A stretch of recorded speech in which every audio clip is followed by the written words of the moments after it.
In a secluded hut within the Uchiha compound, an old woman with a bent back cradled a softly sobbing baby girl in her arms. Her voice choked with grief. Poor child, so young and already without father or mother.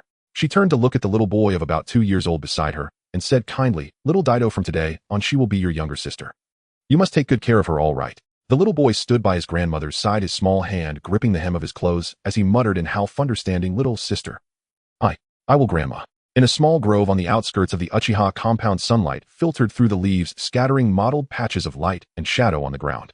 A little girl of about 2 or 3 years old stood there gazing intently at the wooden target in front of her. Her round, fair face was as delicate as a freshly peeled egg, radiating a tender, lively aura. She wore a typical blue one-piece dress of the Uchiha clan. A blue butterfly-shaped hair clip nestled in her shoulder-length black hair. Though her features had yet to fully mature, one could already glimpse the delicate beauty she would grow into, and a sweet, warm cuteness emanated from her whole being.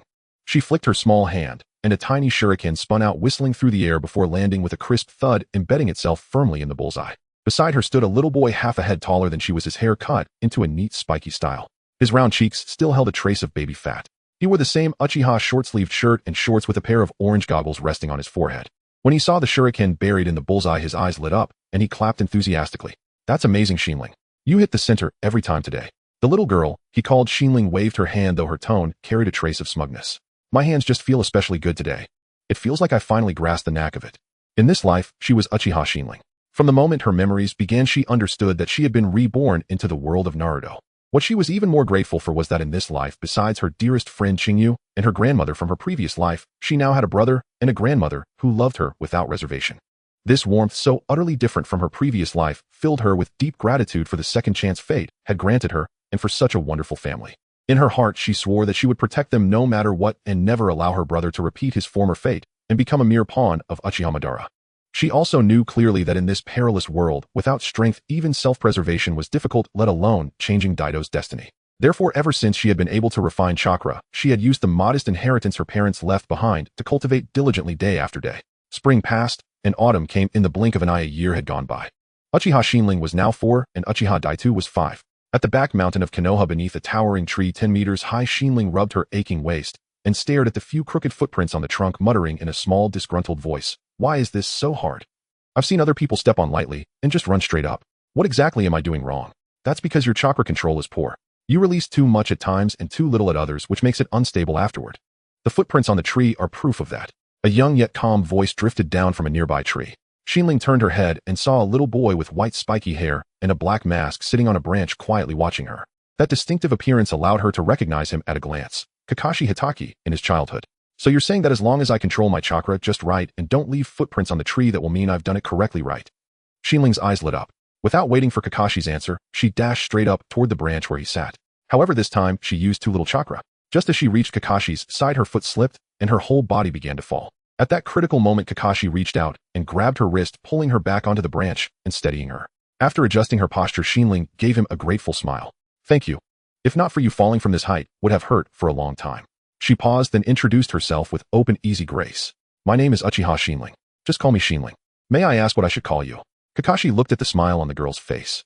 Even with a bit of dust on her cheeks, she was still as pure as a newly blossomed lotus, which stunned him for a brief moment.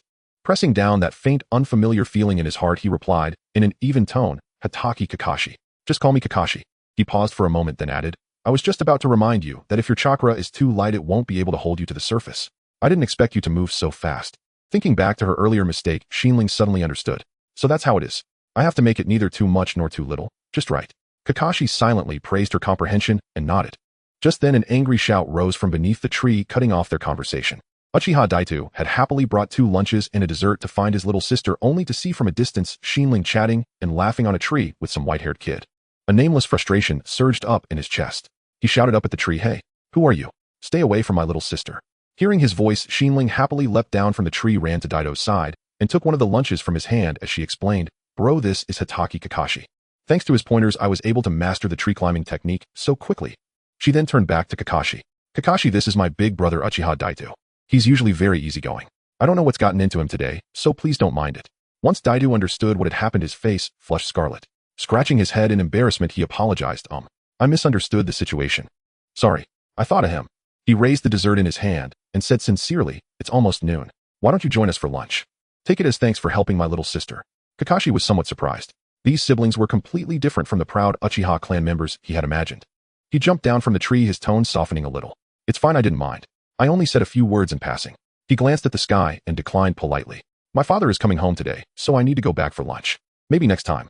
Seeing Kakashi about to leave, Xin Ling quickly asked with expectation, Kakashi, will you come here again in the future? With your guidance, I feel like my training efficiency has improved a lot. The moment Daito heard that, he couldn't help interrupting Xin Ling. Your big brother can teach you too. Xin Ling shot Daito a merciless sideways glance. Oh please big bro. You can't even climb as high as I can. Who's teaching whom is still up in the air. It's totally upside down for you to act like the master. Daito's sore spot was poked, his face reddened even more as he retorted stubbornly, hey, you little brat, looking down on your own brother, huh? Watching the bickering siblings, a faint, almost imperceptible smile flickered in Kakashi's eyes. He said to Xin Ling, I don't actually know that much, so I can't really call it guidance. Xin Ling's little face immediately collapsed like a kitten caught in the rain, her eyes full of disappointment. Kakashi's heart softened and he hurriedly added, what I mean is that you learn very quickly. You might surpass me soon, and then I'll have to come ask you for advice. In an instant, Xin Ling's mood shifted from overcast to clear. The corners of her lips curled up and she puffed herself up like a little cat with its tail held high. Of course, I'll surpass you very soon. When that happens, you'll have to call me Teacher Xin Ling. Seeing her spirited manner, the smile in Kakashi's eyes deepened. Seizing the opportunity, he set a little trap for her. You said it yourself. In that case, before that day comes, shouldn't you be calling me Teacher Kakashi? That hat doesn't sound right, does it? Xin Ling was momentarily at a loss for words. But Kakashi didn't give her a chance to refute. Turning away, he waved his hand. I'll be with my father tomorrow, but I'll come the day after. I'm off. Keep working hard. Are you leaving just like that? I haven't figured out how to respond to him yet. Xin Ling looked at Kakashi's departing figure, stamping her foot in frustration, and turned to Obito for help. Brother, you have to help me think of a way to answer without falling into the trap he set. Now you know to ask your brother for help. You weren't saying that when you were ruining my plans just now. Obito crossed his arms, a smug look on his face. You dug your own pit, so find a way to fill it yourself. Xin Ling shot him an annoyed glance, her attention quickly captured by the lunch in front of her. Forget it. She waved her hand, deciding to put her worries aside for the moment. What's done is done, let's eat first. As she ate, she shared her insights about chakra control practice with Obito. When they were almost finished, she picked up a leftover plate of tricolored dumplings and curiously asked, Brother, why are you being so generous today? Did you get me a bonus meal? What do you mean by generous? It's as if I usually treat you poorly. Obito replied, speechless. Xin Ling thought of her brother's helpful nature and speculated, could it be that you helped an old lady cross the street and she rewarded you? You're halfway right. Obito swallowed the last bite of rice, a hint of embarrassment on his face, but it was the old lattice granddaughter who gave it to me. That girl was especially gentle and quite cute. As he said this, he recalled the girl's expression of gratitude and couldn't help but grin foolishly. Hearing Obito praise another girl, Xin Ling felt inexplicably annoyed and pinched the soft flesh at his waist. Ouch! That hurts. What are you doing? Obito shouted in pain. Am I not gentle or cute? I've never heard you say such nice things about me. Xin Ling said angrily. We see each other every day, what's there to praise? Obito replied while trying to pry her hand away, delivering a response that could be considered adding fuel to the fire. Say that again. Xin Ling's tone suddenly turned dangerous. Obito quickly sensed the peril and changed his tune. Xin Ling is the most gentle and cutest little sister in the world. I was just joking. That's more like it. Do I love to hear the truth? Xin Ling said, satisfied as she released her grip. Obito rubbed his sore waist and pretended to be angry. Hey, you little girl, can't you tell the difference between an elder and a younger sibling in this house? Today you must witness the authority of your brother. He struck a pose he thought was fierce, but when he looked up he found that Xin Ling had already disappeared. At that moment a voice came from above. My dearest Anakin, are you not feeling well? Xin Ling was sitting on a high branch, resting her chin on her hands and grinning at him. If you can climb up here today, he'll treat you like a king for a day. How about that? To regain his face, Obito instantly became spirited. You said it. But no backing out. I have to teach you a lesson, you little rascal. Throughout the afternoon, Obito charged at the tree again and again, falling repeatedly. He had acquired numerous scrapes and bruises, but showed no sign of giving up. Watching his stubborn figure and the increasing number of injuries, Xin Ling's little temper was quickly replaced by concern and guilt. Brother, let's stop. Can we practice again tomorrow? Let's go back first, she gently advised. Just as she was about to jump down from the tree, Obito made another powerful leap. This time his feet firmly adhered to the trunk, his body shooting straight up, and he surprisingly reached the branch where Xin Ling sat. As the tension released, he leaned against the trunk, collapsing onto the ground. Despite his tattered clothes and bruised face, Obito smiled radiantly. See, I succeeded. Looking at his disheveled yet proud appearance, Xin Ling's eyes turned red. I'm sorry, brother. I shouldn't have thrown a tantrum. Obito gently patted her back and comforted her. Don't cry, I'm not angry with you. You've been working hard to cultivate since you were little, saying it's to protect this family. I'm training alongside you, isn't that the same? Besides, I'm your brother. If anyone should protect you, it should be me. Xin Ling remained silent, rubbing her eyes and grasping Obito's arm. Thinking of the tragic fate he might have faced, her tone became exceptionally firm. I want my brother to live well. I don't want to leave you. Obito tousled her smooth black hair using a light-hearted tone to alleviate the heaviness. Aren't I living just fine? Don't curse me. This made Xin Ling break into a smile. Who's cursing you? Let's hurry to the hospital for treatment. If Grandma sees you like this, she'll worry again. She helped Obito jump down from the tree and walk toward the hospital. On the way, Obito suddenly remembered something and said in a teasing tone, by the way, don't forget about the serving for a day that you promised me. Conditions? What conditions? Did I say anything? Xin Ling immediately started to play dumb. Obito paused, nearly out of breath, straightened up and pinched Xin Ling's soft cheeks with both hands. What did you say? Do you want me to help you remember? No, I remembered. Xin Ling pleaded, her words a bit muddled. Konoha Hospital. The registration area was overcrowded and Xin Ling couldn't help but complain. Why are there so many people today? It seems that someone got into a public fight within the patrol range of the security team, and when they tried to stop it, they accidentally got involved with a few people. A gentle voice came from behind. Xin Ling turned around to see a girl with shoulder-length brown hair and purple patterns on her face. She was wearing a small nurse's uniform, holding a medicine bottle, exuding a gentle and cute aura like a well-behaved patterned cat. Xin Ling was taken aback and blurted out, Konoha Hospital actually hires child labor. I want to report you. The girl quickly grabbed her hand and explained, you misunderstood. I'm here to help my mother, not as child labor. Looking at Xin Ling's dusty yet intricately beautiful face, she asked gently, little sister, where do you feel unwell? I can help you check it out first. Realizing she had made a blunder, Xin Ling awkwardly apologized. I'm sorry, I was mistaken. I'm here with my brother. He's waiting in the resting area. At the same time, she wondered, is this the white moonlight in my brother's heart? Lin handed the medicine bottle to a nearby patient after giving a few instructions, then naturally took Xin Ling's hand. I see, then you come with me, and by the way, tell me what happened to your brother. He got injured during training. Lin nodded, leading Xin Ling to a pharmacy. Are you here to get medicine? Do you need my help? Xin Ling was puzzled. Lin smiled softly, her voice gentle. That's not it. I just saw such a cute little sister looking all dusty, and I couldn't bear it. Let me help you clean up. As she said this, she pressed Xin Ling down onto a chair, took out a towel and water bottle from her bag, dampened the towel, and gently began to wipe Xin Ling's little face. Her movements were as gentle as a breeze. Xin Ling stared blankly at Lin's serious face, up close, her mind momentarily blank. Who am I? Where am I? When the dust was wiped away, revealing Xin Ling's originally delicate and cute face along with her slightly dazed expression, Lin felt her heart melt. Wow. So cute. My name is Noera Lin. Can you call me Sister Lin? Facing such a gentle attack, Xin Ling couldn't bear to refuse and softly said, I'm Uchiha, Xin Ling. Just call me Xin Ling, Sister Lin. Hearing the soft and sweet Sister Lin, Lin felt a twinge in her heart and couldn't help but gently pinch Xin Ling's tender little face. Wait here for a moment, I'll go get the medicine and be back very soon. As she watched Lin turn to go to the medicine cabinet, Xin Ling felt a bit dazed. That warmth reminded her of a girl who had once treated her so well in her past life. Oh, okay, she replied softly. Xin Ling led Lin back to the rest area and pointed to the person sitting on the bench, saying, Sister Lin, that's my brother. Could you please help him with his wounds? Hearing his sister's voice, Obito turned his head and was pleasantly surprised to see Lin standing behind Xin Ling. Lin, how come you're here? It was your sister who called me over, Lin explained with a smile, then looked at Obito in surprise. I didn't expect you to have such a lovely sister, Obito. She quickly walked to Obito's side, carefully examining the scars on his face, while gently applying ointment, asking with concern, what ninjutsu were you practicing to get hurt like this? I was practicing chakra control to climb trees. Obito scratched his head awkwardly. You're really diligent, Obito. That's impressive. Lin sincerely praised him. Hearing Lin's compliments, Obito couldn't help but grin foolishly. Meanwhile, Xin Ling watched Lin's attentive care for Obito and felt a pang of jealousy. Why is Sister Lin so nice to my brother? When did they become so close? It feels like fate is playing tricks on me. She couldn't help but pout and asked, brother, when did you meet her? Didn't I mention her at lunch? Hasn't it been long enough for you to forget? You didn't say it was Sister Lin. Obito said with a smirk, lowering his voice conspiratorially. Who forced me to say the most gentle and lovely person in the world at noon? Recalling their midday conversation and catching Lin's gentle gaze, Xin Ling's cheeks turned hot, and she mumbled softly, Sister Lin is just the world's #1 gentle person.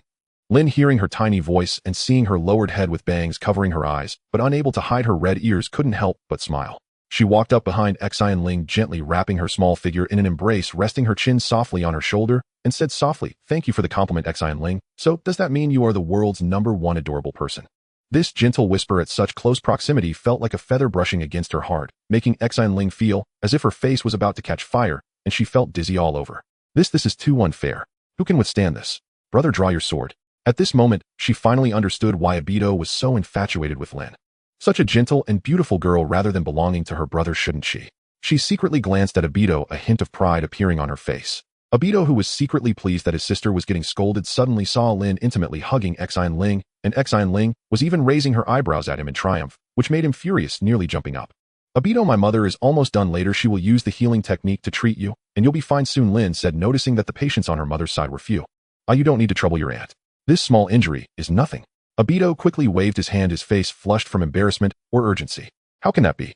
If it weren't for you escorting my grandmother home, she might have encountered danger on the way, Lin said, her tone gentle but firm. Obito had no choice but to agree, but suddenly an idea struck him. He turned to Xin Ling and gave her a knowing smile, making her shiver. What do you want to do? You'll find out when we get home.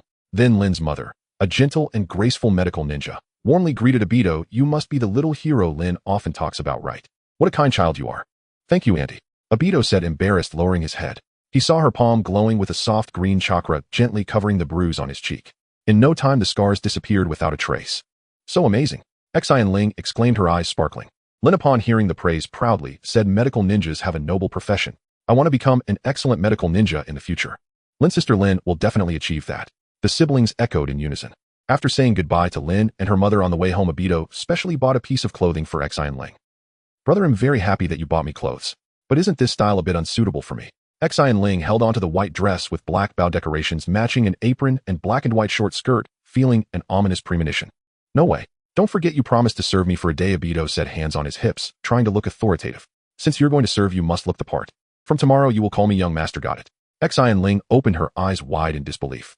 Are you really my biological brother? How could you make such a request? Are you still dreaming? I've waited too long for this day. Obito finally felt triumphant and began recounting old grievances. When we were kids practicing shuriken, you insisted on doing it blindfolded, nearly causing the boy next door to lose his lineage, and I ended up taking the blame for you. And you spilled water on the bed, secretly switched the sheets, and accused me of wetting the bed. The worst was when you spread rumors among the kids that I dared to eat shit, making me not dare to go out for an entire month. It's time to settle these scores today. He grinned, his smile stretching from ear to ear. You wouldn't want Kakashi and Lin to know about your glorious deeds, right? This. Xin Ling suddenly fell silent, recalling that when she first arrived in the ninja world without a phone and was so bored she could only find fun in her brother, she had to admit defeat. Under Obito's friendly negotiation, she finally tearfully accepted this unequal treaty. The next morning, sunlight streamed through the curtain gaps, illuminating a little girl dressed in a maid outfit. Her beautifully made-up face had a rosy glow, her long black hair cascading down, and beneath her skirt a pair of fair little legs peeked out. Nervously clutching the hem of her dress, she finally gathered her courage to walk to Obito's bedside, and in a voice as soft as a mosquito's buzz said, young master. It's time to get up. Obito rubbed his eyes and sat up, staring at his sister, who was dressed like a doll, and after a long while muttered, am I still dreaming? Are you really my sister? You aren't being swapped, are you? Xin Ling's hard-earned courage instantly crumbled. She thought she would hear a compliment, but instead it was doubt. Flustered and furious, she lunged at Obito, pushing him back onto the bed, grabbing a pillow, and launching a tirade. I finally mustered the courage once. How could you let me lose so completely? It's just a change of clothes, and you don't recognize me anymore. It seems I need to remind you of your sister's affection. No, I meant to compliment you. You're so beautiful that you don't look like my sister. Obito quickly begged for mercy. Does that mean I'm not beautiful usually? I meant this outfit amplifies your beauty 100-fold. It suits you perfectly. Obito's desire to survive surged immediately. Xin Ling finally huffed and moved the pillow away, saying, at least you know how to talk. After catching his breath, Obito recalled the bed and perked up. So is it all set for tea and water service? Fine, just you wait. Xin Ling replied, slowly regretting her earlier decision. While preparing to wash up, Obito pushed his luck, saying, you help me brush my teeth. Sure, very good. Xin Ling grabbed the toothbrush and shoved it into his mouth, vigorously stirring it around, then took a wet towel and rubbed it hard against his face. Stop. You're going to rub my face off. Obito shouted in protest. Oh, I see there are a lot of dirty things on your face, and it won't get clean without some effort. Xin Ling said without changing her expression. Obito rolled his eyes and deliberately teased her, since you have such strength, why not give your brother a bath too? I think you're just itching for it.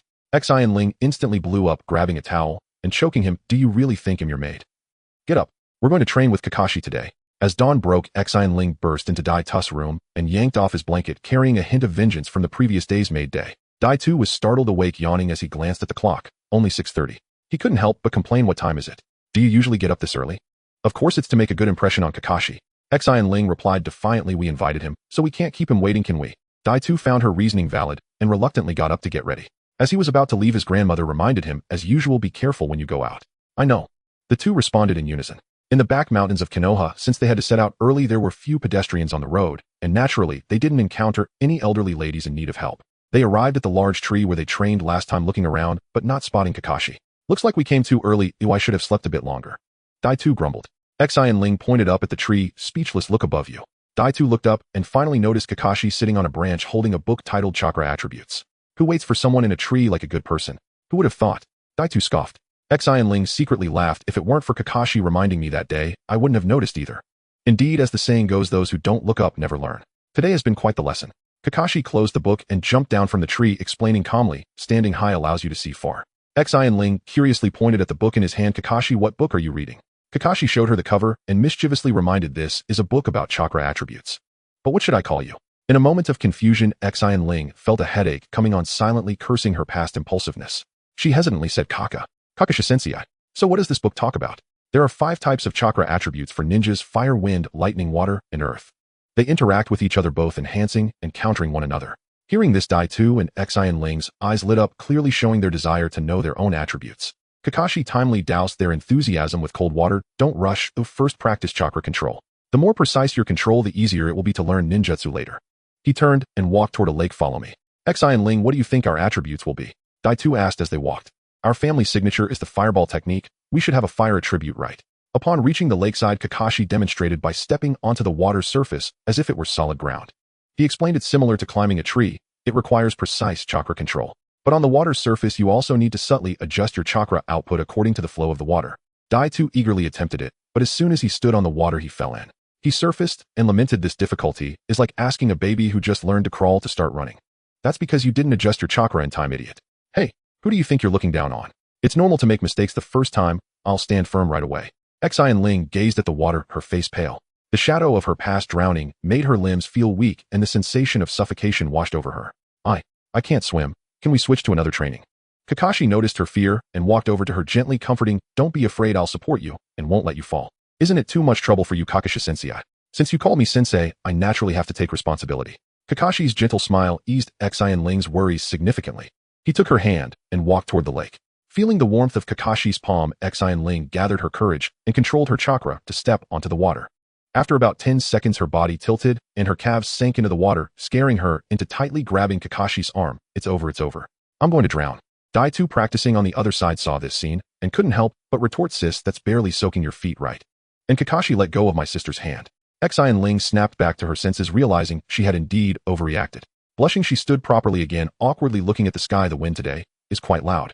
Kakashi and Dai-Tu. 2 days later, 2 figures sped across the lake like the wind. Xin Ling, blushing, chased after Dai-Tu. You jerk. Stop chasing. Didn't I already apologize? Kakashi stood by the shore watching Xin Ling, who had initially been terrified and weak-legged, now spurred into running across the water by Dai-Tu's teasing, if you don't wear the maid outfit for another day, I won't teach you. He couldn't help but think Dai-Tu, with such a cute sister, shouldn't be asking her to wear a maid outfit. But Xin Ling in a maid outfit would probably be very cute. As he was lost in thought, Xin Ling finally caught up to Dai-Tu, kicking him towards the shore, stepping her delicate foot on his face, triumphantly, run. Why aren't you running anymore, you little fish? Though Dai-Tu felt embarrassed, the cool, soft sensation on his face was quite pleasant, and he cheekily said, is this a reward? Are you insulting me? Xin Ling's forehead twitched with veins forcing a smile. All right. The reward package you wanted is coming, enjoy it well. Wait, can we make amends? Just don't hit my face, okay? Hee. Cough. Next time we need to bring Lin, otherwise you're going to beat me to death one of these days. Dai-Tu, with his face swollen like a pig's head, greatly missed the gentle Lin. If you can invite Lin over, I'll take it easy next time. Xin Ling wholeheartedly supported this proposal. Who is Lin? Kakashi asked curiously. Sister Lin is going to become a medical ninja in the future. If she comes, we won't have to worry about injuries. Xin Ling explained, I'll introduce you to her next time. Kakashi nodded, taking out 2 pieces of chakra paper. Inject your chakra, and you can see the changes in the paper to determine your attributes. The 2 eagerly tried it. The paper in Xin Ling's hand first wrinkled, then split, and finally burned to ash. Except for water and earth, I've got almost everything. I'm so strong. She looked proudly at Dai-Tu, but noticed that the paper in his hand was half burned, half soaked, and finally shattered into dirt. What are you so proud of? Who isn't like that? They both turned to look at Kakashi. Kakashi helplessly tested his own paper, which displayed 5 distinct changes: wrinkling, dampening, burning, splitting, and shattering. 5 attributes. That's outrageous. You're amazing, Kakashi sensei. Kakashi humbly replied, having many attributes just means you can learn a few more ninjutsu. It's nothing extraordinary. Faced with this humble brag, the 2 fell silent. Xin Ling suddenly ran to the lake's edge, excitedly declaring, everyone look at me. I'm going to show you something. She formed the hand signs, Tsuishinuin puffed up her cheeks, and shouted, fire-style fireball jutsu. A fireball the size of a basketball flew 2 meters before dissipating. Xin Ling's face turned pale as if she were exhausted. Dai Tu watched this firework performance and couldn't help but comment, "I thought you were going to do something big, but instead you just made a big puff. Is this not just setting off firecrackers?" Xin Ling challenged, "If you're so capable, why don't you give it a try? Watch me demonstrate." Dai Tu confidently formed the hand signs, took a deep breath, but only spat out a few sparks. A flock of crows flew by cawing. Xin Ling laughed uncontrollably, "Ha ha. Is this the fire-style lighter jutsu? You're truly gifted. Even with all your effort, you can't surpass me." Dai Tu, blushing, defended himself. "It's because you chased me that I used up all my chakra. If you're lacking, just practice more. You talk as if I still have chakra left." Kakashi looked at the dynamic duo and sighed helplessly. These two personalities are truly cut from the same cloth. 6 months later, at Training Ground 3 of Konohagakure, 3 figures faced each other on a vast expanse of grass. A black-haired little girl with a low ponytail stood on one side of the field, her hair gently swaying in the breeze. The little girl tightly grasped a kunai, which gleamed coldly under the sunlight, as if proclaiming its sharpness. Her eyes were filled with confidence, her gaze fierce as she fixed it on her opponent across from her. On the opposite side of the field stood a boy with a white spiky hairstyle who also held a kunai. His demeanor was notably calm. A gentle breeze rustled the trees outside the training ground, and a leaf floated between the two. "Xin Ling, is Kakashi ready?" A girl with long brown hair down to her shoulders looked at Xin Ling and Kakashi, asking, "Sister Lin, let's get started. I've been waiting for this day for a long time." "I'm ready." "All right, let the battle begin." After announcing the start of the battle, Lin walked over to where Obito sat, his face bruised. Watching as Xin Ling and Kakashi charged at each other, the clash of their kunai produced a sharp sound. Obito rubbed his bruised face and complained, "Xin Ling is really ruthless. My face is almost deformed." As Lin applied medicine to Obito, hearing his complaint, she secretly increased the pressure of her application, causing him to let out a cry of pain. "Who told you to mock Xin Ling? Besides, I heard from Xin Ling that you bully her at home every day, even making her wear a maid outfit to serve you. Is that how you treat your little sister?" Upon hearing Lin's accusations, Obito quickly realized that Xin Ling had exaggerated, to Lin shouting in protest, "Lin, you have to believe me. She lost a bet to me and voluntarily wore it. It's not my fault." "Is that so? Do you have a picture of Xin Ling in the maid outfit?" Clearly Lin was quite curious about how Xin Ling looked in the maid outfit. "But Lin, when it's your birthday next time, just ask her nicely. She's so attached to you, she'll definitely agree." While Obito was scheming about how to trick his little sister, the battle between Xin Ling and Kakashi had reached a fever pitch. The kunai in Xin Ling's hand sliced through the air, relentlessly attacking Kakashi. Kakashi defended passively, easily blocking Xin Ling's attacks with his kunai. The moment he spotted her weakness, he increased the force behind his kunai, knocking hers out of her hand and into the ground. Xin Ling lost her balance and staggered back 2 steps.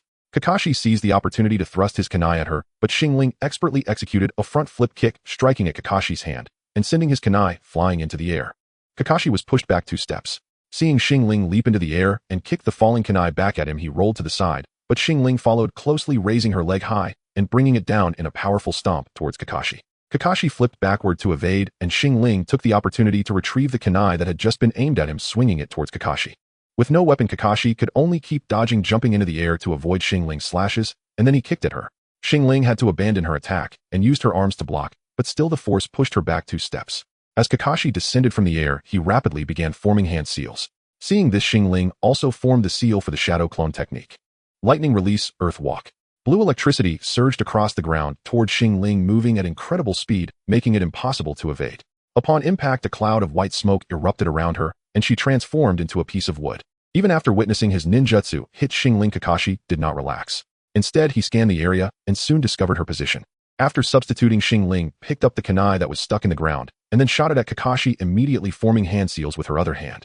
Upon noticing Xin Ling's position, Kakashi saw her throw 2 kunai at him while still rapidly forming hand seals. He performed a side roll to dodge the kunai, simultaneously forming his own hand seals. Fire release, great fireball. Xin Ling puffed up her cheeks slightly and expelled a 5-meter-sized fireball, which flew toward Kakashi, scorching the grass it passed over. Earth release, earth flow wall. As the wall just rose, the fireball came crashing into it, kicking up a massive cloud of dust. The earth wall began to shake on the verge of collapsing. Taking advantage of Kakashi's lost sight of her, Xin Ling used the shadow clone technique to create a duplicate of herself. The clone crossed its arms, and Xin Ling stepped onto the clone's hands, both of them pushing off together. She leapt into the air, reaching a height of 8 to 9 meters, then arced down toward Kakashi. As the clone charged toward Kakashi, it threw 2 shuriken. After flying over the earth wall, they collided in the air, causing one of the shuriken to fly toward Kakashi, who was behind the wall. Realizing his situation was dire after losing sight of Xin Ling, Kakashi had just completed the hand seals for the substitution technique when a shuriken came flying at him, making him turn his head to dodge. Then Xin Ling appeared behind him, wrapping her arm around his neck. He activated the substitution, and in the same manner a figure appeared behind Xin Ling, binding her. "It's over, Xin Ling." Xin Ling grinned and replied, Yes, it's over. With that, she dispersed into white smoke. Seeing Xin Ling transform into white smoke, Kakashi exclaimed in surprise, "Shadow clone." Huh, the trick worked. Kakashi looked up to see Xin Ling's originally bound ponytail now unfurling in the air, a triumphant smile on her face. Using her body weight, she directly tackled Kakashi to the ground. Sitting atop Kakashi, she joyfully proclaimed her victory. "I won. Kakashi-sensei. No, I've already surpassed you. It's time to call me Teacher Xin Ling he." Looking at the smiling Xin Ling sitting on his waist, Kakashi forced a wry smile and helplessly said, Yes, I really concede to you, Teacher Xin Ling." Outside the training ground, a young man wearing a green vest and a forehead protector stood quietly. He was tall and slender with shoulder-length black hair, a complexion as pale as paper, and a pair of eerily snake-like eyes with purple eyeshadow extending to his nostrils. His gaze was fixed on the earlier battle scene, and a ripple of emotion crossed his otherwise indifferent face. His tightly closed lips parted slightly, letting out a sound of admiration. While throwing the kunai to distract the great fireball, bought time obscuring vision. The shadow clone forced the substitution, creating an opening for the real body. Not bad to have such strong combat talent at this age. The opponent is the son of White Fang. Could she be the little girl from the Uchiha clan? Interesting. With that, he turned and walked into the distance. After witnessing the end of the battle between Xin Ling and Kakashi, Lin approached to congratulate Xin Ling. "Xin Ling, you're amazing. You actually defeated Kakashi. I can't believe it. After 5 months of fighting, I finally won a match. It's been so tough, boo-hoo." Xin Ling quickly got off Kakashi and ran to Lin's side seeking comfort. "It's okay, you will win again in the future. Your hair is all messy, let me help you tie it up." "Sure, thank you, Sister Lin." Watching Xin Ling step away, she sighed in relief and stood up supporting her waist. "That last hit was really brutal. I feel like my waist is about to break." Injured and bruised Obito walked over hearing Kakashi's complaints and sneered at him with schadenfreude. "Is that so?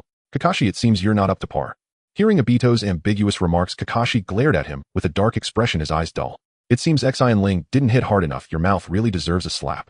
Xin Ling's long hair, which reached her waist, was tied into a low ponytail by Lin as she walked towards the still quarreling Kakashi and Obito. "Kakashi, I was so excited just now that I forgot to ask if you have any internal injuries. After all, falling from such a height must hurt a lot, right?" "It's fine, completely fine, not painful at all."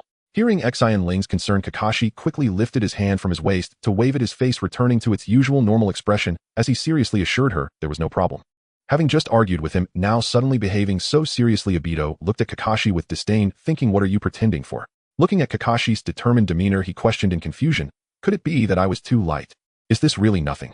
He then suggested, "It's almost noon and my brother and I rushed out today and forgot to bring our lunch boxes. How about we go eat something on the street?" "Sure, sounds good. Let's have a nice meal today." "All right." Just waiting for Kakashi's response, the three looked at him.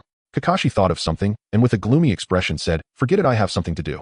You guys go ahead." He then turned to leave. "Hey Kakashi, what's wrong?" Hearing Xin Ling's voice only made him quicken his pace. Xin Ling looked at Obito and Lin in confusion, asking sadly, "Brother, Sister Lin, did I upset Kakashi?" Seeing Xin Ling's disappointed expression, Lin comforted her, saying, "Maybe Kakashi really has something going on. Don't be sad, Xin Ling. Wait, something's wrong." Obito recalled how Kakashi had just been arguing passionately with him. When he heard about going to the street to eat, Kakashi's expression changed, and he speculated, could it be that there's something on the street Kakashi doesn't want to face? Hearing Obito's thoughts, Lin found them quite plausible and agreed, saying, "Then let's go check out the street. Maybe we can help Kakashi." "I can't wait to help Kakashi. Let's go. Why are you two already eating?" Looking at the 3 colored meatballs and skewers in Obito and Xin Ling's hands, he said helplessly. Xin Ling offered one of her 3 colored meatballs to Lin and took a bite herself before deciding to hand the pot over to Obito. "Hey, big brother, Sister Lin is asking you. Why are you still eating?" Obito was happily eating and didn't understand how Xin Ling had thrown the pot onto him. He retorted, "Could you at least swallow what you have in your mouth before speaking? And how can you say such nonsense? The stuff was bought by me, so if you have the guts, don't eat it." Xin Ling swallowed the meatball in her mouth, a mischievous smile appearing on her face as she casually said, "The vendor handed the meatballs forward and no one else took any. I thought no one wanted them." Listening to Xin Ling's unreasonable explanation, Obito couldn't help but laugh in anger. "Haha, was that no one wanting them? You grabbed them faster than you could form seals. How could you say that? Too slow and you're out of luck. She'll listen over there." At this moment, Lin spoke up to interrupt their quarrel, raising her hand and pointing to the side. Xin Ling and Obito looked in the direction Lin pointed and noticed 2 middle-aged men conversing on the street. "Have you heard? Hatake Tsukumo, for some unknown reason, abandoned his mission, causing the village a huge loss." "What? Who is Hatake Tsukumo?" "He's the White Fang of Konoha." "Oh, I know him. Isn't he a hero from the Second Great Ninja War? His fame even overshadowed the legendary 3 ninjas of Konoha at one point. Who would have thought he would abandon a mission? It seems it was because a teammate was injured during the mission and Hatake Tsukumo felt the mission couldn't be completed, so he gave up, ultimately leading to financial losses for the village. It seems that Konoha's taxes will increase this year." The bald man seemed only to have heard that taxes would rise this year, angrily saying, "What's wrong with Hitaki Tsukumo? Isn't he a hero of Konoha? How could he not even complete a single mission? It's simply disgraceful." Hey, is that really how you talk? People can make mistakes just like horses can stumble. Who hasn't made a mistake? Even a little kid knows this principle, why don't you? Are you illiterate? Besides, you weren't there when Hitaki Tsukumo was fighting to protect the village. He made a mistake and you just stand up to criticize him. Aren't you ashamed? You're so forgetful. Oh, do your family members know this? Many around who knew about this seemed to be swayed by Xin Ling's words, changing their views on Hitaki Tsukumo. The bald man felt humiliated after being reprimanded by a little girl with no good retort available. He quickly left the scene. The man who started it all had a sullen expression, his eyes fixed on Xin Ling, as if he wanted to imprint her image in his mind. What are you staring at? You were so busy cursing him that you forgot to curse yourself, right? Obito and Lin, watching Xin Ling launch indiscriminate attacks, as if even a passing dog would get scolded, couldn't stand it any longer, and quickly pulled her back, only to watch that person fade from their view as they gritted their teeth and spoke. "Brother, sister Lin, don't stop me. I haven't scolded enough yet." Obito looked at the people by the roadside, all watching Xin Ling, and said, "Just say a couple of things and leave it at that. If you keep going, the guards will probably come soon, and your brother doesn't want to go to the guards to bail you out." Xin Ling, noticing that everyone around was watching her, suddenly spotted a striking white-haired figure in the crowd and dashed after them. "Wow, what a straightforward little girl. Hey, why are you running so fast? I wanted to get to know her better." "Forget it, we should head back first. We can't keep Minato waiting." A red-haired woman carrying a basket walked away into the distance. The reason they were unaware of this matter was that the training ground was public and they had to come early and leave late every day. Otherwise, if someone else took their spot, they would have no way around it. They also didn't go to the street often and didn't want their friends to know about this. When Kakashi heard that Xin Ling and the others were going to the street, he actually didn't want them to go because almost half of the people in Konoha had been discussing his father's matters these past few days. But he had no reason to stop them, as he himself didn't want to face those opportunistic people. So he falsely claimed he had something to do, and upon hearing Xin Ling's inquiries, he felt he had no face to meet her, wanting to leave this place quickly. Afterward, he was filled with regret, thinking about how he hadn't considered Xin Ling's feelings and had ignored her, wondering if this would create a rift in their friendship. He turned around to explain himself to Xin Ling, but as soon as he arrived on the street and overheard the gossip about his father around him, he wanted to prove that his father was not as they said, but the reality was in front of him, and he felt powerless. His fists clenched tightly, wanting to find Xin Ling and the others quickly to explain that his father was not that kind of person. After a hard time finding them, listening to the slander and rumors about his father, he kept hoping Xin Ling and the others wouldn't listen. Just as he was about to step forward to explain to them, he saw Xin Ling showing a side of herself he had never seen before. She pointed at the person slandering her father and unleashed a torrent of curses while defending him. Kakashi felt his eyes welling up with tears. Not wanting Xin Ling to see him like this, he turned to leave, only to hear the most gentle voice he had ever heard in his life. "Kakashi, are you okay?" This phrase flowed through the gloom like a warm current, echoing in his heart for a long time. Xin Ling caught up with Kakashi, startled to see his eyes glistening with tears and bloodshot. After all, she had never seen him like this, and hurried to comfort him. "Kakashi, are you okay?" Lin and Obito soon joined, filled with worry at Kakashi's state. Lin looked at Xin Ling, anxiously asking Xin Ling what happened to Kakashi. Xin Ling waved her hands repeatedly, hastily explaining, "I don't know. It's not me. I didn't do it." Obito quickly added, glancing at Xin Ling, then jokingly teased her to lighten the tense atmosphere. "Isn't it you? It must be that Kakashi saw you cursing in public, ruining your perfect lady image in his eyes." Kakashi couldn't handle it for a moment and burst into tears. Xin Ling, now very anxious, did not realize that Obito was joking and earnestly explained to Kakashi. Kakashi, that wasn't me. It was all right. It was my shadow clone who gained consciousness. She was being disobedient. It has nothing to do with me. And I never curse. If you don't believe me, ask my brother." In an effort to comfort Kakashi, Xin Ling racked her brains to come up with the best excuse she could think of, then looked at Obito, signaling him to tell the truth. Obito was momentarily taken aback that the usually quirky Xin Ling actually believed his words, his mind a bit confused. Finally hearing Xin Ling say that she doesn't curse and needing to prove it, but seeing Kakashi like this, he could only say with a guilty conscience, "Yes, that's right, she doesn't curse, but as for not being human, I can't say." Kakashi regained his composure and saw Xin Ling's flustered explanation, her expression adorably resembling a little cat trying to catch shadows. "Thank you, Xin Ling, for defending my father." Seeing Kakashi smile through his tears in gratitude, Xin Ling's earlier panic gradually faded, and she responded with a smile. "After all, he's your father. Well, I can't let my friend's father be insulted." Obito patted Kakashi on the shoulder, reproaching him. "Kakashi, you idiot, with such a big incident, why didn't you tell us? You don't think we're like those other fence-sitters, do you?" Lin also looked at Kakashi with trust, firmly saying, "Yes, your father must have his reasons. We believe in him." Touched by his friend's unconditional trust, Kakashi said, "Come over to my house. I'll explain on the way." On the other side of the street, the person spreading rumors frowned as he listened to the nearby people's increasingly positive evaluations of Tsukumo Hitaki. "Did you see what happened on the street?" "What happened?" Isn't there been talk everywhere about the failure of the Leaf's, White Fang's mission lately? At that time someone questioned the Leaf's White Fang, and then a little girl appeared and mercilessly scolded him. I think it makes sense. After all, Lord White Fang has protected the village for so long. Even if there are no merits, there must be hardships. Can we keep focusing on one failed mission? Really? You weren't saying that before. Well, the past is the past, and the present is the present. Why do you compare the past with the present, but not your childhood with now? This is troublesome. The words of that Uchiha brat have spread so quickly I must report back immediately. Realizing the seriousness of the situation, he turned and dashed away at high speed. The roots of the Leaf. In a dimly lit room sat a middle-aged man, his head wrapped in bandages covering his forehead and left eye with 2 cross scars on his chin. He was currently seated reading a file, the top of which read Tsukumo Hataki's personal information. The Leaf's White Fang had quite a reputation. Not being of the Hokage's direct line, making such a scene isn't a good thing. Soft-hearted fellows, will they be unable to recover from the denial of their companions? A knock sounded at the door. Knock knock. Come in. A man wearing a cat-faced mask entered the room, closed the door behind him, then knelt before the middle-aged man respectfully, saying, Danzasama, there has been an obstruction in the task of spreading rumors about Tsukumo Hataki. What happened? Speak. There is a Uchiha brat who is defending Tsukumo Hataki in the Leaf streets, and it seems the residents around have also been swayed, which will likely slow down the efforts to undermine Tsukumo Hataki's reputation. So it was the Uchiha clan's brat disrupting my plans, Danzo said with a dark expression. Immediately contain the favorable public opinion towards Tsukumo Hataki and maximize the impact of his failed mission on the Leaf. Even if Tsukumo Hataki wants to compete for Hokage, this matter will affect his political achievements. Oh, what can he compare to me? Finally investigate that Uchiha brat thoroughly and see if he can be of use to me. Understood. After understanding the task assigned by Danzo, he disappeared from the room.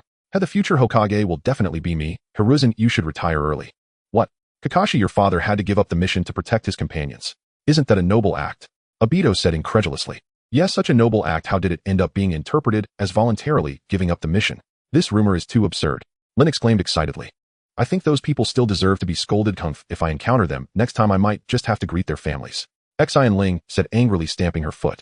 Understanding the reason behind Kakashi's father's abandonment of the mission, the 3 couldn't help but sympathize with Tsukumo Hataki. Kakashi felt deeply moved by his friend's righteous indignation. When his gaze fell upon Xin Ling's pouty face, he suddenly remembered something, a mischievous glint flashing in his eyes. But didn't a certain young lady just say that she never curses? Oh, that. Xin Ling, who had just been lively, fell silent immediately upon hearing Kakashi's question. Suddenly thinking of something, she retorted back. Before that, let me ask Kakashi, what kind of image do you think I have in your heart? Kakashi was momentarily taken aback. Memories of countless falls and rises at the training ground, trembling yet resolute steps in the water, relentless perseverance through 5 months of setbacks, and her bravery, standing up for him on the street today. He looked at Xin Ling, his eyes crescent-shaped with a gentle smile blooming from beneath his mask. You are the strongest, bravest, and the kindest girl I have ever known. Sunlight danced through the gaps in the leaves, playing upon his silver hair. In that moment, Xin Ling seemed to hear the sound of flowers blooming. Oh really? So I am that good in your heart? Xin Ling felt her cheeks flush with embarrassment as she heard Kakashi's sincere praise, and she lowered her head shyly. She then seemed to recall something, turning to glare at Obito, angrily questioning, it seems that I don't have a Leda-like image in Kakashi's heart. Brother, why did you lie to me? You made me look so foolish. Obito was utterly speechless. I was just joking to lighten the mood. Who knew you would take it seriously? All right. Rin quickly interrupted the bickering duo. We are about to meet Uncle Kakashi, so we must leave a good impression. Kakashi smiled to reassure them. It's okay, my father is very easygoing, just relax everyone. He pointed to a house not far away. There it is, that's my home. The 3 looked at a house of over 100 square meters, and Xin Ling exclaimed, Kakashi, is your house really this big? Kakashi waved his hand dismissively. It's just passed down from ancestors, nothing to be surprised about. They saw a middle-aged man sitting next to a stone table resembling Kakashi to some extent. His complexion was ashen and he held a cup of wine, but had not taken a sip, enveloped in a gloomy aura. Dad and back, Kakashi called softly, these are my friends. Hello, Uncle Kakashi. The 3 greeted in unison. Kakashi Shumo's hollow gaze finally flickered with a hint of light. Ah, you're back. He looked at the kids with surprise. You must be the friends Kakashi often talks about, right? Please have a seat. After everyone sat down, the children began to comfort him one after another.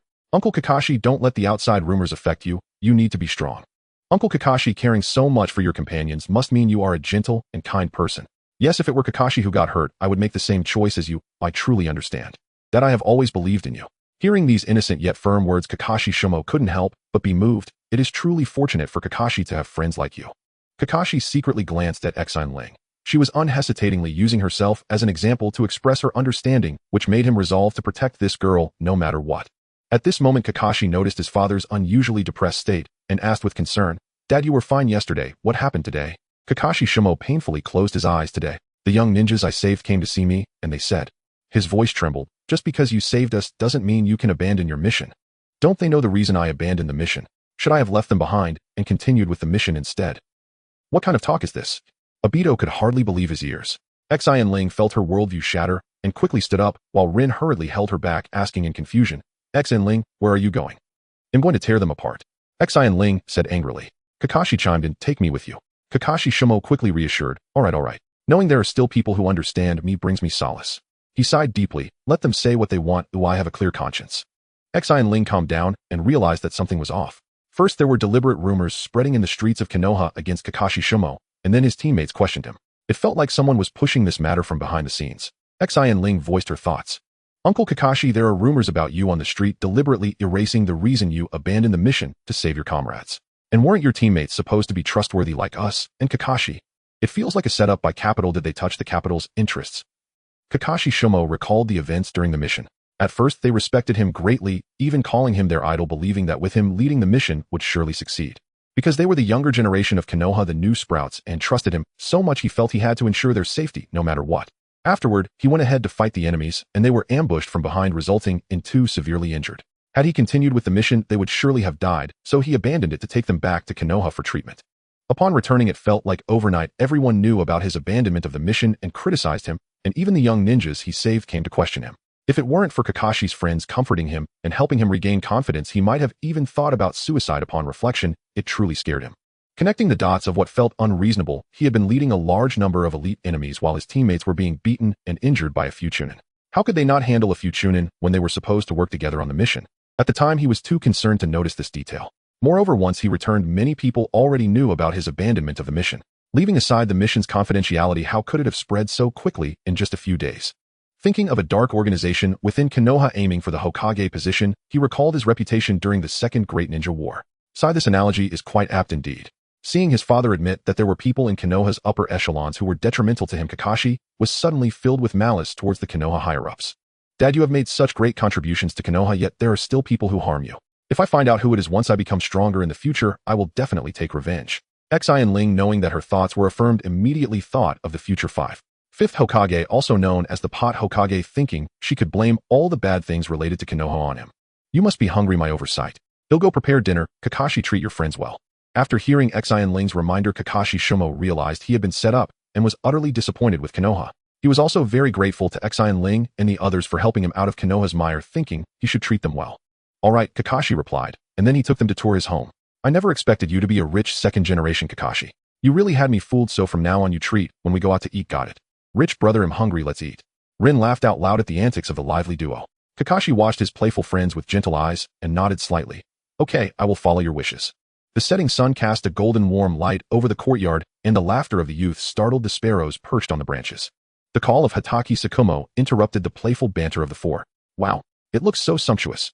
The dining table was filled with exquisite dishes, and Lin softly remarked, Uncle Sakumo, you put in so much effort to prepare all this, didn't you? Not at all, it's I who should thank you for comforting me, it's the least I can do. Xin Ling picked up a piece of sushi with her chopsticks, savoring the flavor, and said, Kakashi, your father's culinary skills are truly remarkable. Can I come over for dinner in the future? Of course. As long as you come over, he'll make sure to treat you well. Hatake Sakumo quickly answered in place of Kakashi. After all, he had quite the fondness for the clever and adorable girl, and he noticed how his son looked at her with a peculiar gaze, understanding his feelings as someone who had been through it. Is that so? Kakashi watched Xin Ling praise his father, feeling an indescribable emotion arise within him, thus resolved to learn cooking from his father in the future. After having their fill, the four departed from the Hatake residence, chatting and laughing as they headed towards training ground No. 7 in Konoha, ready to continue their training. Suddenly a person wearing a cat-faced mask appeared before them and spoke. Among you, who is Uchiha? Xin Ling. Kakashi and Obito stood protectively in front of Xin Ling, questioning, What do you want with my sister? I advise you not to act recklessly, or my father will be informed, and the consequences could be severe. Upon hearing Kakashi's threat regarding his father, the masked man softened his tone and patiently explained. The masked man said, It is like this, our leader happened to witness your battle with this young lady, Xin Ling, and was quite impressed. He wishes to invite her to join our organization. What kind of organization would invite a little girl like me to join, and what are the benefits? Xin Ling asked curiously. Our organization is similar to the Umbu, striving for the future of Konoha. The earlier you join, the more intensive training you will receive, enabling you to become a powerful ninja. Do you provide 5 social insurances and a housing fund? The root member found Xin Ling's condition amusing. What were those insurances? He had no idea, but he decided to agree for now. Yes. Is the salary high? Salary? Was there even a salary? He had never heard of such a thing since joining the organization. High. Will the salary increase? Isn't that obvious? If there is no salary, how can there be a salary increase? There will be. If I join and later wish to leave, will there be a penalty? After joining you can't leave, what penalty are you talking about? None. So do you want to join now? Such favorable conditions won't come around again, you must think carefully. Xin Ling suddenly put on a stern face. Are you painting a grand picture here? Agreeing to this and that. If I really agree, will you send me to dim sum? She flatly refused, and under the astonished gaze of the root member, she pulled Kakashi and Obito along with Lin and walked away. Xin Ling felt insulted by the intelligence of modern individuals. If she couldn't see that this person was merely trying to deceive her with grand promises, she might as well find a piece of tofu and bang her head against it. Is there even an insurance company in this world that provides 5 insurances and a housing fund? Do you know what those are? Just agree. Nobody. Do you really think I don't know what your rude organization is about? And to receive the organization's full training? Are you kidding me? I would say it's more like fool and brainwashing, right? Is there even a salary? It's already a miracle if I can keep my life, and you're talking about a salary. A salary increase. In my previous life, I never got a raise from my boss before I died. What makes you think you can give me a raise? No penalty. Why don't you stick out your tongue for me to see? Once I go in, can I still come out? Watching Xin Ling walk ahead with a face full of resentment, she seemed to think of something unpleasant. Obito looked at Lin and Kakashi in confusion and asked, did that person just now get her angry? Kakashi speculated, perhaps he realized that the conditions he offered Xin Ling were unlikely to be genuine. Lin wrapped an arm around Xin Ling's shoulder from the front, comforting her. Don't be angry, but if you don't want to go, just refuse. Don't get upset with yourself. Hearing Lin's comfort, Xin Ling felt much better and explained, I hate grand promises, especially that person just now who treated me like a fool. It's simply infuriating. By the way, this year we are going to ninja school. Little sister, it seems I won't be able to accompany you any longer. But don't worry, I will take good care of your sister Lin. Just rest assured. Obito changed the subject, diverting Xin Ling's attention while casting a provocative glance at her, causing her face to flush. What did you say? Xin Ling, anxious, tugged on Lin's sleeve and suddenly had a brilliant idea. She pouted, Sister Lin, can you learn Shadow Clone? That way you can always be with me, okay? Lin was so flustered by her cuteness that she stammered, but I'm studying medical ninjutsu, it might take a month. Seeing Lin's troubled expression, Xin Ling thought, I can't let my brother suffer no matter what, I'll just go for it, and decided to turn up the heat. Sister Lin, I know you want to see me in a maid outfit. How about this, if you successfully learn Shadow Clone before school starts, wear a maid outfit for your next birthday celebration. How about that? Don't worry, I will guide you. Xin Ling added reassuringly, wanting to ensure Lin could learn Shadow Clone. However, Xin Ling was unaware that the last sentence was completely unnecessary. Upon hearing that Xin Ling would wear a maid outfit for her birthday, Lin's mind began to fantasize about Xin Ling's adorable appearance in it. Lin's eyes ignited with determination. Don't worry. I will definitely learn it. Danzo-sama, she has refused. In a dark room, Danzo sneered after hearing the report. The Uchiha brat is really ungrateful. Since she cannot be of use to me, I shall find an opportunity to deal with her. The root member wearing a cat-faced mask spoke hesitantly. Danzo-sama, that brat is Kakashi's friend, and Hatake Tsukumo values her highly. It will be difficult to act against her in Konoha. There will always be an opportunity. Danzo stroked his cane, a cold glint flashing in his eyes. Brother, it's the first day of school today, get up. Xin Ling expertly tossed aside the blanket covering Daito. Wait, are you the one going to school, or am I? I'm not in a hurry, why are you? Daito nonchalantly rose, looking at Xin Ling with discontent. Xin Ling threw the blanket back at Daito, angrily saying, then you can keep sleeping. I'll go tell Linjia and Kakashi not to wait for me. Oh, what? They are coming. Knowing Lin and Kakashi had arrived, he tossed the blanket aside, quickly changed his clothes in half a minute, brushed his teeth, haphazardly wiped his face with a damp towel, and rushed out the door, completing the process in under 3 minutes. Finally out. As soon as he stepped outside, he saw Kakashi looking displeased while Lin was tying Xin Ling's hair, and asked Kakashi with confusion. Why are you guys here? It's just school, why are you here to pick me up? Kakashi was rendered speechless by Daito's narcissism, rolling his eyes and looking at Daito blankly. You're thinking too much. Do you really think I came back to pick you up? What a joke. Today is the first day of class. Lord Hokage will be giving a speech, and I can't use shadow clones. I came to say hello to Xin Ling. Today, she has to go to the training ground by herself. Also, here's this for you. He then handed the breakfast he was holding to Daito, who looked at Kakashi with grateful eyes. Thanks, good bro. You're overthinking this. This is for Xin Ling and Lin. You're just an afterthought, don't think too much about it. Watching Kakashi walk towards Xin Ling and Lin handing them breakfast, Daito muttered, a man who speaks differently from his heart.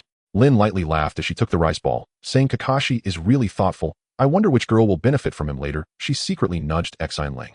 I don't know. Xin Ling pouted, responding ambiguously, completely unaware of the underlying meaning. Kakashi sighed inwardly. Daito, feeling indignant, interjected, Lin, I can do it too. Next time I'll cook for you. Come on now, we only have one kitchen at home. If you blow it up, what will I eat? Hearing Daitu bragging again, Xin Ling couldn't help but retort. Hey you girl, you don't believe in your brother, do you? Seeing the siblings about to argue again, Lin quickly intervened. We'll be late. At the intersection, Lin rubbed Xin Ling's head, advising, starting tomorrow, I can use shadow clones to accompany you. Today be good, okay? Lingjia. Xin Ling blushed and dodged, saying, don't touch my head, otherwise I'll get angry. Hearing this, Daitu complained to Xin Ling, is this different treatment? Xin Ling, you didn't say this when I used to pat your head. Not at all, brother. Do you think you're worthy of touching my head? Hearing the term pat on the head made Xin Ling instinctively retort, as if touching a sensitive spot. This response came straight from her mouth, without passing through her brain. I can't take it anymore. It's time to teach my little sister a lesson. Everyone please excuse me. Daitu was just about to go give Xin Ling a lesson when Kakashi pulled him forward by his collar. Goodbye, Xin Ling. Goodbye. Xin Ling's farewell was drowned by Daito's protests. In a forest. In the small woods, Xin Ling sat bored on a large rock, mumbling with a leaf pinched between her fingers. It's all that annoying brother's fault for dragging his feet. The training ground is already occupied. Before she finished speaking, the leaf was unconsciously sliced in half by her gathered chakra. The severed leaf whirled in the wind, drifting towards a white-clad man who had appeared under the tree. The man reached out and plucked half a leaf, his snake-like eyes gliding over the neatly cut edge, the nature transformation of wind-release chakra. You do have some talent. Wow. Xin Ling was startled and rolled off the rock, peeking cautiously over the edge. Golden vertical pupils, pale skin, it was unmistakably Orochimaru, one of the legendary 3 ninjas. Oh, do you know me? Xin Ling stepped out from behind the rock, facing the pressure of Orochimaru, stammering, you are the legendary Lord Orochimaru. I am you are my idol. Orochimaru raised an eyebrow and interrupted, let's skip the pleasantries. Now tell me, how did you get in here? I thought the fence was broken and that this was an abandoned training ground. Xin Ling's voice grew smaller as she spoke, I'll leave right away. Abandoned training ground. Orochimaru narrowed his snake-like eyes, his perception sweeping over the surroundings like ripples in water, suddenly raising the corners of his mouth meaningfully. Are you practicing wind-release chakra? Yes, Lord Orochimaru. Wind-release chakra excels in sharpness and speed. Its essence is to compress chakra to an extremely high density and release it in the form of high-speed cutting and slashing. You seem to have understood its sharpness characteristic at an initial level. Once you grasp this speed characteristic, you will master the form transformation of wind-release chakra. Upon hearing Orochimaru's explanation, Xin Ling felt enlightened. The questions that had puzzled her for a long time suddenly cleared up, and she quickly expressed her gratitude. Thank you, teacher Orochimaru, for clearing my doubts. Upon hearing Xin Ling's address, Orochimaru smiled and said, when did I agree to take you as a disciple? Just call me that. Xin Ling, puzzled, asked, isn't that so? Then why did you explain the knowledge of wind-release chakra to me? Haha, I don't have time to teach disciples right now, but you can ask me if you have questions. After saying this, he used a summoning technique to produce a scroll and handed it to Xin Ling. Sign your name in blood and stamp it with your 5 fingers. You just saw the seal for the summoning technique. Give it a try. Excited, Xin Ling bit her index finger, signed her name Uchiha Xin Ling on the scroll, and eagerly used the summoning technique, wanting to know what kind of snake she could summon. Haisuyu Shinwei. Summoning technique. Boom. A small white snake appeared in front of her, about the size of a palm, looking around curiously at the world, as if it had just hatched from an egg. Very cute. Xin Ling played with it in her hands while Orochimaru stared at the white snake for a long time before speaking. This is a white snake belonging to the direct bloodline of the white snake sage. It seems you have quite an affinity for the dragon cave. In the future, if you have questions, write them on the scroll, and you can summon other snakes to pass them to me. I will help you with your questions. Alright, hurry up and leave this place. Oh, thank you, Lord Orochimaru. After Xin Ling finished speaking, she immediately ran towards the exit. Not long after she left, 2 people wearing fox masks appeared in front of Orochimaru. Lord Orochimaru, this doesn't align with the rules. If she learns the secrets of this place, it could lead to serious problems. Orochimaru sneered. Hee, what a perfect trap. Knowing the secrets here, yet deliberately letting her in, your culpability may not be small either. The root member said with a difficult expression, this is an order from Danza-sama to find a chance to eliminate her. Is that so? He looked in the direction Xin Ling had left. Let me see how far this wind can blow. If I had known, I would have taken a longer route to the back mountain of Konoha. There surely wouldn't be anyone there. Xin Ling rushed to the edge of the forest, panting as she stopped by a river, feeling that what had just happened was quite surreal. However, if I had gone to the back mountain of Konoha, I wouldn't have encountered Orochimaru, who not only guided me in the training of wind-release chakra, but also taught me the summoning technique from the dragon cave. I wonder what he saw in me. Suddenly, I recalled the incident in the original story where Orochimaru seized Sasuke's body and cold sweat broke out all over me. No way. At this time, Orochimaru shouldn't have mastered the impure world reincarnation yet, right? Thinking of the white lab coat Orochimaru wore, I mused, at this time Orochimaru should be researching the cells of Hashirama, yet I managed to come out unscathed. He must not harbor any malice towards me. After resting for a moment, I looked at the little white snake in my hand. The little white snake flicked its tongue and made a hissing sound, staring at me. How about I call you by you? If you don't speak, I'll take that as a yes. The little white snake showed no reaction. After all, it had just been born and probably had little awareness. Xin Ling thought for a moment and turned to look at the fish in the river. Do you want me to get you something to eat? I formed hand seals and slapped my palms to the ground. Lightning release, earth walk. Blue lightning erupted from Xin Ling's palms, coursing through the ground and merging into the water, spreading across a section of the river before several 2-inch-sized fish floated to the surface. This technique of Kakashi's is really useful. I stepped on the water's surface to collect the fish, took out a kunai, skinned the fish, decapitated them, and fed them to Baiyu. Baiyu's belly swelled as it ate, nudging Xin Ling's hand with its head. Then, with a boom, it dispersed into a cloud of white smoke and returned to the dragon cave. The summoning time is so short. She patted her clothes and stood up, heading towards the back mountain of Konoha. The training ground in the back mountain of Konoha was bathed in warm golden light under the setting sun. This was the place where she first met Kakashi, and it was also the site of countless memories with Rin and Obito. Those playful and joyful times were a warmth she had never experienced in her past life. However, the fates of the three in the original story loomed over her like a shadow. Rin's death, Obito's fall, Kakashi's lifelong guilt. She forcefully patted her cheeks and declared, "Since I can change Uncle Mao's fate, I can surely protect them. Come on, Xin Ling, you can do it." Filled with determination for this goal, Xin Ling recalled Orochimaru's guidance and began to practice wind release chakra. Xin Ling controlled the wind release chakra flowing into her hands, forming a swirl of air in her palm. Then she increased the output of chakra, causing the airflow to spin faster. Feeling that she couldn't control it any longer, she immediately stopped supplying chakra and noticed 2 wounds appearing on her palm. After the attempt, she recalled Naruto's wind release technique. Spiraling shuriken. This should be the sharp characteristic of wind release chakra, right? Controlling the wind release chakra like this on my hand is quite difficult. I wonder how Naruto manages to hold it in his hands. I certainly don't have his physical prowess or vast chakra reserves. It seems the sharp route isn't feasible. What about speed? Does it refer to the speed of releasing ninjutsu or the speed of my own movements? In any case, I should give it a try first. After summarizing my experiences, I condensed the wind release chakra around my legs, feeling my body lighten significantly. Then I dashed forward. My speed more than doubled compared to usual. It seems that utilizing wind release to increase speed suits me well. Next, I'll increase the chakra output and see how fast I can go. After increasing the wind release chakra, I felt as if I could float at any moment. With one step, I jumped directly over 10 meters, and Xin Ling frowned. Although I jumped a great distance, it was much slower compared to my previous speed. Could it be that the natural wind resistance in the air combined with the lack of a force point while in the air forces me to move in a parabolic trajectory? It seems that wind release lessens my weight, but cannot completely nullify it, otherwise I would fly directly up. Resistance exists even when running on the ground. I can try using wind release to reduce the resistance I face while running, which should also speed me up. To validate my thoughts, Xin Ling began to continuously experiment, controlling her weight with wind release to an appropriate level while also reducing resistance with it. The remnants of the setting sun bathed the forest, and Xin Ling continued her tireless attempts. This time it feels at least 3 times faster than usual. It seems the direction of my research is correct. I'll try once more. The wind release chakra gathered again, but this time it didn't appear on her legs. Instead, she felt weak throughout her body. Her limbs felt soft, and she uncontrollably toppled forward. At that moment, a pair of hands supported her shoulders. Struggling to raise her head, she found a pair of black eyes looking at her with concern. "Kakashi, you came. It seems like today's training was a bit too much. Thankfully you're here, otherwise I probably would have been out here for a long time. By the way, where are my brother and Rin?" Kakashi had initially wanted to scold Xin Ling for not caring about her own body, but seeing the joy in her eyes upon his arrival, he silently swallowed his words, not wanting to interrupt her emotions. Then under Xin Ling's astonished gaze, he turned around and caught her on his back, simultaneously hooking her thighs with his hands and carrying her behind him. Xin Ling panicked and wrapped her arms around Kakashi's neck. Kakashi carried Xin Ling, feeling no weight at all. Her body was soft as if made of water, and he watched her little head resting on his shoulder, her small expression still in a daze. "Don't move, just relax. I'll take you home first." "I'm okay." Hearing Kakashi's words, Xin Ling came back to her senses and realized she was on Kakashi's back, her face slightly flushed, making a small sound. Kakashi then explained to Xin Ling where Obito and Rin had gone. Today some people caused trouble for Rin.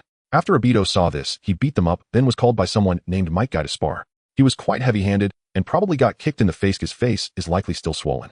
Rin took him to the hospital. "Damn it, how dare they hurt my brother. Next time I see him, I have to get revenge for my brother." Xin Ling's small face scrunched up on Kakashi's shoulder as she spoke with dissatisfaction. Even though she often played rough with her brother, seeing him get hurt by someone else still made her angry. After all, her brother could only fight back himself through others. "No way." Kakashi shifted the topic to Xin Ling, asking, "What happened today? You're training so hard." "Well, today I encountered a benefactor who gave me some guidance." "Can you guess who it was?" "It was one of the legendary 3 Orochimaru. He taught me the specifics of controlling wind release chakra and even taught me the summoning technique from the dragon cave, telling me to contact him if I have any questions. He must have seen my talent. What do you think? Am I strong?" The evening breeze brushed against the girl's hair and the faint scent of gardenias lingered. As she excitedly recounted her encounter with Orochimaru, Kakashi gently responded, "Yes, Xin Ling is the most amazing. Ha ha ha, of course." The glow of dusk stretched their shadows long, gradually merging into the twilight. Kakashi slightly tilted his head, feeling the rhythmic breath on his shoulder, and unconsciously slowed his pace. A month later at the Uchiha clan's place, Xin Ling wore a black and white maid outfit adorned with exquisite decorations complemented by a white apron with lace at the hem, exuding a sweet and delicate style, full of the charm of an anime maid. With long straight black hair, her hair flowed smoothly down to her waist, accented by cat ear hair accessories that added a touch of cuteness. Her bangs framed her forehead, making her face appear even more adorable. Her expression was blank, yet carried a hint of coolness and innocence, her gaze calm, giving off a feeling of quiet purity. "Brother, haven't you seen enough? It's not like you haven't seen it before." She helplessly turned to the wide-eyed Obito. Obito explained, "After all, the cat ear headband Rin gave you paired with the maid outfit directly creates the catgirl, maid version of Xin Ling. It's impossible to look at it enough. Ooh, I can't imagine how happy Rin would be to see it." Hearing Obito's compliment, a faint smile appeared on her face, making her outfit look incredibly cute. When Rin was mentioned, Xin Ling's lips slightly curled up, her cat ears twitching with the movement, as she curiously leaned forward. "What did you prepare?" Obito came in holding a vase filled with flowers of various colors, confidently showing it to Xin Ling, excitedly saying, "I spent 2.5 days gathering the prettiest flowers from the back mountain of Konoha. Isn't Rin about to learn how to master the sage arts? Sending flowers hopes that when she treats patients, she can also maintain her own health." Xin Ling looked at Obito with appreciation, smiling. "Rin is so good to you, you really put in a lot of effort." Of course, after receiving Xin Ling's affirmation, Obito could already imagine the happy expression Rin would have upon receiving the flowers. Xin Ling took the vase from Obito and placed it on the table to admire it. She noticed one flower that was different from the rest. It had no extra leaves, and its color was an intense crimson, resembling a spear soaked in blood. The flower consisted of 6 elongated petals, the edges slightly curled back as if torn by the wind, resembling thin satin or flames instantly solidified. The flower's stamen was slender with 6 thread-like filaments reaching up from its heart, topped with golden anthers resembling fine copper wires supporting a drop of solidified spark. Xin Ling was somewhat mesmerized by the sight and asked Obito, "Brother, where did you find this flower?" Obito, thinking Xin Ling also found the flower peculiar, eagerly replied, "What do you think? Isn't it unique and beautiful, eh? I discovered it on a plain behind a hill. At the time, I thought this flower was extraordinary. Other flowers had green leaves to enhance them, but this one stood out on its own, showcasing its unique beauty, just like Rin in my heart. What do you think? Don't you think your brother has a good eye, eh?" Recognizing the flower, Xin Ling rolled her eyes at Obito's self-satisfied explanation, gave him a couple of punches, and said helplessly, "Idiot brother, this is a manjusaka flower. Do you want to have a relationship with Sister Rin like this flower, where flower and leaves never meet? Does this flower have such a meaning?" Obito panicked and patted his chest. "Thank goodness you reminded me. So this flower. Let me have it." Xin Ling carefully took out the flower, saying, "I like how it looks when it blooms." Obito noticed that Xin Ling quite liked it and couldn't bear to refuse. "All right, then you take care of it. We still need to go to Rin's house soon, so hurry up." Xin Ling found a useless bottle, filled it with water, and gently placed the manjusaka flower inside. As her fingertips brushed the petals, a fleeting daze crossed her eyes. The fate of flower and leaves never meeting was not unlike her bond with another world. "It's time to go, Xin Ling. Kakashi is waiting for us outside." Upon hearing Obito's call, she gathered her thoughts, and then used the transformation jutsu to change into her usual outfit. After all, there were still many people on the street, and she didn't want unfamiliar faces seeing her in this attire. As soon as she stepped outside, she saw Kakashi holding a box from which a delicious aroma wafted. Curiously, she asked, "Kakashi, is this the cake you made for Sister Rin?" "Let me guess, is that aroma from a cream cake?" Kakashi was not surprised that Xin Ling guessed correctly, considering he had made her breakfast before. He smiled and said, "You have a keen nose, you figured it out already." Then, recalling her promise to Rin, he looked at Xin Ling in her normal outfit and asked curiously, "Xin Ling, the maid outfit you promised Rin, are you going to change at Rin's house?" Xin Ling looked at Kakashi with a mischievous smile. "I've already changed, but right now it's just the transformation jutsu. So do you want to see it now?" Kakashi imagined what Xin Ling would look like in her transformed state, gulped, and looked at her seriously, saying, "I do. Since you want to see so much." Xin Ling noticed Kakashi's unwavering gaze on her, feeling a bit shy. She couldn't help but want to tease him. "Of course not. There are so many people outside, but it would be embarrassing. Just bear with it for now." Obito watched Kakashi's expression, which seemed like it was about to burst, as if food had just been brought to his lips, only for the bowl to fly away into the sky. As a good friend of Kakashi, Obito couldn't bear to see him like this, so he decided to add fuel to the fire, wrapping his arm around Kakashi's shoulder and whispering in his ear, "It's the limited edition catgirl, Maid Xin Ling." Kakashi's heart, which was just beginning to calm down, was reignited by Obito's light remark, his gaze fixed on Xin Ling, as if trying to see through her transformation jutsu completely. Xin Ling felt a little shy under Kakashi's intense gaze and awkwardly changed the subject. It's almost time. Let's hurry to Sister Rin's house." After saying that, she hurried ahead, looking somewhat like she was fleeing. Bang bang bang. Sister Rin, we're here. Upon hearing Xin Ling's voice, Rin hurriedly placed the food her mother had prepared on the table covered with a rice-colored tablecloth and ran to open the door. Coming. Happy birthday, Rin, Sister Rin. X3 Rin opened the door and was greeted by Xin Ling, Obito, and Kakashi, all smiling and wishing her well. Thank you all, come on in. Kakashi placed the box containing the cake on the table, and after opening it revealed a cylindrical cream cake 30 centimeters wide and 10 centimeters high. He looked at Rin and smiled, saying, Rin, this is the cake I made myself. Let's see how it tastes later. Looking at the exquisite cake on the table, Rin teased with a smile, it must taste great considering I've been eating your breakfast every day for the past few months. I have full confidence in your cooking skills. Hearing Rin praise Kakashi's cooking, Obito felt quite displeased. He directly shoved Kakashi aside, who looked at him with a dead fish eye, speechless. Obito then took out his own gift, looking at Rin with a sincere tone, saying, Rin, these flowers are ones I picked myself. They may not be considered an exquisite gift, but flowers symbolize vitality. I hope that after you become a medical ninja, you will always be healthy. Rin, sensing Obito's concern for her, took the vase and looked at him with gentle eyes, smiling. These flowers are beautiful. I will take good care of them. Also, thank you for your concern. Once I become a medical ninja, I will always keep an eye on you and won't let you get a single scratch. When Dai-Tu heard Lin's heartfelt words, he was deeply moved. However, before he could respond, Xin Ling bumped him aside and deactivated her transformation technique, revealing the cat girl, Maid Xin Ling, who then leaped into Lin's embrace. Oh my, why say such emotional things on a birthday? One might mistake it for a wedding. Never mind that, Lin, sister, look at me. Am I cute? Meow. Since Lin saw the cat girl Maid Xin Ling appear, her gaze had been fixed on Xin Ling. When she saw Xin Ling leap towards her, she instinctively caught her with both hands. Looking down at the smiling Xin Ling in her arms, especially hearing the sweet meow at the end combined with the cat ears headband on Xin Ling, it was as if a real cat had transformed. Unable to resist, Lin rubbed her face against Xin Ling's cheek, catching a whiff of the delightful fragrance of gardenias. With affectionate eyes, she said, Kawaii kawaii, Xin Ling is the cutest in the world. Come here, let me hold you tight. Click click. Not only Lin but Kakashi had endured all this time just for this moment, as the camera in his hands continuously flashed, capturing this beautiful scene. In fact, ever since Xin Ling suggested wearing a maid outfit, Kakashi had prepared a camera in advance to make up for not having seen Xin Ling in her maid outfit. He didn't expect this unexpected delight. The cat girl Maid Xin Ling was truly amazing. Flipping through the photos on his camera, Kakashi let out a haha laugh beneath his mask. Are they pretty? Very pretty. Wait a minute. Kakashi realized something was off and stiffly turned to look behind him. He found that Xin Ling had appeared behind him from Lin's arms, looking at him with a dangerous smile, making him feel that his previously cool image in Xin Ling's eyes was completely ruined. At this moment, Lin and Dai-Tu also appeared behind Kakashi, looking at the cute photos of Xin Ling on Kakashi's camera, questioning him. Kakashi, I can't believe you are this kind of person. Yeah, we are so disappointed in you. As Kakashi listened to Lin and Dai-Tu's words, he felt utterly ashamed.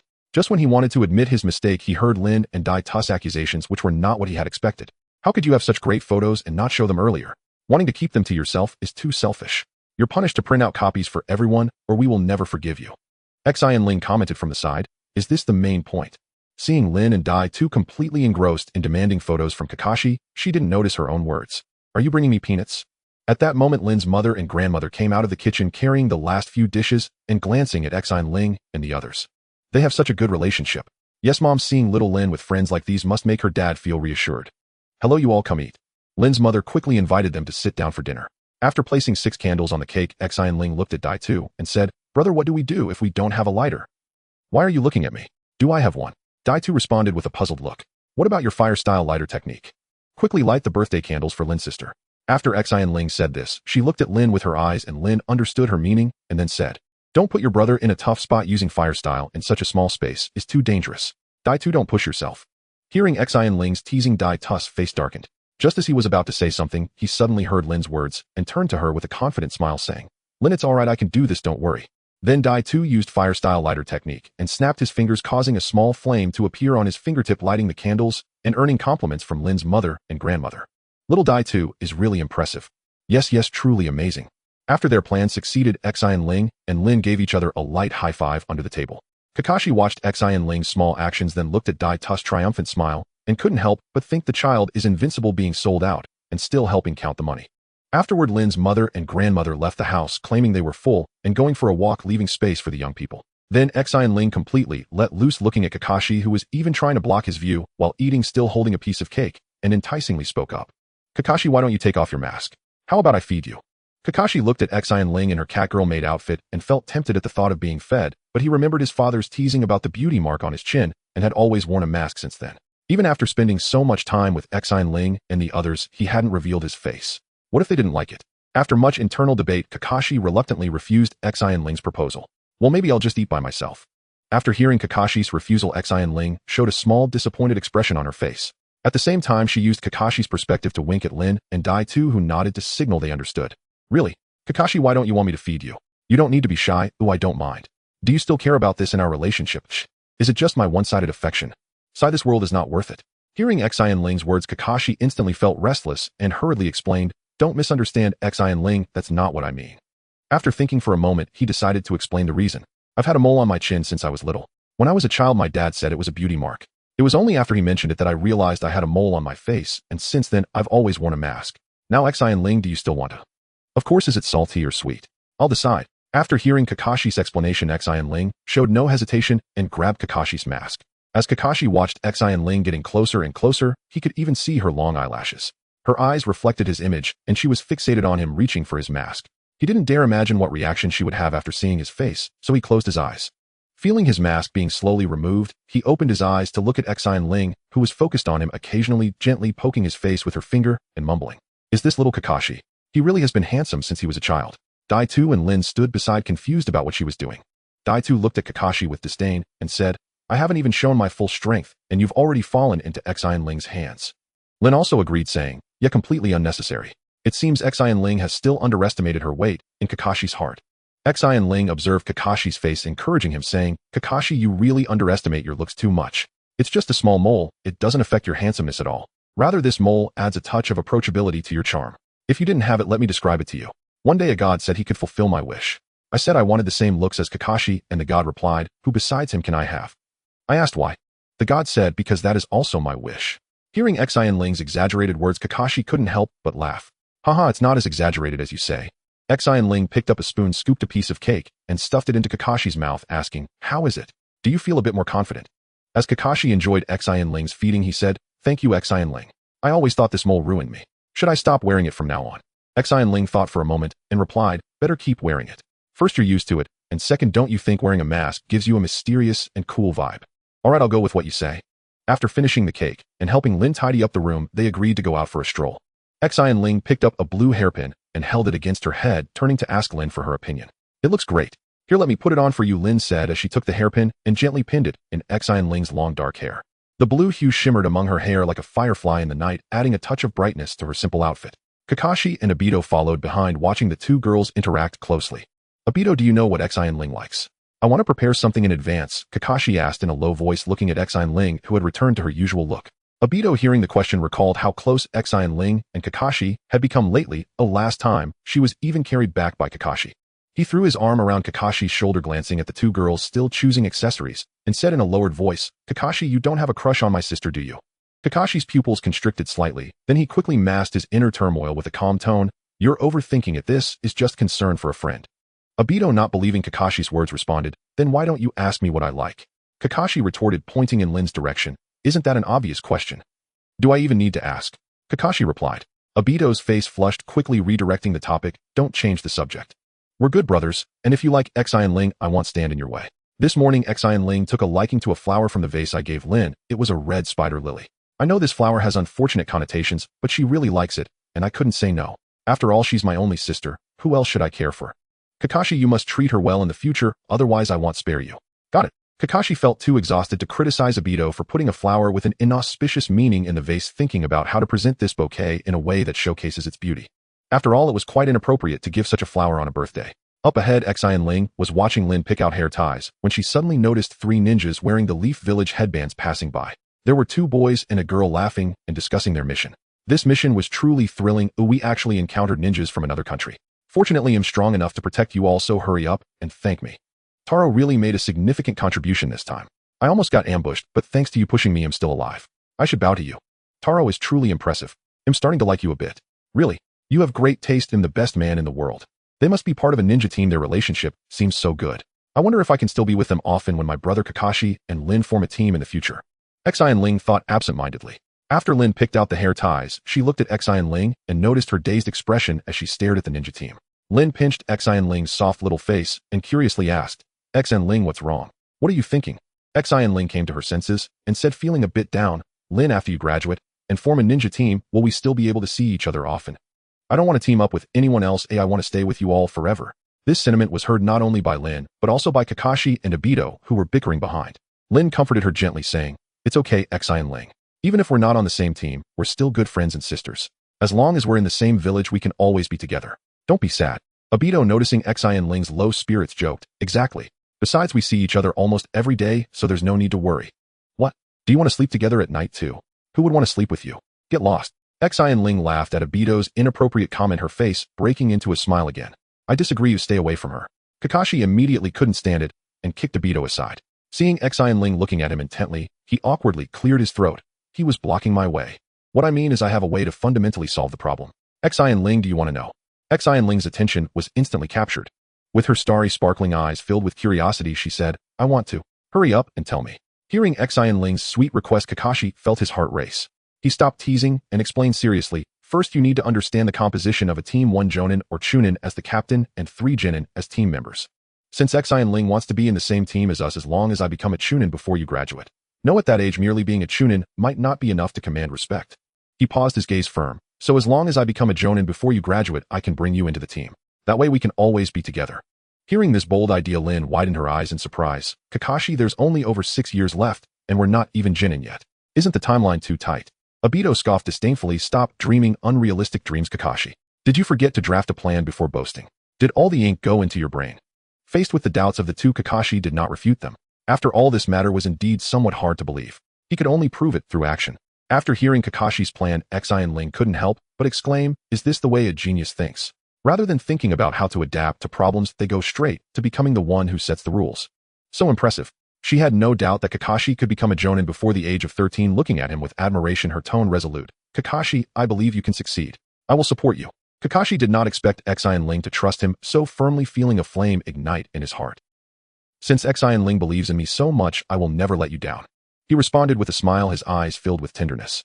In the familiar training ground now, two figures faced each other, but this time the protagonists were not Xin Ling, but Kakashi and Obito. "Kakashi, this time I will definitely win." Defeated again, it's always the same line. Obito and Kakashi exchanged their usual banter before the fight, but Xin Ling quickly interrupted them. "Brother Kakashi, I will throw this kunai into the sky, and when it lands we will officially begin. The condition for victory is to shoot it at the target over there. Good luck to you both." Xin Ling pointed to the target 100 meters ahead, then threw the kunai into the sky, without caring when it would land, turning around to find Lin. At the moment the kunai landed, Obito and Kakashi rushed to its side simultaneously. Obito reached for the kunai first, but Kakashi kicked it aside, then executed a back kick toward Obito. Obito, unable to grab the kunai, bent down and rolled to avoid Kakashi's kick, then got up and ran toward the kunai. As Kakashi chased after Obito, he quickly formed hand seals. Earth-style land wave. With a stomp on the ground, the earth before Kakashi began to undulate violently, resembling turbulent ocean waves. Obito lost his balance and fell to the ground. Just as he got up, he saw Kakashi rush past him, a gust of wind blowing against his face. Knowing he couldn't catch Kakashi, he formed hand seals. Fire-style fireball jutsu. Obito's chest puffed out as he expelled a 5-meter-sized fireball toward Kakashi. At the same time, he formed the hand seal for Shadow Clone. Ever since he saw Xin Ling use this technique to gain an unexpected victory over Kakashi, he thought it was particularly useful, so he silently studied it, hoping to catch Kakashi off guard and win this time. As Kakashi passed by Obito, he realized that Obito would try to stop him from throwing the kunai. He quickly formed the hand seal for Earth Wall, and feeling the intense heat behind him, slapped the ground with one hand. Earth-style Earth Wall. As the Earth Wall rose behind him to block the fireball, a thick cloud of dust appeared. Kakashi felt an overwhelming sense of familiarity with this scene and suddenly thought of something. He formed seals again to create a shadow clone, sending it to throw the kunai, while he used Earth-style underworld fish to burrow underground. Kakashi's clone picked up the kunai and hurled it toward the distant target. Obito seized the opportunity to pull out a shuriken from his pocket and shot it toward the kunai, tracing an elegant arc in the air and accurately hitting the flying kunai with a crisp sound. Ding dong. Obito quickly ran toward the spot where the kunai fell, and Kakashi, seeing this, prepared to intercept him. Suddenly, another Obito sprang out from behind him, kicking toward him, forcing Kakashi to block with both hands. Seeing his shadow clone had obtained the kunai, Obito smiled victoriously and said to Kakashi, "Kakashi, it seems like this time I have it in the bag, haha." "Is that so? Do you think only you can use shadow clone?" After Kakashi said this, he dispersed into a cloud of white smoke. "Wait, that's a shadow clone, then where's the real one?" Obito's shadow clone had already thrown the kunai, and just as it was about to hit, Kakashi emerged from the ground beside the target and shifted it aside, causing the kunai to land in a nearby tree. Kakashi walked over, pulled out the kunai, and then aimed at the target. "What the heck, how is this fair?" Obito's clone was so furious that it dissipated. Obito and Kakashi returned to their resting place and began to bicker. Kakashi, tell me, how many jutsu did you use this time? Is this the amount of chakra someone your age should have? This is the nature change of earth-style chakra, which reduces chakra consumption, you fool. Alright bro, once you master the nature change of fire-style chakra, you'll be able to use fire freely too. Obito, you've improved a lot since last time, don't be discouraged. Xin Ling and Lin walked over to comfort Obito. Lin pulled Obito aside and looked at his hand saying, did you scrape your hand? Let me see. Obito, looking unconcerned, replied, it's nothing, this isn't even a real injury. Lin stared intently at Obito with her clear eyes. No matter what he said, she directly held his scraped hand and said, Obito, I said I would always watch over you and wouldn't let you get hurt, and also. Obito stared blankly at Lin. Ever since she held his hand, his heart had been racing. Hearing Lin mention the promise made on his birthday, he was overjoyed. Does Lin still remember what she said that day? Will she always watch over me? Have I won her heart? Lin. Hearing Lin's final words, he instinctively asked, and what else? Lin seemed to have spent too much time with Xin Ling, adopting her occasionally playful demeanor, and mischievously said, and I just learned to master medical ninjutsu, but I haven't tested it yet, so you'll have to bear with me for a bit. Then Lin's hand emitted a faint green glow as she healed Obito's wound, leaving a slight scar. Looking at the scar on Obito's hand, Lin said disappointedly, I thought there wouldn't be any scars left, it seems I still need more practice. Hearing Lin's self-reproachful words, Obito snapped back to reality from Lin's gentle healing and quickly comforted her. It's okay, Lin. I feel as good as new and it doesn't hurt at all. Plus, there's still plenty of time. You'll definitely become a medical ninja like your mother. Thank you for your encouragement, Obito. On the other side, Xin Ling took out a scroll, raised it above her head, and proudly said, Look, Kakashi, what is this? A scroll? Could it be a powerful jutsu? Kakashi replied, puzzled. No. Xin Ling was momentarily at a loss for words by Kakashi's response, then handed the scroll to him weakly, saying, Though it's not a powerful jutsu, it should help you master the nature change of wind-style chakra faster. Kakashi curiously opened the scroll and discovered it was a wind-style jutsu, wind-style gale technique with the hand seals Wushin. After closing the scroll, he recalled that Xin Ling had spent the entire month researching the nature change of wind-style chakra, and realizing a certain possibility, he looked at Xin Ling in shock and asked tentatively, Xin Ling, this isn't a jutsu you developed, is it? Seeing Kakashi's shocked expression, she straightened up and confidently said, That's right. This is my painstaking masterpiece, wind-style gale technique. Its effect is to increase one's speed by 1.5 times. Once you master the nature change of wind-style chakra, you'll even be able to use it without forming hand seals. After all, I promise to help you. I definitely wouldn't say this lightly. So what do you think? Impressive, right? Kakashi looked at the scroll in his hand, gripping it tightly. He hadn't expected the help Xin Ling mentioned earlier to be this. She generously gave him the results of her hard work. Everything was understood without words. As for saying things like this is too precious, I can't accept it, that would be too cliché. He needed to prove that Xin Ling had not misjudged him. It seemed he had to master the nature change of lightning-style chakra as soon as possible to provide her with help. Smiling at Xin Ling, he said, Impressive, Xin Ling is the strongest, and I am no match for you. Moi. Xin Ling emphasized, What should you call me now? Yes, teacher Xin Ling, Kakashi said with a smile. 1 year later in the Hokage office. Amidst a mountain of documents, a middle-aged man boredly reviewed the papers. Dressed in a white ceremonial robe with 3rd Hokage embroidered in fiery red on the back, the worn hem indicated that he was a seasoned Hokage with many years of experience. The wrinkles on his cheeks spoke of the passage of time, yet remnants of his youthful, handsome demeanor remained visible. He held a pipe in his mouth and exhaled a puff of thick smoke. Why are there so many documents today? And what about this fallen Konoha telephone pole? Shouldn't it be reported to the construction team? Why is it on my desk? None of the younger generation at home are competent. Shouldn't it really be the responsibility of the Nara clan? As he picked up the next document and saw the title list of students applying for early graduation from ninja school this year, his eyes lit up like a fisherman finally catching a 20-pound fish after long waiting. 3 students are actually applying for early graduation this year, and they are all first-year students. Is it blind confidence, or do they have a sure win? Getting exposed to the darker side of being a ninja so early isn't good. It seems their graduation assessments will need to be more challenging. However, if they can pass, it would indeed be remarkable. Outside the examination hall of Konoha Ninja School. Brother Lin, are you two also planning to graduate early like Kakashi? Xin Ling looked at them reluctantly, as after Obito and Lin went on their mission, there would be no one to accompany her. Lin comforted her, saying, The world of ninjas is still very dangerous. If the 3 of us apply for graduation together and pass, we will definitely form a small team, and we can also look out for Kakashi. When Kakashi becomes a Jonin, Xin Ling, you can join us then, and we'll be together every day. So don't be sad, this separation is only temporary. How it sounds like you know me well, Obito laughed, putting his arm around Kakashi's shoulders, pointing at him. Ya little sister, and this guy Kakashi will probably ignore others when working with strangers, stubbornly driving everyone crazy, haha.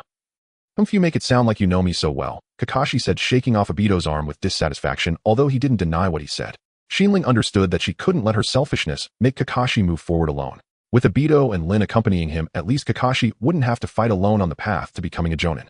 She then encouraged them, I wish you all the best, you will definitely become ninjas. Good luck. Kakashi looked at Obito retaliating against his earlier jab at him. Lin, and I should be fine, after all medical ninjas are quite rare. As for you Obito, you're just a defeated opponent, no need to say more. What did you say? Kakashi, I almost won last time. If I had stealthily dived underground to withstand your lightning release, instead of using a shadow clone to stab you in the back, wouldn't you have exploded? Obito stubbornly recalled the past, as if he had won that match. Alright, the assessment is about to begin. Let's go. Lin pulled Obito into the examination hall. Kakashi looked at Xin Ling confidently, saying, Xin Ling, this is just the beginning. I will prove that I am not just talking nonsense. Xin Ling clasped her hands behind her back, leaning forward with a knowing smile. I believe in you, Kakashi. I will wait for you here. The gentle breeze blew through Xin Ling's long hair, creating ripples. Her smile was natural, and saying this without hesitation showed her unwavering trust in Kakashi. Any slight unease he felt about the examination cord dissipated in an instant. Why am I so anxious? Is it because I'm afraid of stumbling at the first hurdle and turning my previous promises into a joke? Xin Ling trusts me so much, and my strength absolutely will not allow failure. Thank you for always believing in me, Xin Ling, Kakashi said. Xin Ling waved her hand and laughed. Hey, why are we talking about thanks? That would be too formal. Kakashi turned and entered the examination hall, waving back to her. Let's go. A proctor dressed in a green vest and wearing a Konoha headband sat before Lin with an assessment sheet on the table. First, please demonstrate the basic body replacement technique. Upon hearing the request, Lin immediately formed hand seals and created a clone, but this was not an ordinary clone, it was a shadow clone that could perform ninjutsu. The Konoha proctor exclaimed in shock, shadow clone. Then Lin's clone used transformation jutsu to change into the exact likeness of the Konoha proctor with no flaws at all, while her original body performed body replacement technique, turning into a block of wood. Not bad, not bad. If this were a normal assessment, you would already qualify as a ninja. But it's not enough. Wanting to enter the ninja world at such a young age without the capability is akin to courting death. I heard you wish to become a medical ninja, then prove your abilities. With that, he raised his hand and pulled out a kunai from the tool pouch at his waist. Under Lin's horrified gaze, he stabbed it into his palm, then violently pulled it out. Dark red blood slowly flowed from his hand as he glared at her and said, the world of ninjas is very cruel. If you're scared, you can still leave now. Lin pressed her hand against her chest, forcing herself to calm down, and walked towards the Konoha proctor sadly, saying, Proctor, please don't hurt yourself like this. I understand what the ninja world is like. After all, my father left in such a manner. After hearing Lin's explanation, the proctor realized he had inadvertently reminded her of her sorrow, and said apologetically, I'm sorry, little girl. That wasn't my intention. I just wanted to remind you that the ninja world is very dangerous, and at your age you should enjoy a happy childhood. Upon hearing the proctor's explanation, Lin thought, it seems this proctor is also a good-hearted person, but acted too recklessly. Still, it's for my own good. Although this type of wound has not been treated, it cannot be allowed to worsen. It's okay, proctor. I didn't take it to heart. Then Lin placed her hand above the proctor's injured hand, and a green glow appeared from her palms, softly enveloping the wound. After a while, the glow from Lin's hands faded, and the blood gradually ceased flowing. Lin wiped the blood off the proctor's hand with a handkerchief, revealing a palm that was as good as new. The proctor looked at his palm, devoid of any scars. The incident of stabbing himself felt like a dream, and he stared at Lin in astonishment, saying, no wonder you want to become a medical ninja. At such a young age you can master healing techniques to this extent. That's impressive, truly impressive. Lin, who had just finished treating the wound, humbly replied after hearing the proctor's praise, I can only treat minor injuries for now, am still far from being a true medical ninja. The Konoha proctor thought about how he had just intimidated Lin and how she still treated his injury without holding a grudge. He took out a 1,000 yen bill, handed it to Lin, and apologized. This is for your medical expenses, and also an apology for my earlier behavior. Please be sure to accept it. No need, no need.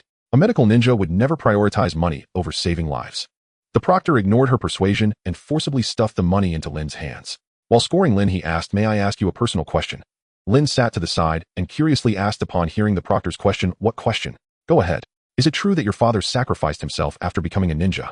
Aren't you afraid of that? And to become a ninja at such an early age? Lin recalled that her father was injured during a mission and eventually passed away due to lack of timely treatment. At that moment, she felt helpless, unable to do anything. Following that, she learned medicine with her mother, thinking that if she could become a medical ninja, she could save her father if she had been by his side. Now, thinking of her lively and cute Xin Ling, the warm-hearted Kakashi, and the caring Obito with such a wonderful group of friends, it's hard to imagine the feeling of losing them. I am indeed afraid, but I am more afraid that my friends will be in life-and-death situations when I am not around, and that I won't be able to save them. It seems you really value your friends. After reflecting, the proctor handed Lin the Konoha headband and wished her well. Then I wish you enduring friendships. Congratulations, Lin, on becoming a ninja. Lin accepted the headband and bowed to thank him, saying thank you for your blessing. After performing the three bodies technique, Obito was taken by the examiner to the training ground adjacent to the school. Confused, he asked examiner, is there any other assessment that requires us to come here? Due to the requirements from above, the difficulty of this year's early graduation exam has increased. Your task is to defeat me in this training session. Do you have any questions? Obito thought of Rin and hurriedly inquired, what about Rin? She's a medical ninja, she won't have this task right. That little girl certainly does not. If you can't hold on, just shout give up, and I will stop. Now you have 5 minutes to prepare. The examiner responded coldly. Obito sighed in relief, knowing that Rin's assessment did not involve combat. He did not realize that the examiner's warning was not a joke. He then looked at his ninja tool pouch, which had a red bell insignia embroidered on it, revealing a hint of a smile. That girl Xin Ling is quite thoughtful. Knowing I didn't have a ninja tool pouch, she specially made one for me as a birthday gift. I haven't spoiled her for nothing. Upon opening the ninja tool pouch, he found 10 kunai, 10 shuriken, a bottle of painkillers, a roll of bandages, and a box of soldier pills. It was evident that the weapons were a gift from the wealthy Kakashi, while the medicine was from Rin. Looking at the contents of the pouch with confidence, Obito said to the examiner, "I'm ready, examiner." Right after he finished speaking, the examiner lunged at him, not giving him a moment to react, and kicked him. Obito hurriedly reacted, raising his hands to defend, but was still kicked several meters away by the terrifying force. Just as he got up from the ground, the examiner's attack followed closely, throwing a shuriken while forming hand seals. Ninja technique, shuriken shadow clone. 50 shuriken flew towards Obito, sealing off all his escape routes. He could only pull out 2 kunai from his tool pouch to defend, sparks flying in the air as the sound of metal clashing echoed. After a round of defense, Obito finally blocked the shuriken that covered his upper body, but 3 shuriken were embedded in his legs, blood seeping out. Before Obito could catch his breath, the examiner kicked him again, sending him rolling on the ground. Obito finally understood the meaning of the examiner's earlier mention of giving up. This was his lifeline. If he didn't shout, the examiner would continue to attack mercilessly until he completely gave up. While rolling, he pulled out 4 kunai and shot them at the examiner, stabilizing himself while forming hand seals. Fire release, great fireball. In order to dodge the kunai, the examiner had to stop chasing Obito, sidestepping to evade, and then saw Obito forming hand seals, unleashing a 6-meter-wide fireball that came rushing towards him, a wave of heat hitting him as he rolled to the side. But it still singed the hem of his pants. Quickly extinguishing the flames, he looked towards Obito, who was running in the opposite direction, and hurriedly pursued him. After distancing himself, Obito emerged from the ground, took a painkiller and a soldier pill, and wrapped his injured legs with bandages, exclaiming with joy, "Great, they didn't notice." Obito walked toward the forest, sighing to himself. Using 3 ninjutsu in one go is still exhausting. That shadow clone shouldn't last much longer. I need to take this opportunity to set up an ambush, otherwise I can't fight him. His strength and speed far exceed mine. Thinking of Xin Ling's wind walking technique, he complained internally. Why don't I have wind release chakra? If I had Xin Ling's wind walking technique, my speed would definitely match, or even surpass the examiner's. That would be a great advantage for Kakashi. After the examiner kicked away Obito's shadow clone, which turned into white smoke, a hint of astonishment finally appeared on his otherwise tense face. Shadow clone. I didn't expect him to conceal his abilities during the 3 bodies technique. Did he release the clone while casting the great fireball? But where is his real body? There shouldn't be a place to hide. Could he have used earth release to hide underground? After returning to the initial spot, the examiner found no trace of Obito. He really knows how to play with words. To defeat me in the training ground, it seems finding him will take some effort. Once inside the forest, the examiner noticed it was eerily quiet, not even the sound of a bird. Remembering his past experiences, he sneered, "This is all leftover from my games. Stop hiding, you, I can see you, little rat." Hearing the examiner's words, Obito naturally did not believe him. "You think I would fall for that? Let me show you this." He then pulled up 2 vines binding 2 trees approximately 60 centimeters wide and 5 meters tall, launching them at the examiner from both sides. The examiner was indeed not deceiving Obito. After entering this area, he had been continuously observing his surroundings. The 3 trees bound by vines were directly in front of him and on both sides, and there was also a circular pile of leaves covered with many leaves ahead, which was obviously suspicious. With one tree attacking from the left and the other from the right, it was clear that Obito was trying to push the examiner towards the grassy pile ahead. The examiner jumped into the air, took out a kunai, and cut the vines binding the trees, preventing a secondary attack. Then he observed the direction of the other 2 uncut vines, looking in Obito's direction, and found him throwing 8 shuriken, followed by forming hand seals, unleashing 8 fireballs that enveloped the shuriken, increasing their speed and power. Fire release Phoenix Sage Fire technique. What was even more terrifying was that 5 of the fiery shuriken sealed off his escape routes.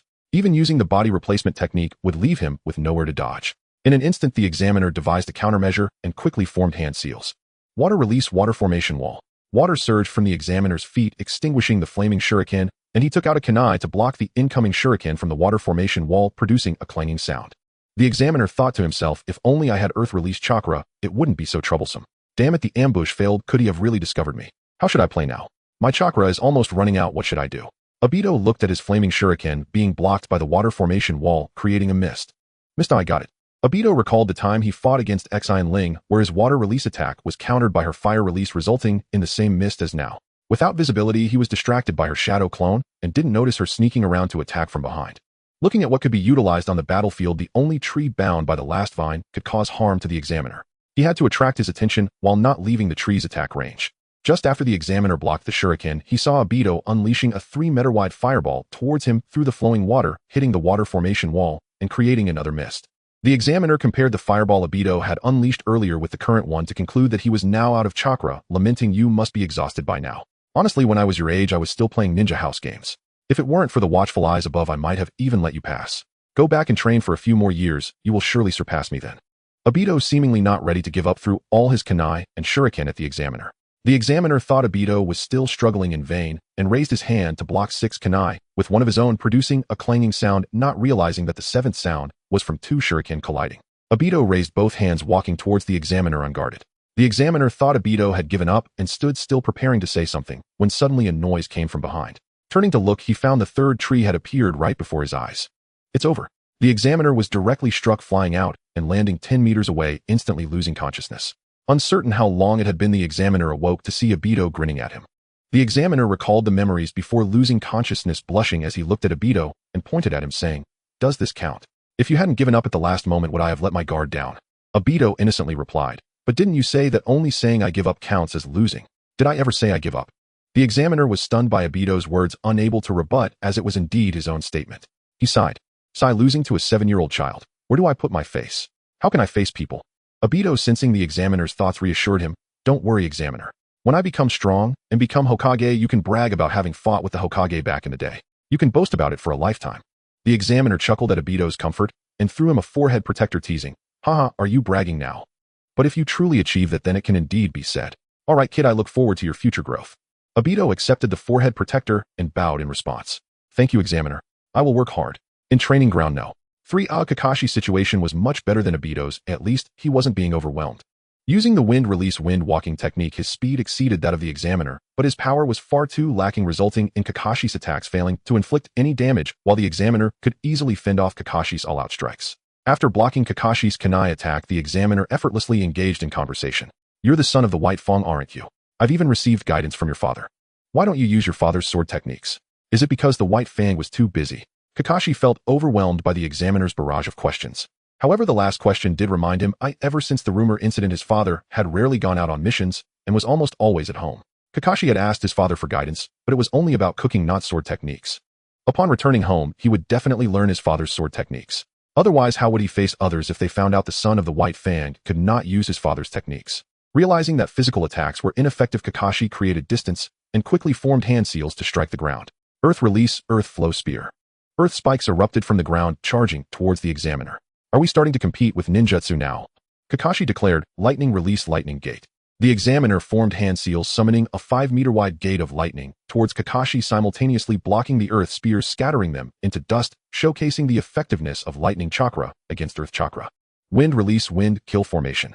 Kakashi formed hand seals, summoning a tornado of the same size as the lightning gate, shattering the lightning gate while lifting sand and stones from the ground to create a small sandstorm, reducing visibility to a minimum.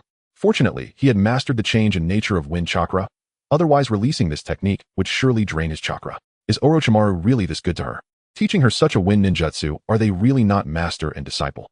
Nonetheless, he had to thank Hinari, otherwise it would have been difficult to pass this assessment. What were those above thinking? Just one early graduate, was it necessary to use a Chunin as the Examiner? Kakashi sighed at how useful Hinari's wind ninjutsu was, while also suspecting that this assessment was never meant for him to pass. Taking advantage of the Examiner's lack of visibility, Kakashi devised a plan, splitting into 2 shadow clones, one using earth release to burrow underground and the other charging at the Examiner, while his main body took cover by the river at the training ground. The Examiner was astonished by such ninjutsu. Wait, is this right? No wonder the son of the White Fang doesn't know sword techniques. It turns out he has been training in ninjutsu instead. However, my former captain was the esteemed Koji, who I can still handle such ninjutsu. He declared. Water release, water dragon bullet.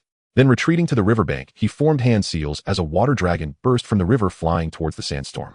The sand and stones lifted by the tornado were drenched, increasing their weight, and fell to the ground to form mud, extinguishing the tornado with the water dragon's impact.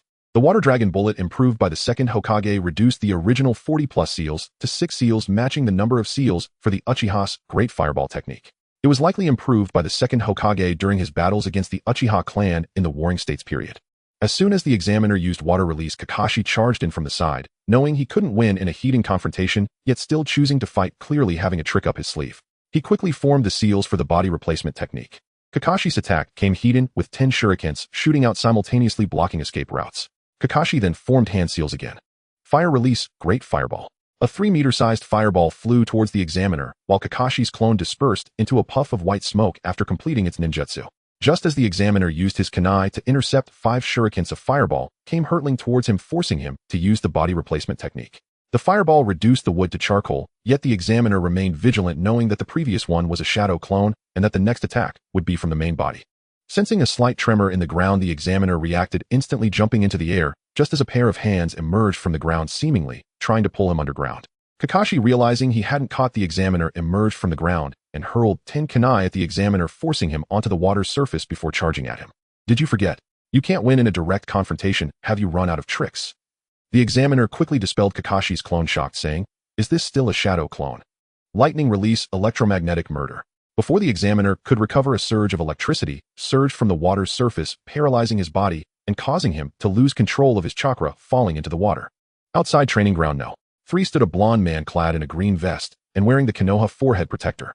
His golden hair shone like sunlight, with clear bright blue eyes and a prominent nose. His facial features were distinct, with soft yet firm lips, exuding a natural confidence and composure. Is this the son of the White Fang? Calm mind, excellent ninjutsu talent, and a seamless combat strategy. Truly outstanding, just like his father, he remarked, then respectfully reported the battle results to the third Hokage beside him. Hokage-sama, it is Hitaki Kakashi who emerged victorious. Oh, is that so? I'm not surprised at all. Sarutobi Hiruzen said, looking at the blonde man. Minato, please fetch that little girl's assessment form. She should have passed as well. Understood. Namake's Minato left behind his Flying Thunder God kunai and vanished using the Flying Thunder God technique. Whoosh. Sarutobi Hiruzen then turned his gaze back to the crystal ball in front of him, where the outcome of Obito's battle was also unfolding. The third Hokage, using a technique to look through a telescope, saw that Obito had passed the assessment and with a beaming smile said, "The little rascal is playing tricks, but is his goal really to become Hokage?" Although he is from the Uchiha clan, he is entirely different from the others, showing respect for his elders and being courteous, completely free from the arrogant flaws typical of the Uchiha. He is quite a promising talent. In the time it took Sarutobi Hiruzen to say a few words, Namake's Minato had returned, holding Rin's assessment form and handing it to him with both hands. "Lord Hokage, this is the assessment form for Noera Rin, and as you expected, she passed." Sarutobi Hiruzen took the assessment form, and after reading it, he exclaimed, "It seems she is a young girl who values her comrades greatly. Minato, even though you are only 17 this year, you already possess the strength of a Hokage. They are your disciples, who I don't want to let their talents go to waste. How about you take them under your wing?"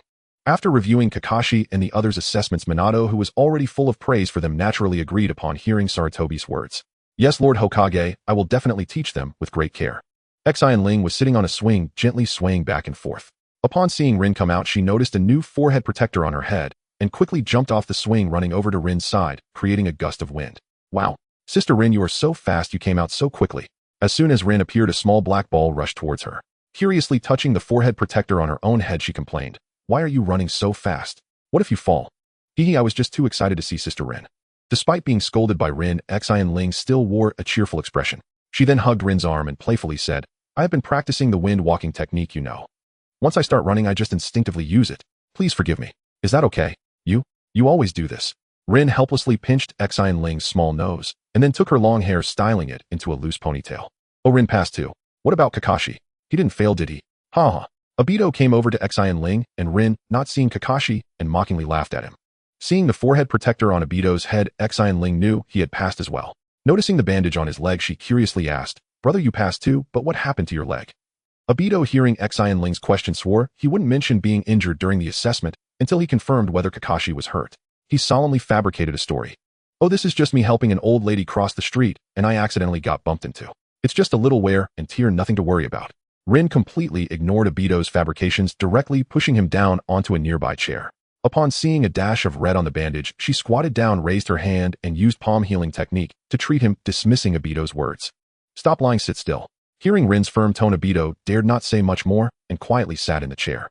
Xin Ling saw Kakashi walking from a distance, and not wanting to disturb Rin and Obito, ran over and circled around Kakashi. Kakashi looked at Xin Ling, who was alternating between raising her hand and squatting to poke her leg, appearing like a curious child.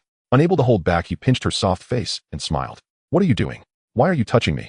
Xin Ling pointed at the injured Obito and mumbled, let go, I'm just worried about you. Kakashi released his hand, looking in the direction Xin Ling pointed, and saw Rin treating Obito with palm healing technique. Noticing the forehead protector on Obito's head, he realized he had passed 2 and sighed. It seems he also faced an examiner of Chunin level. Hearing Kakashi's words about them fighting Chunin, Xin Ling exclaimed in disbelief, huh, you guys as Genin are fighting Chunin. What kind of outrageous matching mechanism is this? Kakashi pondered for a moment and expressed his thoughts. The body flicker technique is actually quite simple. If someone leads the way and graduates early this year, many people would likely apply to graduate early. However, if one only knows the body flicker technique, they should be among the weakest of Genin. If one graduates at 12, even if they only know the body flicker technique, their body would have nearly fully developed. Even if they encounter an equal level ninja they can't defeat, running away should still be fine, which increases the survival rate of Genin. Thus, they increase the difficulty to prevent us from passing and thereby reduce the number of early graduation applications. That makes sense. Listening to Kakashi's lengthy explanation, Xin Ling felt as if she had returned to high school. No matter what Kakashi said, he was quite verbose, and she simply followed along. Clap, clap, clap. Your explanation is very brilliant, and your reasoning is quite sound. It seems that not only are you excellent at collecting intelligence during battles, but you also have a far-reaching vision. Just then, Namikaze Minato arrived at the ninja school and heard Kakashi analyzing the increased difficulty of the assessment. After he finished speaking, Minato couldn't help but applaud in praise. Kakashi turned around and saw a handsome blonde man looking at him with a warm smile, curiously asking, thank you for the compliment. May I ask who you are? After healing Obito's injury, Rin noticed something unusual with Xin Ling and pulled Obito over. After Minato waited for Obito and Rin to arrive, he introduced himself saying, hello, I am Jonin Namikaze Minato, and I will be your instructor for the 3 of you. I came today to inform you that we will gather at the training ground number 3 tomorrow morning for a test, so we can get to know each other better. After that, I will take you to carry out missions. Obito was astonished to see such a young Jonin. Teacher Minato, if I may ask, how old are you this year? I've never seen a Jonin this young before. Minato smiled lightly and replied, I am 17 this year, but don't be fooled by my youth. I am actually a bit stronger than most Jonin. Rin looked at Minato with admiration and praised, our teacher is so young, will he perhaps be stronger than Lord Hokage in the future? Minato, feeling a bit embarrassed, said, that's too much praise, Rin. Xin Ling nervously asked Minato, brother Minato, can I come to watch tomorrow? Hearing Xin Ling's sweet address, Minato's lips curled slightly, and he smiled, saying, you must be Obito's sister, Xin Ling. You are very welcome to come and watch. Thank you, brother Minato. After hearing Minato's agreement, Xin Ling hurriedly expressed her gratitude. Minato waved his hand and said, no need to thank me. Well, that's all for now. I will take my leave. Obito insisted, teacher Minato, today we celebrate becoming ninjas. Would you like to join us for dinner? Minato replied, sorry Obito, I have family matters to attend to. I need to go home to eat. Maybe next time. See you tomorrow. With a whoosh, Minato declined and then disappeared. Minato's gentle demeanor and behavior left a very good impression on Xin Ling and the others, making it hard for them to harbor any negative feelings. Obito and Rin walked ahead, discussing Minato. Obito sighed, teacher Minato is really gentle. I thought all Jonin had cold faces and carried themselves loftily. Rin agreed, yes, but it's possible that only teacher Minato is like this. Kakashi was curious about how Minato left, thinking he vanished in an instant. It shouldn't just be speed. I should ask my dad about it later. Xin Ling appeared behind Kakashi, pushing him forward, interrupting his thoughts, and then said, all right, stop thinking, it's time to eat. Let's go. Oh, this is so delicious. Kakashi, your cooking skills have really improved. As Xin Ling walked and ate, she praised Kakashi before stuffing another sushi into her mouth.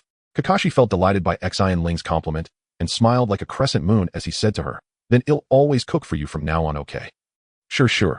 Upon hearing this, Xin Ling thought it was a wonderful opportunity and nodded eagerly. Watching the interaction between the two in front, Obito shook his head and said with frustration, Lin, look at my little sister, she can't even understand Kakashi's intentions. Is there no hope for her? Lin indeed couldn't argue for Xin Ling in this matter and could only helplessly say Xin Ling is great in every way except she's too oblivious when it comes to feelings. Not long after they arrived at training ground No. 3. Beside Minato stood a woman with long, deep red hair that reached her waist, striking features and fair skin. She had a slender figure, yet was not frail, dressed in a simple dark high-neck short shirt with her sleeves rolled up to her elbows. She linked her arm with Minato's and greeted the four with a smile. Hi there. I'm Uzumaki Kushina, your future teacher's wife. Minato then explained. That's right, Kushina was feeling too bored at home, so I brought her here to take a look. Don't worry, it won't affect us. Obito looked at Minato enviously and remarked, Minato sensei really has it all, love and career. Lin also agreed, Kushina sensei is truly beautiful. It's really a match made in heaven for you and Minato sensei. After hearing the compliments from Obito and Lin, Minato and Kushina smiled happily. Thank you for the compliments. You all have such sweet mouths, Minato, you really have good disciples. Xin Ling noticed the word future and curiously asked, Kushina-jiji, why future? I see that you and Minato-jiji get along so well. Why aren't you married yet? Kushina looked at Xin Ling and explained with a smile. That's because Minato hasn't turned 18 yet. We're planning to get married next year.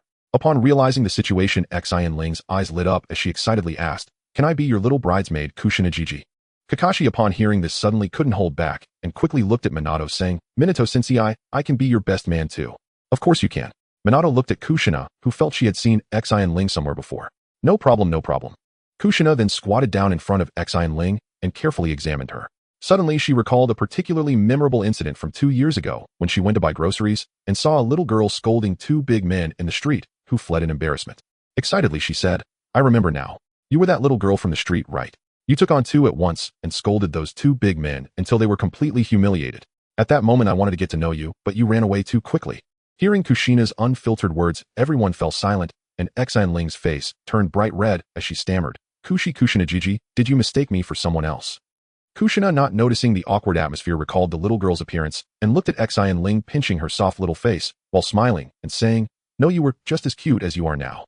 Xin Ling still wanted to maintain her dignity and pretended to be reserved, saying, Kushina-jiji, I didn't want to admit it. After all, family scandals should not be aired, but I don't want to hide it from you. Obito asked, What family scandal? Xin Ling shot him a glance, and Obito felt a bad premonition rising as he looked into her familiar eyes. Xin Ling continued, Actually, my brother has a hobby that none of you know about. Obito replied. Xin Ling tugged at Kakashi's hand, and Kakashi instantly understood what she meant, stealthily moving behind Obito. And that is, he loves to wear women's clothes. You stop. Kakashi quickly covered Obito's mouth, physically silencing him. I was just as shocked when I found out, but what can I do? After all, he's my brother, and if I don't care for him, who will? Every time I wanted clothes for myself, I secretly bought him clothes he wanted. But later he couldn't satisfy his desire to wear women's clothing secretly anymore, so he used transformation jutsu to turn into my appearance and went out to buy them himself. On the street, he encountered 2 people who could see through his transformation. They were shocked by his appearance and criticized him, but he wasn't someone to be trifled with either. He realized that those 2 men shared the same interest in women's clothing and exposed them in the street. Unable to bear the public scrutiny, they fled in embarrassment. However, my brother also faced criticism from others, so he burst out of the crowd and shouted, I just want to create a world where men can wear women's clothes. What's wrong with that? After hearing Xin Ling's story, everyone fell into a deeper silence. Kushina, unaware of the abnormality in Obito, questioned, Could it really be that I mistook you? Minato was also captivated by Xin Ling's bizarre tale. After all, regardless of the truth, it was indeed quite fascinating. Lin listened to Xin Ling's story, although it had no relation to reality and was entirely fabricated. She couldn't help but tease Obito, saying, Obito, I didn't expect you to have such a hobby, but don't worry, I want mine. Upon hearing Lin's words, Obito broke free from Kakashi's grip and slowly walked towards Xin Ling as if flames were about to burst from his eyes, his fingers cracking ominously. Xin Ling, do you still have anything to say? Realizing the gravity of the situation, Xin Ling crouched under a tree, grinning as she tried to appease Obito. Well, what I meant was I was just joking. You know I love to joke around, haha, I love jokes. Xin Ling mumbled pleadingly, pigeon gif.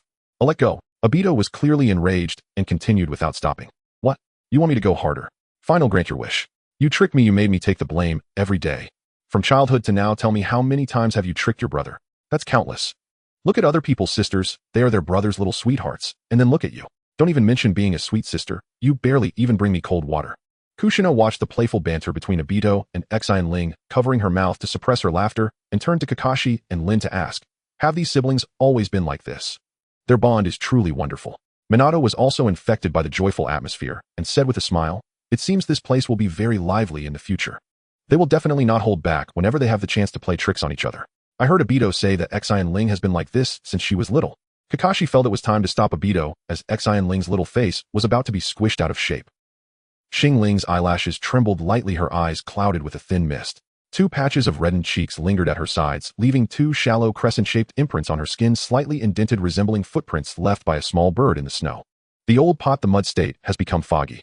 Looking at Xin Ling's flushed face, Obito felt much of his long-held resentment dissipate. Hearing her slurred words, he retorted without reservation, Isn't this your doing? If it weren't for Kakashi stopping you, you'd never get to speak again in a day. Alright, Obito, we know she was joking and didn't mean it. Don't be angry now. At this moment, Minato walked over to ease the atmosphere while explaining the content of the test. The training content for later is for you to protect Rin while attempting to attack me as much as possible. The condition for victory is if one of you can hit me, or if you can last until the time ends, that would count as your win. Conversely, if I hit Rin, you lose. If you win, I can treat you to lunch. If you lose, then during missions I will assign you boring side tasks. To be fair, I won't use my famous jutsu Flying Thunder God. Kakashi noted Flying Thunder God and curiously asked, Minato Sensei, is that the space-time ninjutsu you used when you left yesterday? That's right, prepare yourselves, we will start shortly. After Minato finished speaking, Kakashi and the others began discussing tactics. Kakashi analyzed, Minato Sensei's statement indicates that even without using Flying Thunder God, his speed is definitely faster than ours. So we need to engage in a protracted battle around Rin and find his weaknesses, only then do we have a chance of winning. We do this and then that. After hearing Kakashi's strategy, Obito couldn't help but comment, Kakashi, I'm not saying anything, but why do I feel like ever since you lost to Xin Ling you particularly enjoy tactics focused on distracting others' vision?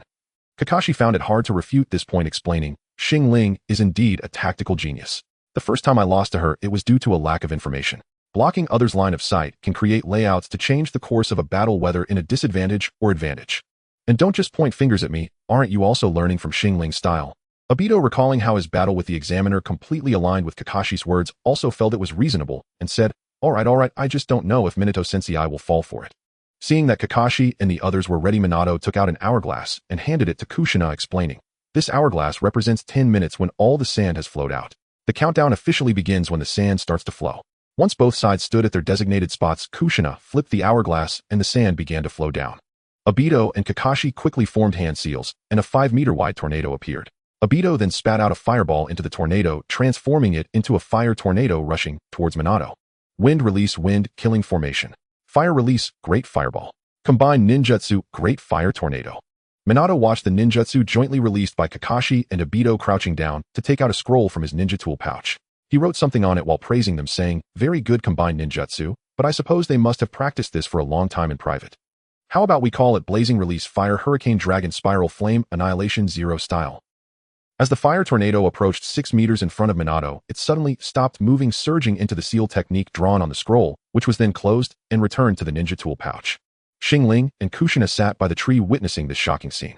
Xin Ling in astonishment grabbed Kushina's hand and curiously asked, Sister Kushina, what was that move from Minato? So powerful, so powerful. Seeing Xin Ling's shocked expression, Kushina proudly said, this is a type of sealing technique called the sealing fire law. Minato learned this from me. So impressive, so impressive. Looking at Xin Ling's eyes, which seemed to be sparkling with stars, Kushina remembered what Minato said when introducing his 3 students yesterday. Kushina, I will be a teacher tomorrow, just like how Jiraiya Sensei taught me. They are all very good, strong, united, and have nice personalities, but their family situations are quite poor. Kakashi and Rin both come from single-parent families, and Obito's conditions are worse than Kakashi and Rin. He has only an elderly grandmother and a younger sister who is a year younger. But perhaps because of their poor family situations, they have matured and become sensible much earlier. Kushina looked at Xin Ling with tender eyes and gently asked, since you think Sister Kushina is so strong, would you like to learn sealing techniques from me? Xin Ling was enveloped by Kushina's gaze, feeling a warm sensation rising in her heart. Hugging her arm, she leaned her small head against Kushina's shoulder, happily saying, I would love to thank you, Sister Kushina.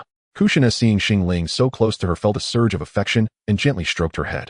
After Xin Ling shivered slightly and relaxed her tense body, she softly leaned against Kushina, quietly enjoying Kushina's gentle actions. What is this feeling? I have never experienced such warmth and security. After Minato used the sealing scroll to seal the fire tornado, Rin and Obito threw kunai and shuriken at Minato to give Kakashi a chance to approach him. Minato's agile form resembled a dancer, every movement elegant, as the kunai and shuriken seemed to intentionally avoid him. Rin's shuriken throwing technique was surprisingly better than Obito's, who belonged to the Uchiha clan.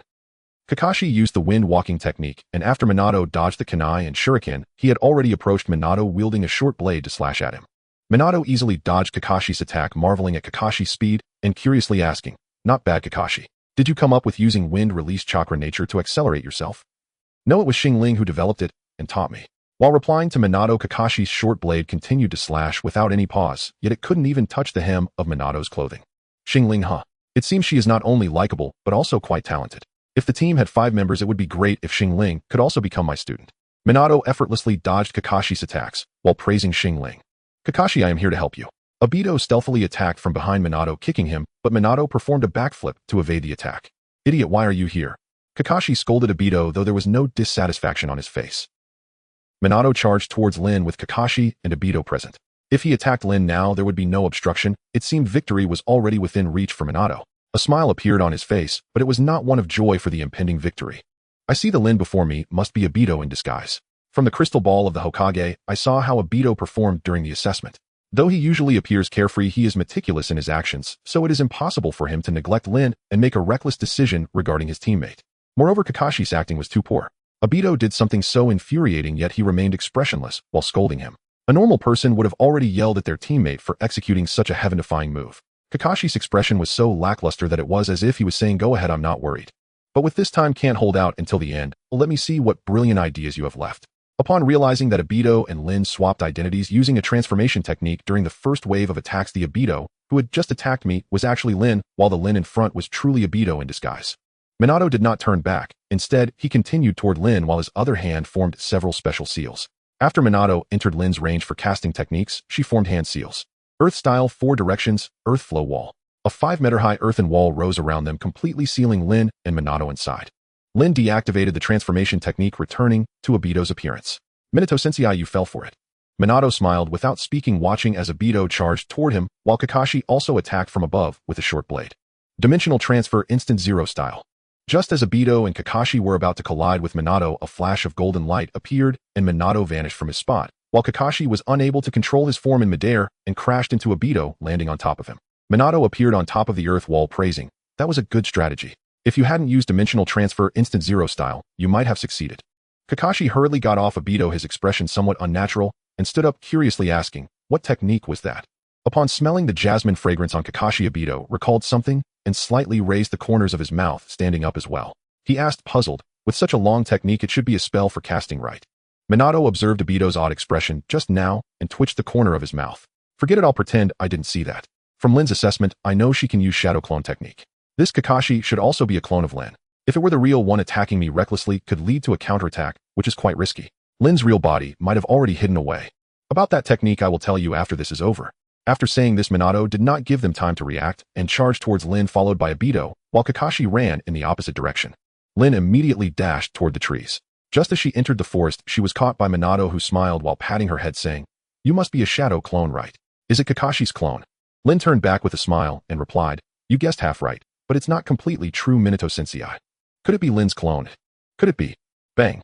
Lin's shadow clone dissipated into a puff of white smoke. Minato noticed the ground slightly shaking, leaped into the air, narrowly avoiding Kakashi's attack that sprung from the ground. Water-style water chaos wave. On his way, Obito simultaneously formed hand seals with both hands. Seeing Minato already leaping into the air, he expelled a column of water from his mouth, aiming at Minato's landing spot. Lightning-style earth walk. After Kakashi emerged from the ground, he formed hand seals and struck the ground, causing lightning to converge along the ground with the water released by Obito, creating blue electric sparks in the water. What a daring plan, even I was deceived. Minato formed hand seals in midair and pushed his palms forward. Wind-style gale palm. A strong gust of wind erupted from Minato's palm, propelling his figure in the direction Kakashi had fled. Kakashi urged Obito, "Quick, intercept Minato sensei." In the air, Minato watched as Obito began forming hand seals, taking out the scroll that originally sealed the Fire Dragon Tornado, tossing it towards Obito. Fire-style Great Fireball. At that moment, Obito finished forming his seals, his chest swelling slightly, and he expelled a fireball the size of 6 meters. The scroll Minato tossed formed a Fire Dragon Tornado in midair, colliding with Obito's fireball and directly swallowing it. "What are you waiting for? Hurry up and go." Kakashi used the wind-walking technique, pulling the dazed Obito as they ran toward Minato, avoiding the range of the Fire Dragon Tornado's attack. Xin Ling gasped at Minato's actions. Wow, is this a real-life version of the secret scroll? Her longing to learn sealing techniques reached its peak. Kushina, seeing Minato throwing fire into the forest, was greatly displeased and said resentfully, "Seriously, this training ground isn't ours. If we damage it, we will have to pay. Xin Ling, let's go. I will take this opportunity to teach you the drawing method for sealing techniques." Okay. She then took Xin Ling and ran toward the Fire Dragon Tornado. At this moment, Lin had already split off another shadow clone after receiving memories from the dissipated clone, intentionally slowing down her pace to hope to delay Minato. She herself found a concealed spot to hide. Minato quickly caught up to Lin and noticed that she had clearly altered her direction upon seeing him. He guessed that this must also be a shadow clone.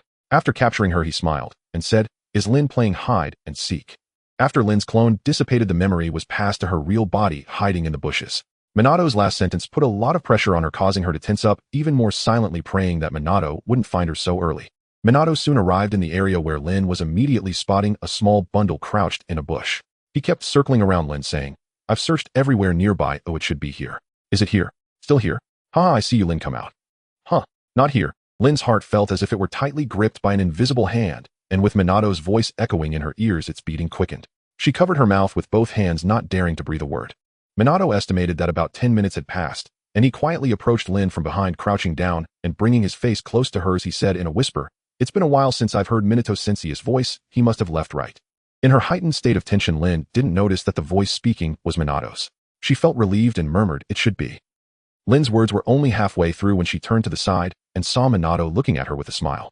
Her heart jumped to her throat, scared out of her wits, and she finished the latter half of her sentence in panic. "Right." Chirp, chirp, chirp. On the other side of the forest, a sharp cry startled a flock of nearby birds, causing them to emit crisp calls.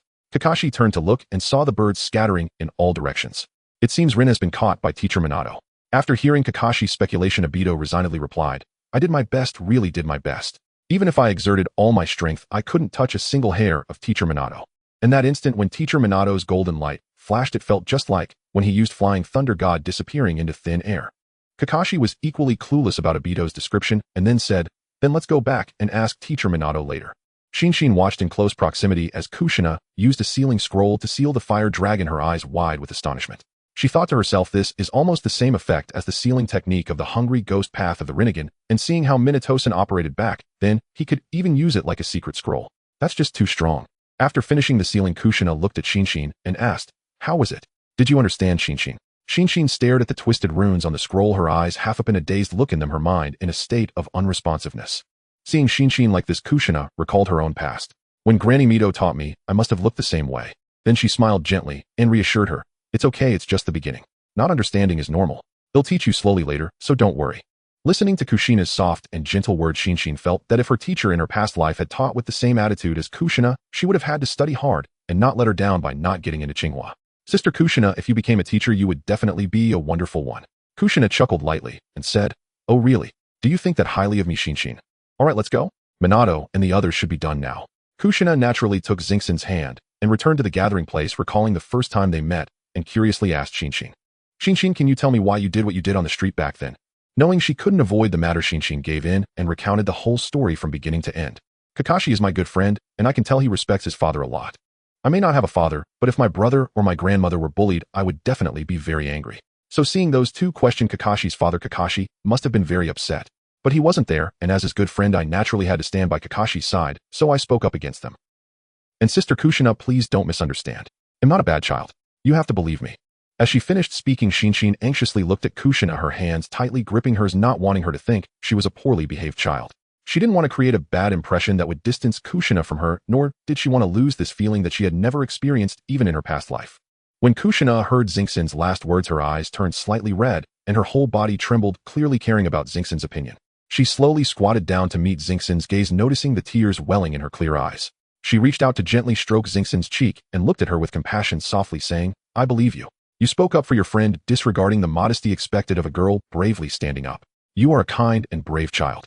Upon hearing Kushina's gentle response, Xin realized that not only did she believe in her, but she also regarded her as a kind and brave child. The tears that had been tightly held back began to flow uncontrollably, and she hugged Kushina tightly, releasing her pent-up emotions, a glimmer of red flashing in her eyes. Thank you for believing in me, sister. I've never experienced such a warm embrace before. I don't want to lose you, Sister Kushina. I'm so afraid that one day those who care about me will leave me." Kushina thought that Xin had never experienced parental love, and that's why she relied so much on her. She then wiped away Xingxin's tears with her sleeve and gently patted her back, comforting her. It's okay. Don't cry. If you keep crying, you'll become a little flower face, and that won't look good." After being comforted by Kushina for a while, Xin realized that her emotions were somewhat out of control. She then wiped her tears with her arm, unsure of what to say, and upon hearing Kushina's words, she blurted out, "Who said that? I look good." Seeing Xingxin's mood improve, Kushina pouted and found it a bit funny. She went along with her, saying, Yes, Xin is the prettiest. Now let's go. Minato and the others are waiting for us." When Kakashi and Obito arrived at the meeting point, they found Rin sitting under a tree with a pale face, her small mouth slightly open, as if a small shadow was slowly drifting out from her mouth. Obito rushed to Rin's side and worriedly asked, "Rin, what's wrong?" Minato, seeing Obito's worried look, scratched his head and said apologetically, "Sorry, I accidentally scared her." "Minato, how did they perform? Did they pass the test?" Kushina, holding Xingxin's hand, walked over and seeing everyone gathered curiously, inquired Minato. Rin snapped back to reality upon hearing Minato announcing the battle results. After all, throughout the battle, Kakashi and Obito had worked very hard for victory, while she felt she hadn't done anything outstanding. If they lost because of her, she would definitely feel guilty. Obito and Rin looked at Minato with anticipation, while Kakashi's attention had been on Xin since she walked over with Kushina. He noticed her eyes were slightly red and was about to ask, but Minato announced the results, leaving him with no opportunity to ask. Your tactics were very clever and your cooperation was quite good. However, one issue is that you couldn't precisely control your emotions. In future missions, unexpected situations are bound to arise, and you must stabilize your emotions to avoid dangerous actions. In the future training, I will focus on enhancing your emotional control abilities. Lastly, congratulations. You passed the test. If you have any questions, you can ask me now. Knowing they had passed the test, Rin breathed a sigh of relief. After being frightened by Minato, her pale face gradually returned to normal. Obito recalled Minato's evasion techniques against his and Rin's attacks, and curiously asked, Teacher Minato, that technique you used wasn't the Flying Thunder God, was it? How did you achieve instantaneous movement? It's Kate at Sushin Shun 0 time, transfer type, I write. At this point, Kushina interjected, who can remember such a long name? Can it be changed? Thinking back to Minato's appearance at that time, it was just like the representation of Godspeed in games. No markers, yet able to teleport directly. So I suggested Minatosan, how about calling it Godspeed? It's easy to remember and reflects your speed of instantaneous movement. What do you think? Everyone else also agreed with this name and nodded enthusiastically.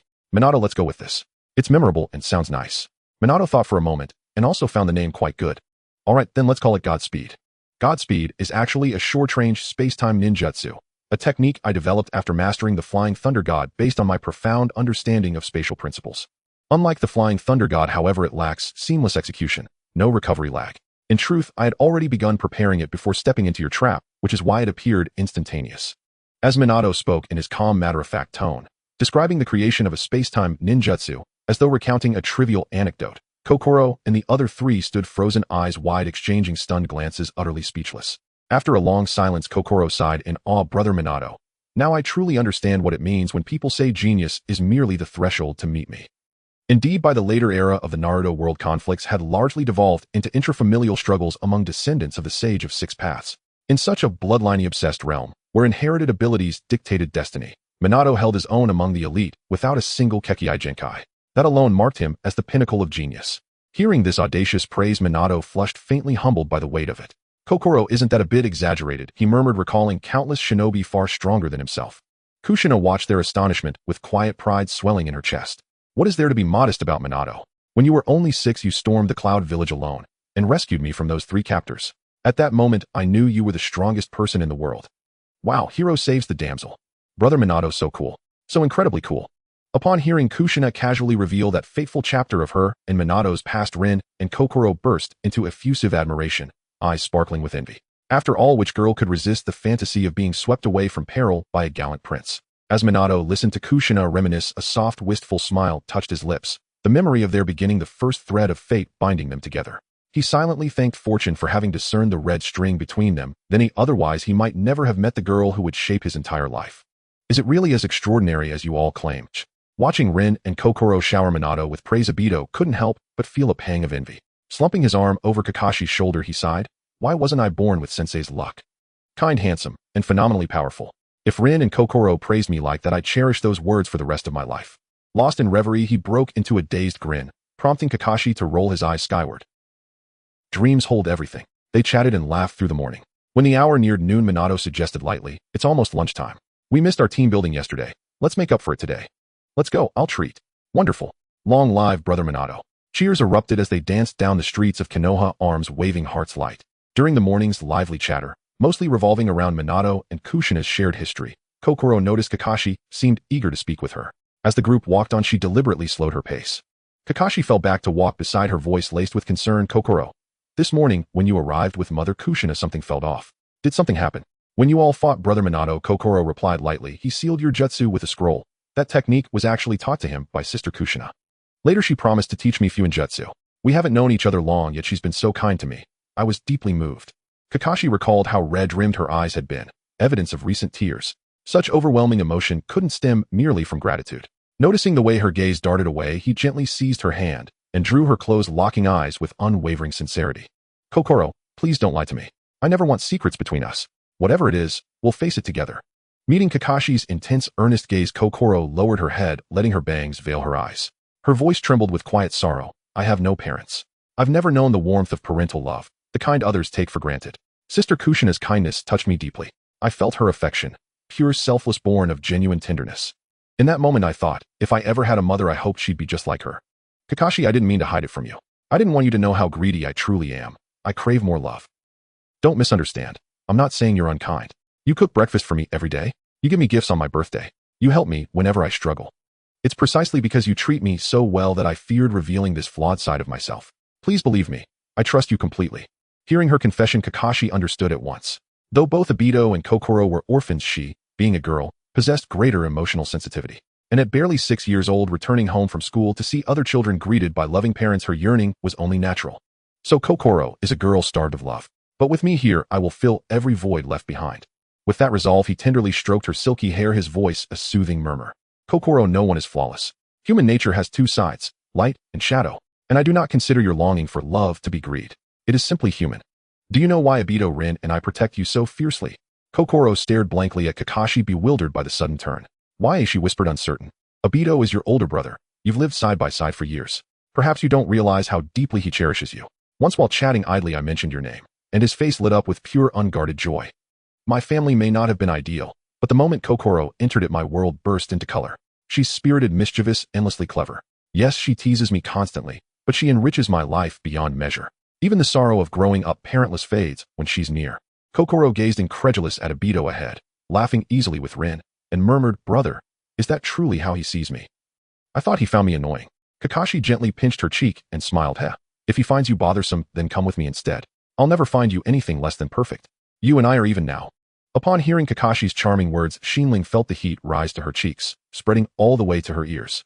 She turned away, gently shaking off his hand, and stood facing away from him, idly twirling her long flowing hair as she feigned nonchalance. So, how does Rinsen truly see me? Rarely had Kakashi seen Xin Ling so flustered, and his smile deepened accordingly. As for Rin, she was first drawn to your adorable appearance. Later, upon learning that you were not only charming on the outside, but also deeply devoted to your friends, she grew even fonder of you. Ah, is that all? Hearing Kakashi recount Rin's evolving impression of her, Xin Ling turned back toward him and voiced a suspicion she'd long held. At first, wasn't it simply because Rinsen thought I was young yet mature, and thus took special care of me? That I couldn't say, Kakashi replied, gazing at Xin Ling with eyes crinkled into crescent moons, a mischievous glint dancing in their depths. Now that you've answered Rin's and Obito's questions, shouldn't it be my turn? Recalling Kakashi's earlier flirtatious words, her cheeks flushed again uncontrollably. Stammering softly, she whispered then, Kakashi, why are you so kind to me? Kakashi's thoughts drifted back over the past 2 years, the countless moments they'd shared. He remembered the day his father's honor had been questioned and how Xin Ling had stepped forward without hesitation to defend him. He recalled her seeing his true face for the first time and declaring with theatrical flair that he was stunningly handsome. Even when he made bold, seemingly reckless promises Rin and Obito doubted, she had believed in him unwaveringly. He remembered her handing over an entire month's worth of meticulous research, offered freely without reservation. Yes, why indeed? Was it the moment we first met, when I saw your indomitable spirit followed by your impulsive, earnest self-introduction? Or perhaps it was when I was at my lowest, when you quietly asked, are you all right? Or maybe it was your steadfast belief in me right up until the exam hall, that I would surely fulfill our promise. Listening to Kakashi's tender recollections, Xin Ling too slipped into reverie. Unbeknownst to her, she and Kakashi had already walked so far together, each memory vivid, as if it had unfolded only yesterday. When exactly did I begin to fall for you? I can no longer recall. Let me return then to my very first words. I don't believe your desire for more love is greed, or something flawed. What I truly meant was this: no matter what flaws you perceive in yourself, I have loved you, deeply and wholly, from the start. And I will give you ever more love, until every hollow space within you overflows with it. Xin Ling trembled faintly at his final words. One hand pressed gently against her rapidly rising and falling chest, as if to still the frantic rhythm of her heart, now racing wildly at Kakashi's confession. Dazed, breathless, she murmured, like, is this a confession? Kakashi reached out and clasped Xin Ling's hand, his long-suppressed emotions surging forth like a tide. Yes, this is my confession. Xin Ling, I have loved you for a very long time. I had intended to wait, to confess only after becoming a jonin and fulfilling our promise, but I realized I simply could not wait any longer. Whether this moment sprang from sudden impulse or quiet, patient intention, it matters not. Today I wish nothing more than to draw us closer, to let our hearts meet at last. But Kakashi, I may not be as good as I seem. I'm loud, restless, playful. I tease people constantly. Unlike other girls, I'm not quiet or demure. I carry so many flaws. Even knowing all this, would you still love me? With gentle strength, Kakashi drew Xin Ling into his arms and spoke, voice soft as silk. To me, those traits you call flaws are precisely your liveliness, your wit, your radiant warmth. So my answer remains unchanged. I love you. Now, Xin Ling, what is yours? Startled by his sudden embrace, Xin Ling nestled her head against his chest, her ear attuned to the steady, powerful beat of his heart. Hearing his answer, sweetness bloomed within her, warm and honeyed. In a whisper softer than a sigh, she breathed yes. Hearing that kitten-soft reply, Kakashi's joy surged. He tightened his arms around her, voice trembling with emotion. Xin Ling, from this day onward you are the most important person in my life, second only to my father. With every breath I take, I shall stand beside you, until my final day. Yes. Xin Ling murmured, cheeks burning with shy delight. Just then, an ill-timed voice pierced the air. Finally Xin Ling has awakened. Heaven has witnessed it at last. After nurturing this precious cabbage for so long, I must now surrender it to another. How unbearable. Whoa, Minato, don't they remind you of us back in the beginning? Indeed. Who would have imagined? Kakashi, usually so reserved and taciturn, showing such fervent affection for Xin Ling. Having noticed Kakashi and Xin Ling falling behind, the four of them had doubled back and stumbled upon the very moment of his confession. When they saw the two embrace, astonishment spilled from their lips unbidden. At the sound of the others' voices, Xin Ling's face blazed crimson, steam seeming to rise from her brow. In one fluid motion, she ducked out of Kakashi's arms and darted behind him, using his broad frame to shield herself from their teasing gazes. Feeling her slip from his embrace, Kakashi's fleeting pang of loss melted instantly into quiet amusement, touched by her instinctive reliance on him. Turning to the group, he spoke lightly. Sorry to keep you waiting, we're ready now. Weren't we heading out for lunch? Let's go then. Minato, having walked that path himself, recognized Kakashi's quiet effort to ease Xin Ling's embarrassment, and smoothly lent his support, since Kakashi says so. Let's spare them further teasing. Today marks not only the founding of Team Minato, but also the dawning of something beautiful. Looks like I'll be treating everyone to lunch. Hearing their sensei declare himself host, the other three immediately ceased their ribbing of Xin Ling and Kakashi. Walking ahead, Obito glanced at Kakashi's hand entwined with Xin Ling's, and memory flickered their very first meeting. Back then he'd sensed almost instinctively that Xin Ling would one day belong to Kakashi. That premonition had come true, and Obito ruefully recalled how he'd once mistaken Kakashi's quiet demeanor for aloofness. Had he known, he never would have apologized to him in the first place. True, Kakashi's devotion to Xin Ling over these past 2 years had been beyond reproach, but as her older brother, watching his closest friend court his own sister evoked a peculiar ache, like sheltering a stray kitten for years only to watch its true owner arrive one day, reclaim it effortlessly, leaving him powerless but to sigh heavy-hearted into the silence. Sigh, daughters grow up too fast. Rin, seeing Obito's dejection, gently consoled him. Come now. Kakashi isn't a stranger. Isn't it far better that Xin Ling chooses him rather than someday bringing home some unknown man declaring I'll marry no one but him? Big brother, don't interfere.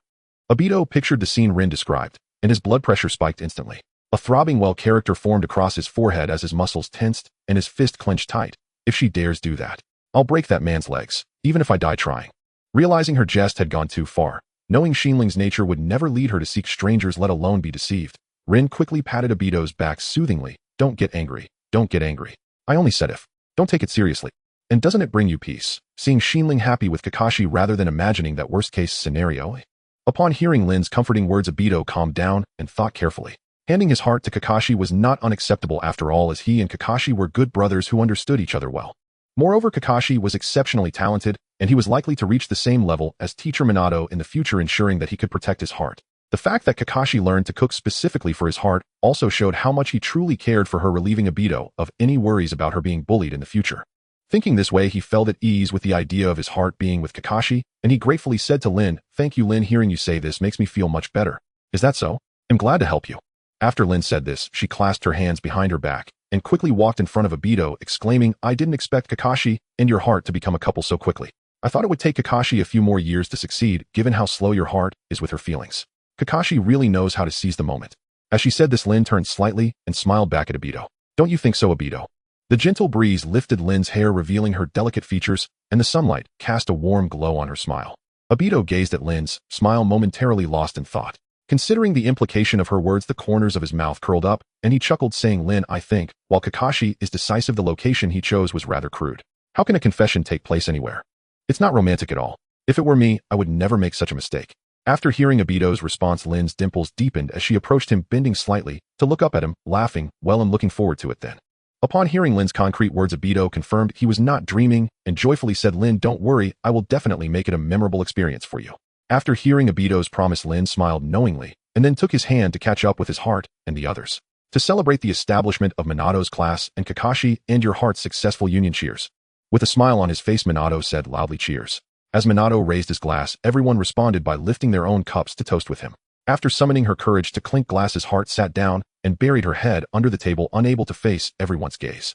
Sitting next to Heart, Kushina saw her shy demeanor and rubbed her head, laughing. "Heart, why are you so shy? You're really thin-skinned." Upon hearing Kushina's words, Heart covered her face with her hands and said to her sister Kushina, I was fine until you all watched in silence and had to tease me when Kakashi hugged me at the end. Who could withstand that? After venting her frustrations, she turned to Kakashi, lightly bumping his chest with her head and gently punching his thigh with her small fist, complaining, And you, why did you confess so suddenly? Can't you find a place without people? With so many people watching, it was too embarrassing.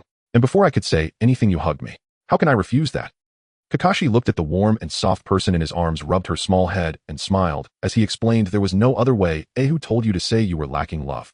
It pained me to see you like that, so I could only shower you with love. As for not giving you a chance to speak, it's because I was afraid you would refuse, so I wanted to hug you in advance to avoid lingering regrets.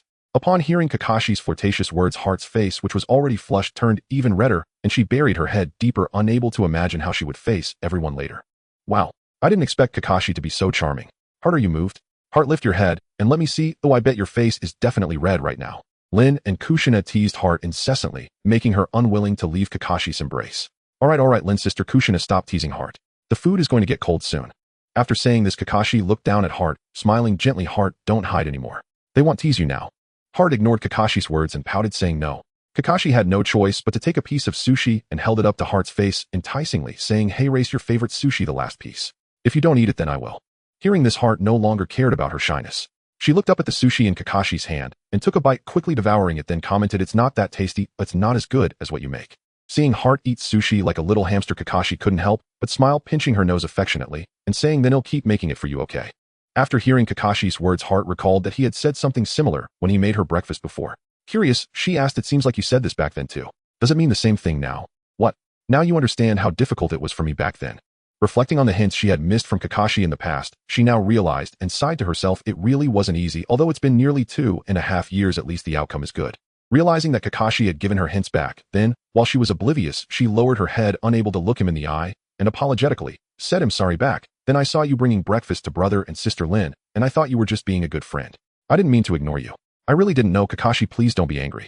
Kakashi, seeing Heart's dejected expression, quickly reassured her, Hey, don't misunderstand. I was just expressing my feelings. I didn't mean to blame you. Besides, what's in the past is in the past. Aren't we doing well now? Oh, I'm glad you're not angry. Obito looked at the sweet interaction between Kakashi and Heart, feeling a bit sour, and said, Kakashi is really fortunate. Heart hardly ever acted this sweet at home. Most of the time, she's just causing me trouble. How could someone so spirited become so considerate after being with Kakashi? She's always thinking of him.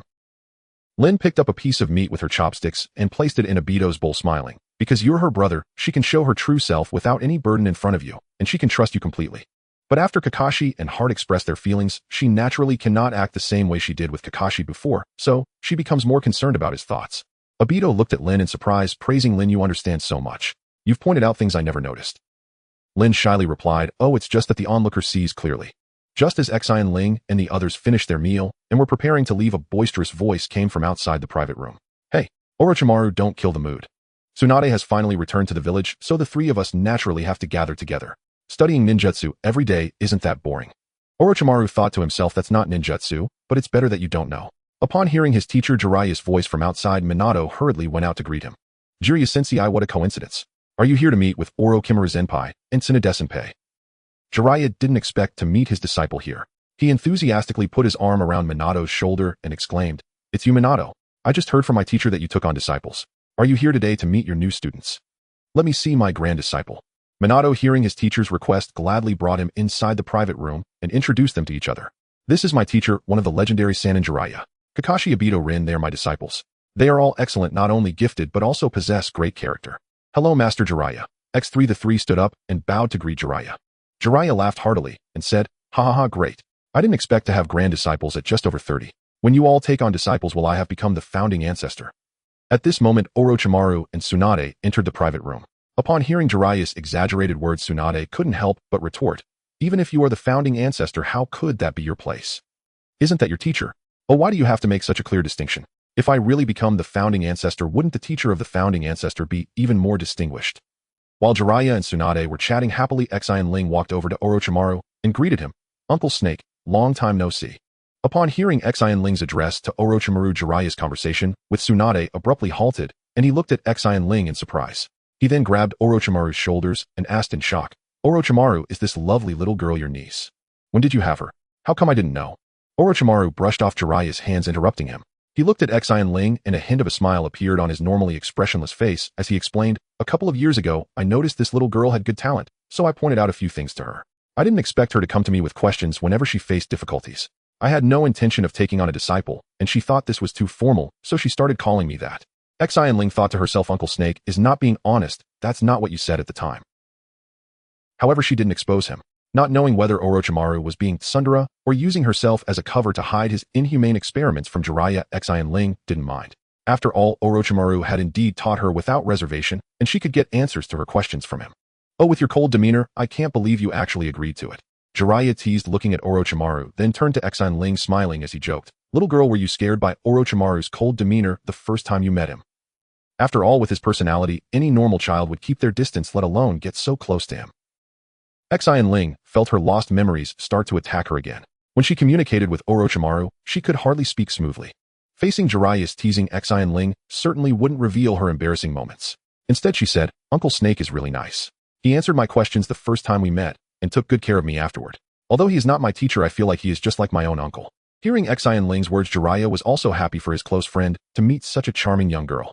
Ever since the Second Great Ninja War, when his disciple Shodai died, he had been melancholic and hadn't taken on any disciples since.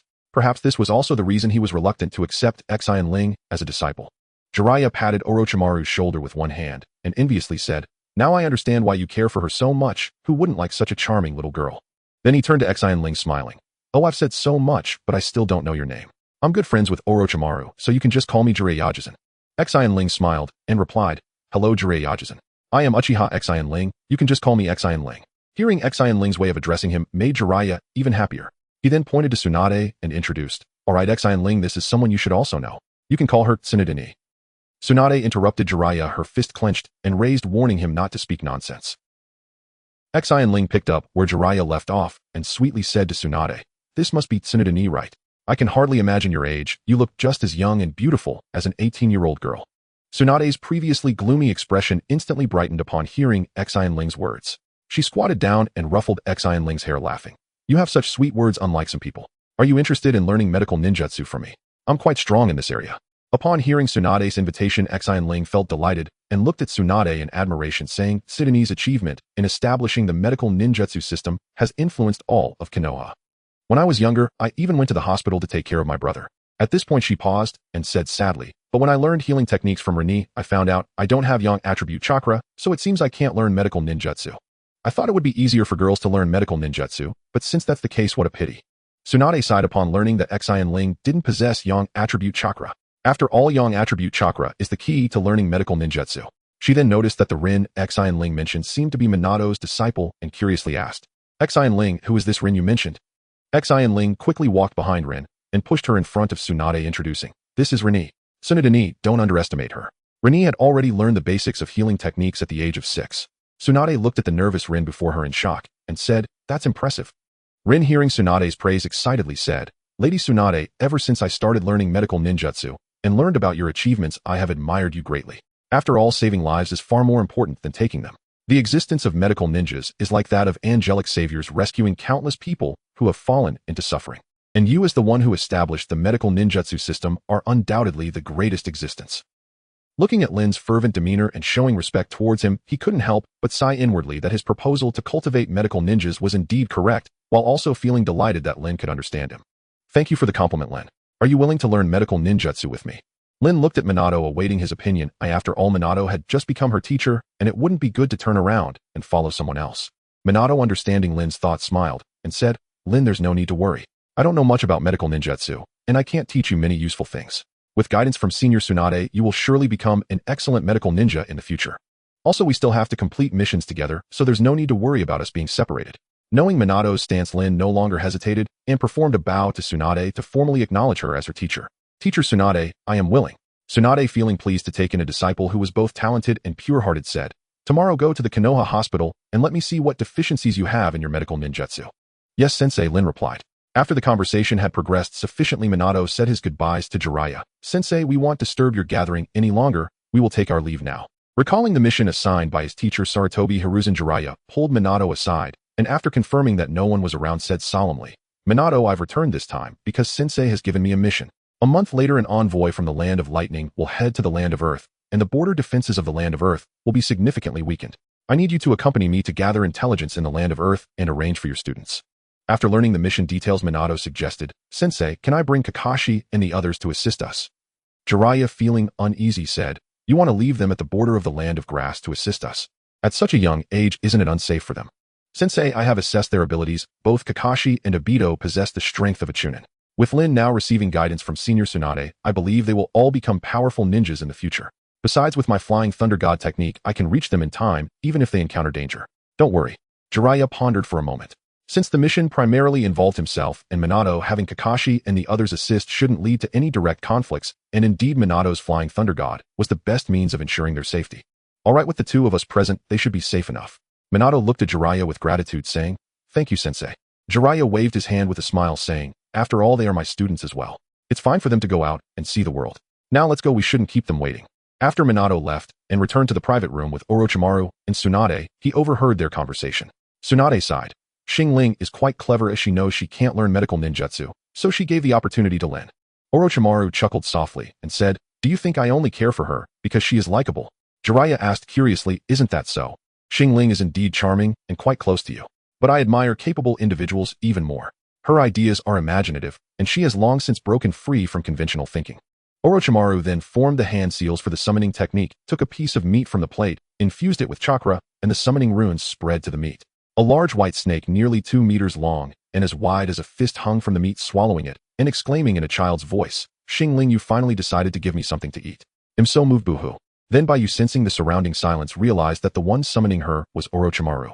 She then said, It's Uncle Snake, it's always great when Uncle Snake gives me different things to eat. Is there something for Xin Ling this time?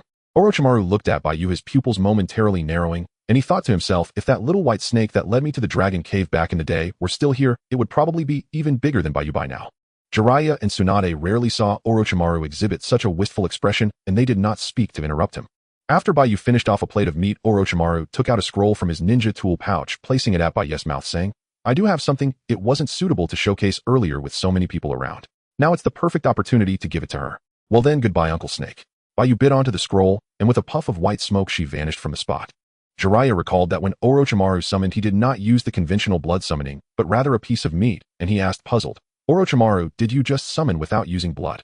Orochimaru smiled and said, This is just a small modification of Xin Ling to the summoning contract, replacing traditional blood summoning with something else. Tsunade exclaimed in shock, Xin Ling came up with this. Or is it still under the Dragon Cave contract? Orochimaru then pointed out its limitations. It can only be used with the contracted summoning beast like Baiyu. Other mediums can only be used for summoning when bound to them. The main reason I value her is that she explores her own perspectives on learning ninjutsu, stepping out of the learning ninjutsu quagmire and moving towards the path of creating ninjutsu.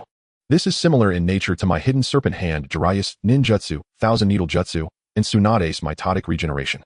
Only through constant innovation and finding one's own path can one reach new heights. At this point, Orochimaru paused, recalling Xin Ling's view on the ninja world. In this world, the extraordinary power of chakra ensures that conflicts of interest arise between ninjas, which later escalate into hatred, and subsequently the contradictions between countries will grow larger, eventually resulting in wars. To resolve this, either an immensely powerful ninja must emerge to violently overthrow the 5 great nations for unification, or we must find ways to ease the conflicts between the 5 great nations and establish temporary peace. If I had to choose, I would opt for the first option. After all, nothing can be established without dismantling the old. He then chuckled lightly, saying, In the future, she will surely reach our heights, or even surpass us, perhaps becoming a fresh breeze that drives the development of the ninja world. Jiraiya looked at Orochimaru in surprise and said, I didn't expect you to hold her in such high regard. This reminds me of the prophecy from the Great Toad Sage. Tsunade, curious, asked, Did you not say earlier that the Great Toad Sage prophesied your disciple to be the child who would change the fate of the ninja world? Could it be that Xin Ling is... Not exactly. It seems the Great Toad Sage had a new prophecy about the development of the ninja world 6 years ago, saying a figure will appear at an unpredicted time and place. If you inquire about their heart, is it disaster or fortune? However, I don't quite understand. Do you have any thoughts on it? After pondering for a moment, Orochimaru shared his thoughts. It should refer to someone appearing in the ninja world who can change the balance of power. Their thoughts will influence the entire ninja world. After hearing Orochimaru's words, Jiraiya speculated, Orochimaru, since you hold Xin Ling in such high regard, do you think it could be her? First of all, I only said Xin Ling has exceptional talent. Secondly, my thoughts are based on the premise of possessing great power. Even if she surpasses us in the future, I don't think she could challenge the entire ninja world, so you're overthinking it. Orochimaru retorted expressionlessly against Jiraiya's speculation, but what he truly thought remained a mystery. Inquiring about the heart had interesting. Minato returned to his team and informed them of the upcoming plans. This afternoon we will first take a group photo of Minato's class, as is tradition, and then I will take you to complete a few missions. At this moment Xin Ling stepped out from behind Kakashi and requested, "Brother Minato, can I help you this afternoon?" Seeing Xin Ling like this, it was obvious she did not want to be separated from Kakashi, especially since the young couple had just confirmed their relationship today. Minato certainly wouldn't do anything to break them apart. Smiling, he said, "Having you help us is certainly a welcome addition. How could I refuse you?" Before Xin Ling could express her joy, Kushina came to her side, squatted down, gently pinched her little face, squinted her eyes slightly, and scrutinized her, asking, "Xin Ling should still be in school, right? After playing all morning, shouldn't you be heading to school now?" Xin Ling felt a bit flustered, unsure of how to respond, as Kushina's expression seemed like a parent discovering her child skipping school. She clung to Kushina's arm, looking at her with pitiful eyes, and coquettishly said, "Sister Kushina, I sat through the whole day at school, without anyone talking to me. They must hate me. I'm so lonely." This was a lie. Xin Ling was petite and cute, and it was undoubtedly false that anyone disliked her. However, in class, she either spaced out or slept, not speaking a word. Being from the Uchiha clan, her classmates likely thought she was aloof and didn't dare approach her for fear of being mocked, so, in a sense, she wasn't entirely deceiving Kushina. "Only Kakashi and the others are willing to play with me, so I used a shadow clone to replace me in school. I beg you, Sister Kushina, please let me stay with Kakashi and the others, okay?" Xin saw Xin Ling's plaintive expression, and the keen edge in her eyes softened in an instant. She thought to herself that it must be the Uchiha security detail being overly strict, and that some people's resentment toward the clan had been taken out on Xin Ling. How detestable. She recalled her own school days with a pang of sympathy and said to Xin Ling, "Alas, it was my mistake to misjudge you. I didn't realize school has been so hard for you. If you don't want to go, I will support you." She added, "And if anyone bullies you at school, make them pay. Only by standing up for yourself will they learn you are not to be trifled with. If you cannot win, come find me, and I will avenge you." Shina's words warmed Xin Ling to the core. She flung herself into Shina's arms and cried with delight, "Sister Shina, you are too kind to me. Thank you."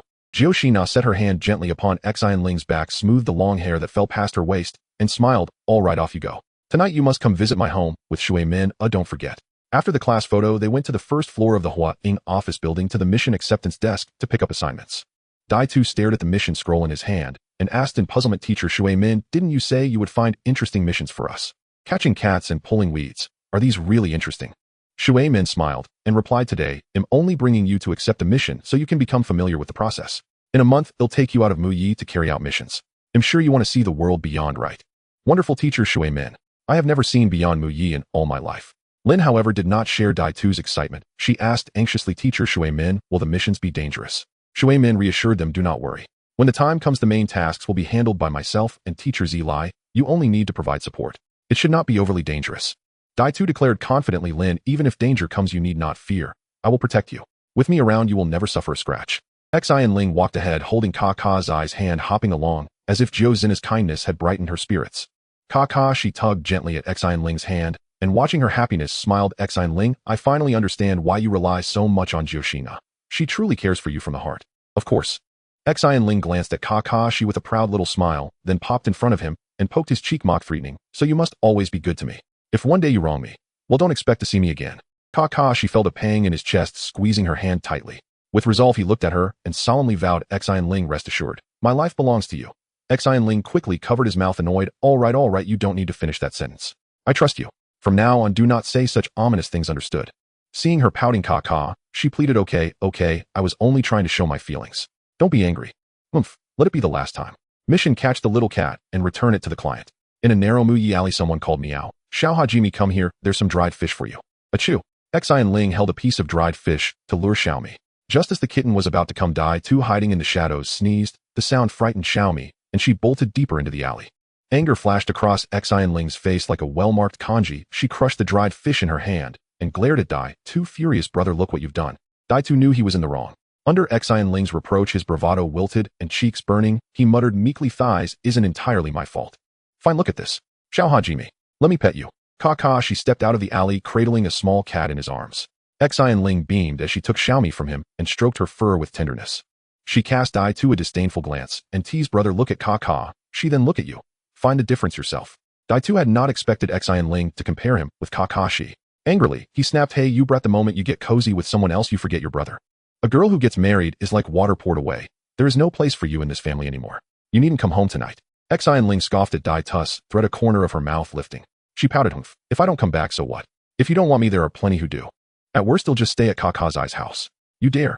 If you go there, he'll tell grandmother you have become unruly and stay out all night. We'll see how you like that. Before Kakashi could feel pleased, Tuss scolding echoed after Xin Ling's remark. She ground her teeth and snarled, how dare you? Using grandmother to threaten me. Tu seized his advantage and pressed on. Oh, still stubborn. He'll tell grandmother you skip classes every day and let her put you in your place. Xin Ling grabbed Tu by the collar and dropping to her knees at his feet pleaded, don't force me. I'm on my knees begging you, my dear brother.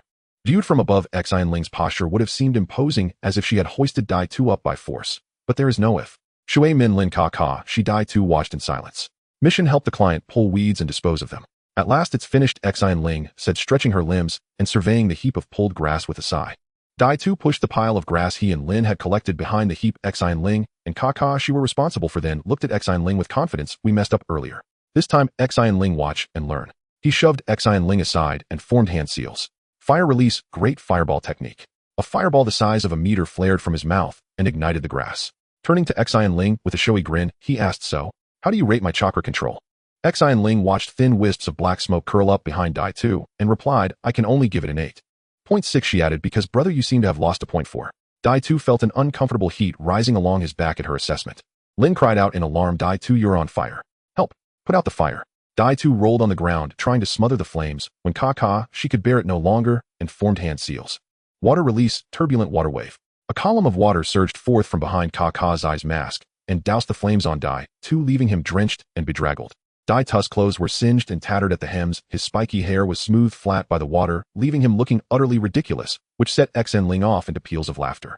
Offended, Tu glared at her, if you dare laugh at me, do you believe I'll expose what you did when you were little?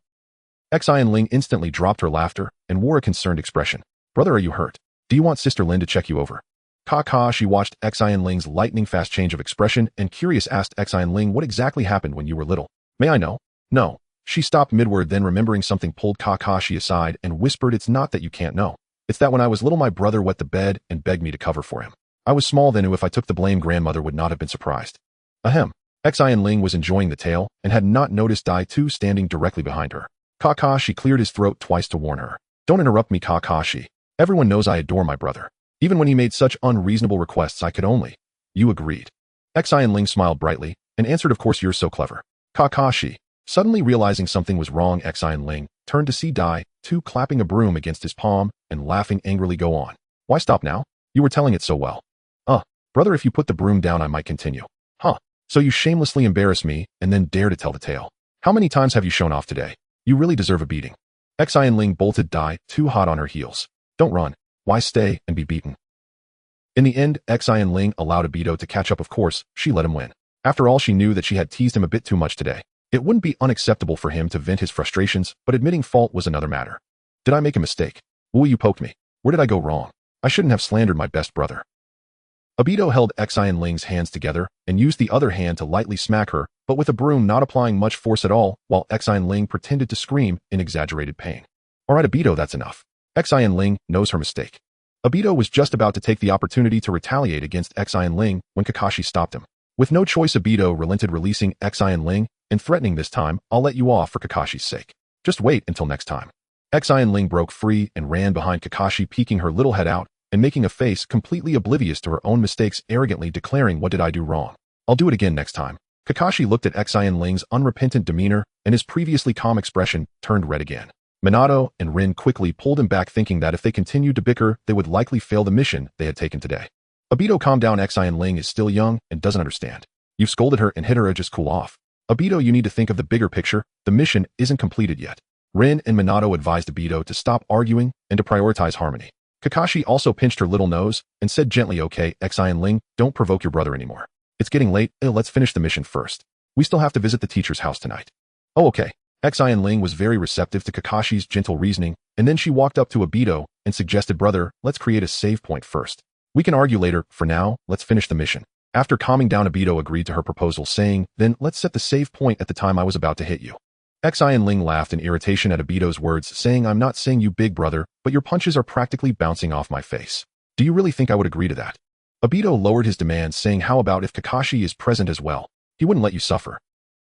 Xin Ling thought for a moment and felt that having Kakashi present would make her feel much better. At the same time, she secretly scolded herself for her uncontrollable mouth. Why was it that during a quarrel she could never hold back? Would it kill her to say less? Obito was fine, but she had to mock him, causing herself to accept an unequal agreement. Alright then. Kakashi curiously asked, is the save point your temporary truce? Obito explained when Xin Ling and I were younger and had a quarrel sometimes because of unavoidable matters we would temporarily set aside our conflicts and continue arguing next time, but we had to argue based on the save point set at that time. This way we could accept our defeats without feeling guilty. It wasn't your idea, was it? Xin Ling proudly looked at Kakashi and said, of course it was mine, after all, I am the idea king. The last task was deliver a bowl of Ichiraku ramen to the hospitalized pregnant woman. Oh no, it's already getting late, and we still have a task to complete. Sister Kushina must have been waiting for a long time. Xin Ling looked at the evening glow in the sky and sincerely apologized to Minato, saying, I'm sorry, brother Minato. It's all my fault for teasing my brother, which caused us to run out of time to complete our task. I was wrong too, but if I had been more forgiving towards Xin Ling, we wouldn't have gotten into this fight. Seeing the guilty expressions on Xin Ling and Obito, Minato thought back to the day's events, the morning team drill, the lunch gathering, and the amusing things that happened during the mission in the afternoon. He couldn't help but smile brightly. It's okay, generally class missions are quite boring. I feel that your playful antics have made this tedious task much more enjoyable. This has been the most colorful day I've experienced. I hope we can all be as happy as we were today in the future. Obito and Xin Ling, hearing that Minato didn't blame them, but instead comforted them, expressed their gratitude, saying, teacher brother Minato, you're the best. Kakashi suggested, should we abandon this mission? If we do, our team's rating will drop. How about you two go to the teacher's house first, and I will finish the task. Don't worry, I'll be quick. Xin Ling refuted Kakashi's suggestion, saying that's not acceptable. After all, it was my fault. How can I let you clean up after me? Brother Minato, I'll go. Minato chuckled as he watched them compete for the task, saying, oh dear, have you all forgotten my famous skill? It's just delivering something, it's a matter of seconds. Leave it to me. He then entered the crowded Ichiraku ramen shop and said to a middle-aged man in his 30s, Ichiraku, brother, I'm here to help you deliver ramen. Busy Ichiraku looked up upon hearing that someone was there to deliver ramen and saw it was a familiar face. It's Minato. It's great that you have time to help me. I trust your speed. Ooh, just wait a moment. Although Ichiraku said to wait a moment, his hands didn't slow down at all as he quickly prepared the broth, cooked the noodles, and added the toppings in one fluid motion. Upon closer inspection, one could see that this bowl of ramen was larger than the others, with more toppings, including sliced steamed salmon, 2 fried eggs, several pieces of narutomaki, and some vegetables nearly overflowing. After packaging it up and handing it to Minato, Ichiraku thanked him, saying, thank you, Minato, for helping me again. Once my child is born, I will definitely give you a surprise gift. Minato took the ramen and said with a smile, what gift? I'm your loyal customer. It's just a small favor, no need to mention it. I'm off now. Minato swiftly vanished with the flying thunder god, leaving Ichiraku in shock. Whoosh. Xin Ling watched this in astonishment, unable to believe, is this flying thunder god delivery? Whoosh. Just as Xin Ling finished her sentence, Minato reappeared next to the flying thunder god Kanai, hanging at the shop entrance, then looked at the others and said, it's getting late, hold hands, and I'll take you all to my house. Whoosh. The others followed Minato's instructions, and he activated the flying thunder god, directly arriving at a cozy little house. Kushina was wearing a pink apron, holding a bowl of tomato and egg soup. Upon seeing Minato and the others return, she quickly placed the soup in the center of the table, perfectly completing the 9 dishes and 1 soup arrangement. We're not late, are we? Kushina. No, the food is just ready. After saying this, Kushina noticed Obito's ragged appearance and burst into laughter, curiously asking, haha. Obito, did you get assigned a role to play a beggar? Why do you look like this? Haha. It's so funny. Aunt Kushina is quite humorous. Sister Kushina, speaking of which, I must mention the time my brother fought with an old beggar for a bowl of food. The story is, Hearing that Xin Ling was about to weave another story, Obito quickly pinched her little mouth shut, physically silencing her, and then explained to Kushina following Xin Ling's words. Cough, cough, hey, raise how it happened. I saw that old man praying on the street and felt sorry for him, so I had Xin Ling give him some money. But that careless girl ended up giving him the special currency meant for the task. At this point, Obito rubbed his forehead and said helplessly, sigh, what can I do? As her brother, I can only clean up her mess. So I had to trade my clothes with the old man for him to agree to return it. What are you pretending? Clearly you were beaten up for robbing the old man of his meal. Twisting the facts again. This morning you fabricated a story to slander me. Do you really think anyone would believe that? What I said is the true fact. Is the old man's clothing that small?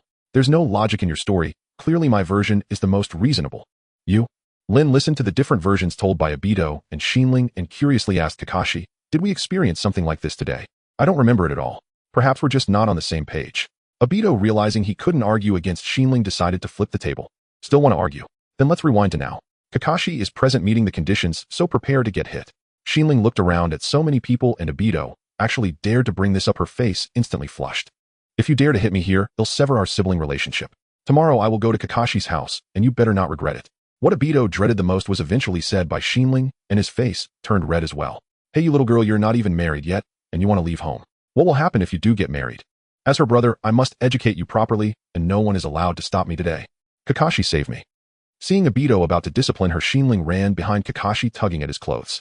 Kakashi looked at her dependent gesture, the corner of his eyes curving slightly, forming two soft arcs, and smiled gently. Kushina watched as Obito and Xin Ling started arguing again, smiled slightly, and quietly walked into the room. As Obito rolled up his sleeves ready to properly deal with Xin Ling, he suddenly felt a coat placed on his shoulder. Stunned, he turned to look and was mesmerized by Kushina's gentle and warm gesture. Kushina wore a gentle smile and softly said, "Look at you, not afraid of others laughing at you when you go out. Although boys don't have to care so much, you should still dress properly. Come over for dinner later." Obito's eyes turned slightly red. He quickly put on his clothes, then respectfully bowed to Kushina, saying with heartfelt gratitude, "Thank you, Aunt Kushina. All right, come and eat. The food will cool down soon." Xin Ling understood Obito's feelings, pushed him to the table, and pressed him into a seat, saying, "Aunt Kushina treats you so well. You should cherish this now, and in the future we must repay her properly, understand?" Obito rubbed his moist eyes and trembled as he said, "Of course, no need to remind me." The few of them sat together eating while recounting what had happened today. Xin Ling remembered Minato's flying thunder god delivery. She thought, if only I could use this technique in my past life, delivering takeout would be a matter of seconds, and earning millions a month wouldn't be a dream. But then she considered the principle of the flying thunder god and felt a bit unrealistic. But seeing the way Minato delivered his orders in a second, she curiously asked, "Brother Minato, today, you helped Uncle Idate with a delivery, bringing ramen, and simply delivered it directly. Does the hospital also have your flying thunder god mark?" Minato put down his bowl and chopsticks, explaining with a smile, "Because I used to help Uncle Idate deliver ramen to his wife. Business at Uncle Idate's place is really good, but he doesn't have time to take care of his wife while earning money for baby formula, so whenever I have time I help him deliver things. Over time, I left a mark there for convenience." Kakashi thought about how Minato accepted the task without any hesitation when he saw it, and asked, "So Teacher Minato specifically chose this task, right?" "That's right, that's indeed the case." After learning the answer, Xin Ling realized why Uncle Idate treated Naruto differently than others in the original work. Perhaps it was the good karma that Minato created that led to Uncle Idate's kindness. Then she praised Minato, saying, "Brother Minato is really kind-hearted and a great person. He will definitely be rewarded for his kindness in the future." Minato, feeling a bit shy, said, "Is that so? Then thank you for your blessing, Xin Ling. In the future, if Brother Minato is busy with missions and doesn't have time, I'll help Uncle Idate in his place." Hearing Xin Ling's words, Kushina felt very pleased, patted her little head, and praised, "It seems that Xin Ling is also a kind-hearted child. I'm proud of you." "Oh, don't praise me like that. I haven't done anything yet. Because I believe that children like you will definitely follow through on what you say." Xin Ling's face turned slightly red. She thought of something and lowered her head to eat silently, her expression dimmed. "Can I really do it? Goodbye, Sister Kushina. We're going back now." Kushina looked at Xin Ling waving at her and smiled. "Goodbye, remember to come to my house tomorrow. I will teach you sealing techniques." "Okay." Kushina watched as Xin Ling and the others faded from her sight, then said to Minato, "What do you think of them, Minato?" Minato thought about the time spent with them in the past couple of days and said enthusiastically, "Not bad, very good." Kakashi is outstanding, calm in the face of situations and attentive to his companions, making him a qualified captain. Obito is optimistic and cheerful with a keen sense, and even when Xin Ling constantly teases him, he never truly gets angry. He's a very capable older brother. As for Lin, I can see from her assessment form that she can step out of the shadow of her father's death for her companions. She's not only kind and gentle, but also very courageous. Just as he was about to mention Xin Ling, Minato smiled at Kushina and said, "Lastly, about Xin Ling, I believe your perspective should be more comprehensive than mine. After all, I can tell you have a special care for her, don't you?" Kushina, realizing that Minato had seen through her thoughts, smiled and shared her view of Xin Ling. "You really can't hide anything from you. From an exterior perspective, Xin Ling is lively, cute, and likable. Who wouldn't like her? Just look at how much Jiraiya Sensei and the others liked her at noon. But internally, she is extremely delicate. She values the people around her greatly and cares deeply about their opinions of her, so being around her is very comfortable. I can see she is very afraid of the people she cares about leaving her lacking a sense of security, which is why I have always taken care of her." At this point, Kushina hugged Minato's arm, looking at him with expectant eyes, saying, "Minato, if we have children in the future, would you prefer a boy or a girl?" Minato wrapped his arms around Kushina, smiling as he said, "You saying that is quite obvious. You want a girl who is just like Xin Ling, right?" Kushina stuck out her tongue and laughed. "Is it that obvious? But regardless of whether it's a boy or a girl, they will be our child. If it's a boy, I hope he has a personality like Obito, cheerful and lively, living a carefree life." Minato looked at the adorable expression of Kushina and couldn't help but tease, "We still have a long time, and as long as you're willing, it could be a boy or a girl. Don't you think?" Kushina's face instantly turned red. Breaking free from Minato's embrace, she punched his chest and said shyly, "Have you reached adulthood yet?" Thinking about these things every day. A month later at Konoha Hospital. In the ward, a pregnant woman wearing glasses is quietly reading a book while lying on the bed, her belly slightly bulging, indicating she has been resting for 3 months. Knock, knock, knock. Hearing a gentle knock on the door, she puts down her book and joyfully says, "It must be Xin Ling." Come in. After Xin Ling opens the door holding a thermal box, she smiles and says, Sister Puing, today's breakfast is a special nutritious meal made by Uncle Yao. She then opens the bedside table, taking out 2 slices of whole wheat bread, 2 servings of fried eggs, and a box of hot milk to place on the table. Looking at the sumptuous breakfast in front of her, Puing feels a warmth in her heart and smiles at Xin Ling, saying, Thank you for taking care of me these past few days, Xin Ling. Come and have a fried egg, you're still growing. Xin Ling shakes her head and waves her hand in refusal, saying, No, Brother Minato has been busy leading a team these days and asked me for help. If anyone should be thanked, it should be Brother Minato. I've only helped for a few days, so I can't take credit from him. And even if I grow, I can't compare to the child in your belly. I have something to do, so I'll come back at noon. I'm off now, Sister Puing. Watching Xin Ling hurriedly leave the ward, Puing smiles and says, Silly girl, I can still tell the difference between being entrusted and heartfelt sincerity. Xin Ling arrives at the door of Kushina's house. Aside from Minato not being there, the rest of Minato's team has gathered. Upon seeing Xin Ling, Kushina greets her enthusiastically, saying, Xin Ling, you're here. I heard from Minato yesterday that Uncle Yao is going to give you a lifetime discount voucher. It seems you've been taking good care of Sister Puing, which makes me quite envious. Xin Ling giggles. Brother Minato delivers meals to Sister Puing using the Flying Thunder God technique, so they're the freshest. Uncle Yao will definitely give Brother Minato a discount voucher as well, so what are you envious of, Sister Kushina? Without giving Kushina a chance to respond, she quickly runs to her side, hugging her arm and cheerfully saying, Oh, I know. It must be that Sister Kushina is envious of my attentive care for Sister Puing, right? When you have a baby, I'll definitely put 100 times the effort into taking care of you, so you don't need to feel envious, Sister Kushina. After hearing Xin Ling's teasing words, a rush of heat flooded Kushina's cheeks, turning them instantly crimson as she awkwardly patted Xin Ling's little head. You silly girl, why are you thinking so far ahead? Minato and I aren't even married yet. It's too early. Isn't it coming soon? Xin Ling smiled slightly and then walked over to Kakashi, circling around him to take a good look. He was dressed in a black combat suit with a short knife sheathed on his back and a ninja tool pouch embroidered with a red little bell at his waist. After observing, she nodded in satisfaction. Then, taking something out of her pocket and holding it in her palm, she looked at Kakashi with a grin and said, You seem well prepared, but in my opinion you're missing something important. Kakashi noticed that Xin Ling seemed to have something for him and felt curious. Seeing her excited demeanor, he smiled and encouraged, The wisest Xin Ling, can you tell me what I'm missing? Hearing Kakashi's long-lost title for her, Xin Ling's face lit up with joy. No longer keeping him in suspense, she revealed the talisman pendant in her hand, striking a pose as if trying to appear profound. Seeing you so earnest, teacher, Xin Ling has decided to gift you a protective talisman necklace to ensure your safety. You must wear it well. It might just save your life in a crisis. Kakashi accepted the talisman necklace from Xin Ling, feeling warmth in his heart as he observed that it was made of tungsten steel, a very durable material with elegant and graceful characters engraved on it. The famous knife destiny. Kakashi held the talisman up for inspection, noticing slight scratches on the surface indicating the heartfelt intent of the engraver. Thank you, Xin Ling. What kind of gift do you want? When I come back this time, I'll prepare something for you. Kakashi, what kind of relationship do we have? Gifting you a talisman is simply my wish. I didn't expect anything in return. It feels a bit distant to talk about gifts. After hearing Xin Ling's playful words, Kakashi felt a warmth in his heart, as if a gentle breeze had brushed by, feeling fortunate to have met a girl as pure as snow. Don't move, let me help you put it on. Xin Ling took the talisman back from his hand, moved behind Kakashi, and tiptoed to reach a height equal to his, hanging the talisman around his neck. Kakashi held the talisman on his chest and discovered that the back was engraved with the name Xin Ling. He smiled and said, Is this a little surprise you left for me? Xin Ling's little face turned slightly red as she quickly walked in front of Kakashi, gently punched his chest, and then tucked a strand of hair behind her shoulder, looking down at her toes. Our relationship has only just been established, and you want to leave me? Can't I keep a little secret? Engraving my name is like saying I'm traveling with you. Kakashi tucked the talisman into his combat suit, pressing it close to his chest. He then stepped forward, cupping Xin Ling's adorable face with his hands, gently turning her face towards him as he smiled, and said, What do you mean leaving? Don't say it as if I'm a heartless man. Look, I've placed Xin Ling over my heart. We're heart to heart. I'll think of you every moment, so don't worry. Upon hearing Kakashi's charming words, Xin Ling's face turned shyly red as if steam was rising from her head. She stomped her feet and bashfully said, What's with that deep sentiment? It's a bit embarrassing. What? Don't you like it? No, it's not that. Just then, as Xin Ling felt shy, Minato and Jiraiya appeared before them. All right, let's get ready to depart. Kushina stopped outside Konoha Street, and Xin Ling noticed that after she stopped, she also halted beside her. Kushina looked at Minato reluctantly and said, Let's stop here, Minato. Between Minato and Kushina seemed to be an invisible wall separating them. Minato's originally gentle face also inevitably turned forlorn, but in no time a warm smile like a spring breeze appeared at Minato's lips. Kushina, I'll be back in a few days. Don't you believe in my speed? And with Xin Ling accompanying you at home, you surely won't feel lonely, right? After Minato spoke, he winked at Xin Ling. She snapped back to reality from Kakashi's sweet talk and quickly appeared beside Kushina, cutely clinging to her and saying, Sister Kushina, is I not enough for you? Should I create a shadow clone so we can play cards together? Kushina's reluctant emotions were interrupted by Xin Ling, who smiled and pinched her little face, saying, "What cards? Why don't you learn something useful?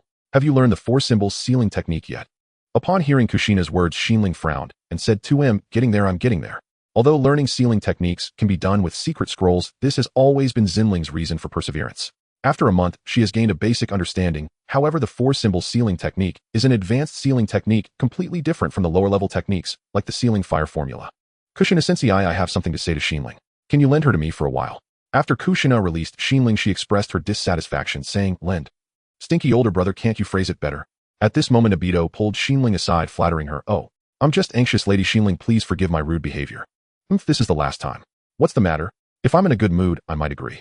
Obito stammered. "Well, I want to talk about Rin." Xin Ling formed a T shape with her hand, stopping Obito, saying, "Stop. Brother, are you really going to make a move on Sister Rin? I can't bear it." Looking at Xin Ling's feigned sorrowful expression, Obito gave her a light smack on the head and unhappily said, "What are you sad about? If I turn your sister Rin into your sister-in-law, wouldn't your relationship be even closer? Shouldn't you support your brother?" Xin Ling placed her hands on her forehead, thinking for a moment. If Rin gets together with her older brother, she can openly get closer to Rin, as hugging and cuddling with a sister-in-law is quite normal, right? Realizing this, Xin Ling's eyes sparkled as she looked at Obito excitedly, saying, "That makes sense. Brother, I'm on your side this time. Tell me what to do, and I'll definitely help you. Obito, are you ready?" "Coming." After Obito explained his plan to Xin Ling, he quickly responded upon hearing Rin's call. When leaving, he pointed to Rin, and Xin Ling patted her flat chest, giving an okay gesture. Obito nodded, and then left with ease. After Xin Ling and Obito finished their conversation, Minato activated the Flying Thunder God technique and disappeared from the spot. After Minato and the others left, Kushina and Xin Ling returned to Kushina's home. Xin Ling curiously asked, "Sister Kushina, why don't we send them to the entrance of Konoha?" Kushina struggled internally for a long time, debating whether to tell Xin Ling the reason. She worried that Xin Ling might fear her after learning she was the Jinchuriki of the Nine Tails, but remembered how much Xin Ling relied on her. After telling Xin Ling whether she decided to leave or stay by her side would be entirely up to her. She had the right to choose, and Kushina couldn't let her personal desires keep Xin Ling in a place of danger. Instead of answering Xin Ling's question, she brought up an unrelated topic. "Xin Ling, do you know about tailed beasts?" Although Xin Ling knew that Kushina was the Jinchuriki of the Nine Tails, she didn't understand how her question was related to the Nine Tails. "The 9 great tailed beasts. Yes, I know about them." Kushina sighed and explained, "I am actually the Jinchuriki of the Nine Tails in Konoha. The Nine Tails is the strongest among all the tailed beasts. To prevent me from going out of control and causing harm to Konoha, a sealing barrier has been set up around where I live, forbidding me from leaving this area. The limits of my movement extend only to outside the streets of Konoha. If I step beyond that, the Umbu will appear. But Xin Ling, don't be afraid. I can control myself, though I will absolutely not harm you.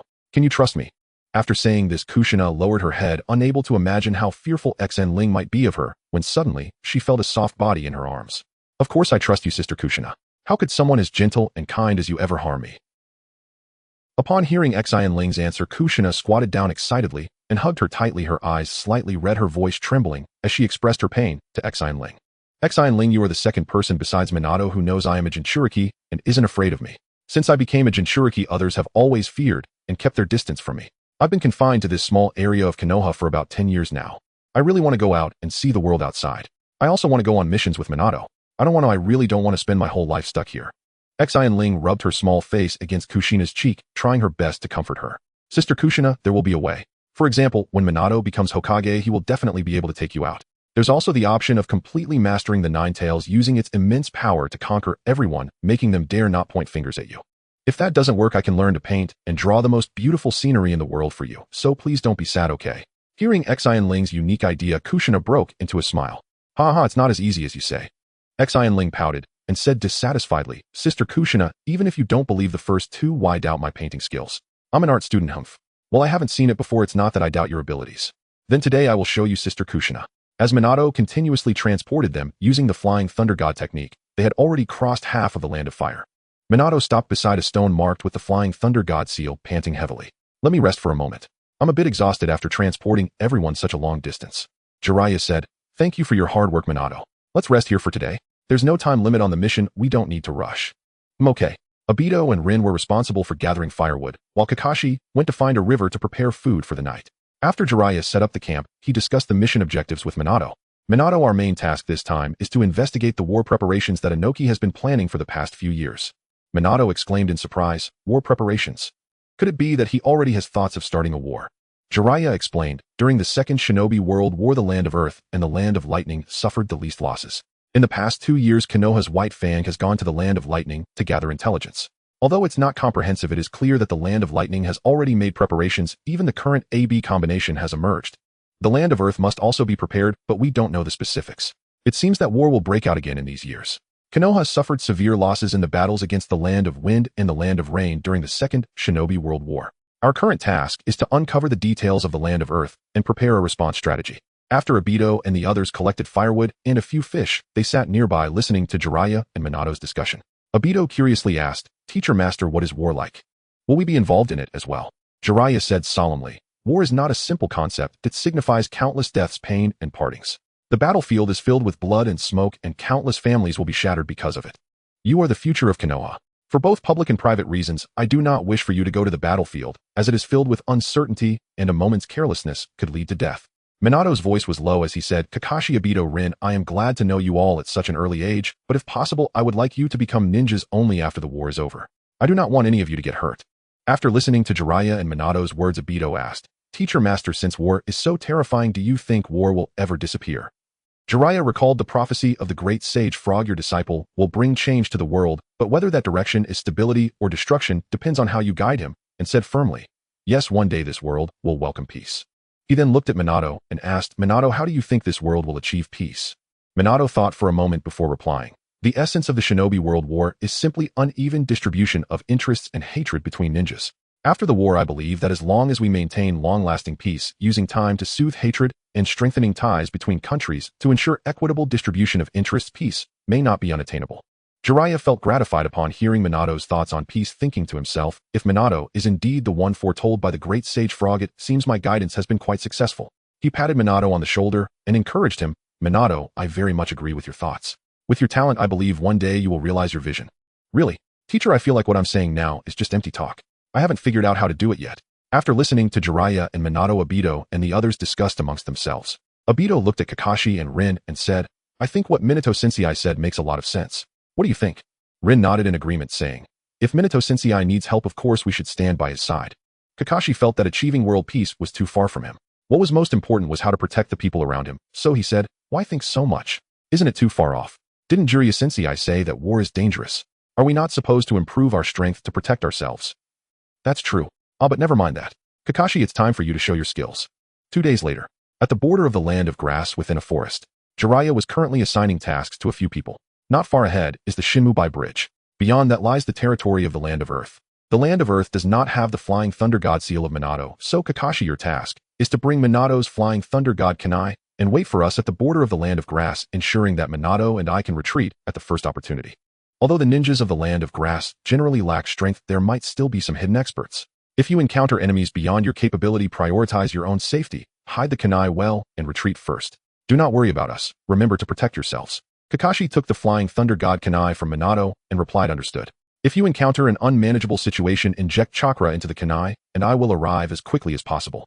After reminding Kakashi, Minato and Jiraiya disappeared before them using the body flicker technique. Rin looked at Kakashi and asked Kakashi, "What should we do next?"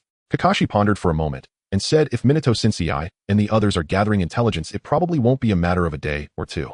Let's find a place to settle down for now."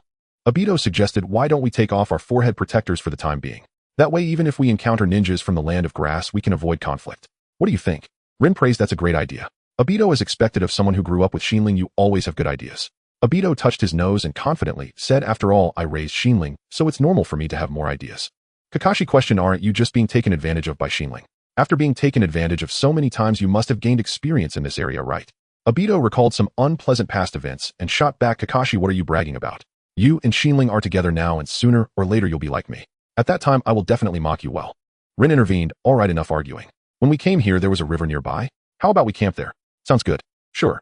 Kakashi took 3 branches and speared 3 fish, rolling them over the flames until both sides were grilled to a golden brown. He took 2 jars of seasoning from his ninja tool pouch and sprinkled them on the fish, the flames infusing the seasoning into the fish, releasing an appetizing aroma. After dividing the fish among Obito and Rin, the group sat down by the campfire and began to chat. "Obito, what did you say to Xin Ling when you left?" "Oh well, she has never been away from me for such a long time. I was afraid she would miss me, so I comforted her a bit." After finishing his sentence, Obito looked at Kakashi, who was holding the talisman given by Xin Ling. He walked over and patted Kakashi's shoulder, speaking in an unfriendly tone. Kakashi, the gift from Xin Ling took her several days to make. You better treat her well in the future or don't blame me for being ruthless, okay? Kakashi resolutely replied, as long as I am here, she won't lose a single hair. You can rest assured. Rin's attention was also drawn to the talisman in Kakashi's hand. Smiling, she teased Kakashi, how does it feel to have a girlfriend like Xin Ling who is both beautiful and sweet, always doing things with you in mind? Kakashi gazed at the talisman in his hand, his eyes filled with tenderness, and softly said, meeting her is my fortune. Obito lamented, Kakashi, I'm really envious of you. As your older brother, not only do I have no farewell gift, but I also get taken advantage of by her all the time. It seems like I no longer have a place in her heart. Rin, I'm so sad. Do I need some comfort? Rin playfully poked his face and laughed, you're such a drama queen. Xin Ling has given you gifts before. As for teasing you in the end, she still admitted her mistakes, didn't she? Was that a sincere apology? Clearly she was in the wrong and she would dare to do it again next time. Kakashi questioned, then why do you still allow her to continue teasing you? Given how much Xin Ling cares about those around her, if you really lost your temper with her once, she definitely wouldn't keep teasing you. Kakashi's words left Obito speechless. Recalling the moments when Xin Ling teased him, although he was very angry at that time, afterwards seeing Xin Ling's pitiful look, Obito questioned himself, could he really hate Xin Ling? Obito sighed, Kakashi, I once said that Xin Ling's appearance in my world brought color to my life, but it is not chaotic color. She does not take advantage of my tolerance to tease me. Each time she teases me, it is actually a form of care for me. Thinking of this, I smiled and said, if we compare Xin Ling's care to temperature, if I am an ice block, then the ice block melts into water due to high temperature, but the water vapor generated from the high temperature does not evaporate, and when the temperature drops again, it turns back into an ice block. She has always cared about my opinion of her, knowing that I wouldn't truly be angry. After causing trouble, she would try her best to please me. What reason do I have to really be angry with her? Rin smiled and said, it seems that Obito also cares for Xin Ling a lot. You are a very qualified good brother, but Xin Ling is also a good sister. You two siblings must be the happiest in the world. A brother's tolerance for a sister and a sister's love for a brother. I think Kakashi and I are envious of having you as a brother and sister. Obito looked at Rin with a mischievous smile, saying cheekily, Rin, as long as you want, I can totally become your brother. Rin teased, brother, good brother, just be my brother from now on. I also really want to be Xin Ling's sister, what do you think? Obito felt a surge of happiness at Rin's words, but then thought of something and quickly shook his head, saying, forget it, Rin, you really shouldn't be her sister. I think it would be better to be a sister-in-law. He realized he hadn't confessed to Rin yet, and felt it was a bit inappropriate, hastily stopping his next words. Rin leaned closer to Obito, persistently asking, be what? Obito flushed and stammered, you'll find out after we go back. Alright, I'll be waiting. Kakashi watched the interaction between Obito and Rin with envy, secretly thinking, I must become a jonin quickly and bring Xin Ling in. I don't want to always be a third wheel. The next day at noon, the three were sitting by the river preparing materials for lunch. At that moment, a hoarse voice came from a distance, interrupting their movements. Which children are you? What are you doing here? Kakashi and the others focused their gaze and saw a middle-aged man standing not far away. His facial features were rugged, and he had a tall and robust physique, his solid muscles exuding a sense of power. Next to him stood a pair of teenagers, a boy and a girl around 18 years old. The boy had a handsome face, a cold expression, and a hint of death in his eyes. He wore a black robe and had a long knife at his waist. The girl was sweet-looking, dressed in a white robe with long black hair cascading over her shoulders, carrying an iron umbrella on her back. Obito took a step forward and cheerfully explained, we're here for outdoor survival training, and we were just about to catch some fish to eat. Is there something you need, big brothers and sisters? The girl next to the middle-aged man looked at the ninja tool pouches on their bodies with suspicion and said, you must be sneaking out with your parents' ninja tool pouches, right? It's not safe here lately, you should hurry home. Obito quickly nodded and replied, thank you, sister. Then we'll leave now. Goodbye. Just as he was about to lead Rin and Kakashi to leave, the middle-aged man saw they were not headed toward the direction of Kusa village and stopped them. He took out a half-broken three-pronged kunai from his ninja tool pouch, the handle inscribed with the characters Nin Ai no, and asked them, wait, have you seen a kunai like this? Obito's trio's pupils contracted. Obito quickly calmed down and pretended to be curious, asking, is this a new type of kunai? If it weren't broken, it would definitely look cool. The middle-aged man's eyes narrowed, and he said in a low tone, you don't recognize it. Alright, you can go now. Then we'll head back. Goodbye, uncle. Watching the group retreat, the sullen-faced boy asked, aren't we going to chase them? Yeah, they are clearly related to this kunai. Don't be impatient, Jean. I met the owner of this kunai 2 years ago. He is a very powerful Konoha ninja and seems to be able to teleport using this kunai. He should be their teacher. Without confirming whether he is near these three brats, we cannot act recklessly. Jean clenched his fists, glaring at Tingya with anger unwillingly, saying, are we just going to let the people from the great nation run rampant on our land? Moreover, they are from Konoha, who killed my sister. Now that I have the chance for revenge, how could I possibly give it up? Tingya punched him, knocking him to the ground. He then calmly said, alright, Jean, don't you think my hatred is any less than yours? As a ninja, you must always control your emotions. Didn't I teach you that? After schooling Jean, Tingya turned to the girl who had just helped Jean up and asked Lien, did your summoning beast remember the scent of those people? A small white mouse poked its head out of Lien's sleeve and squeaked twice, replying, I remember. They won't run far. Let's observe for a day. If their teacher doesn't show up, it means he has other tasks. At that time, we will try to capture them alive and take them back to the village to use as leverage against their teacher, aiming to eliminate them all. After several people distanced themselves from the ninjas of the grass-hidden village, they stopped in a wooded area. Kakashi, do they suspect something? They are actually questioning us with teacher Minato's kunai. Kakashi listened to Obito's speculation and pondered for a moment before saying, because our mission requires us to stay at the border of the land of grass, we cannot go to the grass-hidden village. That woman mistook us for people from the grass-hidden village, and our direction differs from that of the village, so she used Minato Sensei's kunai to test us. So they let us leave, which means they don't trust us, right? Rin asked. Exactly. That middle-aged man must have seen Minato Sensei's kunai. He didn't follow us at that time, likely out of fear of Minato Sensei's strength, not daring to strike us easily. If they knew Minato Sensei wasn't here, they would definitely make a move on us. After hearing Kakashi's deduction, Obito had a flash of inspiration, raised a finger, and said, I have a plan. Tingya rushed through the woods with Rin and Lin. Lin urgently asked, Rin, are they ahead? That's right, just ahead, but for some reason they have stopped moving. Tingya felt a hint of unease rise within him, blocking them, and warning, something's not right. You all wait here, I'll go check if there's an ambush ahead. Then Tingya formed hand seals. Camouflage concealment technique. Tenji's body gradually merged with the surrounding environment, quickly reaching Kakashi and the others. His pupils constricted as he noticed a blonde man among them holding a three-pronged kunai, undoubtedly confirming this person's identity. Immediately retreating, Tingya was relieved he hadn't acted impulsively, otherwise facing Minato, he would have had no chance. Yet a wave of disappointment surged within him. In the end, would he still have to retreat? Upon returning, he attempted to dissuade Rin and Lin from pursuing them. Upon hearing Tenji's words, Lin clutched her collar, gritting her teeth as she said, the only reason I have survived until now, the motivation to persist, is to take revenge on Konoha. Now that this opportunity is right in front of me, how could I possibly give up? I'll go by myself, you don't need to follow me. Rin quickly grabbed his hand and firmly said, I will accompany you. Lin stared at Rin as if she were a statue, her eyes filled with shock and disbelief, her brows furrowing tightly. What did you say? I have no intention of coming back alive this time. Rin smiled and repeated her answer. I said I will accompany you even if it's to death. Lin looked at Rin in disbelief, then pushed her hand away and coldly said, this is my revenge, it has nothing to do with you. Stay away from me. After saying this, Lin dashed towards Kakashi. Lin. Upon hearing Lin's cold words, Rin's body swayed slightly, then she chased after her. Sigh, all of you are so troublesome. Forget it, after being humble for so long, it's time to be brave once. Lin discovered their position and was about to launch a sneak attack when a large hand blocked her. Turning around, she found it was Tingya and Rin questioning them. Tingya, Rin, why did you follow us? Rin lowered her head and softly said, I told you I will accompany you. Tingya punched his shoulder in dissatisfaction and said, do I look like a weak person? Lin rubbed her reddened eyes. Thank you both. At that moment, a small white mouse from Rin's sleeve climbed to her ear and squeaked twice. Rin exclaimed in disbelief, what? There are only 3 cents among them. Tingya clenched his fists, veins bulging on his forehead, angrily saying, damn it, we've been tricked. Lin comforted him. Tingya, it was you who told me that ninjas must always remain calm. Now that we have confirmed their position, we must strike decisively, ensuring their teacher won't arrive in time. Lin then looked towards the nearby river, a slight smile appearing at the corners of her mouth. Kakashi said to Minato, using Minato Sensei as a threat, is that really effective? Minato replied indifferently, didn't you say they didn't strike us at that time because they were wary of Minato Sensei's strength? What was this move called again? Oh right, the empty city strategy. Rin laughed and praised, Minato Sensei is truly clever to think of such a tactic. I admire you, sir.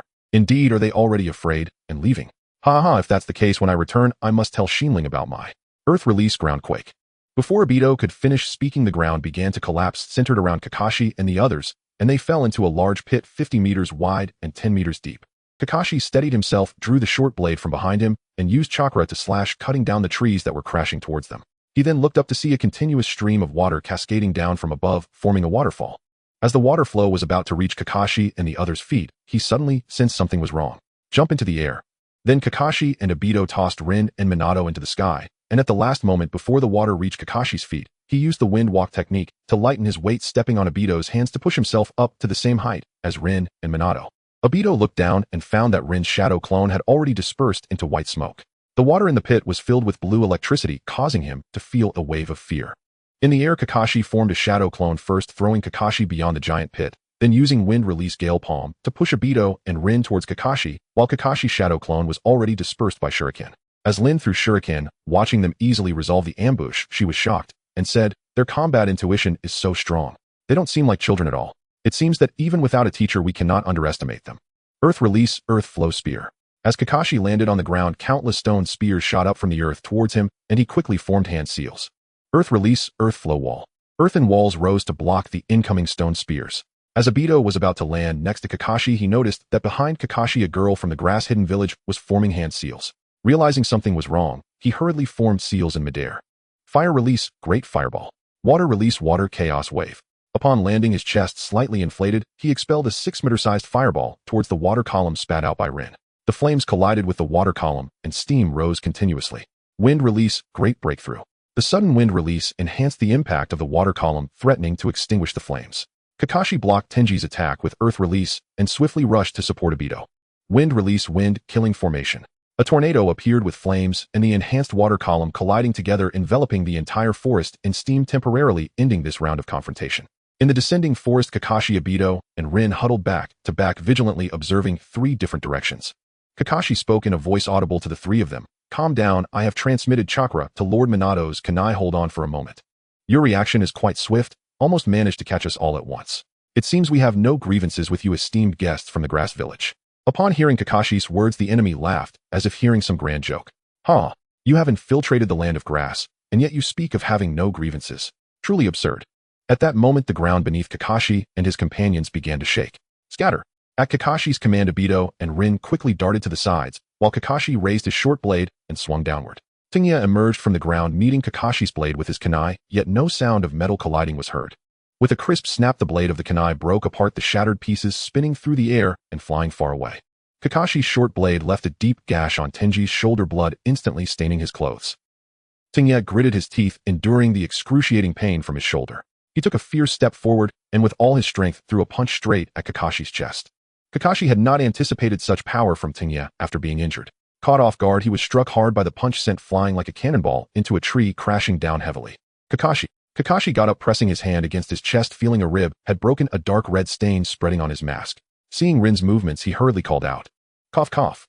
Don't worry about me, protect yourselves. Obito, hold on, wait for me to take care of this. After knocking Kakashi away, Tenjiya quickly took a few painkillers from his equipment pouch and swallowed them, tearing his clothes to bind his injured shoulder. He then threw 4 shurikens towards Kakashi. Kakashi deflected the shurikens with his short blade. Tenjiya used the body flicker technique to appear in front of Kakashi, delivering a sweeping kick. Kakashi raised both hands to block, but was still sent flying by the terrifying force. You plan to deal with me? Are you joking? Kakashi was entangled with Tenjiya, unable to pay attention to Obito and Rin. The situation for Obito was also not optimistic, as he could only hastily dodge the attacks from the enemy and Rin. Give up. If you surrender now, we won't make your deaths too painful. Water release, heavenly cry. Although Rin said this, her hands did not slow down. The surrounding water vapor gathered together, forming a water sphere about a meter in size. Seeing the water sphere condensing in the sky, Obito felt a sense of foreboding. He quickly formed hand seals and slammed his hands to the ground. Earth release, earth flow wall. A wall of earth rose from the ground, blocking the barrage of water needles shot from the water sphere. After releasing the earth flow wall, Obito turned to Rin and said, Rin, hide. Obito, be careful. Rin knew she could only be a burden to Obito now. Although she had the item from her, it could only be used when facing one opponent, or it would easily harm her teammates. She then created a shadow clone to confuse the enemy and hid in the shadows. Lightning release, thunder slash. Just as Obito blocked Rin's attack, the enemy rushed towards him, forming hand seals with both hands. He then drew a long blade from his waist, infused it with lightning release, and slashed at the earth wall, creating 2 cross-shaped lightning strikes. Thanks to the lightning's advantage over earth, he easily sliced the wall into 4 pieces. As the earth wall collapsed, the enemy swung his lightning-enhanced long blade towards Obito, striking at vital points. Obito hastily drew out a kunai to defend, but the long blade imbued with lightning sliced through the kunai like it was tofu. A horizontal slash aimed at Obito. He leaned back to dodge, but his chest was still lightly grazed and the wound was infused with lightning, causing his chest to feel numb. The enemy seized the opportunity, lifting his leg and kneeing Obito in the side, sending him flying, while simultaneously throwing 3 shurikens at the airborne Obito. Obito pulled out 3 kunai sealed with a sealing technique and imbued with flames, intercepting the shurikens. After knocking them down, the flames on the kunai did not extinguish, landing in front of the enemy. What is this?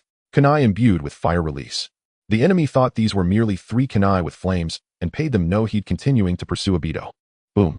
The kunai exploded, shattering into various sized iron fragments.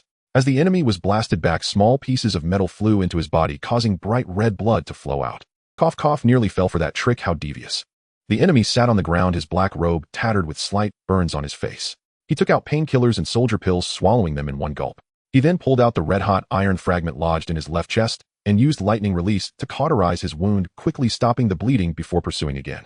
Obito fell from the air, stumbling back 2 steps. Once steady, he was astonished to find Rin's shadow clone dissipating into white smoke, so he did not continue fighting the enemy, but dashed toward Rin's hiding place. On the other side, Tenji's shoulder had been bleeding from the wound, and the intensified battle with Kakashi had widened the injury, gradually putting him at a disadvantage. After using his ninjutsu, he knelt on one knee, breathing heavily, praying that this technique would end the fight. Earth release, Earth Stone Dragon. A dragon made of giant stones rose from the ground, charging towards Kakashi. After releasing the ninjutsu, he squatted down, tightening the belt on his shoulder to prevent further bleeding from the wound. Lightning release, Snake Thunder. Kakashi struck out with a hand blade, releasing snake-shaped lightning to meet the Earth Dragon. Although lightning is effective against Earth, the power of both ninjutsu was significantly different. The snake-shaped lightning wrapped around the Earth Dragon, only shattering its outer shell before transforming into a stone pillar that continued to charge towards Kakashi. Lightning release, Ground Walk. Kakashi was struck by the stone pillar, collapsing into a pile of stones, dispersing into a cloud of white smoke. Tunya was startled and quickly reacted, forming hand seals. He turned around only to find lightning from the ground spreading onto him. Rin. Hearing Obito's urgent voice, she pulled out a kunai with a sealing technique, imbued it with flames, and threw it at Tunya, creating a loud explosion before rushing to provide support without looking back. Boom. Tenji's body was blown to pieces by the explosive kunai. He emerged from the ground relieved, saying, "What is this?" Explosive kunai. Good thing I didn't rush out too soon. He then used a camouflage technique to blend into the environment. After releasing water release ninjutsu, a small white mouse emerged from his sleeve, sniffing out Rin's scent and pointing her direction. Rin saw the Rin behind Obito and speculated a shadow clone. She then circled around the area where Obito and the enemy were fighting, and when she found Rin, she tossed a scroll to her. Secret Scroll 8 Fire Barrage. Is that the name? 8 fireballs flew out of the scroll, indiscriminately heading towards the nearest enemy. Water release, Water Barrier. Seeing the 8 fireballs rushing towards her, although the fireballs were not large, Rin had no space to evade. She quickly formed hand seals, and water gushed forth from the ground, creating a water barrier. When the fireballs hit the water barrier, mist rose around them. Rin pulled out an iron umbrella from behind her. Using the obscured visibility from the mist, she shot 10 shurikens towards the last position where Rin had appeared. Rin, caught off guard by the sudden shurikens appearing in the mist, could not dodge in time, and was struck by 3 shurikens in her arm. The other shadow clone also dissipated as its original body was injured. "You can still escape now. Oh, I can let you off this time." After pulling out the shuriken, Rin asked in surprise, "Why do you say that?" The enemy replied in a flat tone, "No reason. I just don't want to see a young girl like you die young. Thank you for your kindness, but I cannot abandon my companions." Seeing Rin's determined expression, the enemy sighed in regret, saying, "If that's the case, then there's nothing more to discuss." Ninjutsu, Thousand Needles Rain. The enemy then threw the iron umbrella into the air, forming seals with both hands. Under the umbrella, countless shurikens rained down towards Rin, the area so wide that there was simply no place to hide. Rin. On a nearby tree, a shadow wrapped in aloe leaves with a skin tone as pale as lime observed. "Opening my eyes reveals the Tutomo Sharingan. Seems like potential is not bad. I wonder if that person will choose him." Speaking in a nonchalant tone, the figure merged into the tree, disappearing without a trace. Just as Obito arrived, he noticed countless shuriken flying towards Lin. The distance was too great to use a Doton wall to block them. Just as the shuriken were about to hit Lin, Obito felt the projectiles slow down. He then threw 2 shuriken with wires towards the shuriken, targeting Lin. The shuriken collided with the incoming projectiles, producing a continuous clink sound as they changed directions until the wires wrapped around Lin's waist. Obito pulled the wires forcefully, and Lin flew towards him amidst the rain of shuriken. Lotus exclaimed in shock, "What is this?" After catching Lin, she looked up at Obito and noticed his eyes had turned bright red, adorned with 2 black tomo, and his black short sleeves were stained with blood. "Obito, how is your injury?" Obito ignored his own wound and looked at the shuriken lodged in Lin, saying worriedly, "Don't worry, I'm fine. You still have a few shuriken in you. Let me help you remove them first." Lin cried out in pain. "Look at how badly you're hurt. Why do you still care about me?" She held back her tears, quickly retrieved bandages from her ninja tool pouch, and wrapped them around Obito's chest to stop the bleeding. While Lin bandaged Obito, Lotus controlled an iron umbrella to shoot shuriken at them. Obito embraced Lin and rolled behind a tree to evade the shuriken. He then crouched down and gently wiped Lin's tears away, softly saying, "I told you with me around you wouldn't get hurt. Now seeing you in this state, I've let you down. I'm sorry, Lin." Lin choked up, saying, "But I thought you wouldn't get hurt at all. And now I can't even treat you. What are you apologizing for?" Obito observed that Lotus had repositioned the iron umbrella and dropped a line, "From now on I won't let you get hurt again, Lin." "Be careful, Obito," he heard Lin say as he charged towards Lotus. A torrent of shuriken was directed at him, but under the gaze of Obito's crimson eyes, each shuriken's path was predictable. Obito wielded kunai to block most of the shuriken in front of him. Seizing the opportunity in the rain of shuriken, he leaped up and shot 2 kunai imbued with fire release towards the iron umbrella. The kunai struck the iron umbrella, causing an explosion that scattered iron shards everywhere. Fire release, Great Fire Dragon Technique.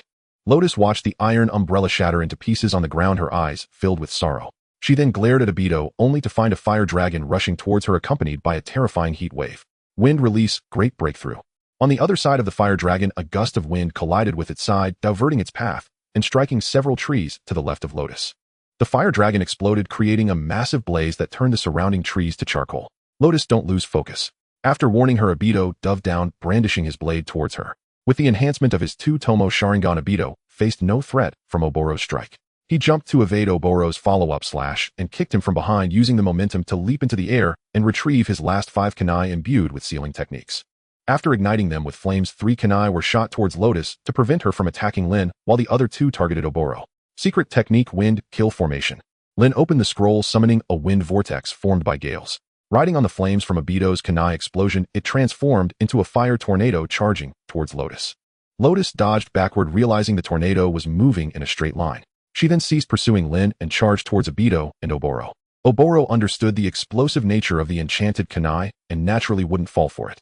He rolled away from the fiery kunai and continued rushing towards Obito. Obito glanced to the side and noticed Kakashi hiding behind a tree. A smirk appeared on his face as he subtly made a hand sign. Fire release Phoenix fire technique. Upon landing, he formed hand seals and expelled 8 fireballs, throwing fire-imbued shuriken at Oboro. Lightning release thunder arrow. Oboro saw the 8 flaming shuriken and assumed they would explode like the fiery kunai. He formed hand seals, and 8 arrow-shaped bolts of white lightning appeared in his hands.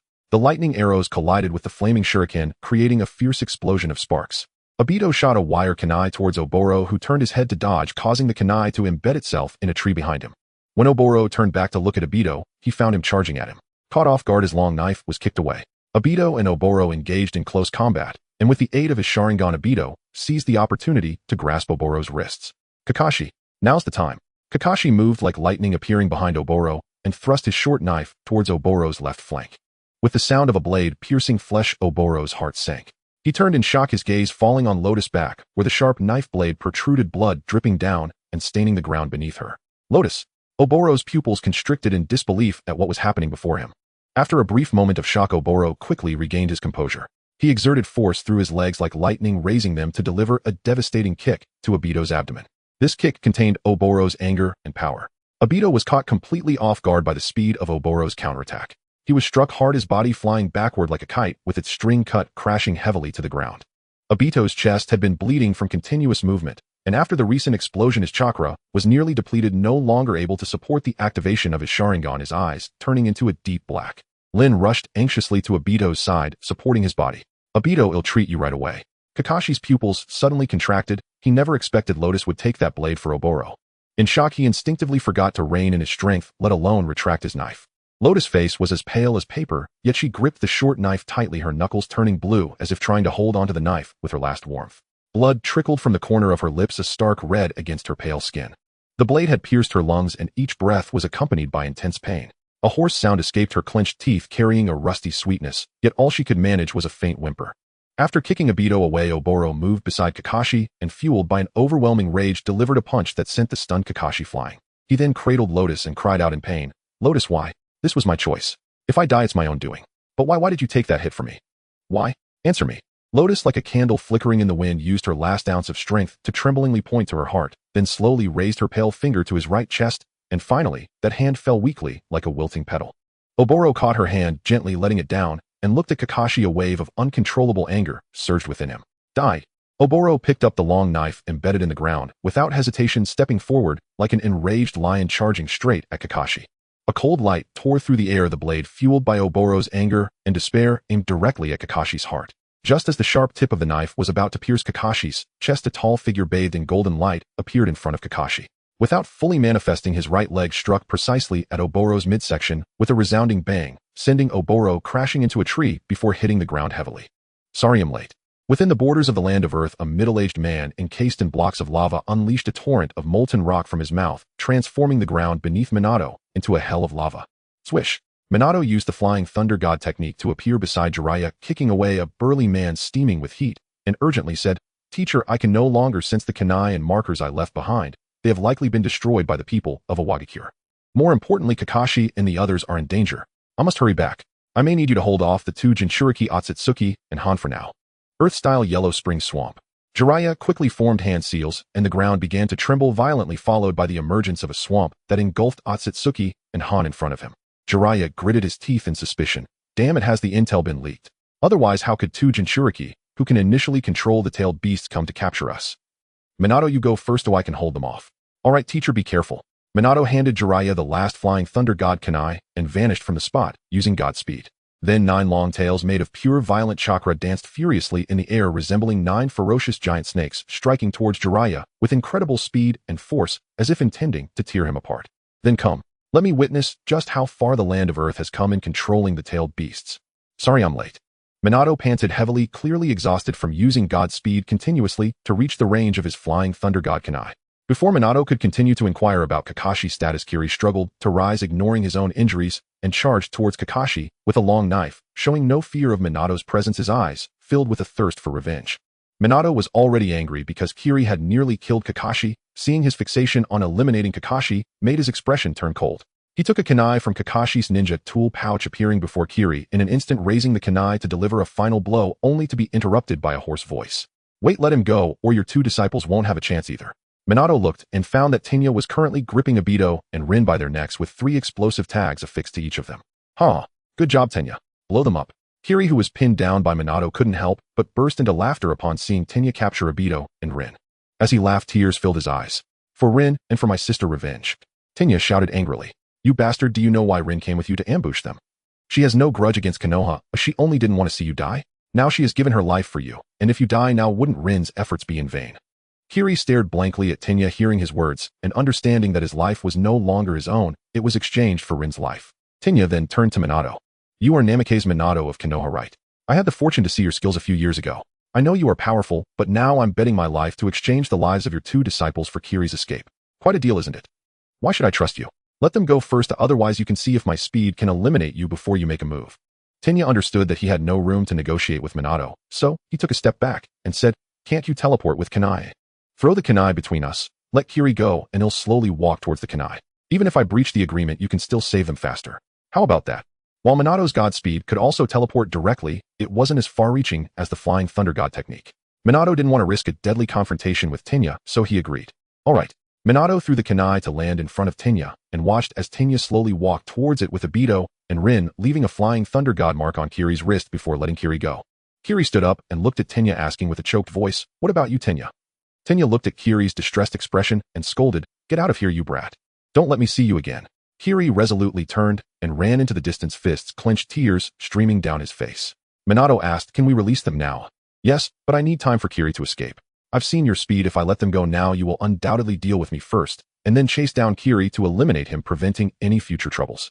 Minato was racing against time. Jiraiya was still waiting for his support.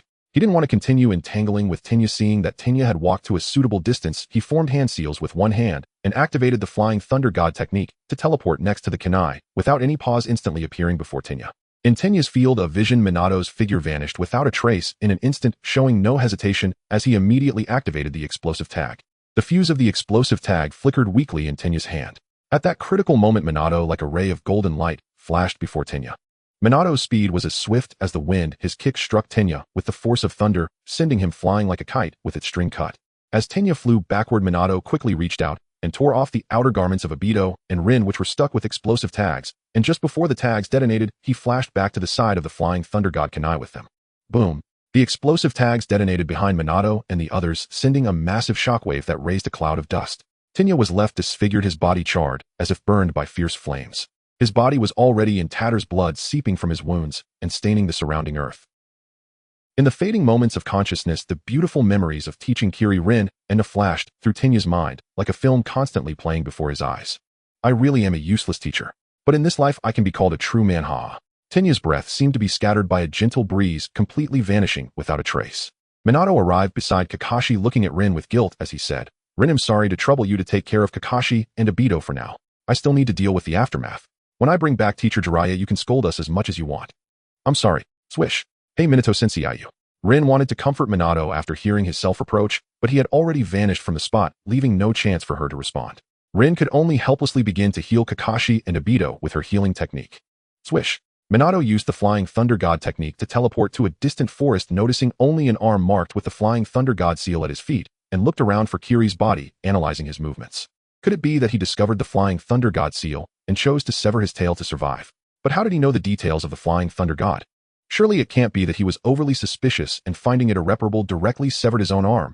That would be too decisive. Kakashi must be extremely careful with such an enemy. Forget it, the urgent matter is to bring back the teacher. He left, and the flying thunder god is truly swift. A white figure resembling an aloe slowly emerged from the ground, marveling at his speed. White Absolute, he seems to be dying. Hurry and revive him, so I can ask what the convenience is. Vortex Face, focus on the task at hand, don't mess up Lord Madara's plan. What a pity. The mental exchange between White Absolute and Vortex Face quietly ended, as if it were a silent conversation. After the exchange, White Absolute's body gradually merged into the ground like a ghost, becoming one with the earth. Beneath the surface, he utilized the mayfly technique to swiftly advance underground, reaching the bottom of a hillside. He slowly floated up from the ground, discovering the dismembered body of Shur lying there in a wretched state, with blood continuously flowing from the severed arm, forming a small pool accompanied by a bloodied eyeball. Next to him crouched a white figure, his face formed by swirling patterns with a pitch-black hollow for an eye. He was poking at Shur's lower half with a twig and greeted White Absolute upon his appearance. "Oh, you're here. Has the eye been set up?" "Of course, but some techniques were a bit rough." "No problem, it's a minor issue." After saying this, White Absolute cut open Shur's right chest and inserted a talisman. Then, expressionless, he severed his own arm, allowing a white liquid to flow out, and connect it to Shur's severed limb, emitting a puff of white smoke as they miraculously fused together. White Absolute's severed arm visibly healed at an astonishing rate. He turned to Vortex Face and said, "You absorbed the chakra from that eyeball, so hurry and disguise it well. He should be waking up soon, so don't let anything slip." Rest assured, this script is too interesting. Shur's eyelashes fluttered as he awakened from the boundless darkness, recalling the explosion he had heard before losing consciousness. He blinked in confusion, realizing Tingya had also left him, his expression vacant, as he murmured, "Big brother, Tinglianya, I will avenge you." Then he looked around and found himself in a dilapidated wooden cabin.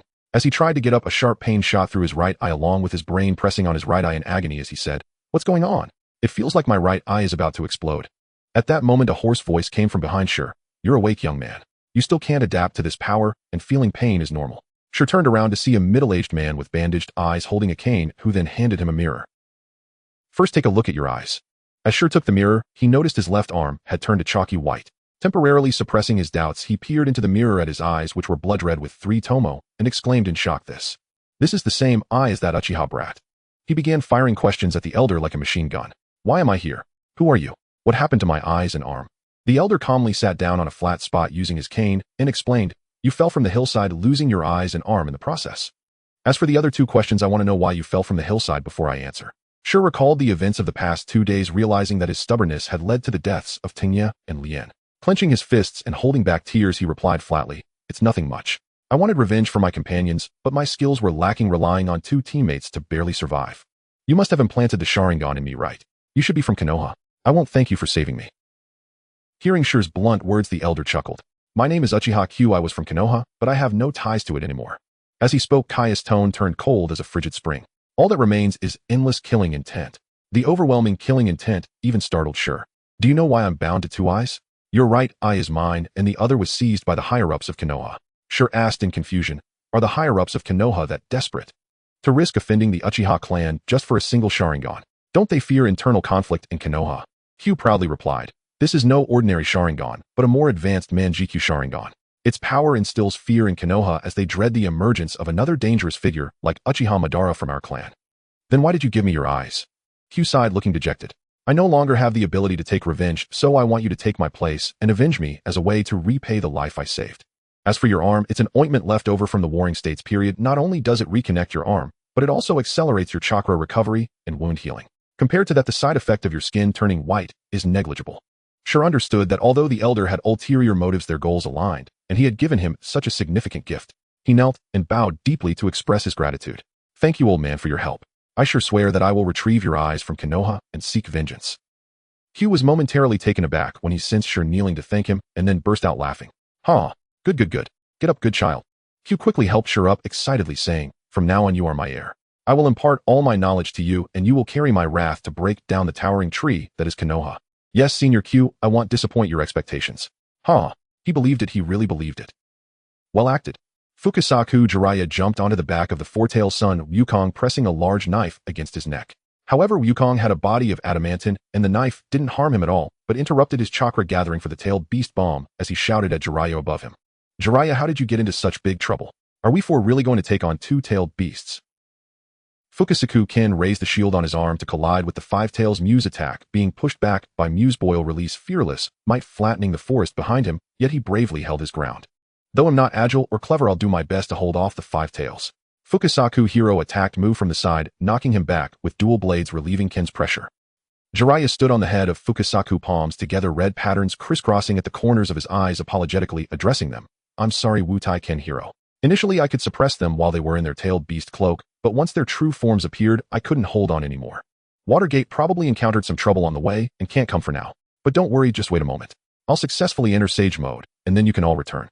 Let's go, everyone. At that moment, Sun Wukong suddenly grabbed the frog's claw of Wentai, flinging him to the ground and pinning him down while gathering his right fist with melting escape chakra. Realizing the situation was dire, Jiraiya hastily spoke to Wentai. Wentai, go back. This move is very dangerous. Jiraiya, be careful. After saying this, Wentai dispersed into a puff of white smoke and returned to Myaboku Mountain.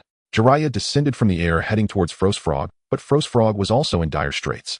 King Mu was gathering power from a distance, emanating high-temperature steam as he charged towards Frost Frog, who was directly struck away by King Mu. Jiraiya, I dragged you down, I'm sorry. Jiraiya comforted him, saying, Ken, you did your best, don't blame yourself, quickly go back to recover. Frost Frog also returned to Myaboku Mountain. Taking advantage of the situation, Sun Wukong used melting escape scorching river flow to spew forth a river of lava charging towards Jiraiya. Frost Frog jumped beside Jiraiya, throwing him onto his head and leaping into the air to avoid the lava. Thanks, Guang. Sun Wukong and King Mu gathered tailed beast balls directed at Frost Frog in the air, and Jiraiya silently thought that the situation was bad. At that moment, a flash of golden light appeared as Minato appeared beside Jiraiya and urgently said to Frost Frog, Guang, go back. I'll take Master Jiraiya with me. Frost Frog nodded, and then dispersed into a puff of white smoke, returning to Myaboku Mountain. Jiraiya clasped his hands together excitedly, saying, Great. Minato, you finally made it, let's go. They are using tailed beast bombs. Boom. Minato wasted no time using Flying Thunder God to teleport Jiraiya to the Flying Thunder God mark at their arrival point. The two looked towards the explosion of the tailed beast ball in the sky. The power of the tailed beast ball was incredibly immense, and the resulting shockwave and heatwave swept over them, making them both gasp in awe. Jiraiya sighed, saying, Is this the strategic weapon, the power of the tailed beast? Minato looked at the explosion of the tailed beast ball, recalling the strongest tailed beast, the Nine Tails, sealed within Kushina. Kushina was actually battling such a powerful existence every day, ere it was truly hard on her. Then Minato thought of something and urgently asked Jiraiya, Teacher, with the war starting, will the Jinchuriki be involved? Jiraiya looked at Minato's anxious expression and understood what he was thinking. He comforted him, saying, Don't worry, Minato. The power of the Nine Tails is too uncontrollable. Kushina is just a last resort and won't go to the battlefield. Besides, we three Sannin are here, Konoha won't fall into crisis. That's good to hear. Minato breathed a sigh of relief, thinking he must not let that day come. He needed to become stronger to protect Kushina. Let's go back, teacher. Swoosh. Obito looked at his unscathed chest without a single scar and admired Rin. Rin, your healing technique has really improved. My chest wound has completely healed. Won't it be long before I reach Tsunade's level? Rin, who truly healed Kakashi, did not feel overly happy upon hearing Obito's praise. Not yet, Obito. I've only learned a tiny bit of Tsunade Sensei's technique. Also, don't be too happy. You've lost quite a bit of blood, and the healing technique cannot regenerate blood. After you go back, make sure to rest well. I will supervise you. Then she said to Kakashi with guilt, Kakashi, you have 3 broken ribs. I cannot fix them here, but I can stabilize your ribs to prevent them from damaging your organs and alleviate your pain. I'm sorry. Kakashi, leaning against a tree, said nonchalantly, I'm not in pain. There's no need to feel guilty. Is that so? I don't believe it.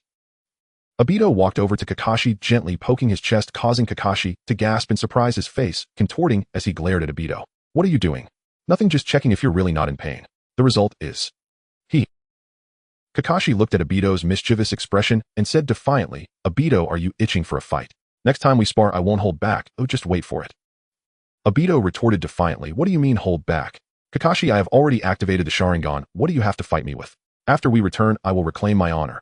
Look at you, don't think that just because you have colored contacts you can surpass me. Don't dream. Colored contacts. Kakashi, you really anger me. Don't forget, right now I'm the knife and you're the fish. What are you going to do? What do you think? Don't.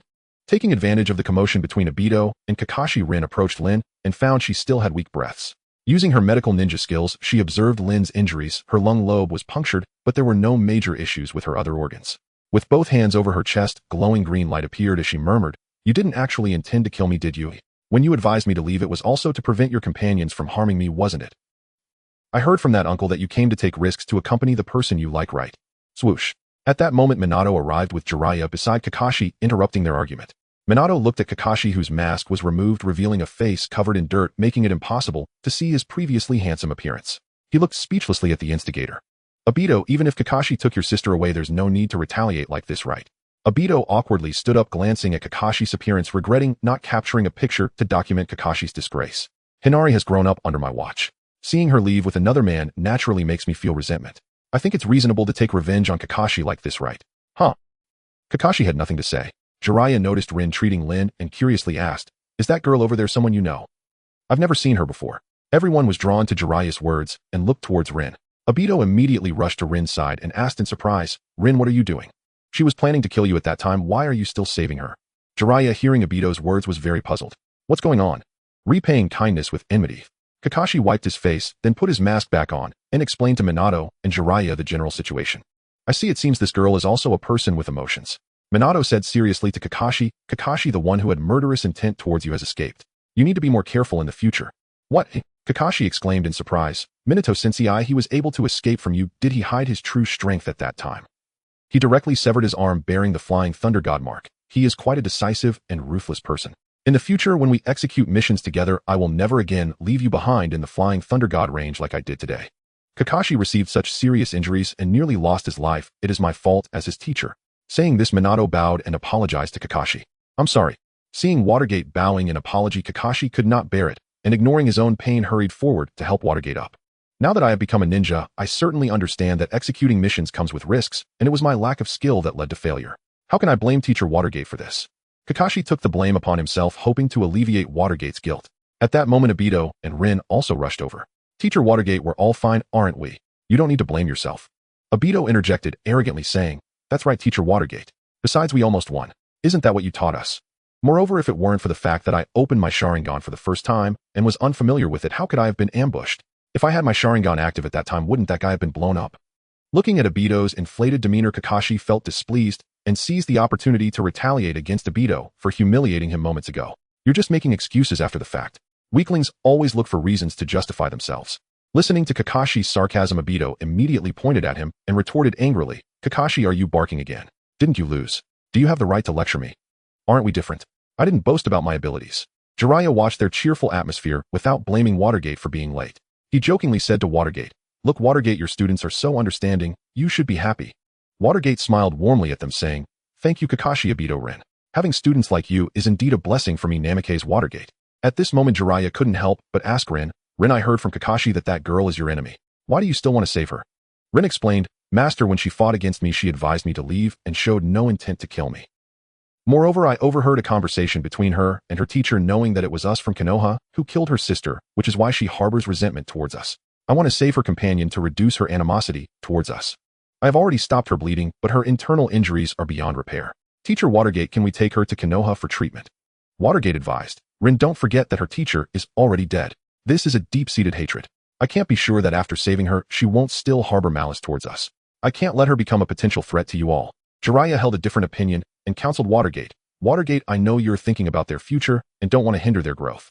But Watergate, do you remember when I said on the day that people can truly understand each other, ninjutsu will no longer be used for killing, but to rescue those who are drowning? Isn't that very relevant to Rin's actions? How about this, after we take her to Konoha for treatment, if she still harbors malice towards us, we can lock her up in Konoha prison." Listening to his teacher's advice, Watergate ultimately decided to consider the opinions of others. "Teacher, this isn't something I can decide alone. Let's ask Kakashi and Obito, the two involved parties, first." Kakashi recalled the shocking scene of Rin blocking the blade for Obito and admired her selflessness. He then said, "Since she's willing to sacrifice herself for her companion, I believe she is not an ungrateful person. I agree with saving her." Obito's focus was on the fact that Konoha people killed Obito's sister. Can this really lessen Obito's hatred? "If I were Obito, I can't even bear to think about it. The enemy killed Rin and myself, and in the end saved me. Should I be grateful to the enemy and give up my revenge? How could this be possible? Obito, are you feeling unwell?" Rin's gentle words interrupted Obito's thoughts. He gazed at the girl before him, pure as moonlight in the dark night, and couldn't bring himself to express his dark thoughts, not wanting to stain this pure white lotus. He forced a smile and said, No problem, I also support you." Upon hearing that everyone agreed, Jiraiya laughed heartily. "If everyone in the ninja world had your level of understanding, peace would not be far off. I truly look forward to that day." 2 days later, Rin's shadow clone stood up from the small stool in front of the easel and rushed to where her original self was sitting on Kushina's lap, eagerly saying, "Original, I've finished the base of the painting. You handle the coloring, hurry up, it's my turn."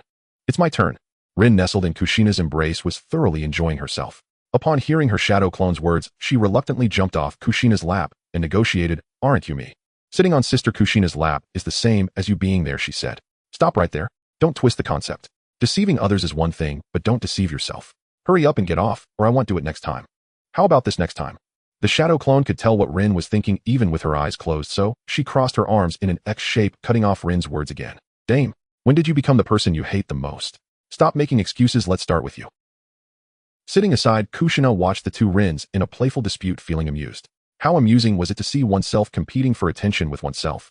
Then Kushina picked up one of the shadow clones and placed her on her lap. The little face of the shadow clone leaned against Kushina's shoulder, craving her warmth. "All right, since the shadow clone is also you, let's be fair." Yes. The shadow clone is also a person. I hereby support the shadow clone." Kushina gently tapped the little nose of the shadow clone and said helplessly, "I can only say that you truly are the shadow clone of Rin, so lively and spirited. Sit tight. 2 days ago, Watergate sent word that he should be back by noon today. I still have to go out to buy groceries." Oh, Rin sat gloomily on the small stool, coloring the base of the painting with colored pens. She didn't expect her shadow clone to stage a coup. Rin complained, "Sister Kushina, I think there's no need to serve water so evenly." "Oh dear, I just don't want to see Rin looking disappointed. Sister Kushina actually cares so much about my shadow clone. I feel so touched." Boo-hoo. Watching her shadow clone snuggle even harder into Kushina's arms, Rin questioned herself, "Am I usually like this too?" "All right, stop moving. I'm starting now." With that, Rin gradually immersed herself in the drawing. The brush in her hand danced like a lively spirit, each stroke filled with unprecedented focus.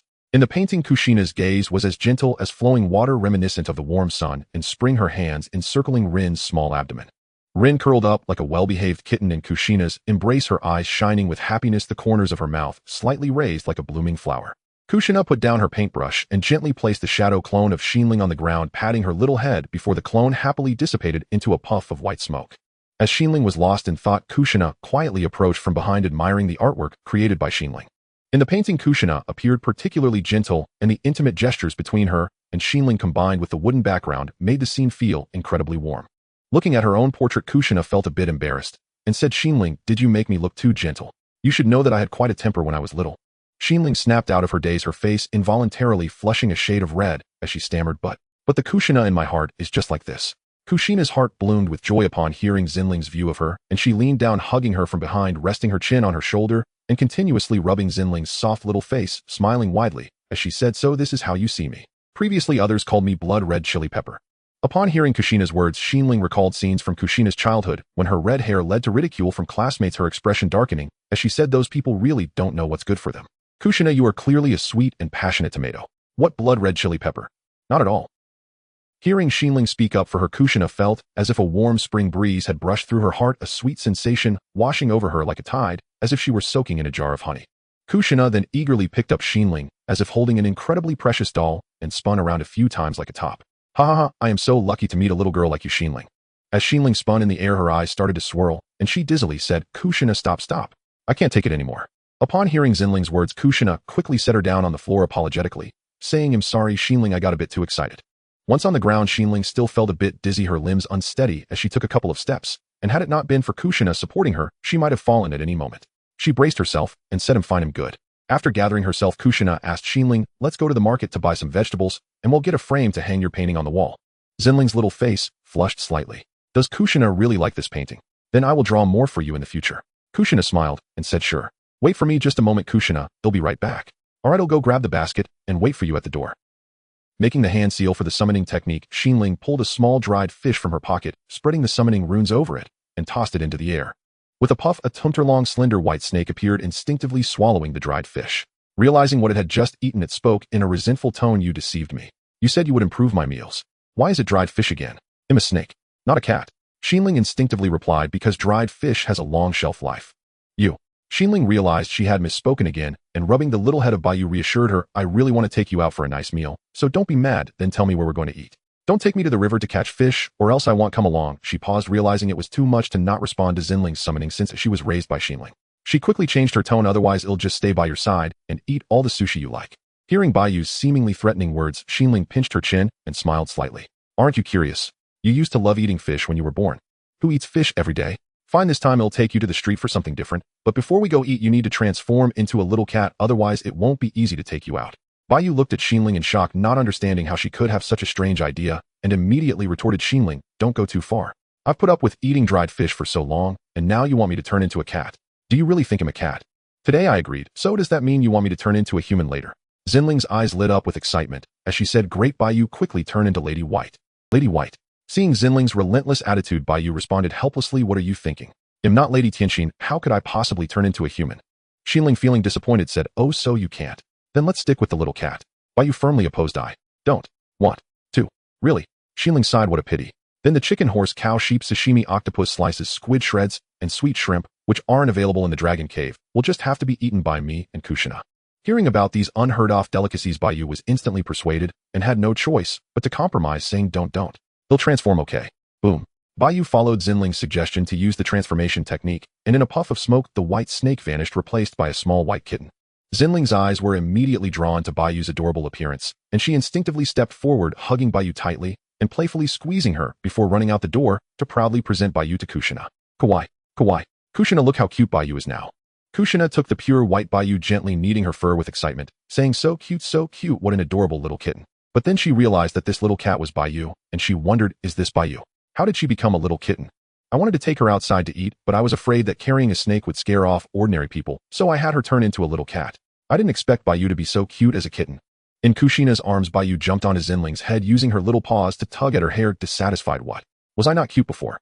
Xin Ling pulled Baiyu off her head, holding her in her arms again, and together with Kushina, they walked toward the streets of Konoha. Looking at the adorable little cat in her arms, she smiled and said, not really. Compared to the other snakes in the Dragon Cave, Baiyu, you outshine them all, but I think you're even cuter as a little cat than the cats at the old Cat Lattice place. Baiyu exclaimed in surprise, when did you go to the Cat Demon Palace? I had no idea. Xin Ling reminisced about her childhood when her older brother took her and her little brother to visit the old cat lady and laughed, saying that was when I was 3 years old. You might not even have been born yet, so of course you wouldn't know. Baiyu nervously asked, you didn't sign a summoning contract with the cats there, did you? Of course not. Back then I didn't even have chakra. How could I possibly sign a summoning contract? Xin Ling gently poked Baiyu's small head and asked curiously, you've been with me for 2 years. Why would you ask such a question? Baiyu fell momentarily speechless, unsure why the thought had even crossed her mind. Yet upon hearing that Xin Ling had visited other summoning grounds and might have contracted with another summoning beast, a pang of unease welled up unbidden, slipping from her lips before she could think. Now reflecting on it, a quiet thought surfaced in her heart. What if you had signed a summoning contract back then? Would we have missed each other forever? After hearing Baiyu's words, Xin Ling fell into deep contemplation. Had she never arrived here, she truly would have missed her. Xin Ling gently pinched Baiyu's cheek and comforted her, don't overthink it. I believe our fated bond began the very moment I summoned you, a newborn serpent. Why else would my summoning have yielded you rather than any other snake? Baiyu was born in the Ryuchi cave. Though Xin Ling had cherished her endlessly, that did not mean she remained ignorant of its harsh truths. Power reigned supreme there, strength alone dictated worth, and the weak were merely sustenance for the strong. From the moment of birth, every serpent in the Ryuchi cave fought desperately to survive. Even Baiyu, descended from the white snake sage himself and closely related to Lady Tianxin, was bound by this law. Without the ability to endure, one was deemed worthless, a squanderer of the cave's natural energy. A summoning contract with the Ryuchi cave granted humans access to serpentine allies, while the serpents in turn gained protection from their human contractors. Yet historically, those who forged such pacts sought only the great serpents, the mighty ones, driven solely by ambition for overwhelming power. Should someone summon a newborn like Baiyu, they would rarely invest time or care. Instead, they'd simply attempt again, seeking larger, stronger serpents. Though Xin Ling was not yet formidable, Orochimaru's personal summon was Manda, the second most powerful serpent in the Ryuchi cave, surpassed only by the white snake sage and his 3 consorts. Thus, asking Orochimaru to entrust Manda with Baiyu's protection required but a single word. When Lady Tianxin learned how Baiyu had grown, she sighed in quiet admiration. Baiyu has found an exceptional master. Yet Xin Ling and Baiyu shared no master-servant bond. If anything, Baiyu's devotion to Xin Ling mirrored Xin Ling's own deep affection for Kushina, making her fiercely protective, terrified that another summoning beast might claim Xin Ling's love and attention. Baiyu curled atop Xin Ling's arm, tenderly licking her hand. Fate. After soothing Baiyu, Xin Ling drifted into reverie, recalling all that had unfolded since her arrival in this world. Becoming Obito's sister, training alongside him to shed his dead last label, befriending Rin and Kakashi, indirectly preventing the death of Might Guy's father Tsukumo Hatake, steering Kakashi away from his later obsession with mission priority above all else, guiding Rin to become Tsunade's apprentice, and accelerating the formation of Team Minato by 5 years. It all seemed to be unfolding toward a brighter future. But was it truly as she wished? 5 years hence at the Valley of the End Rin would die. Obito would be manipulated by Madara into becoming the executor of the infinite Tsukuyami. Kakashi would spend his life haunted by the guilt of having slain Rin with his own hand, and Minato would forever agonize over why he hadn't arrived just seconds sooner. These horrors, these certainties of despair, lingered constantly in Xin Ling's heart. The deeper her bonds grew with them, the more she trembled at the approaching day. Just then Baiyu scratched Xin Ling's arm and pointed a tiny claw at the raw beef cubes displayed on a nearby stall, pleading eagerly, Xin Ling, I want beef spine. And it must be raw? Seeing no response, Baiyu lifted her head and found Xin Ling staring blankly ahead, eyes hollow and distant. Xin Ling. Oh. Snapping back to awareness, Xin Ling stroked Baiyu's head with gentle remorse. Sorry, I drifted off. She then approached the beef vendor, purchased a small slab of beef spine, and placed it into Baiyu's mouth. Baiyu swallowed it in one bite, then grumbled, too little. Not even enough to fill a tooth gap. Xin Ling chuckled, would you like to try something else? What if I give you an entire slab? Once you're full, will you still have room for everything I plan to tell you? How thoughtful of you. Let's go, over there. And that one too. Cradling Baiyu, she followed the direction of her eager little finger, sighing helplessly, all right. You insatiable little glutton snake. There are still 5 years left. If our strength proves sufficient to confront every conspiracy, every deception, then tragedy will not unfold. And I may yet live a peaceful, joyful life in this world. Whoosh. Minato and his team materialized at the gates of Konoha. Minato and Jiraiya stepped forward to greet the Hyuga gatekeepers. Obito supported Kakashi's frame, gazing at the village gates with heartfelt relief. We're home, at last. Exhausted me completely. Kakashi retorted dryly, you rode Minato Sensei's flying Thunder God Express. He hasn't complained of fatigue, yet you're already whining. Kakashi, did you swallow poison? Why's your tongue so sharp? Obito's cheerful homecoming evaporated, instantly replaced by mock menace. Keep jabbering, and I'll make you regret it. Kakashi's thoughts were entirely consumed by the prospect of seeing Xin Ling. He had no patience left for banter. TCH. Not worth the effort. I'm off to find Xin Ling. Later. He attempted to shrug off Obito's grip and turn away, but Minato swiftly caught his shoulder, sighing, Kakashi, don't forget. You still need to have your ribs set at the hospital. Obito jeered, Kakashi, just wait in the hospital. We'll bring Xin Ling to visit you. Huh. Rin lightly kicked his shin, frowning. Obito. What's there to boast about? Look at your pallid face. You'll need intravenous glucose yourself. Oh, me too. Still eager to check on Xin Ling's preparations, Obito pleaded with Rin. I'm fine. I really. Rin fixed him with a sharp, disapproving glare. A silent, steely warning, try refusing and see what happens. Faced with that look, Obito instantly wilted, swallowing his protest whole. He obediently resumed supporting Kakashi and stood quietly beside Rin and Minato. After handing Lawton to Minato, Jiraiya said, Minato, you take them to the hospital first. I'll report the mission's outcome to our teacher. Understood. Whoosh. With a single nod, Minato activated the Flying Thunder God technique, vanishing and reappearing instantly at Konoha Hospital. Meanwhile, Rin guided Obito to receive his glucose infusion. After delivering Lawton to the emergency ward, Minato emerged, only to find Kakashi limping determinedly toward the exit. In a flash, Minato appeared before him, voice urgent, Kakashi, your surgery is imminent. Why aren't you resting in bed? The agony of shattered bones sustained during the mission had been bearable only because of one unwavering resolve to return to Konoha and see Xin Ling immediately. Now, knowing she awaited him somewhere within the village, he could no longer endure the torment of separation. Minato Sensei, I wish to see Xin Ling first. Minato urged patiently, Kakashi, your immediate priority must be setting those bones before irreversible damage occurs. Think carefully. Should you end up permanently paralyzed, what then becomes of Xin Ling? Do you truly wish her to devote her life to caring for you? All right, that final point struck home. Minato gently guided Kakashi into the ward and settled him into bed, only then stepping away. Minato rubbed his temples wearily and sighed. Why does Kakashi become so unbending? Only where Xin Ling is concerned. The Hokage Administration Building. A thunderous bang erupted from the Hokage's office, shaking the very walls, as if the entire chamber trembled beneath the force of that slammed fist. Hiruzen sat rigidly upon the Hokage's chair, his face frozen in icy fury, his eyes blazed with incandescent wrath as he glared unflinchingly at Danzo before him. Why was Jiraiya's team's location exposed, leading them straight into an ambush by two Jinchuriki? Was your intelligence on a Wagakure flawed? I demand an explanation, Danzo. Faced with Hiruzen's accusation, Danzo's expression remained as still and lifeless as stagnant water. Unhurried, he stepped forward to the desk, withdrew a document from his sleeve, and placed it down with quiet precision. Read this. Hiruzen opened the folder and scanned its contents. His stern countenance softened slightly, but only momentarily, before he pressed forward, voice sharp and unrelenting. Even if you obtained a Wagakure's troop deployment, that does not justify betraying Jiraiya and his team. Betray. Bang. Like a ravenous tiger lunging upon its prey, Danzo surged forward one step, gripping the desk with ironclad hands, towering over Hiruzen with chilling dominance. His words sliced through the air, cold and venomous. Hiruzen, you've truly grown senile. A month ago, intelligence channels were disrupted by unforeseen incidents. Such volatility is inevitable. The Wagakure and Kyomogakure stand today as the two most heavily armed among the 5 great shinobi countries. Naturally, they watch each other with mutual suspicion. Kyomogakure's envoy was merely probing Iwagakure's stance. The Wagakure did not even deign to respond. This intelligence only reached us after Jiraiya's team had already departed. Had we halted their mission, would Iwagakure's troop deployment have simply surrendered itself to us? It was precisely because they drew Iwagakure's full attention that my operatives succeeded in retrieving this intelligence. Such risk in my judgment. Hiruzen cut him off, suppressing his rising fury with deliberate calm. So you used my students as bait. Jiraiya faced 2 Jinchuriki. If not for Minato's flying thunder god technique, he would have perished on foreign soil. To lose one of Konoha's elite shinobi. Do you truly bear that responsibility? Danzo dismissed the rebuke with indifference. He's alive, isn't he? Why the haste? And high risk yields high reward. Hiruzen, you hesitate too long. The Hokage must act decisively as I do. Enough, Danzo. Remember, I am Hokage. You should never have concealed this from me. Danzo refused further debate. Turning on his heel, he strode toward the door, then paused mid-step and glanced back over his shoulder. You will regret this, Hiruzen. Root headquarters, Konoha. Alone in his chamber, Danzo recalled Hiruzen's words, and then drifted into memory the mission to Kaminari no Kuni alongside the second Hokage Tobirama Senju. A wave of bitter regret crashed over him. With a sudden furious strike, he slammed his fist onto the desk, sending a letter stack atop the pile fluttering onto the surface. If only I had volunteered to cover our retreat first. The second Hokage would have chosen me as his successor, not you, Hiruzen. After venting his rage, he turned his gaze to the letter lying before him. Per your orders, I and Orochimaru infiltrated Iwagakure during a moment of lax vigilance and secured their troop deployment. Please do not hold me accountable for the intelligence leak.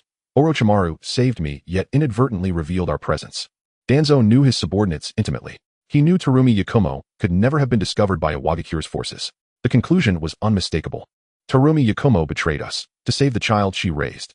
Yet the deployment was retrieved and Hiruzen remains unaware of any flaw in Root's capability, thus avoiding suspicions that might trigger a purge of our strength. He paused, then summoned sharply, bring me someone. Instantly a Root operative appeared before him, cat-masked, kneeling low with unwavering deference. Lord Danzo, what are your orders? Recall Terumi Yakumo immediately. Tell her a new assignment awaits. Orochimaru remains in Tsuchi no Kuni for now. Yes, Lord Danzo. The operative vanished without hesitation, dispatching the summons to Terumi Yakumo with lethal efficiency. Steepling his fingers beneath his chin, Danzo's expression darkened. In light of your service, I shall relieve you of that burden. Odd. Baiyu let out a contented burp, licking the last traces of shrimp paste from Xin Ling's palm. Smiling blissfully, she declared, I'm full. Thank you, Xin Ling. That was a feast. I doubt I'll want another meal for days. Xin Ling stared at her now empty silver wallet, then tapped Baiyu's head with mock reproach. You're satisfied, but my monthly allowance is gone. From now on I'll treat you only twice a year. Understood. Baiyu flushed with embarrassment and offered soothing words. Don't be upset, Xin Ling. 3 years from now I'll attend the Sangxiao Qi gathering banquet at Ryuchi Cave to seize natural energy and mature into a great serpent. Kenshin Shinji will grant me a talisman woven from pure natural energy. I'll give it to you, so you can begin attuning yourself early. Perhaps one day you'll master the sage mode of Ryuchi Cave. Xin Ling frowned with concern. That Sangxiao Qi gathering banquet sounds perilous. Honestly, Baiyu, you're perfect just as you are. Delivering messages for snakes and sharing meals with me. There's no need to rush your growth. Skip it, please. Baiyu listened, but did not yield. Instead, her voice hardened with quiet resolve. I will go, Xin Ling. I refuse to be your mascot. I wish to become your strength. I won't be the useless serpent others sneer about, the one who clings helplessly to her contract partner. I'll prove to them all that your choice was the wisest of all. Hearing Baiyu's fierce vow, Xin Ling finally understood her companion had long yearned, not for comfort, but for validation. Gazing down at the tiny white kitten nestled in her arms, she chuckled softly. Truth is, Baiyu, I don't want you to grow up. Because once you do, I won't be able to hold you like this anymore. Huh. Her seemingly offhand remark left Baiyu speechless, her earlier vows suddenly trembling on uncertain ground. Then seizing the initiative, she teased, I'm a white serpent. Once my absorption of natural energy reaches half of Kenshin Shinji's level, I may well transform into the white lady you so adore. Xin Ling froze. Then as the name, White Lady, echoed in her mind, she erupted in ecstatic disbelief, hoisting Baiyu skyward while chanting breathlessly. Is it true? Is it true? Truly. Will the transformation follow my vision? Can I help design your form, shape you exactly how I dream? Since you're a white serpent, will your hair turn white too? And if your hair is white, will those crimson gemstone eyes of yours glow red as well?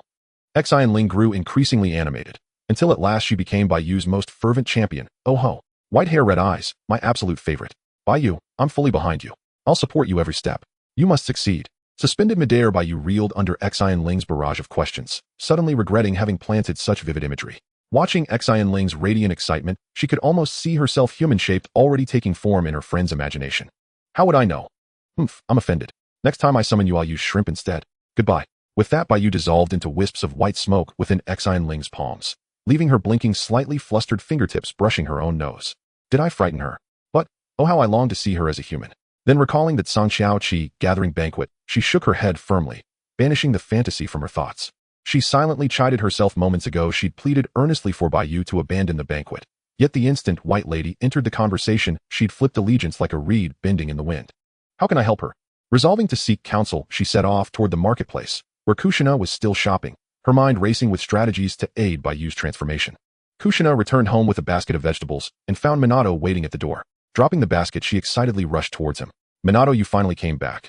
Minato caught the flying Kushina twirling her around with a smile and said, yeah, I'm back. Did you miss me? Of course I did. So how was the mission? It should have gone smoothly with you there, right? Upon hearing Kushina's unwavering belief, Minato's expression stiffened for a moment before he sadly replied, not really, Kushina. This time Jiraiya and I were ambushed and Kakashi and the others were injured. I'm sorry for disappointing you. Kushina realized that her words seemed to have affected Minato, so she hurriedly comforted him. Hey, how can you blame yourself for that? Encountering unexpected situations during a mission is inevitable. Come on, the urgent matter now is to take me to see them. Okay. Minato was about to use the Flying Thunder God technique to transport Kushina to the hospital when he suddenly recalled Kakashi's glum demeanor as he walked toward the ward. Looking around for Shinkiri, he asked Kushina, where's Shinkiri? She wasn't with you, eh? Shinkiri and I went grocery shopping together this morning. On our way back, she remembered she needed to deliver lunch to Sister Puing. She should already be at the hospital now. Konoha Hospital. Shinkiri, aren't you going to sit for a while? Shinkiri placed the lunch prepared by Uncle Ichiraku in front of Puing's bed. Facing Puing's invitation to stay, she politely declined, saying, today Minato and the others are back from their mission. I need to go welcome them. Sorry, Sister Puing, let's chat next time. Upon realizing Shinkiri was busy, Puing did not insist further and smiled. Then hurry and go, don't keep them waiting. Goodbye. Sister Puing. After closing the door behind her, Shinkiri walked down the hospital corridor and seemingly heard the voices of Obito and Rin from an infusion room. Inside the infusion room, Rin pushed a small cart filled with medicine stacked with various bottles. Obito could only recognize saline and glucose among them, while he had never seen the other medications before. He couldn't help but twitch his mouth, saying with an exasperated smile, Rin, I know you want me to get better quickly, but is it really necessary to give me so many? Rin hung a bottle on the rack, inserted the needle, and smiled at Obito, saying, it's not enough. Obito, not wanting to waste time here as he had something important to prepare for when he got back, suggested to Rin, Rin, doesn't the hospital have syringes? This seems much quicker. Really? Well, think it through. As Rin walked toward the medical room, a small black ball sneaked up and squatted behind Obito's chair. Not long after, Rin approached Obito with a syringe the size of a centimeter in width. Obito, sweating profusely, looked at Rin and gulped, forcing a stiff smile. Haha, Rin, did you grab the wrong syringe? Rin deliberately used a large syringe to scare Obito. No, this is the only syringe available in the medical room. Do you want to give it a try?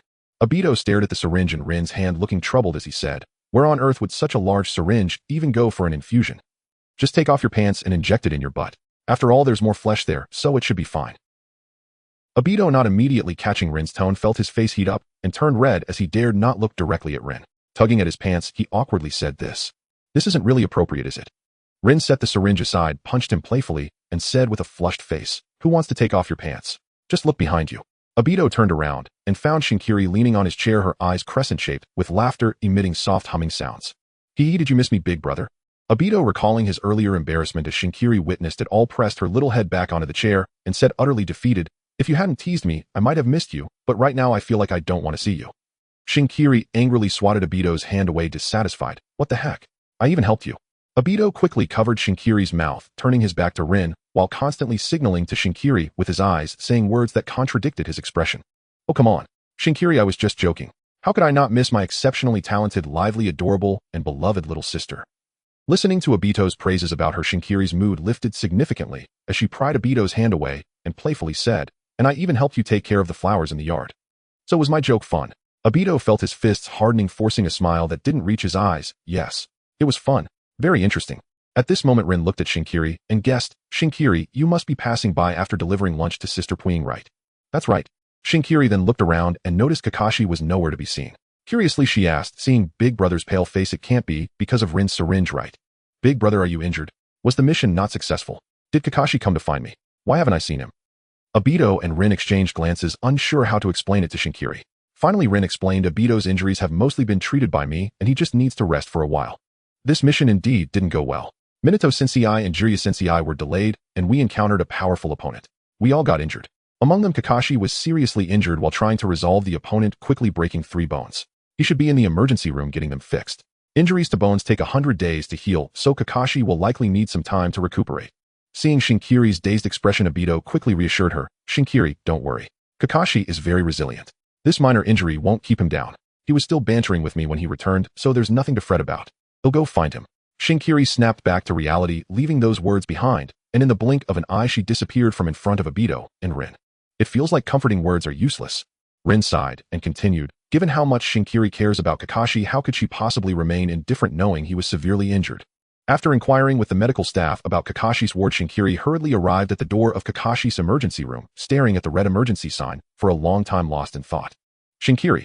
At that moment, Minato and Kushina arrived beside Shinkiri. Minato, looking at the worried Shinkiri, said with guilt, "Shinkiri, it's my..." Shinkiri was brought back to her senses by Kushina's voice, and just as she looked at them, Minato's apologetic tone came through. So, she quickly interrupted, "Minato, there's no need to apologize. I heard from Rin and the others that this isn't your fault. Also, Minato, could you please stop by my house and say hello to my grandmother? Just tell her that my brother and I are taking care of my brother's teammate and won't be back tonight. I don't want her to worry, is that okay?" "Of course I can do that." With a whoosh, Minato immediately used the Flying Thunder God technique and disappeared. Joshinai stroked Xin Ling's head and soothed her, "Don't worry, Kaka, she will be all right. He'll make lunch for you and bring it over." "All right, thank you, Sister Joshinai." Xin Ling thanked Joshinai and then sat back down on the bench outside the emergency room, staring fixedly at the red word emergency. Seeing Xin Ling so distraught, Joshinai sighed and then quietly turned and left. Not long after, a figure in a tight green outfit sporting a thick black watermelon-style haircut arrived before Xin Ling. He stopped after a handstand, executed a backflip to right himself, and greeted her with enthusiastic cheer. "Yo, Xin Ling, long time no see. I heard Kakashi returned from a mission, but was injured. How is he doing now?" Facing Kai's questions, Xin Ling rubbed her cheek and forced a faint smile. "Oh, it's Kai. Kakashi isn't in very good condition right now. Oh, for the next 6 months, you probably won't be able to have a youthful duel with him." "Is that so? What a pity." Kai looked a little downcast for a moment, then brightened, and said to Xin Ling, "Kakashi died too, and Lin were only at school for a year, but we all miss them. Especially my lifelong rival Kakashi. After graduation, many people still couldn't forget him. When Kakashi wakes up, Xin Ling, you must tell me. They'll bring our classmates to visit them. I want keep you been going to see Dai too, and Lin now." After bidding Xin Ling farewell, he pressed his hands to the floor, went into a handstand, and made his way into the hospital. Nurses chased after Kai, shouting as they ran, "Dangerous stunts are prohibited in the hospital. Stop at once." Xin Ling's mouth twitched as she thought, is this the great Kai? Always training himself at every moment. Kai's words reverberated in Xin Ling's mind, stirring an unnamed emotion in her heart. Kakashi was remarkable, many had admired him at school, and when he graduated his classmates had given him farewell gifts. Xin Ling was glad that so many cared for Kakashi, yet a quiet melancholy crept in at the realization that she was not his whole world. She slapped her own cheek to banish the unwelcome thoughts, and scolded herself inwardly, "Xin Ling, you are selfish. Kakashi has been so good to you. What more could you want? Must you possess his world alone to be happy?" An hour passed. During that time, Lin arrived with Dai Tu, who still hadn't 4 drip, and stayed to keep Xin Ling company. Joshinai brought them lunch, and Chi Mu Shua, Mao, having heard of Kakazai's injury, rushed to the hospital and waited outside with Xin Ling. After finishing lunch, Xin Ling remained on the bench outside the emergency room, elbows on her knees, hands propping her chin, as she quietly stared at the tightly closed door. At the sound of a bell, the red emergency sign turned green. Xin Ling sprang to her feet and hurried to the door. When the door opened and 2 medical staff appeared, Xin Ling asked urgently, "Sirs, how is the person inside? What's his condition?" The staff, cheered by a smooth operation and touched by the polite little girl, replied kindly to Xin Ling, "There is nothing grave. With some rest he will be fine." Chi Mu Shua Mao watched Xin Ling dash into the room and smiled helplessly. This child is more anxious than even Kakazai's father. Xin Ling walked softly to Kakazai's bedside and gazed at his sleeping face, so peaceful and yet faintly fragile, and an aching tenderness tightened around her heart. She took a red handkerchief from her pocket and gently wiped the grayish pallor from Kakazai's cheeks, her thoughts drifting back to the first time she met Lin. Would Sister Lin have felt the same, not wanting something beautiful to be hidden away? Chi Mu Shua Mao, having just entered the emergency room, saw Xin Ling's tender care and smiled. When she finished, he reminded her, "Xin Ling, we need to move Kakazai's bed to another room. Don't occupy the emergency unit." Xin Ling had been so lost in him that she had forgotten. She apologized, "Sorry, Uncle Chimu, I forgot." Chi Mu Shua Mao pushed Kakazai's bed out of the emergency room and said to Xin Ling with a smile, "No need to apologize. I'm more than pleased that you care for Kakashi so deeply." "Kakashi truly found a good girl," he sighed, then teased Xin Ling, "Xin Ling, when will you marry Kakashi? As my daughter-in-law, you'd make me very happy." Following behind Chi Mu Shua Mao, Xin Ling's face flushed scarlet. She covered her face and stammered, Uncle Chi-Mu, isn't this a bit too soon to be talking about? It's only a matter of time, don't worry. I'm waiting for your wedding banquet with Kakashi, ha ha ha. Although shy Xin Ling could not help but daydream about marrying Kakashi, her face reddened like a ripe apple, and as if invisible steam had risen above her head, she turned into a little blushing princess. After Chi-Mu Shuamao moved Kakashi into an empty room, he said to Xin Ling, I'll go back and prepare some nourishing food for you and Kakashi. I'll leave him in your care. Xin Ling rallied herself and replied with confidence, rest assured, Uncle Chi-Mu, I will take good care of Kakashi. When Chi-Mu Shuamao left, Xin Ling brought a small stool to the bedside, sat down, and leaned over the head of the bed to admire his handsome features. Soon a fine sweat appeared on Kakashi's brow. Xin Ling rose, opened the window, then returned to his side to observe. The perspiration at his forehead kept increasing. What's happening? Is it too hot? Should I loosen Kakashi's clothes to cool him down? Anxious to help, she reached toward his collar, but as her fingers neared the fabric, her cheeks flushed, and she hesitated. Although she lived with Dai Tu, she slept in pajamas and had never seen a boy's body. Ahem, this is for Kakashi's sake, he won't mind. Gathering her courage, her fingertip touched his collar. Just then she heard Kakashi in a faint voice speak. Kaka, she whispered weakly, Xin Ling. Xin Ling jolted in fright and hastily withdrew her hand, then crouched beside the hospital bed, murmuring incessantly, I'm not a lecherous woman. Nor am I a perverted one. Kakashi, you must believe me. I was just looking at you. Mid-sentence, she noticed Kakashi remained motionless. Cautiously, she lifted half her face from beneath the bed and studied him closely. Relieved to realize he was speaking in his sleep, she rose to her feet and observed his lashes trembling violently, his lips faintly quivering, and his pallid, anguished expression. Having a nightmare.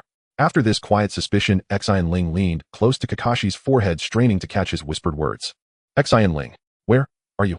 Hearing his faint, fragile voice, the tension that had knotted her brows dissolved into softness. Gently, she drew out a handkerchief and tenderly wiped the fine sweat from his brow. Then she sat on the stool beside him, took his cool hand in hers, and whispered softly, Yes, I'm right here. I will never leave you. Kakashi drifted through an elusive, haunting dream. One day, Xin Ling vanished utterly from his world. He searched everywhere for her, yet found no trace of her existence. He asked countless people if they'd seen her, then turned to those closest to her, Kushina, Minato, or Chimuru Rin, even Obito, who had lived alongside Xin Ling, yet every one of them had forgotten her entirely. In the end, even his own memory began to erode, fading fragments of Xin Ling slipping away like mist. Desperate to hold on to her, he tried everything, inscribing their cherished moments in a journal, carving her name into his arm. Yet each dawn, both the inked words and the engraved marks vanished without a trace, as though some supreme unseen force had meticulously erased every vestige of Xin Ling from reality. Soon even his friends and family drifted away, leaving him utterly alone, hollow with despair, until the entire world bled into monochrome gray and white. Just as he surrendered to desolation, a warm hand reached for his, pulling him fiercely, joyfully out of that colorless void and back into a world radiant with hue. There stood his father, his sensei, his friends, laughing, calling his name. Before him stood her graceful silhouette, and flash after flash memories of their time together streamed across his vision. This was the woman he loved most. Xin Ling. Kakashi jolted awake, bolting upright in bed, only to be pierced by a sharp pain in his chest. Clutching it, he gasped for breath. Mighty Tsukumo patted his back soothingly and chuckled, so eager to see your beloved the moment you wake. Father, where's Xin Ling? I need to see her now. Seeing Kakashi's frantic urgency, and utterly oblivious to Xin Ling, who was slumped asleep right beside him, he sighed dryly, she's already in your hand. In my hand. Kakashi glanced down, his left hand cradled in a small, warm, soft palm, and turned sharply toward the other side of the bed. There sat Xin Ling on the stool beside the bed, wrapped in a woolen blanket, her head tilted sideways, onto her elbow, a delicate bead of drool glistening at the corner of her lips.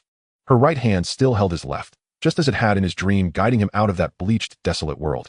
Seeing her there, his earlier panic stilled instantly, like ripples vanishing from a windless lake. He turned to his father. How long have I been unconscious? When did Xin Ling come to stay with me? Today is your third day back in Konoha. She's been at your side since your surgery. After answering, Tsukumo pressed Kakashi's head gently toward his shoulder and said, voice edged with mock severity, Xin Ling is a rare treasure. A daughter-in-law I've claimed for myself. Lose her, and you'll answer to me. Did you hear that? Father, you know me better than that. Do you truly think I'd ever betray her? Fine, I believe you. Recalling Kakashi's famously aloof demeanor, and knowing such a man would never wrong Xin Ling, he released him, stood up, and added with quiet warmth, I'll go prepare breakfast. Xin Ling hasn't gone home in 3 days, not once, while tending to you. When she wakes, thank her properly. Understood? Yes, I will.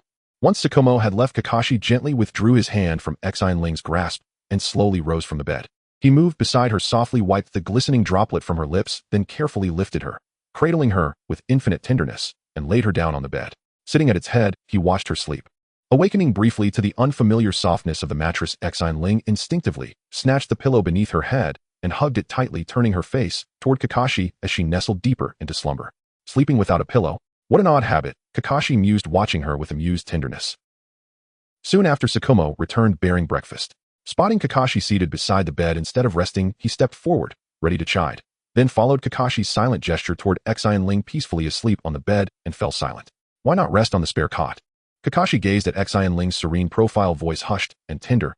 I simply wish to look at her, again and again. Ayu. Watching his son's devoted gaze, Tsukumo sighed, a quiet sorrow stirring within him as he remembered Kakashi's mother. Had she survived childbirth, perhaps he too might have known such care in illness, such companionship in solitude, such love in old age. May these two walk their lives together in enduring happiness, unmarred by the cruel twists fate dealt him. I've left breakfast here. Share it with Xin Ling when she wakes. I must go. I have matters to attend to.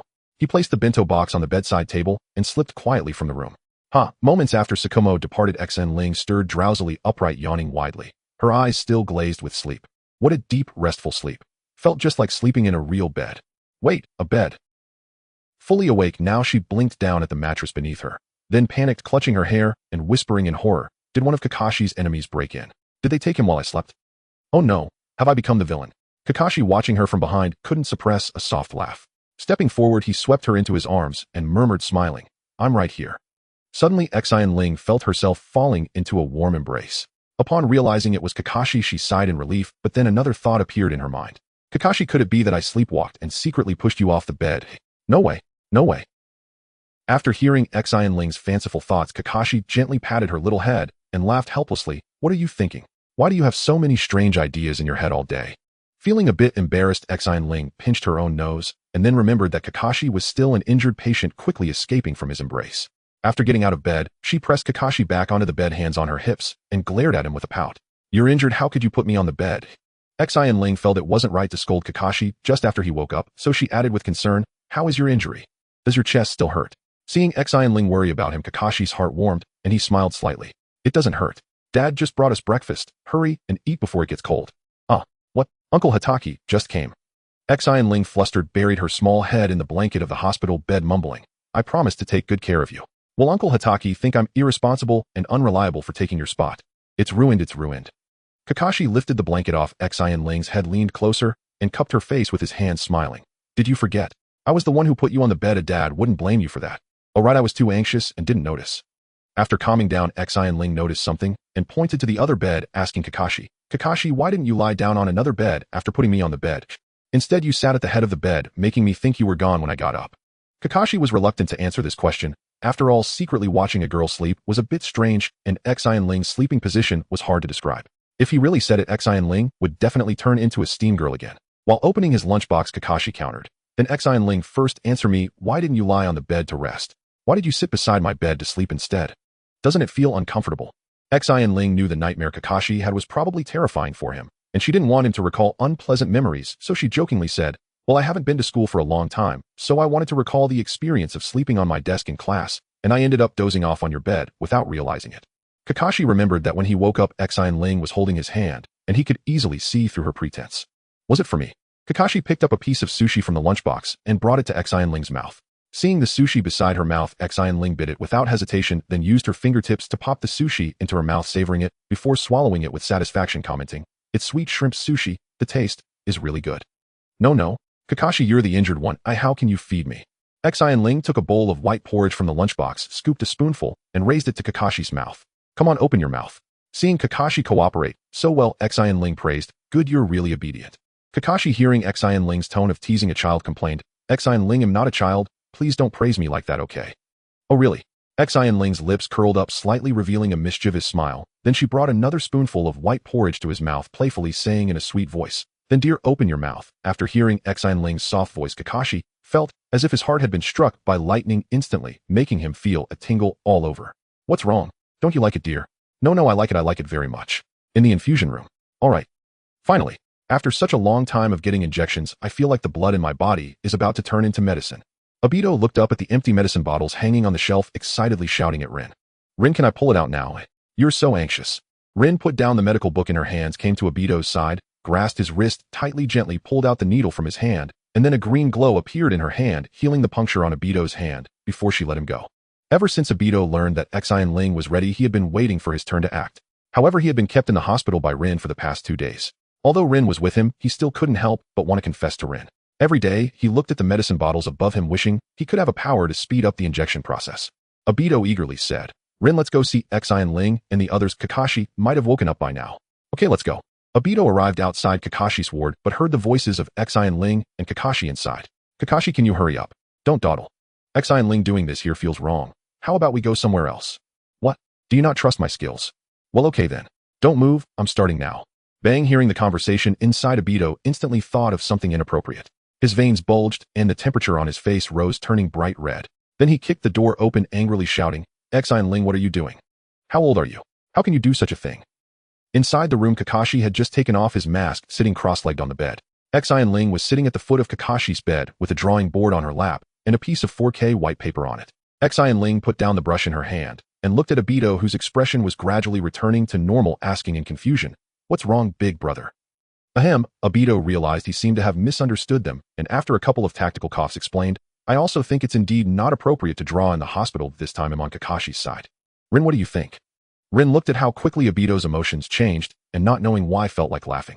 But seeing Obito's serious expression, she quickly covered her mouth, and after calming down, offered her opinion. "Xin Ling, let's go out for a walk together and find a nice scenic spot to sketch. How about that?" "Sure, I'll listen to Sister Rin." Obito had a flash of inspiration and suggested, "We haven't had a gathering for a month, right? Since Xin Ling wants to draw, how about we have a picnic in the back mountains of Konoha? There won't be anyone to disturb us. What do you think?" Rin naturally had no objections, and when Xin Ling heard about the back mountains of Konoha, she recalled the scene when she first met Kakashi, which was still fresh in her memory. The back mountains of Konoha, where the dream began. I agree. Kakashi also reminisced about the place where he met Xin Ling, saying with a smile, "Yes, it is indeed where the dream began. I will go back to prepare the seasonings and equipment. I'll accompany you. Then Rin and I will go prepare the ingredients." Xin Ling walked out of the hospital leaning closely against Kakashi, tightly clutching his arm, and asked with concern, "Kakashi, are you really sure you don't need a wheelchair? I can push you." Kakashi felt better than ever, as Xin Ling was an active and lively girl, always running or jumping when they walked together, leaving no chance for closeness. Having a girl as lively as a bird in the sky who is willing to set aside her soaring wings for you shows that you have undoubtedly occupied an incomparable place in her heart. Kakashi smiled with his eyes curved, saying, "This is just fine." Soon they arrived at the Hitaki residence, where there was no sign of Hitaki Tsukumo. Xin Ling helped Kakashi into the kitchen of the Hitaki house. Kakashi rummaged through the cabinets for the seasonings needed for the picnic, while Xin Ling opened the window to admire the white daisies in the yard. After a while of gazing, she noticed that some of the daisy heads had been clipped off, which made her wonder, and she sighed. Has Uncle Hitaki gone to visit his beloved again? At this moment, Kakashi had already prepared the necessary items for the picnic, and came to Xin Ling's side. Looking at the white daisies in the yard, he said with a hint of sadness, "Yes, my dad goes to visit my mother whenever he has time each month. There are many photos of them together at home. I heard from my dad that he and my mother were childhood sweethearts, liking each other since they were young. After the Second Shinobi World War ended, they got married, and shortly after I was born. But it seems that heaven played a cruel joke. When my mother gave birth to me, something went wrong, and my dad faced a dilemma. Should he save me or my mother? In the end, it was my mother who made the decision for him. Now my dad is over 30 and has never wanted to find someone to spend his old age with." Xin Ling quietly listened to Kakashi recount the story of his parents, her eyes involuntarily turning slightly red, and she said with a choked voice, "Uncle Hitaki's love for his wife is as pure as the white daisies he grows." Kakashi gently wrapped his arm around Xin Ling's slender waist, ruffled her hair, and softly comforted her. "In the future, we will take care of him. Dad is not alone, so there's no need to be sad." At the back mountains of Konoha, Kakashi and Xin Ling arrived at the training place, finding Obito and Rin already prepared with dry branches and ingredients for barbecuing. Rin greeted them, saying, "We've been waiting for you. Obito just said he wants to prove himself this time and not be a culinary killer. Kakashi, what do you think?" Kakashi scoffed, saying, "Obito, it's been 2 years, and you still haven't given up." Obito activated his Sharingan, pointing at his own eyes and making a bold claim. "Kakashi, I'm not the same as before. With these eyes, I will definitely surpass you." Xin Ling looked at Obito's blood-red Sharingan and quickly walked up to him, admiring his Totemo Sharingan, saying, "Big brother, your Sharingan looks so cool." Obito finally had a moment to show off in front of his sister. Hearing Xin Ling's praise made him feel secretly pleased, his lips curling up as if he could sit at the same table as the son. Suppressing his excitement, he said in a calm tone, "Xin Ling, one should be modest in life. Just like I would never say that on the 3rd day of our mission at the border of the land of grass, I fought against 3 people older than me from Kusagakure, activated my Sharingan to save Rin while almost turning the tables on them. So I really don't care." Xin Ling, knowing her brother was strong, said, "After all, I'm your sister, so you don't need to envy my Totemo Sharingan." Get away from me. While Obito was pretending to be cool, Xin Ling kicked him to a nearby tree angrily saying, "What are you bragging about? As you were showing off, I just kicked you away. Isn't it just a Tutamo Sharingan? I can definitely awaken it in the future, and it'll be stronger than you." Obito, holding his waist, stood up and grumbled, "Hey, that was a sneak attack. Can't you play fair?" Xin Ling hid behind Kakashi and stuck her tongue out at him. "Who told you to show off?" Kakashi sighed helplessly and then said, "Obito, weren't you going to compete with me in cooking? Come on, let me see how much of my culinary skills you can learn with those eyes of yours." Upon hearing Kakashi's provocative words, Obito instantly perked up, and without further ado used fire release to ignite the firewood, declaring war on Kakashi. "Kakashi, let's settle this. Let Xin Ling and Rin be the judges." Kakashi tossed the extra seasonings to Obito, who caught them, and both of them simultaneously picked up a piece of beef, cutting it into small pieces with shuriken, then skewering the beef chunks onto prepared bamboo sticks. With one hand holding 2 skewers of beef, they brushed oil on them with a small brush and placed them over the fire, continuously flipping the skewers until the beef turned golden brown, sprinkling different seasonings on top, which released a delightful aroma. After handing the skewers of beef to Xin Ling and Rin, they waited for their evaluations. "Obito, you've really improved a lot. This is delicious." Although there's still a bit of a gap compared to Kakashi, it's a world of difference from the previous culinary killer. Both girls gave fair evaluations, and after finishing the skewers, Xin Ling thought of something fun. "Big brother, how about you make me 2 Uchiha-style fried eggs every morning in the future?" Obito, sitting aside while continuing to grill skewers, expressed his dissatisfaction upon hearing Xin Ling's request, saying, "Is the Sharingan supposed to be used like that? I have been mentally prepared for a long time to use my Sharingan to copy Kakashi's cooking skills. If I were to use my Sharingan to fry eggs, what would the other Uchiha clan members think if they knew I used my Sharingan for cooking? How would I face them? Unless..." Xin Ling glanced at Rin and pointed at her, a mischievous smile appearing on her face, causing Obito to fall silent instantly. "I think it's not impossible. Cooking with the Sharingan is also a form of training. The clan members would understand that." Kakashi, facing Obito's rapid change of expression, couldn't help but twitch his lips. As they ate and chatted together, the conversation drifted to the hatred between Konoha and the Uchiha clan. Xin Ling sighed and said, "It seems that in this world there are no absolute villains, only differing stances. And that Rin, willing to sacrifice her life for the Uchiha, though she's an enemy, is quite commendable. There must be a deep bond between them." Kakashi felt a sense of empathy, for he had also supported the decision to save Lien for this very reason. "Indeed, it is admirable." Xin Ling raised her fist, puffed up with anger, and declared, "But I won't go easy on him for hurting you like this. If I run into him again, I'll definitely teach him a good lesson." Kakashi looked at Xin Ling, who was standing up for him, and felt warmth in his heart.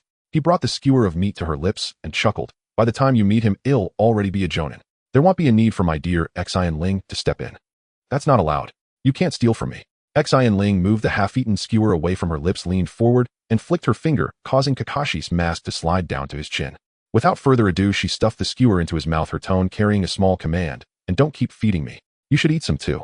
Grease splattered on Kakashi's tongue, making his ears flush with heat, but he heard the girl already turning around, shaking the bamboo skewer in her hand, and smiling. "Sister Lin, let's find a scenic spot. I'll draw a picture for you." Lin exclaimed in surprise, "Xin Ling can draw. When did you learn that?" With a wide grin, Xin Ling confidently replied, "I just learned recently. I discovered that I have a special talent for this. The moment I picked up the brush, it felt like my hand was telling me, just look, the rest is up to me. I even drew a picture for Sister Kushina, and she said she would hang it up at home." Lin was amused and laughed. "Is it really that amazing?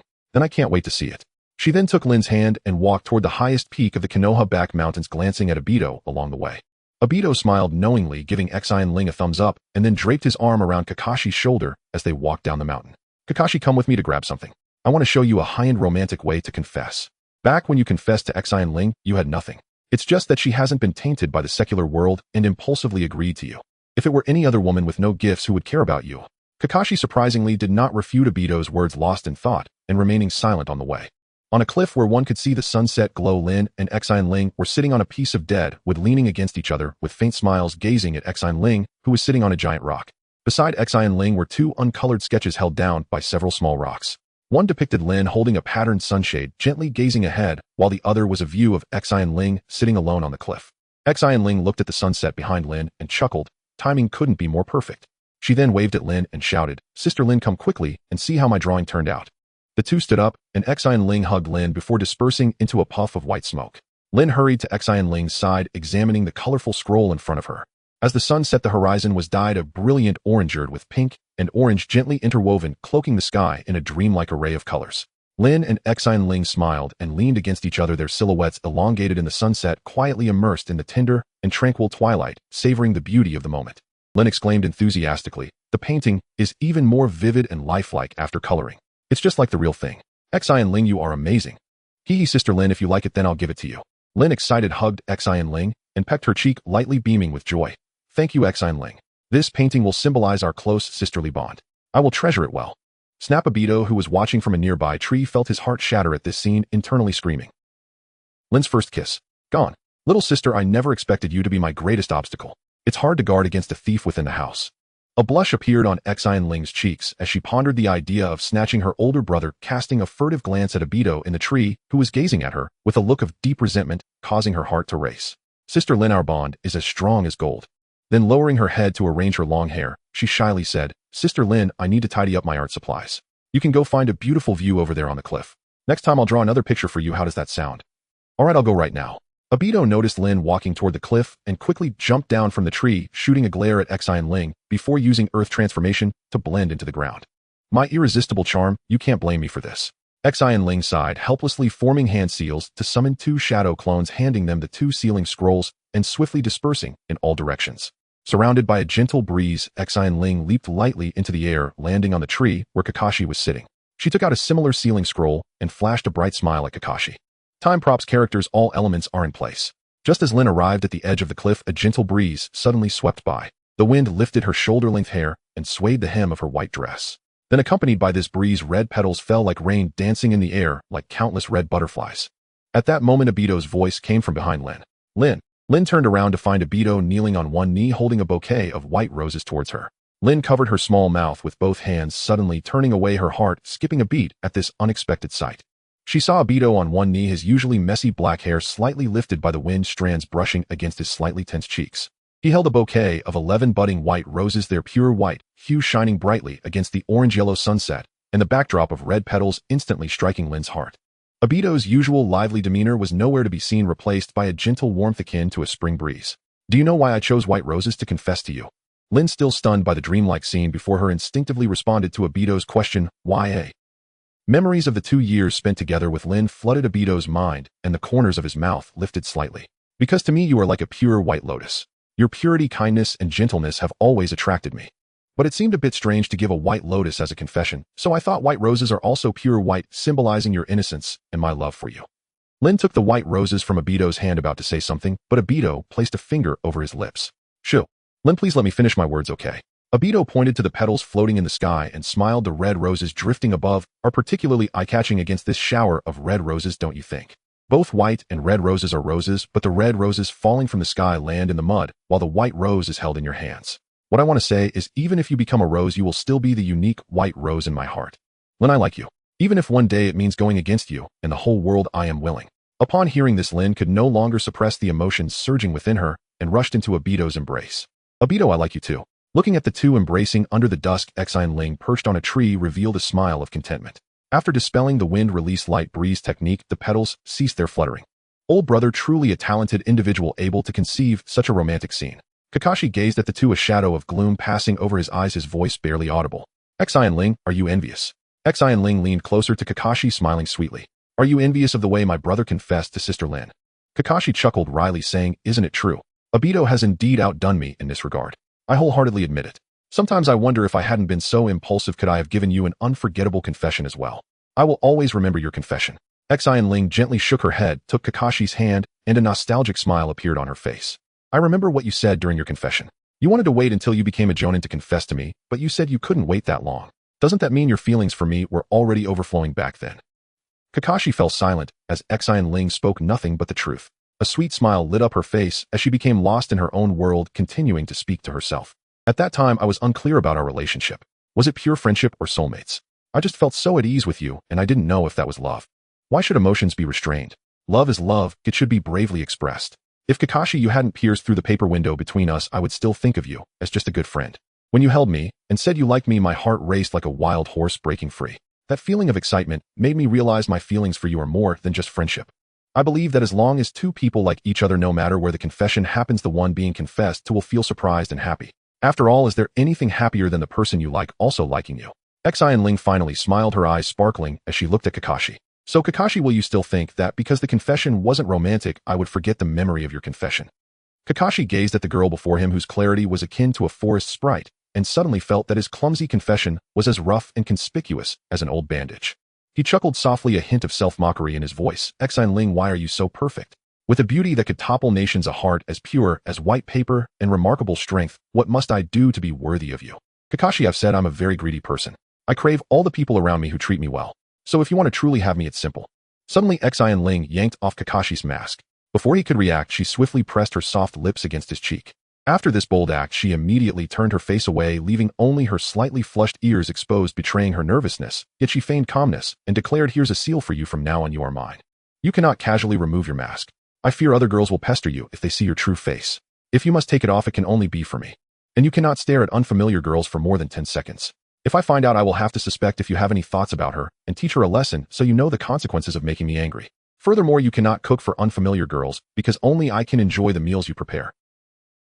Also, Xin Ling was earnestly presenting her conditions to Kakashi, completely unaware of the changes in his gaze. At that moment, Kakashi gently touched the spot on his cheek where she had kissed him, a faint and incredibly gentle smile spreading across his face. He didn't speak, merely gazing deeply into Xin Ling's eyes, which usually held a sense of detachment. Then, as if his body was beyond his control, he slowly leaned towards her. In the instant before she could react, Kakashi wrapped his arms around her tightly, resting his chin on her head, his voice low and gentle. Xin Ling, I promise you everything you said. Xin Ling was stunned by Kakashi's unconditional acceptance. She hadn't thought that he would argue with her. After all, the absurd conditions she had presented were indeed somewhat excessive. But at that moment, she thought about how among Kakashi's former classmates there were certainly girls who admired him, and thinking of that made her feel as if one day he might leave her. The fear within her surged like a tide, but upon hearing Kakashi's decisive response, a wave of relief dispelled her unknown fears, and she melted softly into Kakashi's warm embrace. The two leaned against each other on the cliff, Lin caressing the green bracelet on her wrist. Obito, am I really that important in your heart? Why make such a heavy oath? Obito wrapped his arms around Lin's slender waist and smiled, of course you are important. As for the oath, my reason for liking you is enough. But my affection is to see the world alongside you, not to let me live as your world. You don't need to regard me as more important than yourself. Obito was delighted that Lin cared so much about him, but he wondered if he could truly fulfill her request. Aye. Lin gently covered Obito's mouth, gazing into his dark eyes, and said earnestly, Obito, what makes my heart race is you, but I respect the real you even more. Please express your true thoughts, including what you felt when rescuing Lotus. Faced with Lin's probing questions, Obito knew he couldn't hide it from her, and helplessly said, my family is not perfect. Grandma and Xin Ling are the closest people to me. I actually cherish those who treat us well, just like Xin Ling does. Lin, we've known each other for 2 years. During these 2 years, when I was injured, you would thoughtfully heal me, and when I sparred with Kakashi, you would encourage me after my failures. You have become an irreplaceable person in my heart. Obito's voice lowered, his fingertips gently touching her cheek, as if afraid of shattering a dream that could easily wake. I can't imagine what I would do if one day you left me. He paused, his gaze softening, a hint of apology curving his lips. Lin, I didn't believe that you could give up on revenge, but I didn't truly oppose your decision to save Lotus. I have said that you are a white lotus in my heart, pure and kind. When you proposed the decision to save Lotus, I wasn't surprised at all. Oh, rather, I thought that this was the image I held of you. At that time, I didn't express my thoughts because I didn't want you to be tainted by the filth of the ninja world. Just like Master Jiraiya said, if everyone in the ninja world had your thoughts, it would have been peaceful long ago. You are truly a living bodhisattva sent from heaven to save all beings from suffering and peril. Lin's cheeks flushed with a delicate rose hue as she shyly replied, Xin Ling, how can you already call me sister-in-law? We aren't even married yet. Xin Ling released Kakashi's hand and hurried over to Lin, snatching her from Obito's arms before pulling her into a warm embrace. Oh, she exclaimed affectionately. It's only a matter of time. Soon the four of us really will become one family. Obito had initially harbored a slight grudge at Xin Ling for disrupting his date with Lin, but upon hearing the word family, he strode over to Kakashi, gripped his shoulders firmly, and declared excitedly, Kakashi, call me brother-in-law. Kakashi stared blankly at Obito with dull, lifeless eyes. Though he had indeed won over Obito's younger sister, addressing his 2-year-old best friend, his longtime rival and comrade, as brother-in-law felt utterly absurd. From then on, every time he bickered with Obito, the latter could simply retort, how dare you speak so disrespectfully to your brother-in-law, leaving Kakashi permanently at a disadvantage with no hope of ever regaining the upper hand. Obito well understood what this title meant for Kakashi and decided to fan the flames, forcing him to submit. What? You refuse even to utter the words brother-in-law? Does that mean you don't wish to become part of Xin Ling's family? Seeing Obito wield Xin Ling like an unbeatable trump card, Kakashi surrendered helplessly. Bro, big brother Kakashi, let's paint a family portrait together. Whoa! Xin Ling dashed toward them, but suddenly stumbled over a shallow pit concealed beneath scattered petals. Her foot caught her, body lifted into the air, and she hurtled straight into Obito, who, still gripping Kakashi's shoulders, was shoved forward and collapsed onto Kakashi.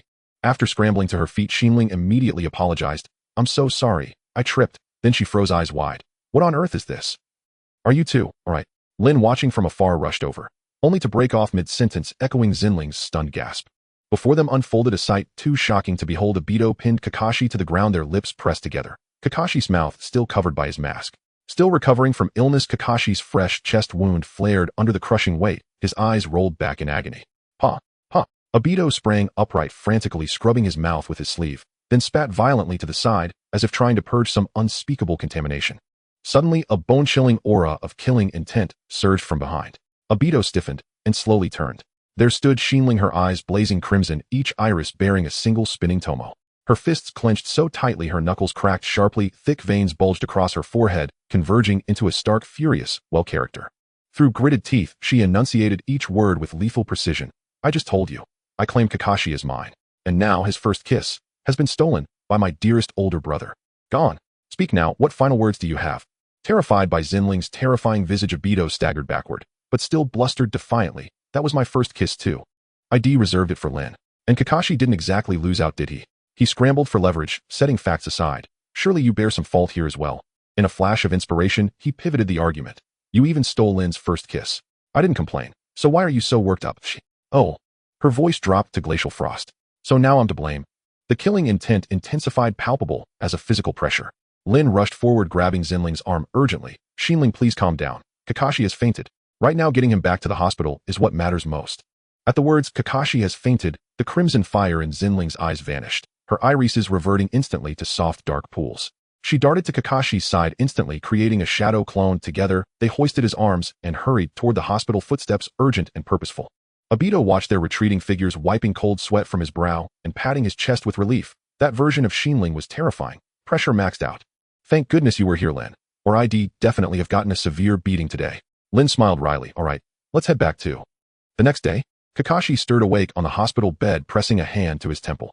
His last memory from the previous night was being crushed beneath Xin Ling and Obito, his old wound flaring anew, sending him spiraling into unconsciousness. Even now, a faint sharp ache pulsed beneath his ribs.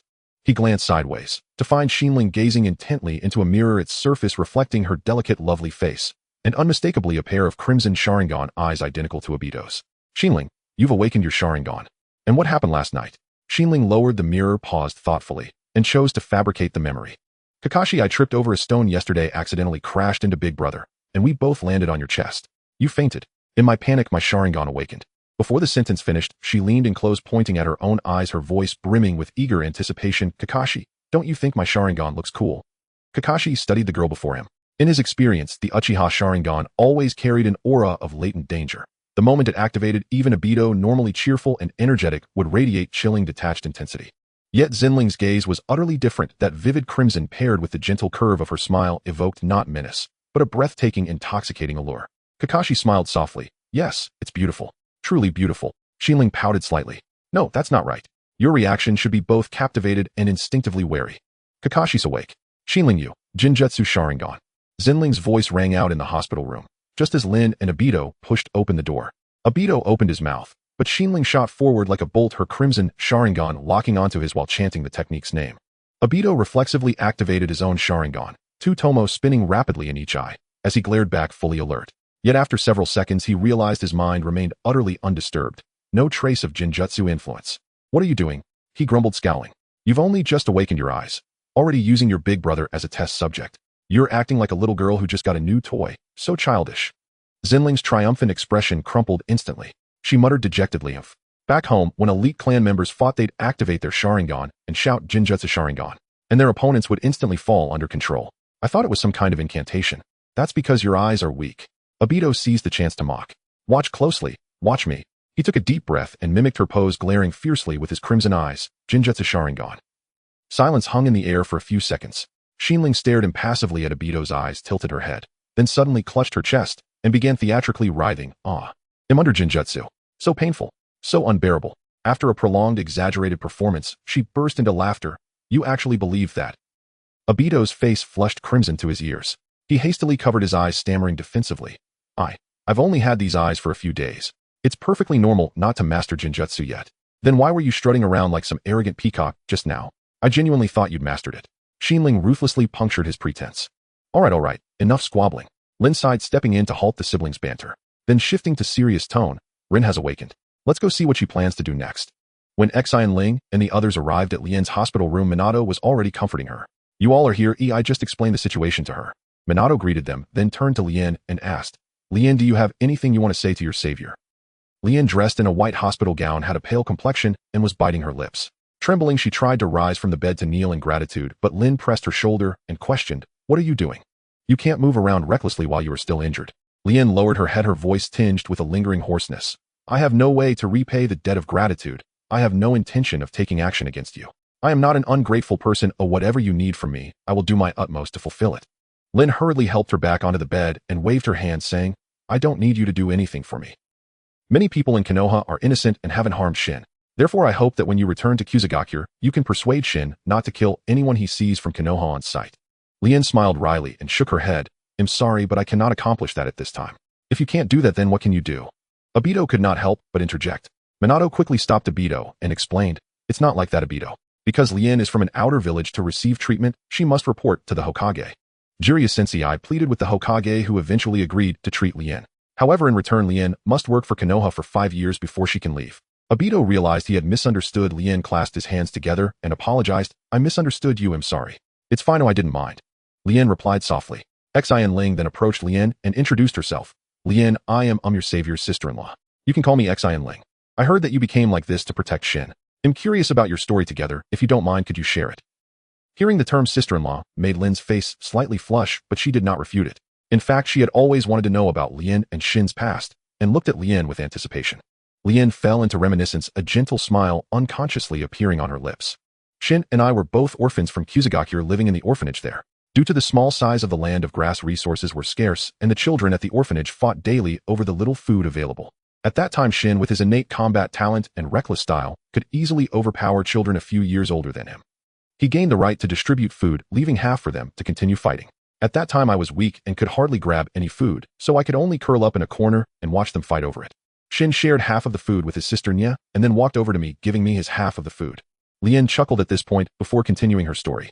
At this point, Lian couldn't help but smile. "I still remember him saying he couldn't eat any more, that throwing it away would be a waste, and that the leftover was for me. Who would believe that excuse?" Both Shin and Nya were very good people. Nya didn't get upset when her brother shared the food he fought for with me, but rather silently divided her own food with Shin. At first, he was reluctant to accept it due to pride, but ultimately Nya forced it into his mouth. Later, I lived with Shin and his sister. Occasionally, I would help Shin treat his injuries from fights, and sometimes teach Nya how to manage her hair. Then Kusagakure had to prepare for war. We children were forced to undergo training to become ninjas and went to the battlefield. Shin eliminated enemies and stole their ninja scrolls to learn techniques that Kusagakure didn't have, becoming very powerful. By Kusagakure's standards, he had already reached the level of a jonin. However, later we received a mission to support Yuin village in the conflict against you all in Konoha. Nya was killed by someone from Konoha on the battlefield, and Shin swore that he would never coexist with Konoha. After the war, Shin lost the opportunity for revenge. He didn't have the strength to infiltrate Konoha and kill his enemies. He wanted to grow stronger, but no one in Kusagakure could guide him. Without the environment of war, his strength did not change significantly.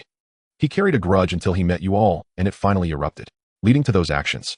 I know you are innocent, but Shin is very important to me, and I can only accompany him. Along the way, I persuaded Lin to leave, hoping he wouldn't indiscriminately kill innocents. After hearing Lian's story, everyone fell silent. The only sound left in the hospital room was the faint breeze coming from outside. Xin Ling quietly listened to Lian's tale of losing someone important due to war, her eyes slightly trembling. After a moment of silence, she gently held Lian's hand and blessed her. "Sister Lian, I wish you and Shin can find happiness that belongs to you both in peaceful years." Lian did not expect Xin Ling, who was a stranger to her, would say such words. She paused for a moment and then smiled gently at her. "Thank you, Xin Ling." As they left the hospital room, Xin Ling couldn't help but look at Minato and ask the question that had been on her mind. "Minatonii, why did we Konoha take action against these small countries in the land of rain?" Minato sighed softly and patiently explained, "The cause of the Second Shinobi World War was the widening development gap between the 5 great nations and the small countries. Some small countries, led by Yuin village, initiated the conflict under the banner of seizing resources and expanding territory. Because of its unique geographical position, Yuin village became a major battlefield. At that time, Konoha was in a difficult situation. They not only had to fight Yuin village, but also guard against threats from Sunagakure and Kumogakure. They simply couldn't afford a protracted war, so their tactics were indeed aggressive." He paused, adding with a more serious tone, "Moreover, the leader of Yuin village, Hanzo, was exceptionally strong both in strength and strategy, causing Konoha considerable hardship. In the end, it was Jiraiya Sensei and the others who withstood the pressure and confronted Hanzo Hiden, allowing Konoha some breathing room to maneuver against Sunagakure and Kumogakure." Finally, Minato looked into Xin Ling's eyes and earnestly added, Xin Ling, you must remember that we Konoha have never been invaders and have never initiated any war. Xin Ling nodded, taking his words to heart. I understand, Minatonii. That's good to hear. Minato smiled and turned to Kakashi, Obito, and Lin, his tone carrying a hint of apology. Kakashi, Obito, Lin, during the last mission, I suddenly had some inspiration, so I requested a long leave from the village to focus on developing a new ninjutsu. I might not be able to accompany you on missions during this time, I'm sorry. Obito immediately waved his hand, smiling as he leaned in. Hey Minato sensei, I don't expect to learn your flying thunder god technique, but you must teach me this new ninjutsu once it's ready. Don't worry, I will definitely teach you, Minato replied with a smile. On the other side, Kakashi did not speak, but in his heart, he was contemplating. During his free time in the past few days, he often thought about the battle with Tenjin and realized that he needed a truly powerful lightning release technique. With that in mind, the thought of creating a self-developed lightning release technique quietly took root in his heart. Meanwhile, Xin Ling stood beside them listening to Minato talk about developing new ninjutsu, and she already had the answer in her heart. It seemed that the technique that spanned the entire history of Hokage the Rasengan was about to be born soon. Big brother, where's my Uchiha-style omelet?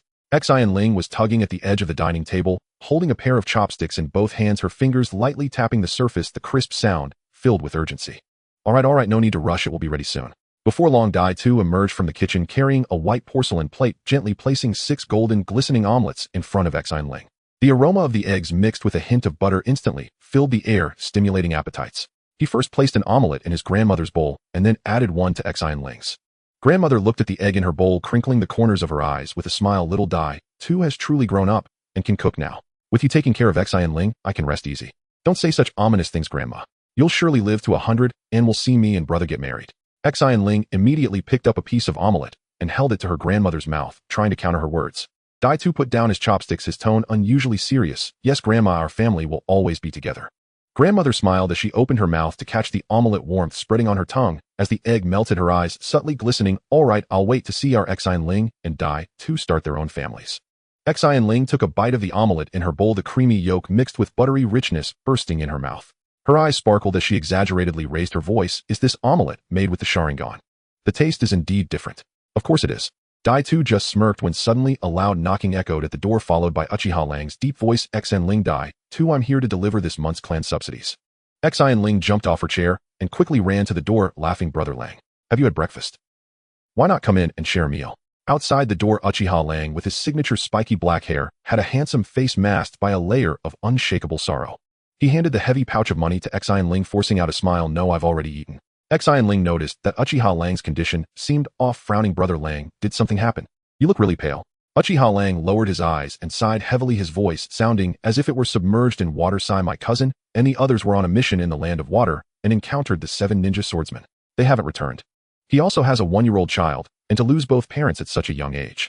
As a cousin, I'm preparing to bring the child back to care for him. Xin Ling tightened her grip on the pouch, recalling her own experiences, her nose suddenly feeling sour. She turned to look at the silent Dai Tu and grandmother at the table, her eyes filled with conflict, wanting to help, but afraid of burdening the family. Dai Tu and grandmother exchanged glances, understanding her thoughts. Grandmother put down her chopsticks and said kindly, Xin Ling, do as you wish.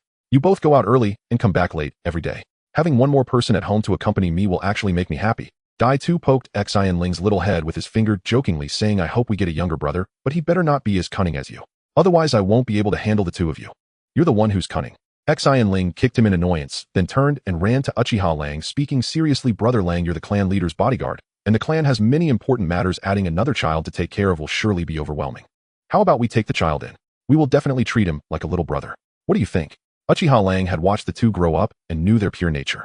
Hearing this, the pain of losing his cousin seemed to ease a bit, and a genuine smile finally appeared on his face. All right, thank you both. I believe you will take good care of him. I'll first report to the clan leader, then take you to meet the child. Xin Ling handed the pouch to grandmother for safekeeping, then took out a shrimp ball from the refrigerator, forming a seal to summon by you, whispering instructions to her to deliver a message to Kakashi, saying she would visit him later. Then she and Dai Tu finished their breakfast and followed Uchiha Lang to the clan leader's residence. On the way, Uchiha Lang asked about their recent situation. Upon learning that they both had awakened their Sharingan, he couldn't help but laugh. Truly, the young waves push the older waves. You're so young and have awakened your eyes. You will surely be the pillars of the Uchiha in the future. Too flattering, Brother Lang. Uchiha Lang curiously asked, how did the 2 of you awaken your eyes? Tell me about it. I was in battle and saw my comrades in danger, and in a moment of urgency, I awakened them. Xin Ling felt a bit awkward, finding it hard to speak about her awakening process. She couldn't just say it was because the person she liked had her first kiss stolen, and in a fit of anger she awakened her eyes, could she? Turning her head to the side, she stammered, I awakened them, because I was worried about my brother and the others when they came back injured. Daitu didn't expose her if this girl got pushed too hard, and mentioned the fact that he and Kakashi kissed, he wouldn't be able to face anyone whom that fits the conditions for the Uchiha to awaken their Sharingan. Uchiha Lang nodded. Most of the other clan members who awakened their eyes did so due to extreme emotions. Suddenly he changed the subject, his expression turning cold with a tone of mockery. We Uchiha, who value emotions the most, are absurdly labeled as inherently evil by a certain Senju with white hair. It's truly ridiculous. It can't be the god of land warfare, right? Xin Ling silently mocked in her heart, then recalled a question, raising her head to ask Brother Lang what happened to the Senju clan, who were our equals during the Warring States period. Why haven't we heard about them since Konoha was established? Uchiha Lang scoffed, explaining Hashirama Senju and Tobarama Senju were both Hokage. If the third generation were still a Senju, then Konoha village might as well be renamed Senju village. He paused, his tone becoming serious back. Then when Tobarama Senju was elected Hokage, we and other clans were very dissatisfied, and Konoha was subtly on the verge of collapse. He had no choice but to disband the Senju clan, allowing the clan members to integrate with civilians or other clans to avoid a situation of one clan dominating. Moreover, the Senju clan doesn't have a distinct bloodline limit. Their bloodline advantage was already weak, and after dilution, even the advantage of massive chakra disappeared. Later, after two ninja world wars, their population dwindled even more, gradually disappearing from the stage of Konoha. He shifted the topic, his eyes shining now. We Uchiha are the largest clan in Konoha, and the position of Hokage will eventually fall into our hands. Daitu was fired up by his words, clenching his fists. Brother Lang is right. In the future, I will represent the Uchiha as Hokage and lead the Uchiha and Konoha towards prosperity. Huh. Uchiha Lang patted Daitu's shoulder vigorously, his laughter filled with pride. Good. Our Uchiha boys should have your ambition. In the shadows nearby, a pair of crimson eyes coldly watched everything through the gaps in the crowd. Within those eyes, a pair of patterns slowly rotated before vanishing. A barely audible chuckle echoed in the alley. It seems a remarkable figure has emerged in the clan. A crisp round of applause rang out from behind them, followed by a steady, approving voice. Well said. They turned to see a young man in his early 20s standing at a short distance. His uniform bore the insignia of the Konoha Police Force commander, sharp facial contours, an austere expression, and an aura of icy authority that forbade approach. Uchiha Nami immediately pivoted and bowed respectfully. Clan head, I was just about to report on this month's internal clan expenditures. Uchiha Fugaku gave a slight nod, his gaze sweeping coolly over the two youths beside Nami as he said calmly, introduce them. Nami clapped Obito lightly on the shoulder, pride coloring his tone. Clan head, you may already have heard. The clan recently produced a prodigy who graduated ahead of schedule. This is Uchiha Obito. He then gestured toward Hinata, continuing, and this is his younger sister Uchiha Hinata. Notably, both have already awakened their Sharingan. Oh, is that so? A flicker of quiet satisfaction passed across Fugaku's eyes. The faintest curve lifted one corner of his lips, before vanishing instantly beneath his customary gravity. The Uchiha clan is vast and prosperous, over 1,000 members strong, even governing its own autonomous district. The Uchiha never abandon their own. Even those who do not become shinobi, or who have yet to awaken the Sharingan, find shelter and purpose within the clan. His voice carried solemn weight as his gaze settled upon Obito and Hinata. But those who awaken the Sharingan bear the honor of the Uchiha name. Henceforth, whether acting within or beyond the clan, your foremost duty shall always be the dignity of the Uchiha name. Understood? Yes, clan head, they replied in unison. Excellent. To awaken the Sharingan at such a tender age marks you both as future pillars of extraordinary strength. The clan will allocate resources accordingly. Fugaku turned to Nami and instructed, Nami, I shall reassign your duties. You will now oversee their Sharingan training. Understood. Nami bowed his head in acceptance. Hinata and Obito bowed again deeply. Thank you, clan head. After bidding farewell to Fugaku, the four set off together toward Nami's residence. Obito remained immersed in the encounter, murmuring in awe to shoulder the fate of the entire Uchiha clan at such a young age. Clan head truly commands reverence. Nami's face softened with deep respect as he nodded. You're right. The previous clan head passed away during the Second Shinobi World War, leaving the clan leaderless. Many ambitious members vied for the title. His voice lowered, growing somber. At 15, Fugakusama had already earned legendary distinction on the battlefield. Upon returning home, he ascended the position of clan head, not through inheritance alone, but by virtue of his peerless reputation throughout Konoha and his absolute unassailable strength. From that day forward, no dissent dared surface. Here Nami suddenly leaned in, lowering his voice, as if unveiling a profound secret. The clan head holds you both in high regard. I believe it is fitting to share this with you. Hinata's eyes sparkled as she whispered, could it be the reason for his unparalleled power? Precisely, Nami affirmed gravely. He has awakened the Mangekyo Sharingan, the highest evolution of our ancestral eyes. This rare and formidable form has manifested only a handful of times since the founding ancestor Uchiha Madara himself. Though lacking Madara's world-shattering might, Fugakusama wields its unique abilities to perceive enemy intent before it forms, shattering armies time and again. And inwardly, a single glance suffices to quell unrest and command unwavering loyalty. Obito's pulse quickened. He blurted out, "Such overwhelming power. How does one attain it?" Nami's expression hardened instantly. He placed a firm hand upon Obito's shoulder. "Obito, remember my first lesson, every power exacts a price. Do not chase strength blindly." His gaze swept over both siblings, voice turning grave. War has long served as the crucible for Uchiha power. From the Warring States era to past shinobi wars, many have awakened, or even evolved into the Mangekyo, through the unbearable loss of beloved kin. Yet others, seduced by power, have committed unspeakable acts against those dearest to them. He drew a slow breath, delivering his warning with solemn intensity. "I speak of this now, so you may guard yourselves in advance. Never become such people. Within or beyond the clan, such transgressions are unforgivable. Do you understand?" Hinata nodded earnestly. "Uncle Nami, are we truly the kind of people you mean?" Obito waved it off carelessly. "How could I ever harm my own family? That's utterly absurd. Just a passing remark, don't dwell on it. We've arrived." Moments later, Nami led them to the front of his cousin's home and rapped firmly on the door. "Itakinai, it's your Uncle Nami. Open up." "Uchiha, Itachi." Hinata blinked in quiet astonishment. She hadn't expected her future younger brother to be none other than the legendary Shunshin no Itachi, nor could she help but marvel at the uncanny grace of fate. "What is it, little sister? Do you know him?" Hinata improvised smoothly. "Last year while you were away at the academy, I saw a couple carrying a baby home, and they called him Itachi." At that moment the door creaked open, just a sliver.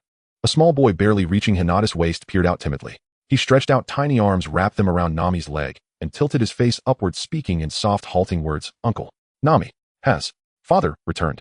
Nami gazed down at the child. His throat tightened, leaving him speechless.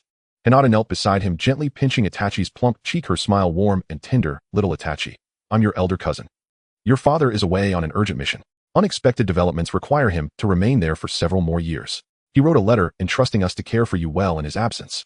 Itachi blinked his large luminous eyes and asked hesitantly, "Then can I see father's letter?" "Of course." Hinata's smile never wavered. "It's at my home. I'll ask Uncle Nami to fetch it. Just wait a moment, all right?" "Okay." Hinata glanced up at Nami, who understood instantly and vanished in a blur of motion. In moments he reappeared, holding a sealed letter, forcing a smile as he handed it to Itachi. "Itachi, this is your father's letter. Read it first. I'll step aside to admire the scenery." He turned away, unable to meet the boy's hopeful gaze. Itachi accepted the letter with pudgy fingers, fumbling awkwardly as he tore open the seal. After staring silently at the page for a moment, he handed it back to Hinata and whispered, "Sister, I can't read. Could you read it to me?" "Of course," Hinata replied, taking the trembling paper and drawing a steadying breath to steady her voice. "My dearest son, your father is undertaking a vital mission in the land of water, one of great consequence to our village. Your father is a hero, and as his son you must stand tall and strong in his absence." A single tear fell soundlessly onto the letter. Itachi reached up and touched Hinata's damp cheek, puzzled. "Sister, why? Are your eyes leaking?" Hinata gently clasped his small hand, her laugh strained but gentle. "Nothing to worry about. Just a minor eye condition. It happens sometimes." Obito watched, heart aching. Stepping forward, he took the letter with a forced grin, interrupting softly, "Little Itachi, let's test your smarts. I'm your sister's older brother. What should you call me?" Hinata seized the chance to rise and move discreetly aside. Itachi tilted his head, thinking, then ventured shyly, "Big brother." Obito ruffled his hair fondly. "Clever boy. Shall I read the letter to you now?" "Yes." Clutching the letter, its lower corner dampened by tears, Obito stared at the blurred ink, his voice thick with suppressed emotion. "I have entrusted your care to your elder cousins. They are kind, honorable people. Lean on them without hesitation. Tell your sister what you'd like to eat. Your brother-in-law cooks superbly. If you grow bored, tease your big brother. He's remarkably tolerant and won't mind your playful pranks. And who?" Unbeknownst to them, little Shizue had fallen into a deep sleep on Data's lap, emitting a steady and gentle breathing sound. Daitu stopped narrating, carefully holding the child in his arms as he stood up and walked toward Shinshin, who had slightly red eyes. He lowered his voice, his tone tinged with unmistakable concern. "Is it really okay for us to deceive little Shizue like this?" He looked down at the sleeping infant's delicate face, saying, "One day he will come to know the truth. How shall we face him then?" Shinshin gently rubbed her reddened eyes with the back of her hand, her voice slightly hoarse. "I don't want him to bear the pain of losing loved ones at such a young age. If we can genuinely accompany and care for him during these years, perhaps we can lessen the pain he will endure when he learns the truth." She gazed at the sleeping Shizue, her expression gentle yet resolute. "If he blames us for today's deception in the future, then let him blame me alone."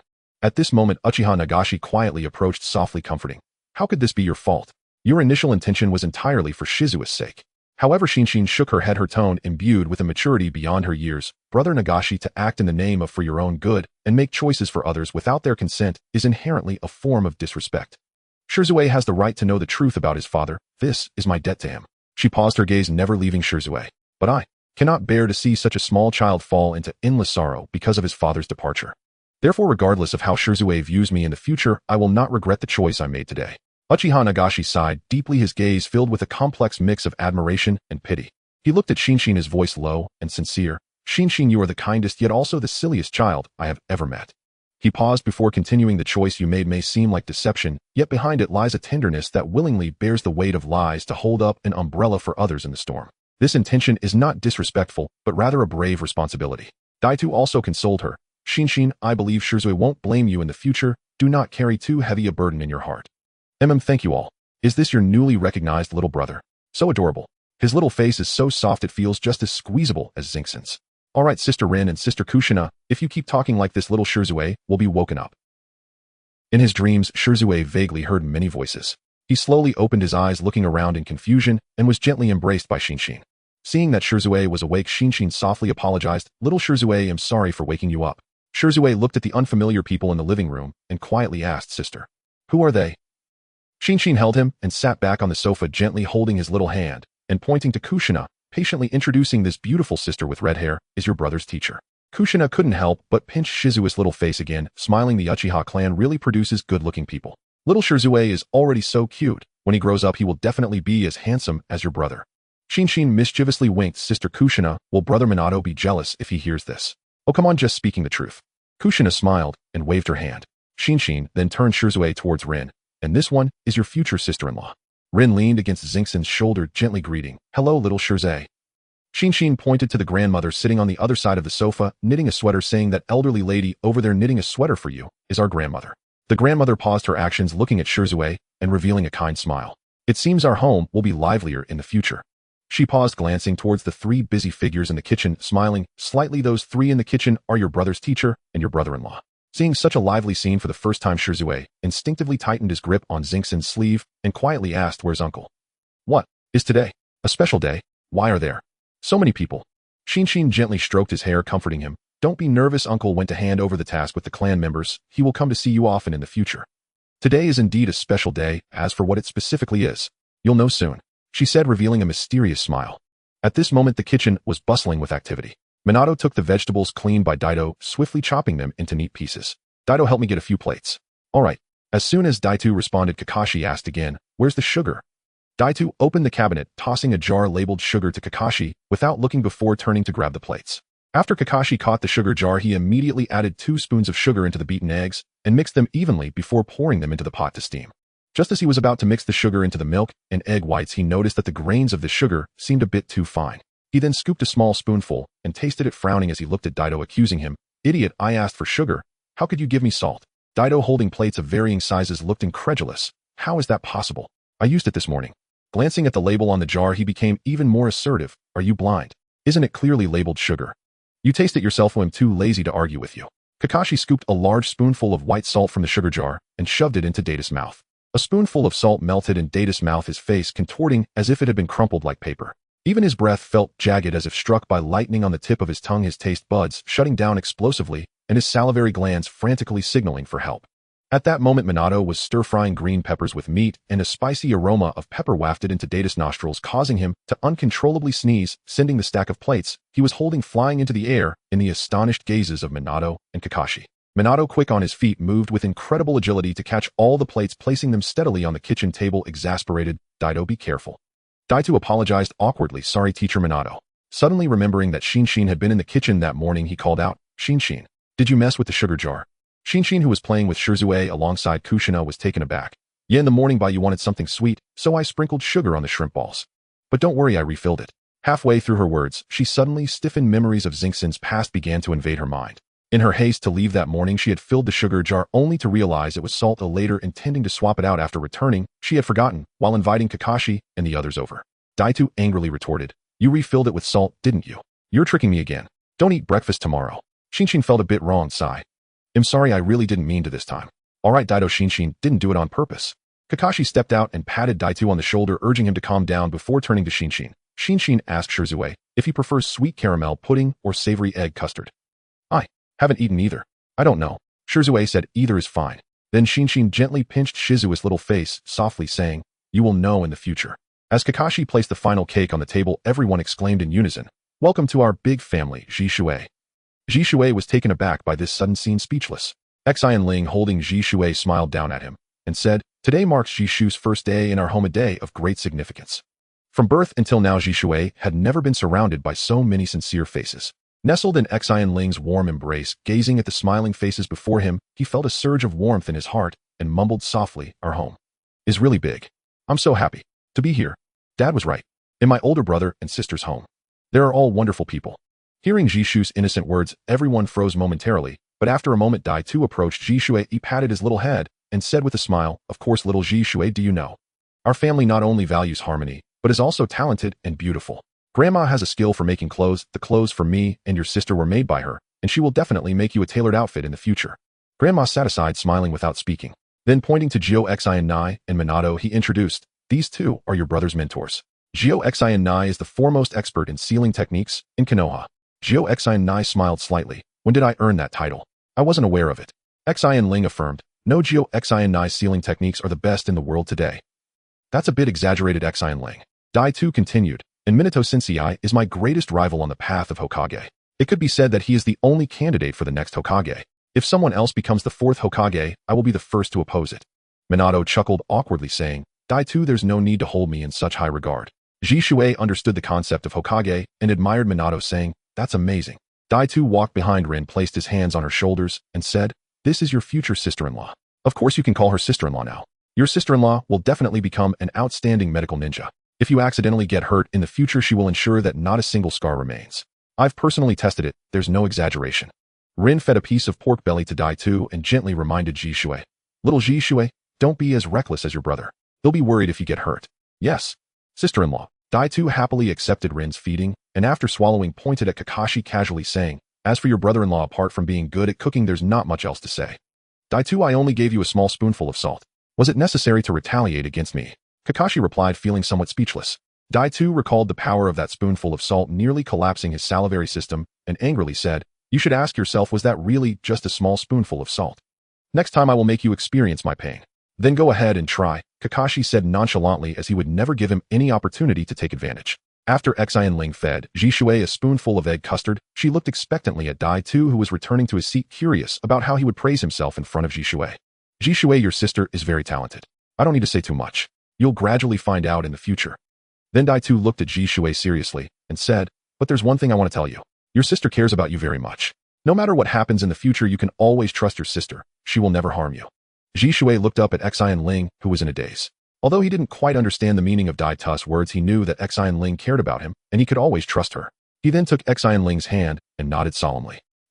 Seeing that Jishue had absorbed his words, Dai Tu smiled at Xin Ling, and then casually ruffled his messy hair.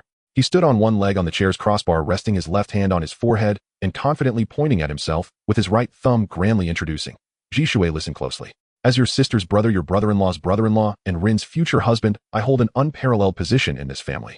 It can be said that this family cannot do without me, just like Konoha cannot be without its Hokage. After all, someone like your brother, tall and handsome, kind to others with unlimited potential." "Shut up, you." Xin Ling had just been stunned by Dai Tu's words to Jishue, but upon hearing him shamelessly add titles to himself and excessively exaggerate, she couldn't hold back any longer. She handed Jishue over to Kakashi and casually picked up a sushi to stuff in Dai Tu's mouth. At the same time, she smiled at Jishue and said, "Jishue, you can listen to what your brother said earlier, but ignore the self-praising nonsense afterward. Let it go in one ear and out the other. Don't let it occupy your brain space." After swallowing the sushi, Dai Tu pinched Xin Ling's neck, pressed her down onto the table, and similarly stuffed a piece of sushi into her mouth, angrily saying, "Xin Ling, I haven't gotten back at you for the trouble you caused me just now. Now you're challenging my authority as the head of the family in front of Jishue. What face do I have left?" Xin Ling twisted her body, breaking free from Dai Tu's grip, and turned the tables by pinning him against Rin's thigh, laughing derisively. "Head of the family? Are you joking with me? In this family, where do you get your authority?" Gyo Xin Nai leaned towards Minato, chuckling. "These two siblings are as lively as ever, just like last time at our place." Minato understood that they were trying to lighten the mood, but looking at the nearly toppled dining table, he couldn't help but twitch his mouth. Yes.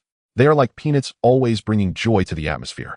Rin watched the playful bickering between the siblings spill over to her helplessly saying, all right, Xin Ling and Dai Tu were eating now, so stop the ruckus.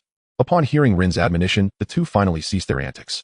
Xin Ling brought Ji Shui back into her arms, patiently feeding him egg custard when suddenly a piece of sushi was gently offered to her mouth.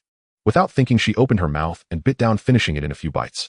She then turned to Kakashi with a cheerful smile saying, I'll feed Ji Shui, and you feed me. If Ji Shui feeds you back, then the three of us would be like the feeding trio, right? Kakashi gently pinched her cheek, his tone slightly indulgent. Ji Shui is still young. Also, don't just take care of others, make sure you eat well yourself. Xin Ling leaned towards him and casually replied, isn't it good that you're here? Kakashi smiled affectionately. At that moment, Xin Ling noticed Dai Tu whispering something into Rin's ear. Rin looked curious, fixated on Dai Tu, occasionally glancing in Xin Ling's direction. Xin Ling's alertness surged, a sense of something not quite right flooding her mind. She quietly shifted Ji Shui towards Kakashi's arms, then lightened her movements, slowly leaning towards Dai Tu, wanting to hear if this guy was plotting against her again. Lin, do you want to know what Xin Ling looked like when she was little? Obito leaned closer to Lin with a mischievous smile, lowering his voice, then I must have a good chat with you.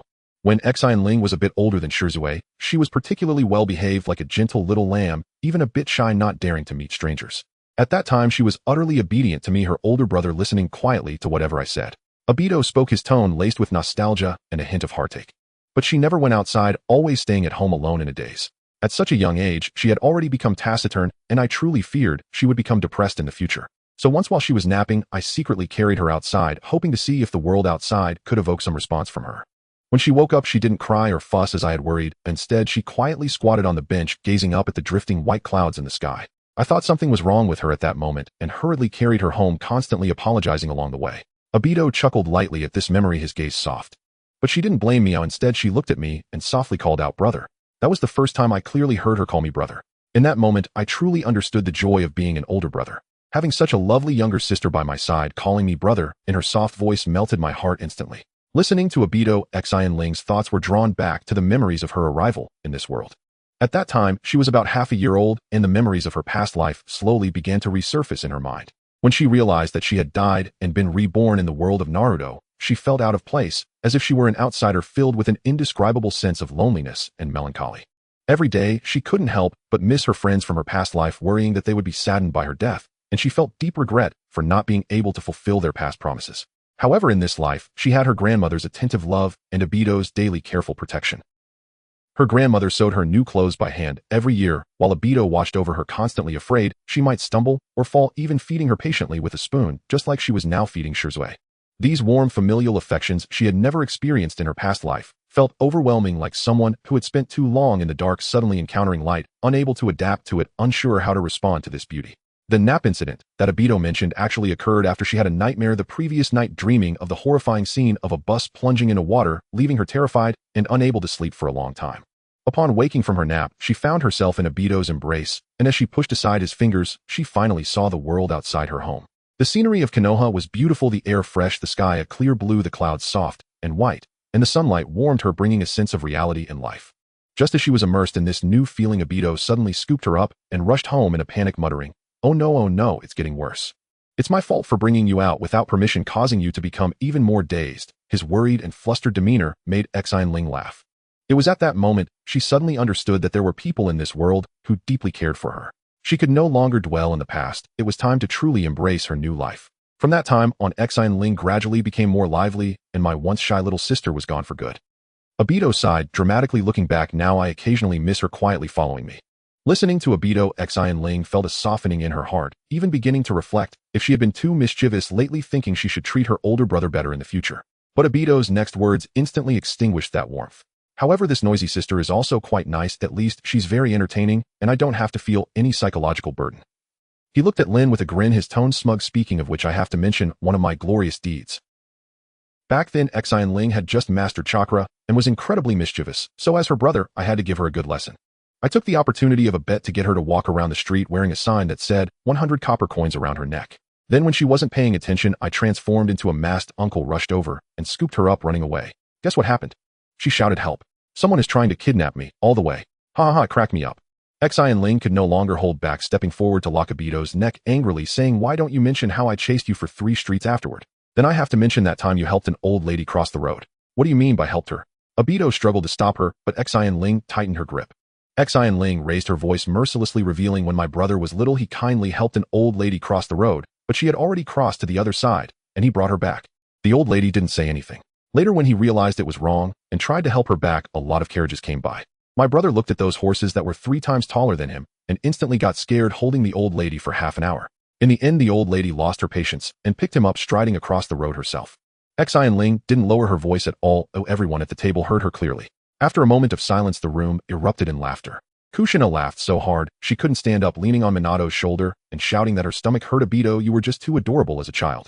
Lin covered her mouth, shaking with laughter, finally managing to squeeze out a sentence at least. At least Obito's safety awareness is still very strong. Kakashi said nothing, silently giving Obito a middle finger. Obito instantly broke down, desperately pulling his hand away from Xin Ling's mouth, trying to change the subject. Don't listen to her nonsense. It's all rumors, pure rumors. Do you know why Xin Ling has always kept her long hair, successfully capturing everyone's attention? Because when she was little, practicing the great fireball technique, she just spat out a spark and a gust of wind blew over, directly igniting her bangs. After the fire was put out, she looked dusty and her hair was as short as mine. I even said short hair is pretty good and my sister becomes my little brother, and I can accept that, which made her furious, and she never got her hair cut short again. Minato gently reminded, when practicing ninjutsu, make sure to protect yourself, Xin Ling. Xin Ling managed to push aside Obito's hand, covering her mouth, her cheeks slightly flushed, and softly replied, thank you for your concern, brother Minato. I will be careful. At this moment, Kakashi's fingers gently brushed through her long hair that hung down to her waist, quietly asking, did you burn your skin back then? Did it hurt? Hearing his tone filled with genuine concern, Xin Ling's heart softened, and her voice unconsciously lightened. I'm fine, don't worry. She secretly glanced at Obito, a hint of a helpless smile, curling her lips. It's just that someone who was eager to put out the fire splashed a bucket of water on me, soaking me completely. After the meal, the rhythmic rush of water filled the kitchen. Obito deftly lathered dishwashing liquid onto a plate, scrubbed it clean, and passed it to Xin Ling waiting beside him. Xin Ling took the plate and rinsed it gently under the stream, droplets scattered, catching the light in fleeting crystalline sparks. She gazed down at her wavering reflection in the plate. 6 years of encounters and experiences unfurled in her mind. Warmth she once believed unattainable now rested real and tangible within her grasp. Her fingertips brushed unconsciously over the faint contour mirrored on the plate, and a soft smile bloomed quietly in her eyes as she whispered, brother, thank you. All of you. For taking me in, for showing me this world can be so beautiful. Obito had just finished scrubbing a plate. Hearing her, he tapped her forehead lightly with mock reproach. What nonsense are you saying? This isn't taking in at all. His tone softened into solemn sincerity. With uncle and aunt gone, grandma and I are your closest kin in this world, and caring for you is simply our natural duty. Xin Ling raised a hand to wipe the water from her brow and smiled quietly to herself. Yes, family. After washing the dishes, the two returned to the living room. Kakashi was discussing a new jutsu concept with Minato, while Kushina and Rin sat side by side on the sofa, softly teasing little Itachi. Grandma held her needle and thread again, stitching with quiet precision beneath the warm glow of lamplight. The living room hummed with gentle chaos, yet resonated with profound harmony. Watching the scene unfold, a wistful thought flickered across Xin Ling's heart. It's a pity Lord Orochimaru couldn't be here. Then everyone who matters to me in this world would truly be together. She shook her head, then hurried off to her room and returned with a camera. Obito teased, I thought you'd be dusting off your masterful sketching skills again. What's with the camera this time? Xin Ling shot him a playful glare. With so many people here, do you expect us all to sit still like statues for a portrait? Laughing, she gathered everyone for a group photo and dispatched a shadow clone to hold the camera while she dashed back into position. With a soft click, time folded itself tenderly into stillness. In the photograph, Xin Ling sat at the center of the sofa, cradling baby Itachi, smiling broadly beside Rin as they both flashed a cheerful V to the lens. Kakashi sat at her other side, his gaze resting gently upon her profile. Obito's right arm rested easily over Rin's shoulders, his grin radiant and confident as he faced the camera.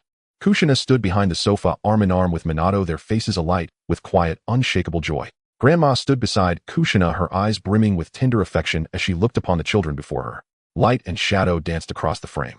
This single small photograph preserved not only the warmth that settled beneath the surface of laughter and chatter, but also the irreplaceable living essence of home. A home forged by love, shared breath, and unwavering belonging. The shadow clone handed the camera to Xin Ling and vanished in a soft poof of white smoke. Kushina leaned forward from behind the sofa, studied the image on the screen, and sighed warmly. Xin Ling, this is absolutely wonderful. Once printed, you'll have to give us a copy. Xin Ling lifted her eyes and beamed, absolutely. I promise. Rin leaned in to admire the photo, only to notice that little Itachi nestled in Xin Ling's arms had already drifted into sleep, his breathing soft and even. She murmured gently, Itachi's fallen asleep. Xin Ling glanced down at the child's peaceful profile, then passed the camera to Kakashi beside her. With infinite care, she lifted Itachi and carried him toward Obito's room. She laid him gently on the bed, drew the blanket up to his chin, and closed the door with quiet reverence. Sleep well, my dearest little brother. That afternoon training ground no. 3. Rin and Kushina sat chatting beneath the dappled shade of a tree, while Obito rubbed his temples, gazing longingly, and rather sourly, at Minato and Kakashi, deep in discussion about ninjutsu nearby. Why is everyone around me a prodigy? Brain, pull yourself together. I need to develop my own jutsu. Give me inspiration fast. A breeze stirred the air just then, and Xin Ling appeared beside him, holding 4 freshly developed photographs. With deadpan gravity, she announced, warning: cerebral response unavailable. Forcing activation may result in system failure. Recommended action: reboot and await full cognitive reintegration. Obito leapt to his feet, indignant. Xin Ling, so you're saying my brain's defective? Didn't you just say it yourself?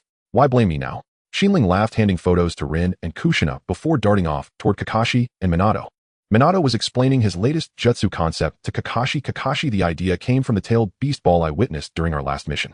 It forms when colossal chakra is compressed to an extreme density, then released instantaneously, unleashing devastating power. I've been wondering if we could replicate that principle, compressing chakra deliberately. As he spoke, he demonstrated his recent findings. He grasped his own wrist with one hand. Chakra flowed steadily from his body into his right palm. Before Kakashi's astonished gaze, a dense sphere of cobalt blue chakra coalesced, only to dissipate moments later. It's still unstable. I can't sustain the form yet, but ideally it should solidify into something akin to a tailed beast ball. Minato steadied his breath and asked, what do you think of this approach? Could it inspire your lightning release development? Kakashi paused in thoughtful silence. Sensei's core insight lies in compressing and releasing chakra. So, if we applied the same principle to lightning release chakra, might it undergo a comparable morphological transformation? Lightning release chakra is inherently volatile, Minato observed, making control vastly more difficult. You'd need not only to stabilize its shape, but also to counteract its paralyzing effect on your own body. Otherwise, the moment chakra coalesces, your nervous system may falter, causing immediate collapse. Just then, Xin Ling bounded over with a suggestion. What if you gradually tempered your body with minute doses of lightning release chakra daily? It would build resistance and simultaneously invigorate your cells, enhancing speed. Would that work? Kakashi couldn't help but marvel, truly a master of jutsu innovation. You always offer uniquely incisive perspectives. Xin Ling grinned sheepishly. Hee. An exceptionally fresh approach, Minato affirmed, then added thoughtfully, yet if speed exceeds your innate reaction threshold, unexpected threats could become perilous. Strengthening Kakashi's reflexes must keep pace with his velocity training. Xin Ling tilted her head curiously. Onaikin, Minato, when you use Flying Thunder God to appear instantly before an enemy, how do you react so swiftly? Minato smiled warmly and replied patiently, well, yes, I do possess above-average reflexes. But more crucially, it hinges upon chakra perception. By sensing whether chakra exists near any of my Flying Thunder God Kanai within range, I ensure safe teleportation even in chaotic battles, and mentally construct a 3-dimensional battlefield map marking every detected opponent. He gestured lightly as he spoke. This allows me to pre-calculate each movement, anticipate trajectories, and even coordinate simultaneous strikes against multiple targets. As for mastering Flying Thunder God, it demands not only mastery of the technique itself and a certain spatial aptitude, but above all, lightning-fast reflexes and razor-sharp situational judgment. Possess those and the technique becomes fluid, adaptable, alive. Obito had somehow edged closer, listening intently, yet his head spun. Even with his Sharingan amplifying his reactions, he felt worlds away from the level Minato described. Clearly this jutsu was never meant for me, he muttered under his breath. Xin Ling and Kakashi exchanged a glance. Both saw the same awe reflected in the other's eyes. Minato's command of Flying Thunder God was nothing short of transcendent. Xin Ling sighed softly. Now I finally understand why among all Konoha's shinobi only the second Hokage, and now you, Onaikin Minato, have truly mastered Flying Thunder God, wielding it with such sublime artistry. Minato smiled gently and offered encouragement. Don't lose heart. I've designed a specialized regimen to sharpen reflexes and bodily coordination. Even if Flying Thunder God remains beyond reach, honing these 2 abilities will profoundly elevate your combat effectiveness. Spring faded into autumn. A year had passed. 2 figures darted across the treetops like gusts of wind, each surrounded by a gentle eddy of air. With every step upon the branches, faint traces of lightning lingered behind. Xin Ling wore her hair in a low ponytail, swaying softly in the breeze. The wind around her moved with remarkable order and gentleness, as if she were its cherished favorite, offering no resistance to her speed. Instead, it seemed to propel her forward, granting her a clear lead over Kakashi. Yet 8 ninja hounds bearing Konoha forehead protectors suddenly appeared before Xin Ling. A small pup perched atop the broad brow of a sturdy Akita barked. Xin Ling, stop running. Kakashi just returned from a mission and came straight to find you. The absence of turbulent airflow allowed her to speak clearly even at full speed. Xin Ling smiled faintly. Pack, a long time no see. I'm only teasing, Kakashi. Please don't block my way. Without hesitation, she wove deftly through the pack of ninja hounds, so swiftly that they failed to react for even a single second. Paku offered an apologetic glance toward the approaching Kakashi. Kakashi, I'm sorry. Xin Ling is simply too fast. It's all right. With those words, Kakashi paused not a moment longer, surging ahead in pursuit of Xin Ling. Xin Ling called back to Kakashi, Kakashi, look. I'm moving this fast. How could my body possibly be unwell? I truly don't need rest. Please stop chasing me. Before Kakashi's eyes, however, flashed the memory of her pale face the last time she'd plummeted from great height. His chest tightened. Gazing at her retreating silhouette, he bit his lip, gently softening his voice to a whisper. Xin Ling, enough. Come back with me. I'll cook something delicious for you, all right? The figure ahead stumbled abruptly. Xin Ling clenched her sleeve tightly, recalling the tragic timeline, drawing ever closer. Gritting her teeth against the ache, she refused firmly. I must grow stronger. Don't stand in my way, please. As she ran, Xin Ling formed a single-handed seal. In her right palm coalesced a swirling azure sphere of wind-release chakra, which she hurled onto Kakashi's path, the very route he would take in pursuit. Wind-release verdant gale vortex 1. From the moment the sphere left her hand, it began absorbing and compressing surrounding air currents. As Kakashi neared the delicate breeze that had aided his movement vanished entirely, depriving his wind-walking technique of its accelerating power. Kakashi hadn't expected Xin Ling to deploy a full jutsu just to halt him. He exhaled softly, and his gaze hardened with resolve. He formed hand seals rapidly. The faint electric arcs dancing across his body erupted into crackling cobalt lightning.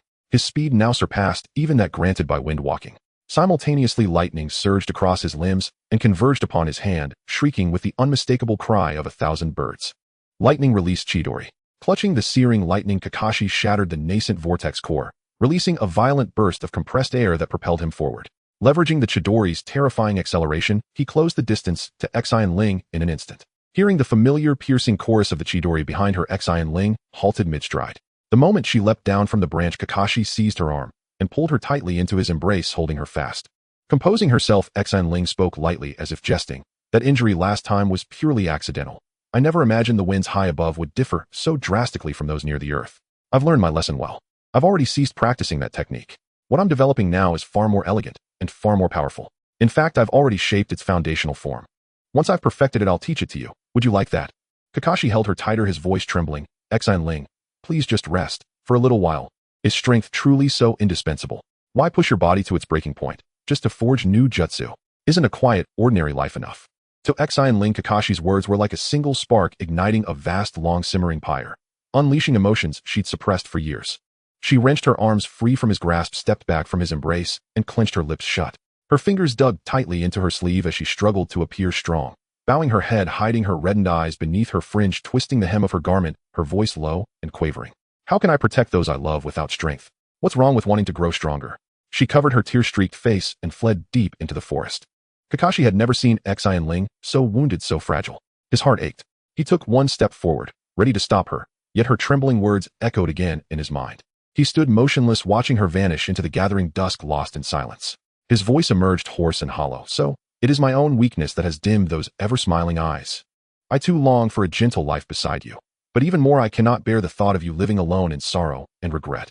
Xin Ling sat curled by the riverbank, chin resting on her knees, gazing quietly at the rippling current as she murmured softly, troubled by something. Would you care to share it with me? She looked up to find Orochimaru standing silently behind her. His serpentine eyes held none of their usual sharpness. Instead, they shimmered with the warmth of a caring elder. Uncle Orochi. Aye. Xin Ling's voice caught in her throat. Orochimaru knelt beside her and gently stroked her hair. There's no rush. Take your time. Today I am not one of the Sannin. I am simply an uncle who wishes to listen. Uncle Orochi, if achieving a perfect outcome demands sacrificing certain things, what then should I do? Have you ever watched cherry blossoms fall? His voice flowed like night wind. They relinquished the pride of clinging to lofty boughs, only to become eternal spring soil. True growth begins when one learns at the right moment to let go. His fingertip brushed the lashes dampened by her tears. But remember, letting go is never surrender born of weakness. It is a choice made with clarity. Like a samurai shedding heavy armor before battle, we release burdens, not to retreat, but to move more lightly toward the battlefield that truly matters. Moonlight fractured upon the river's ripples, scattering like shards of silver. His voice, tender as the night itself, asked softly, tell me, what you contemplate releasing, is it a weight hindering your advance? Or is it perhaps the treasure you hold most dear? Xin Ling stared blankly at the flowing water. Orochimaru's words seeped into her anxious heart like warm, soothing streams. Memories flooded her. Days spent side by side with Kakashi, his unwavering care, his stubborn devotion, and above all, those eyes always reflecting her own image. How could I ever abandon? She whispered, tears returning, but this time edged with a quiet, luminous smile. That is my most precious treasure. In that moment she understood. She had nearly sacrificed what mattered most in her relentless pursuit of power. Kakashi's concern had never been an obstacle, it was the very warmth she ought to hold closest. Thank you, Uncle Orochi. I understand now. The young woman rose and dashed back into the woods lightfoot as a deer, her steps steady once more, her purpose renewed. Orochimaru watched her receding figure, his golden serpent eyes gleaming with quiet contemplation beneath the moonlight. A perfect outcome. Could this child have glimpsed something foretold? Chidori. A blinding flash of lightning tore through the air, accompanied by a sharp bird's cry as the large tree before Kakashi crashed to the ground. His legs trembled slightly as he gazed at the wreckage of fallen branches around him, eventually kneeling down with a thud, his tightly clenched fist striking the ground, as if to release all the unwillingness and frustration within him. Suddenly Minato appeared beside Kakashi. He looked around at the fallen trees, his gaze finally landing on the disheartened figure of his disciple, and hurriedly bent down to help him up, concern lacing his voice. Kakashi, what's wrong? It's because I'm too weak. That's why Xin Ling has to train so desperately. Kakashi self-deprecatingly tugged at the corner of his mouth, his voice low. The ninjutsu I painstakingly developed not only has many flaws, but its power is also far inferior to Master Minato's Rasengan. Don't be quick to dismiss yourself. Minato gently patted his shoulder. There are no perfect ninjutsu in this world. While the Rasengan is powerful, it is difficult to hit the enemy accurately. However, your Chidori, with its incredible speed, can deliver a deadly strike even without the Flying Thunder God technique aiding it. Moreover, you have only been a ninja for a short time and lack experience. Otherwise, with your current strength, you would have long been qualified to apply for the Jonin examination. Master Minato, why do you think Xin Ling trained so hard? Minato pondered for a moment, considering Xin Ling's closeness to those around her, and speculated. Perhaps it's because she learned about the fate of Lien and Chen a year ago. She fears the coming of war, fears losing someone important like Lien, which is why she pushes herself to become stronger. Is it really like that? Kakashi's mind flashed with the painful eyes Xin Ling had the last time she left, his doubts lingering in his heart. At that moment, a gentle breeze carrying the fragrance of gardenias brushed by. A figure fluttered in like a butterfly, knocking him back a couple of steps. Xin Ling tightly embraced him, burying her face in his chest, her muffled voice coming through. I'm sorry, Kakashi. I shouldn't have lost my temper with you. You were clearly caring for me, yet I stubbornly argued with you. Please don't be mad at me, okay? Kakashi suppressed his questions, wrapping his arms around her soft figure, his voice unconsciously softening. I have never been angry at you. I only hate myself for not having the strength to make you feel secure. He gently stroked her hair, lowering his voice. Xin Ling, I won't interfere with your training, but please promise me don't overexert yourself for the sake of training, okay? I'm really worried about you. I understand. Xin Ling's voice trembled as she held him tighter. Minato stood to the side, watching the two embrace, a smile of satisfaction gracing his lips. It seems everything is fine now. Xin Ling then realized Minato was present and hurriedly left Kakashi's embrace. Her fair cheeks instantly flushed red as she shyly lowered her head. Brother Minato, I was too anxious just now and didn't notice you. Kakashi straightened his collar, looking at Minato in confusion.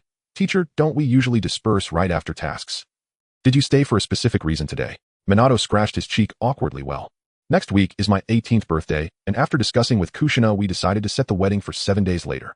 What? The somber atmosphere that had enveloped the two was instantly shattered by this news, replaced by excitement and joy. Kakashi frowned in distress. So sudden. I haven't even thought about what wedding gift to give you. Xin Ling, even more anxious, paced in place, muttering, It's over. Having been focused on training for the past few months, she completely forgot about preparing a gift in advance. Minato watched the two in a flurry, unable to help but chuckle. No need to be so nervous. For us, your heartfelt wishes are more important than any gift. He deliberately paused for a moment before slowly reminding them. However, Kushina and I haven't decided on the bridesmaid and best man yet, which is a bit troublesome. This remark instantly pulled their memories back to the day Minato's class was established, to that sunny afternoon when they made their promise. Xin Ling grabbed Kakashi's hand, excitedly shouting, Brother Minato, don't choose anyone else. We promised back, then let Kakashi and me do it. Don't go back on your word. Kakashi nodded earnestly. Yes, Teacher Minato. As your closest friends, if we cannot stand by your side during the most important moment of your lives, we will regret it for the rest of our lives. He intended for the two to take on this role, and seeing their eager expressions warmed his heart even more. All right. Minato smiled and nodded. Then we'll leave the roles of best man and bridesmaid to you two. Yeah, that's great, Kakashi. Let's go prepare and rehearse. Xin Ling excitedly grabbed Kakashi's hand, eagerly running toward her home. Kakashi, being pulled along, turned back to Minato with an exasperated yet indulgent smile. The setting sun stretched their shadows long, gradually disappearing at the edge of the forest. Obito was playing darts with Shizu. The little guy stood on tiptoe, intently aiming at the target while Obito patiently guided him. Yes, just like that, keep your wrist steady. Suddenly the door was kicked open, causing Obito to jerk his hand, the dart veering off course and hitting the cup on the coffee table with a whoosh. Bro Shizu, I have great news. Accompanied by Xin Ling's excited shout, the cup cracked with a loud pop. Damn my cup. Obito glared at the door, anger flaring as he broke another dart in his hand. How many times have I told you not to kick the door? Where did you learn this bad habit? If you don't give me a reasonable explanation today, you can forget about your cup. Shizun's eyes brightened as she ran over excitedly. Sister is back. Xin Ling rushed into the room, grabbed the kettle from the table, and started drinking directly from it. Drinking too hastily, she accidentally choked and started coughing. Kakashi, following behind her, quickly patted her back, helplessly saying, "Slow down." When she finally caught her breath, her cheeks flushed with excitement. Brother Minato and Sister Kushina are getting married next week. So sudden. Obito also grew excited, but before he could say much, Xin Ling assigned him a task. "Big brother, hurry and call Sister Rin over. I already have an idea for a gift for Brother Minato. With such a grand event as a wedding, how can we lack music to liven it up?" "Alright, I'll go right away." As soon as Obito finished, he quickly ran out the door. Xin Ling smiled as she ruffled Shizun's little head, asking, "Shizun, do you remember the instruments I bought a year ago? Where did you put them?" "I remember, follow me." Shizun obediently held onto Xin Ling's clothing, leading her toward the storage room. "Wrong, you silly brother." Xin Ling pushed Daitu off the drum seat, sitting down herself and skillfully picking up the drumsticks. "Watch closely, this rhythm should be like this." She deftly waved her wrist, and a smooth ding-ding-ding thud echoed through the forest. Daitu activated his Sharingan, his crimson pupils closely following her every move. Once the demonstration ended, he couldn't help but exclaim, "Xin Ling, how did your little brain develop like this? Not to mention your self-created ninjutsu and mastery of sealing techniques. But how come you have so many talents? You excel in singing, dancing, and painting. What can't you do? That's all. Don't make me out to be someone who can do everything." Xin Ling laughed as she got up, pushing Daitu back into his seat and shoving the drumsticks into his hands. She pointed to the most prominent symbol on the drum set and patiently explained, "This is used to keep the beat. The piece we're going to play doesn't require overly complex drum patterns. You just need to maintain the rhythm I just demonstrated." Daitu awkwardly struck out a similar melody, unable to refrain from asking, "But I noticed that after buying these instruments you haven't really practiced much. How can you be so proficient?" Xin Ling gazed at her real body sitting beside Kakashi, who was teaching Kakashi how to play the bass, a nostalgic smile appearing on her face as she said, "Of course someone taught me, otherwise why would I buy these instruments just to let them gather dust in my room? As for the drums and guitar, I only have a basic understanding and can produce simple melodies, but when it comes to the bass it feels like it resonates with me. Oh, once I encountered it, I couldn't put it down." "Is it like the feeling you have when you paint, eh?" Daitu pondered. "I've encountered so many things as I've grown up, but how come I've never had this kind of resonance you speak of?" "Really none at all." Xin Ling's shadow clone playfully looked at Rin, who was practicing guitar, and said, "When you met Sister Rin, wasn't it that kind of feeling?" "What nonsense are you talking about?" Data's face instantly flushed red, and he dispersed the shadow clone with a flick of his head. "What nonsense are you talking about?" Data's face instantly turned red, and he dispersed the shadow clone with a flick of his head. "Kakashi, what have you taught my sister?" he shouted towards the tree. "Give me back my innocent and lovely sister." Kakashi paused, his fingers on the strings, looking up in confusion. At that moment, Xin Ling created another shadow clone, quickly covering Data's mouth and giving Kakashi an apologetic smile, forcibly turning her brother's head towards the drum set. "Don't mind him, my brother is just talking nonsense." After the memory of the dispersed shadow clone was passed to Xin Ling, she called out in her heart that this was not her shadow clone. She cleared her throat, pretending to be calm as she continued teaching. The bass is the link throughout the entire piece. It combines the sounds of the drums and guitar, ensuring that both the rhythm and harmony are more stable. But it is never the one that stands out. It always quietly supports the other instruments. This selfless quality is one of the reasons I love it. At this point, she suddenly leaned closer to Kakashi, her eyes sparkling with laughter as she asked, "And what about you, Kakashi? Do you like this instrument?" Kakashi looked at Xin Ling, who was deliberately teaching him his favorite instrument, and the answer was already evident. He gently plucked the thick strings of the bass, and the deep notes vibrated in the air. "I like it, of course, but I feel that the bass..." He raised his eyes to meet Xin Ling's expectant gaze, his voice carrying a rare softness, "is very much like you. Unassuming, yet indispensable. Whenever I hear it sound, I feel at ease, just like you are always there supporting everyone around you." Xin Ling covered her burning face, her fingertips revealing a hint of crimson, as she said, "Why are you suddenly saying such sentimental things?" Kakashi gently plucked the bass strings, producing a low echo, the corners of his mouth slightly rising beneath the mask. "Just speaking the truth." "What truth?" Xin Ling murmured softly, her fingers unconsciously curling around her hair. "You're clearly trying to make me happy on purpose." In the distance, Daitu watched the two figures beneath the tree, almost bursting with pink bubbles, and couldn't help but roll his eyes. Hey, can you two focus on practicing? The wedding is just a few days away." Rin smiled as she grabbed Daido, who was about to interrupt. "Let them be. Isn't this time beautiful?" The slanting sunlight filtered through the gaps in the leaves, casting dappled spots of light on the two. The steady tone of the bass occasionally sounded, accompanied by the intermittent drum beats in the distance, and Rin's gentle guitar strings weaving together the most captivating practice song of the afternoon. 6 days later, perfect. Our coordination is truly amazing. Xin Ling took the recording device handed to her by the shadow clone, listening to the results of their recent recording, her brows beaming with joy. Rin gently set down her guitar, sincerely praising Xin Ling, saying wonderfully, especially in the chorus. It was truly heartfelt. Daitu stood up from behind the drums, pouting. Of course, she kept staring at Kakashi while singing. Anyone who didn't know would think those two are getting married tomorrow. Kakashi remained standing with the bass in his arms, his fingertips still lingering on the strings. The deep gaze he shared with Xin Ling during the singing earlier made him momentarily glimpse the future. Xin Ling in a pure white wedding dress, her face glowing with a happy smile, walking towards him step by step. Ahem, that was for the performance. I have to conduct you all. Oh, it's not about staring at Kakashi. Xin Ling's ears slightly reddened, and she quickly changed the subject. What do you think of the instruments in your hands? Daitu confidently pointed at his Sharingan. Under my Sharingan, no subtle rhythm can escape. I have now reached the realm of unity between man and drum. Rin gently caressed the strings. I never expected that besides studying medicine, music could bring me such immense joy. In the future, I must go see the outside world and listen to the songs of different places. Daitu immediately took Rin's hand, his eyes sparkling. Rin, in the future, I'll accompany you to see all the beautiful sights. Having you by my side would be wonderful. Rin smiled back warmly.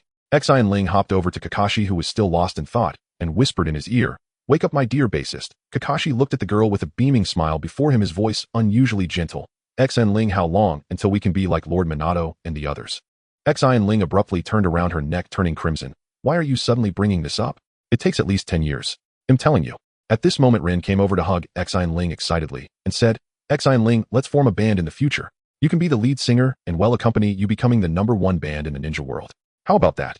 Xin Ling's fingertips unconsciously tightened around the recording device's buttons, her knuckles turning slightly white. She took a deep breath, her eyes, usually filled with laughter, now shining with unwavering determination, as if responding to an invisible vow. All right.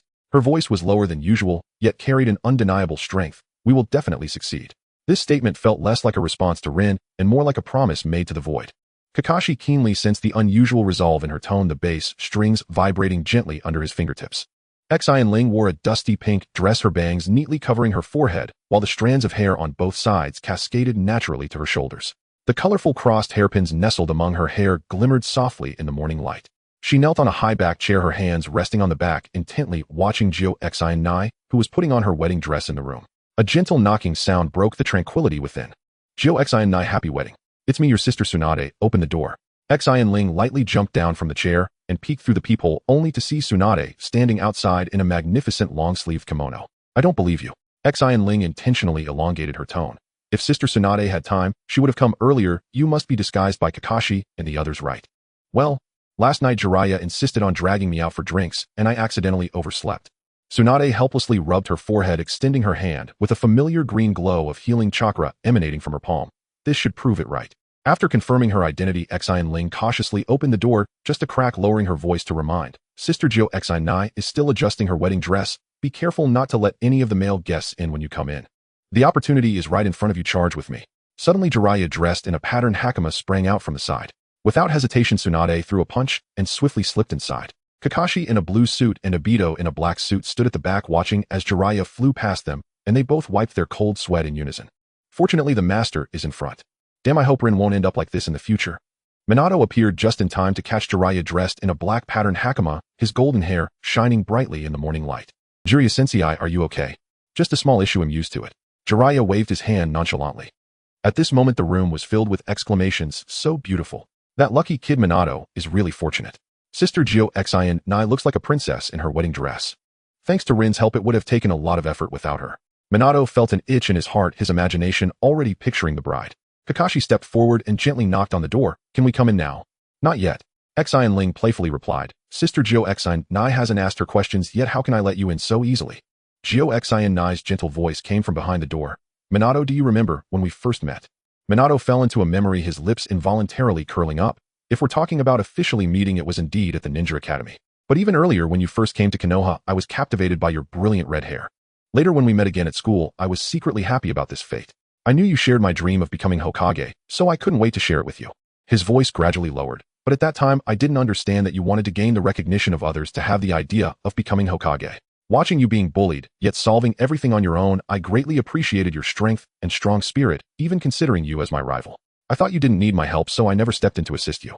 At this point, he suddenly asked back, Xin Nai, do you know why only I noticed when you were captured by the Cloud Village back then? Sitting on the sofa, Xin Nai blankly shook her head. Why, that day I had just finished my training and came looking for you only to see a genin bullying you and even tearing your hair.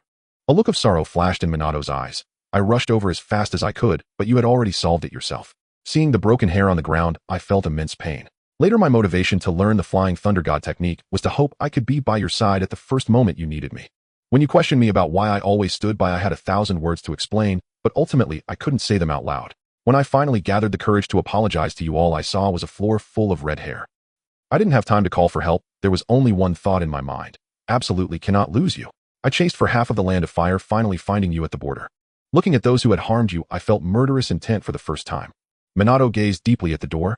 Joe Xi, all these years I've wanted to tell you I'm sorry for letting you suffer so much. Suddenly the door swung open and a pure white figure leaped into Minato's embrace. Joe Xi raised her slightly reddened eyes and choked. Why didn't you tell me earlier? Looking at the bride adorned in a sacred wedding dress, her vibrant red hair cascading like flowing clouds, Minato gently wrapped his arms around her waist and joked, if I told you I secretly followed you for 2 years since you came to Konoha, would you think him a stalker? Joe Xi broke into laughter, playfully punching his chest. What stalker? If you hadn't followed me, I would have probably ended up as the Jinchuriki of the Cloud Village. Behind them, the group of friends looked at the bride who had run barefoot into the groom's arms, feeling both amused and helpless. Tsunade rubbed her forehead and sighed. The process of finding wedding shoes hasn't even started. How did we jump straight to the conclusion? Rin covered her mouth and chuckled, the white dress swaying gently with her movements. It seems that teacher Minato moved Mother Tsunade with heartfelt words, skipping all the subsequent steps. Xin Ling retrieved a delicate white shoe from behind her hair, shrugging in resignation. We were just about to fight to the death. Why did your majesty surrender first? Minato gently carried Joe Xi back to the sofa, taking the delicate white shoe from Xin Ling's hands and gently putting it on her. Then he stood up, smiling at the gathered friends and family, announcing, all right, let's head to the wedding venue now. With a whoosh, everyone gathered around Minato, and the Flying Thunder God technique was instantly activated. The next moment, they found themselves in a blooming cherry blossom forest. The pink and white petals danced gracefully in the gentle breeze, adding endless romance to this sacred ceremony. In a temporary tent set up nearby, a middle-aged man in a white chef's uniform stepped out and greeted Minato with a smile. Hey, I didn't expect to come help cook and get the privilege of meeting the groom and bride in advance. Minato Joe Xi, congratulations on your wedding. Accept this as a wedding gift. Minato received the lifetime discount coupon with both hands, sincerely thanking, thank you Ikura-kusen. No need to be polite. Ichiraku waved his hand. I've always remembered your kindness and taking care of I am. This little token of appreciation is nothing. He turned to Xin Ling and took out another coupon. By the way, there's one for you too. I am specifically told me to thank you for your thoughtful care. She will always remember it, so please accept it. Xin Ling quickly stepped forward and solemnly accepted the gift. Thank you, Uncle Ichiraku. I also wish little I am a healthy and happy growth. Thank you for your blessings, Xin Ling. Now I'm off to prepare lunch with the other chefs. Ichiraku waved goodbye with a smile and turned towards the kitchen tent. Jiraiya, seeing this, raised his arm and shouted, everyone, let's get moving to give Minato and Joe Xi an unforgettable wedding. Cheers echoed in the cherry blossom forest. The trio, adorned with the emblem of the pig, deer, and butterfly clan, strolled leisurely along the path leading to the wedding venue, their conversation naturally revolving around the day's protagonists. I never expected that the first to get married among us would be Minato and Kushina. Akimichi Dingzu sighed with a hint of sentiment. Haichi chuckled and added, Dingzu, didn't they publicly acknowledge their relationship a long time ago? Their marriage isn't surprising. I'm curious though, when did Minato actually fall for Kushina? What do you think, Nara Shikaku? Nara Shikaku languidly draped his arm over Haichi's shoulder, revealing a knowing smile. When Kushina first transferred to our class, the usually composed Minato actually took the initiative to greet her. If you were to call it love at first sight, that was probably it. As they laughed and chatted, the trio arrived at the VIP reception area, where Kakashi and Rin immediately approached. Welcome, welcome. Kakashi greeted them enthusiastically. Shikako looked over the two young people and said warmly, you must be Minato's students. It seems your master-student relationship is quite good. Of course. On the day of our teacher's great joy as his disciples, we must do our best. Kakashi replied proudly as he accepted the red envelopes handed over by the trio. After watching the trio from the pig, deer, and butterfly clans leave, Kakashi gazed at the pile of red envelopes stacked under the table and couldn't help but exclaim, Minato-sensei truly has a great reputation in the village. A significant number of prominent figures from Konoha have gathered here, Rin said, gently smiling. It's because our teacher is sincere with people, always wearing a warm smile that makes others want to get close to him. That's why so many came to offer their blessings. At that moment, a gentle voice interjected, hello, this is our congratulatory gift. Turning around, they saw two young men with pure white eyes and similar appearances. Kakashi quickly accepted the noticeably thicker red envelopes, saying, welcome, Hyuga Hayashi. No need for formalities. Hyuga Hayashi humbly waved his hand. Today I come as a friend of Minato, not as the head of the Hyuga clan. Suddenly a snicker came from the side. How is that your excuse for bringing a paltry gift? Uchiha Fugako walked in with Mikoto, handing over two even more generous red envelopes to Kakashi while continuing to tease, is the Hyuga clan facing financial difficulties lately? Do they need Konoha's top clan to support them? Upon hearing the emphasized words, Konoha's top clan Hayashi glared angrily. What do you mean by that? He then turned to his brother. Brother, let them witness the strength of the Hyuga clan. Just as Hayashi was about to speak, a calm voice came from behind. Today is Minato's happy day. I believe he will not treat anyone differently based on the thickness of their gifts. He will remember the intentions of both clan leaders. Why argue over such trivial matters? Hayashi and Fugaku immediately bowed upon hearing the voice. We will heed your words, Lord Hokage. Sarutobi Hiruzen, dressed in casual clothes, arrived at the reception area with Buwako. Kakashi nervously greeted, welcome, Lord Hokage. The third Hokage smiled kindly. No need to be formal. As I'm not in my Hokage robes today, just as Hayashi said, I come here as a senior to bless my disciple's wedding. From the perspective of our master-disciple relationship, you should call me Great Ancestor now. Kakashi, feeling both honored and fearful, accepted the red envelope. Yes, Great Ancestor. Ha, shall we enter? Please, both clan leaders. The third Hokage chuckled heartily, leading everyone toward the venue. Watching their receding figures, Kakashi remarked to Rin, this is the first time in my life seeing so many prominent figures gathered in one place. Rin, do you think Minato Sensei has already been informally appointed as the next Hokage? That possibility indeed seems quite high, Rin replied with a charming smile. As Kakashi observed the guests taking their seats, he casually walked up to the red main stage. He adjusted the height of the microphone and announced in a clear voice, please be quiet, everyone. First, on behalf of the groom, bride, and both families, I extend the warmest welcome and sincerest gratitude to all friends and family present. Now let us give the warmest applause to the happiest man today, the groom, Mr. Minato Namikaze, as he makes his grand entrance. As Kakashi's applause rang out, a flurry of cherry blossoms danced in the breeze around him. When the petals settled, Minato, dressed in black patterned formal wear, elegantly appeared. He accepted the microphone from Kakashi and bowed to the audience. Thank you all for taking the time out of your busy schedules to witness my wedding with Kushina. Minato's warm gaze swept over the crowd. If there is ever a time when I am needed, I will never hesitate to assist. Of course, many friends here may not need my humble efforts, but I want to say we are all part of the Konoha family. I am willing to dedicate my life to the village, making our home even better as a way to repay your kindness. Well said. Sarutobi Hiruzen was the first to clap, and soon applause swept through the venue like a tide. Kakashi took back the microphone and snapped his fingers crisply. Now let us turn our attention to the door of happiness. Please welcome the beautiful bride, Miss Kushina Uzumaki. Let's give her the warmest applause for her arrival. As a melodious and romantic tune played, a tender yet heartfelt voice echoed softly. In the astonished gazes of the guests, Kushina appeared draped in pure white, her dress embellished with silver threads intricately embroidered with the Uzumaki clan's symbol and auspicious patterns. Her hair, cascading like a waterfall, was elegantly styled and adorned with simple white flowers. She slightly tilted her head, casting a grateful glance at Hanajuku, who was gently lifting her train behind her, and Hanajuku returned a warm smile. Amidst the falling rose petals, Hanajuku guided Kushina slowly down the aisle, bringing her to Minato's side. Kakashi solemnly asked, Groom Minato Namikaze, do you take Kushina Uzumaki to be your wife? In sickness and in health, in richness and in poverty, will you love her, cherish her, and remain faithful to her until the end of your life? Minato turned to gaze deeply at the bride and replied without hesitation, I do. From the moment I first saw you, my fate has been intertwined with yours. Kushina, with tear-filled eyes, raised her sparkling gaze and smiled more radiantly than the sun. I do. Minato, you have made me feel warmth and belonging. From this day forward, you will be my only home. After Kakashi and Hanajuku presented the wedding rings, Minato gently slipped the ring of eternal promise onto Kushina's ring finger, and she placed a matching ring on him. In the moment their fingers intertwined, the rings shimmered with a halo of happiness under the lights. Kakashi and Hanajuku simultaneously blessed. Let us wish them 100 years of harmony and early arrival of children. 100 years of harmony, early arrival of children. The audience responded enthusiastically, blessings echoing throughout the hall. Rin and Kakashi watched this sacred moment in the crowd, and Rin softly sighed. This is truly a romantic and moving wedding. Kakashi quietly held Rin's hand, whispering in her ear, don't envy, you'll have your own in the future. Rin's cheeks flushed, yet she did not pull her hand away. The clamor of the wedding gradually faded as friends and family gathered beneath the cherry blossom trees, savoring this rare moment of warmth and intimacy. Kushina had already changed back into her everyday attire and was tenderly holding Heartling close, gently nuzzling her cheek against the girl's soft, delicate face. Heartling, the surprise you all prepared was absolutely extraordinary. Kushina's voice trembled with emotion. When you sang, it felt as though I'd been swept into a vortex of memories. I nearly abandoned every ritual and dashed straight into Minato's arms to shout I do. Heartling lowered her head shyly. This wasn't my achievement alone. Kakashi and the others' accompaniment was vital. Without those perfectly timed melodies, the impact would have been greatly diminished. Minato smiled warmly beside them. No wonder you'd been so secretive those past few days. Today truly astonished me. Several friends have already asked for recordings of that piece. He turned his gentle gaze toward Heartling. Would you be willing to share it? Heartling turned away from Kushina's embrace and looked across at her companions. This was our collective creation. What do you all think? Kakashi's eyes remained fixed on Heartling, still immersed in the lingering tenderness of the ceremony. I follow your lead, he murmured, his voice unusually soft. Heartling stepped beside him and lightly pinched his cheek. Don't always defer to me. You matter just as much. Then I say yes.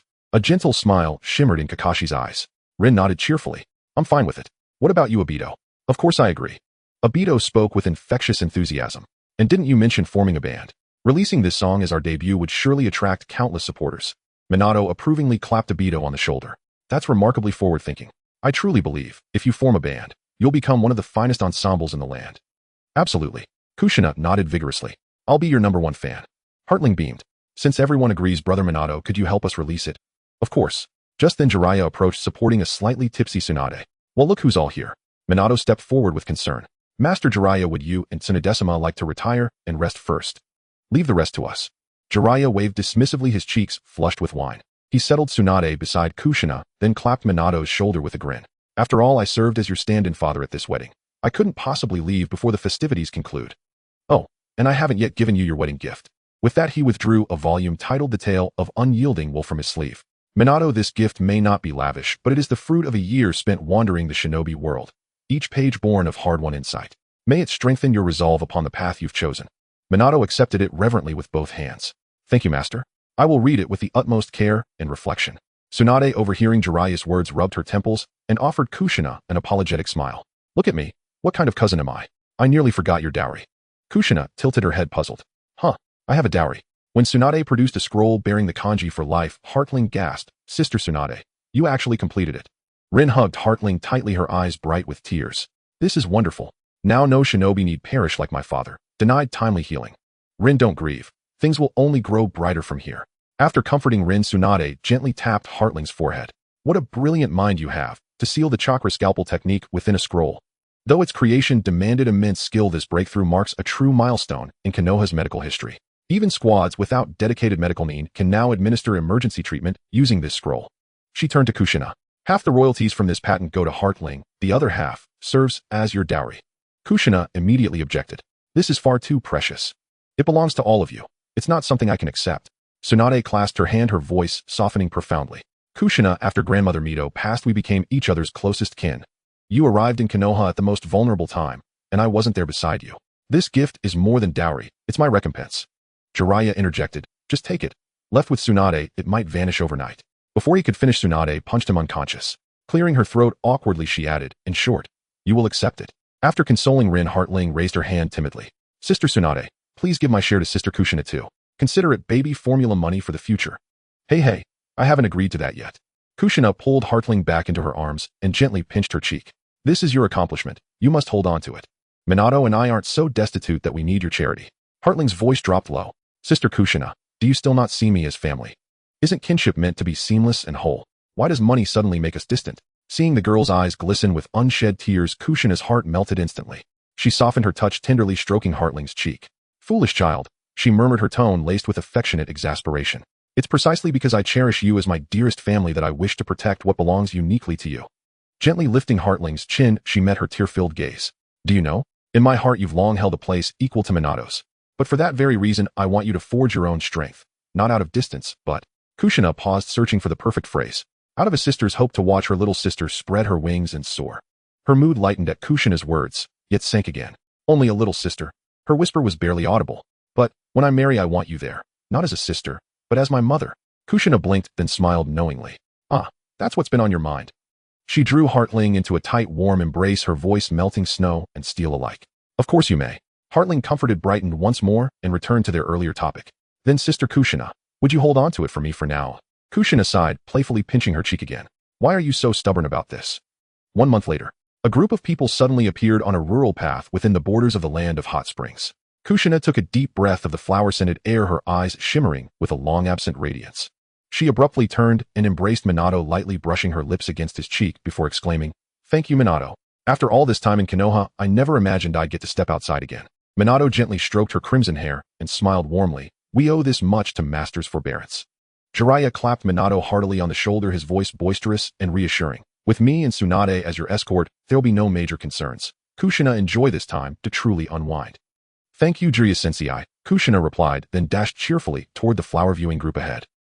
Minato gazed at Jiraiya, his expression turning quietly solemn. Allowing Kushina to leave the village must have placed considerable pressure upon Master. Jiraiya waved it off lightly. There is some pressure, but Master said it's but a small recompense for making Kushina the Nine-Tails Jinchuriki, and in truth a honeymoon respite for you both. The scenery of the land of hot springs is truly breathtaking, Rin murmured, gazing across hills carpeted with wildflowers. Kokoro had already knelt among the blossoms, her fingertips delicately grazing a petal. I've never seen so many distinct varieties blooming together in one place. Tsunade smiled as she explained, surrounded by sea on all sides, the land of hot springs has rarely known the ravages of war, hence this riot of color and life. She turned to Rin. Do you know what this land is most famed for, eh? Hot springs. Precisely. Unlike Konoha's artificial baths, these hot springs are naturally formed and possess remarkable restorative properties. The native people bathe in them whenever possible, which is why illness seldom touches them. Rin watched Kokoro darting playfully through the flowers and mused aloud, Sensei, I believe I now understand why Minato Sensei and the others chose this place for their honeymoon. Tsunade tilted her head curiously. Rin, what have you noticed? Rin explained, over the past year Kokoro has trained with relentless intensity, almost to the point of neglecting sleep and meals.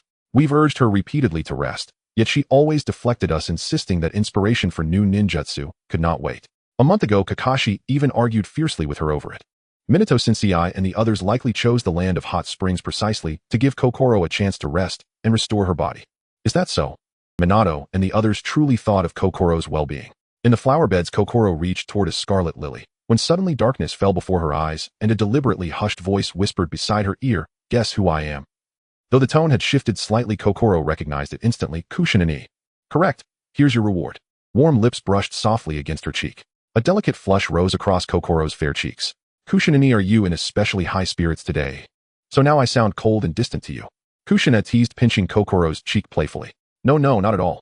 Kokoro waved her hands frantically. It's just that today Kushina-ni shines with such pure, unclouded brightness, like a boundless azure sky. All right, I see. She then asked, what are you doing here, Kokoro? Kokoro pointed to the crimson lily ahead. Its hue matches your long fiery hair perfectly. I wanted to pick it and place it in your hair.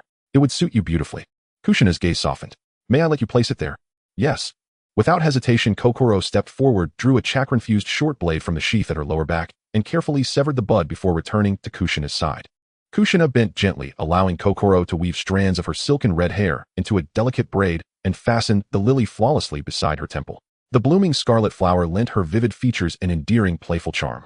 Kokoro stepped back several paces, closed one eye, and framed her creation with her hands like a photographer's viewfinder, then sighed wistfully. She moved closer and murmured, somewhat regretful, what a pity. I didn't bring my sketching tools. I'd have dearly loved to capture Kushina-ni's beauty on paper. It's all right. We have plenty of time ahead. No need for regret, Kushina said, taking Kokoro's hand and guiding her to sit upon a sun-warmed stone. Gently stroking her hair, she added, how does it feel? Pausing just for a while, Kokoro nestled against her shoulder. Being with those I cherish feels deeply peaceful and profoundly happy. Kushina sighed softly. Indeed. How long has it been since we simply sat together like this in quiet serenity? A year perhaps. Only then did Kokoro realize. Over the past year, immersed entirely in training, she had scarcely shared such still tender moments with those who cared for her. Day after day, her thoughts revolved solely around growing stronger. Yet without meaning to, she had drifted away from those closest to her. Orochimaru Sensei has already spoken with me. I won't shut myself off like before, chasing strength alone. I never meant to distance myself from any of you, Kushina-ni. I'm sorry. Kushina pressed a fingertip gently to Kokoro's lips and whispered, I hold no resentment. Minato told me, you fear losing the people dear to you to war.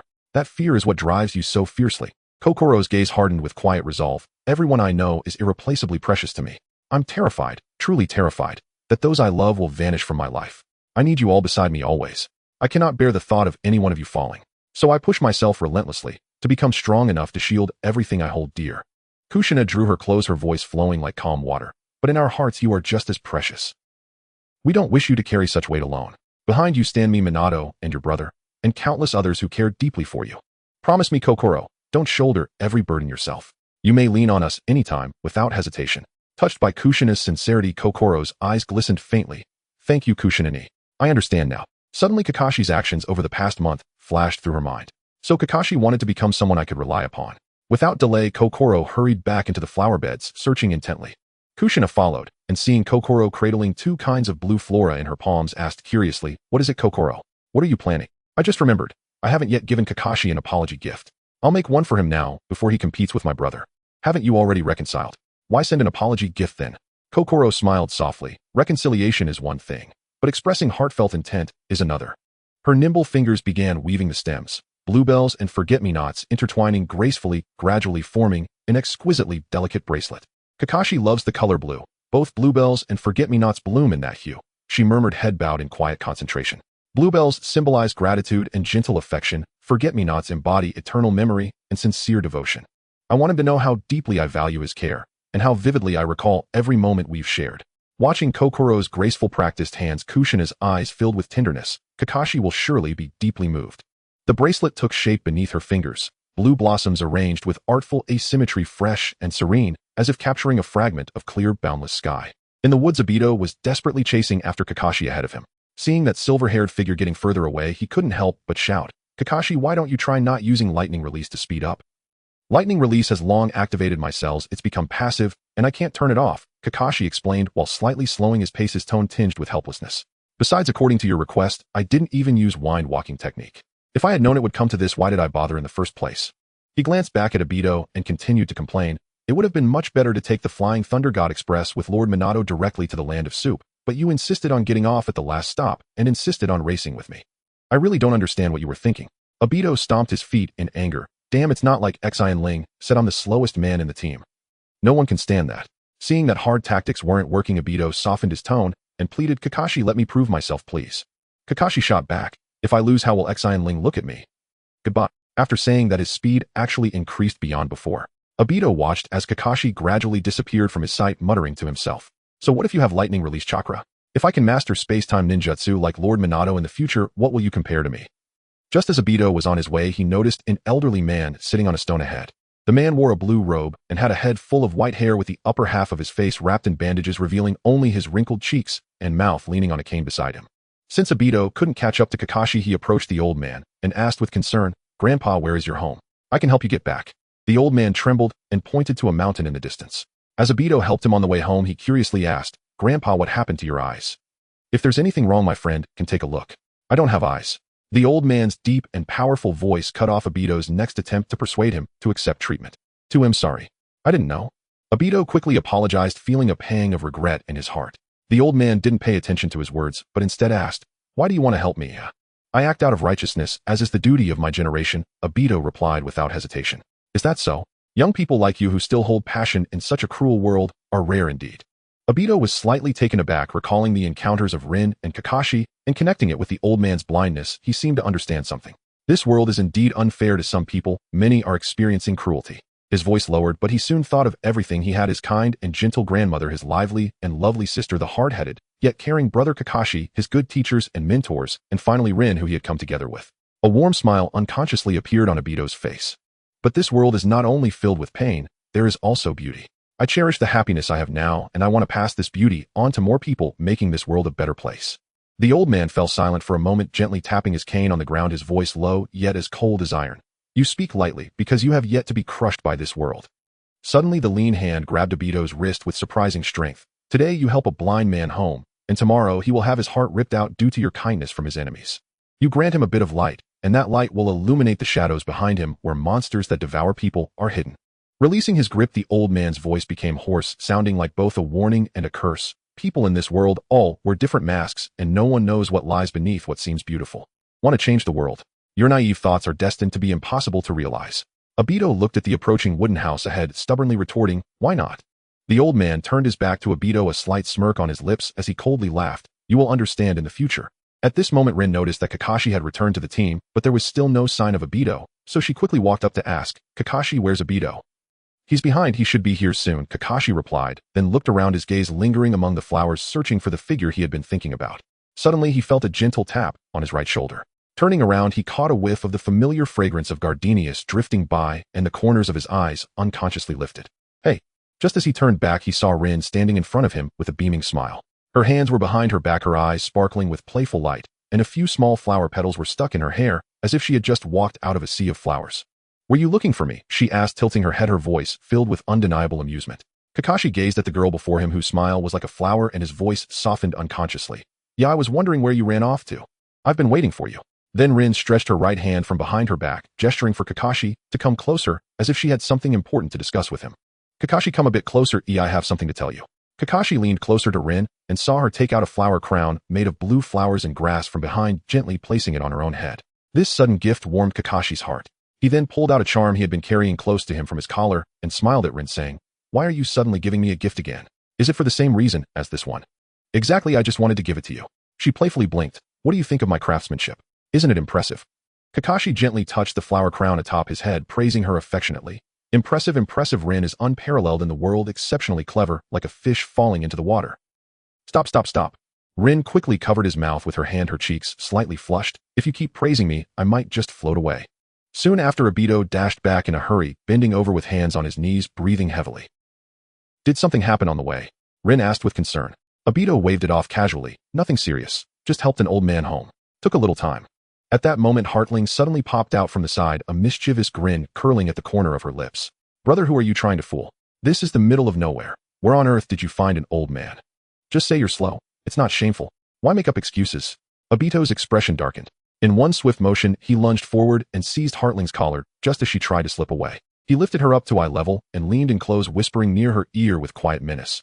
"Oh, Heartling. So now you don't even trust your own brother. Looks like I'll have to refresh your memory." Heartling wilted instantly like a kitten caught by the scruff of its neck, stammering desperately. "I'm sorry. I truly am. Where did you go wrong? I shouldn't have said you were slow. Though slowness does have its merits. At least you're, impressively enduring." The moment the words left her mouth, she clapped both hands over it. But it was already too late.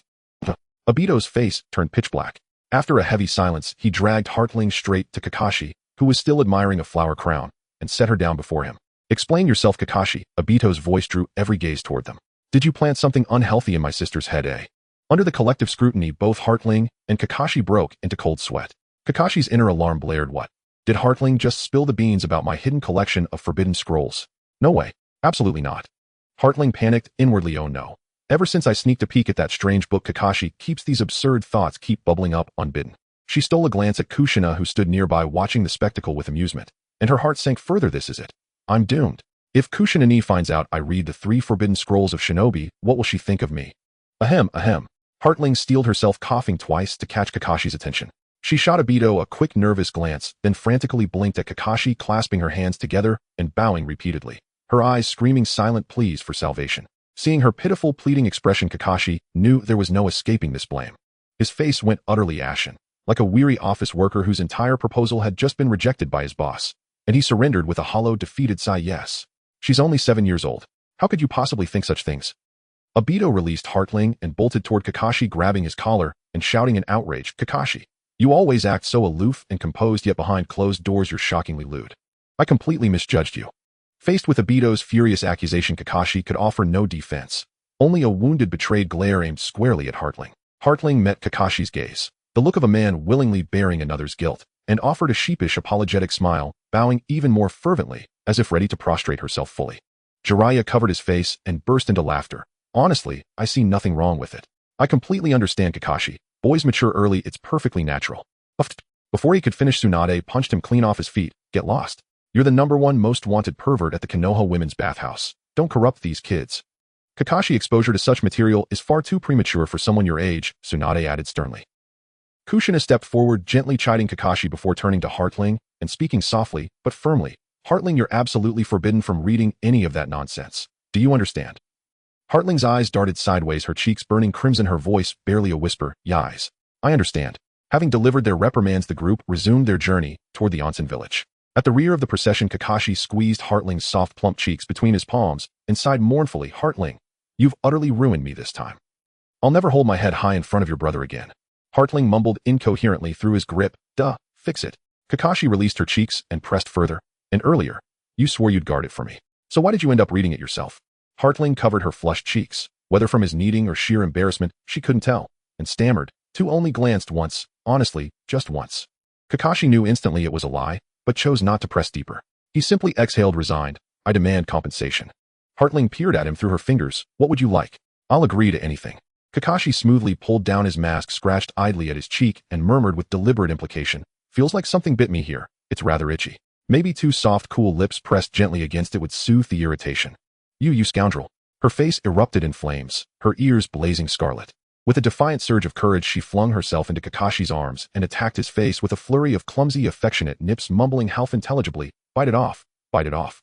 Onsen Village Bathhouse. Tsunade led the girls toward the women's bath entrance, pausing briefly at the threshold to cast a sharp, warning glance back at Jiraiya.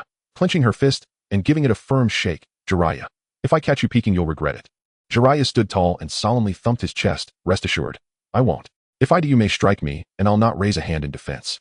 Better remember those words, Tsunade replied, satisfied by his vow, before turning to usher the girls inside. Let's go in. Rin guided Heartling, whose face still glowed red, into the steam-filled women's bathhouse. When Heartling lingered dazed, Rin gave her a gentle nudge. Come on, no daydreaming now. Meanwhile, Jiraiya led the boys into the men's bathhouse. Obito gazed in awe at the vast hot spring before him. 10 meters wide, its surface wreathed in shimmering vapor. Sensei Minato even reserved this luxurious spring exclusively for us. What extravagance! Minato smiled warmly and explained, years ago I assisted the innkeeper with a grave matter. This time he offered us special treatment. It cost far less than you'd imagine. As the group changed into yukatas preparing to enter the baths, Minato noticed Jiraiya intently studying a bamboo wall and approached curiously. Master Jiraiya, is something amiss? I'm analyzing the architectural structure of this bathhouse. Jiraiya stroked his chin, speaking with scholarly gravity. All onsen village springs are naturally formed. Their sources cannot be relocated, so each bath's layout remains fixed by geological necessity. Obito's eyes widened with reverence. Master Grandfather truly possesses boundless knowledge to discern the hidden logic of bathhouse design at a glance. Truly magnificent. Watergate understood his teacher's nature all too well and let out a helpless sigh. Obito, you celebrated too soon. Sure enough, Jiraiya's next words left everyone dumbfounded. Jiraiya pointed at the bamboo wall with utmost confidence, saying, this means the other side of the bamboo wall is the women's bathhouse. Obito's mouth dropped open in shock. Master, you had no intention of keeping the oath you just made outside. Sigh, that statement is mistaken. Jiraiya argued with conviction. This doesn't count as breaking my promise because I truly am prepared to be beaten up. Obito silently gave a thumbs up to Jiraiya's determination to peak, while Kakashi curiously asked, Master, why are you so determined this time? Haven't you done this before? Jiraiya sighed and explained, although I have been on par with Tsunade for so long, we have mostly grown up amidst war. After the war ended, we traveled a lot, and it was only in recent years that I took Rin as my disciple, which allowed me to settle down in Konoha. Obito interjected, so you didn't have any opportunities in those years? Kakashi recalled Tsunade's warning to Jiraiya and speculated, is it because you were wanted at the Konoha bathhouse? Couldn't get in. Jiraiya awkwardly replied, oh brave men, do not speak of past glories. In any case, this time I must fulfill my long-standing wish. Watergate advised Jiraiya Sensei, if there are still Rin and the others, do you really want to become a creepy old man who peeks at underage girls? This remark was like a thunderclap, instantly petrifying Jiraiya, as if he had split in two, murmuring double what? With a thud, he knelt on the tiles, pounding the ground with his fists, unwillingly wailing. I was even prepared to be beaten this time. Must it really end before it even begins? Seeing that Jiraiya was still not giving up, Kakashi and Obito each took an arm and guided him towards the hot spring. Obito helplessly said, Master, if it were just Tsunade, I would definitely support you, but this time let's forget it. Master, go cool off in the hot spring for a bit. After Kakashi said this, the two of them combined their efforts to throw Jiraiya into the hot spring, splashing a large amount of water.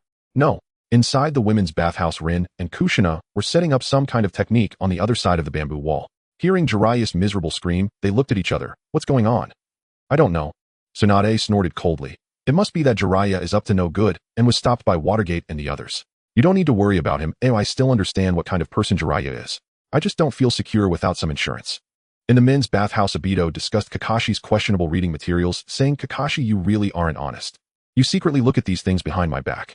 As your brother-in-law, I must educate you about the 3 forbidden things in the ninja world. Kakashi retaliated, what are you so proud of? I don't believe you haven't looked at them. Otherwise, why would you instantly understand what Rin said? Obito was momentarily at a loss for words, stubbornly retorting, it's something every man knows. What's there to understand? I don't understand what you mean. Jiraiya interjected from beside the hot spring. Obito, there's nothing to hide. We're all men, and it's normal to look at these things. By the way, whose work are you guys reading? I'd like to learn about their creative approach. Kakashi and Obito were not as open as Jiraiya and stubbornly refused to admit it, deflecting the question. I didn't pay attention to the author's name. Me too. Hearing their evasive responses, Jiraiya chuckled softly. Is that so? Then let me recommend a book. The works of teacher Louis Daoxian are quite good. You should check them out when you have time.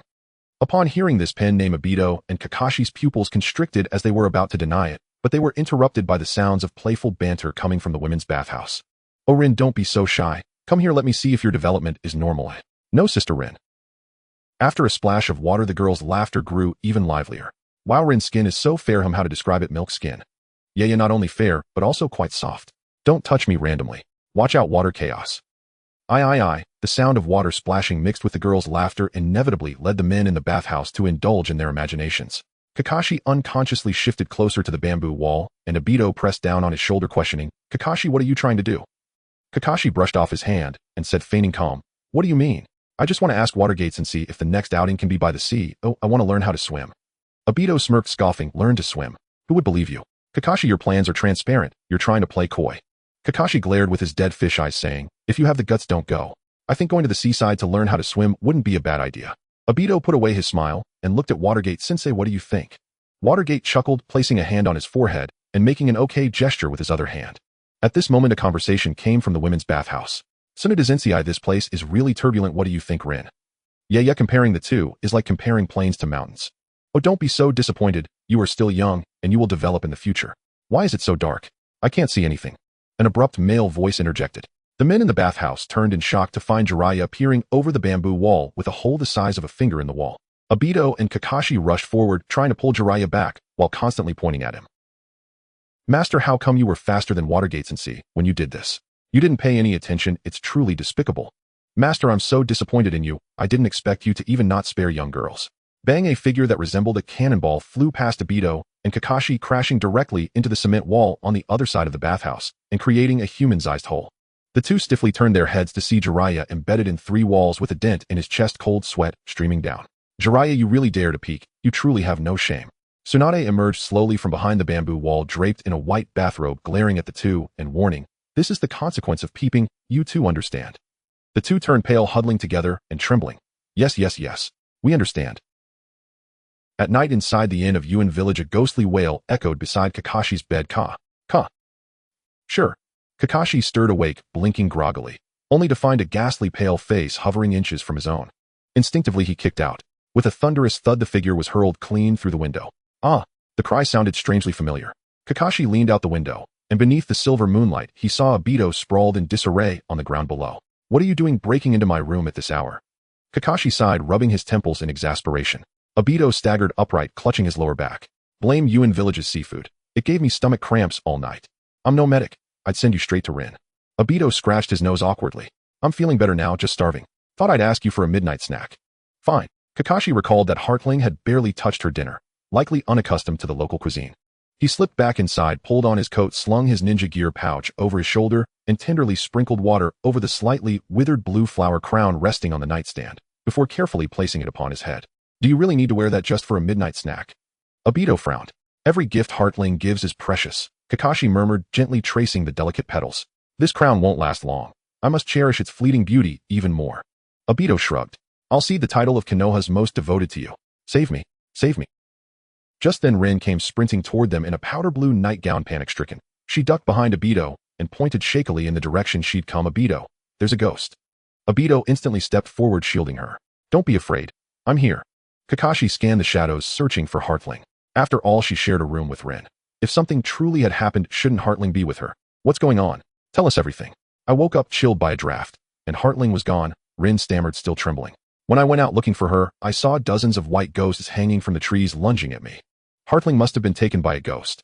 She tugged Obito's arm, urging him toward the woods. At the base of the tree Rin described, they found only white plastic bags painted with grinning, grotesque faces scattered across the ground. Kakashi knelt, studying them closely, the brushwork instantly recognizable.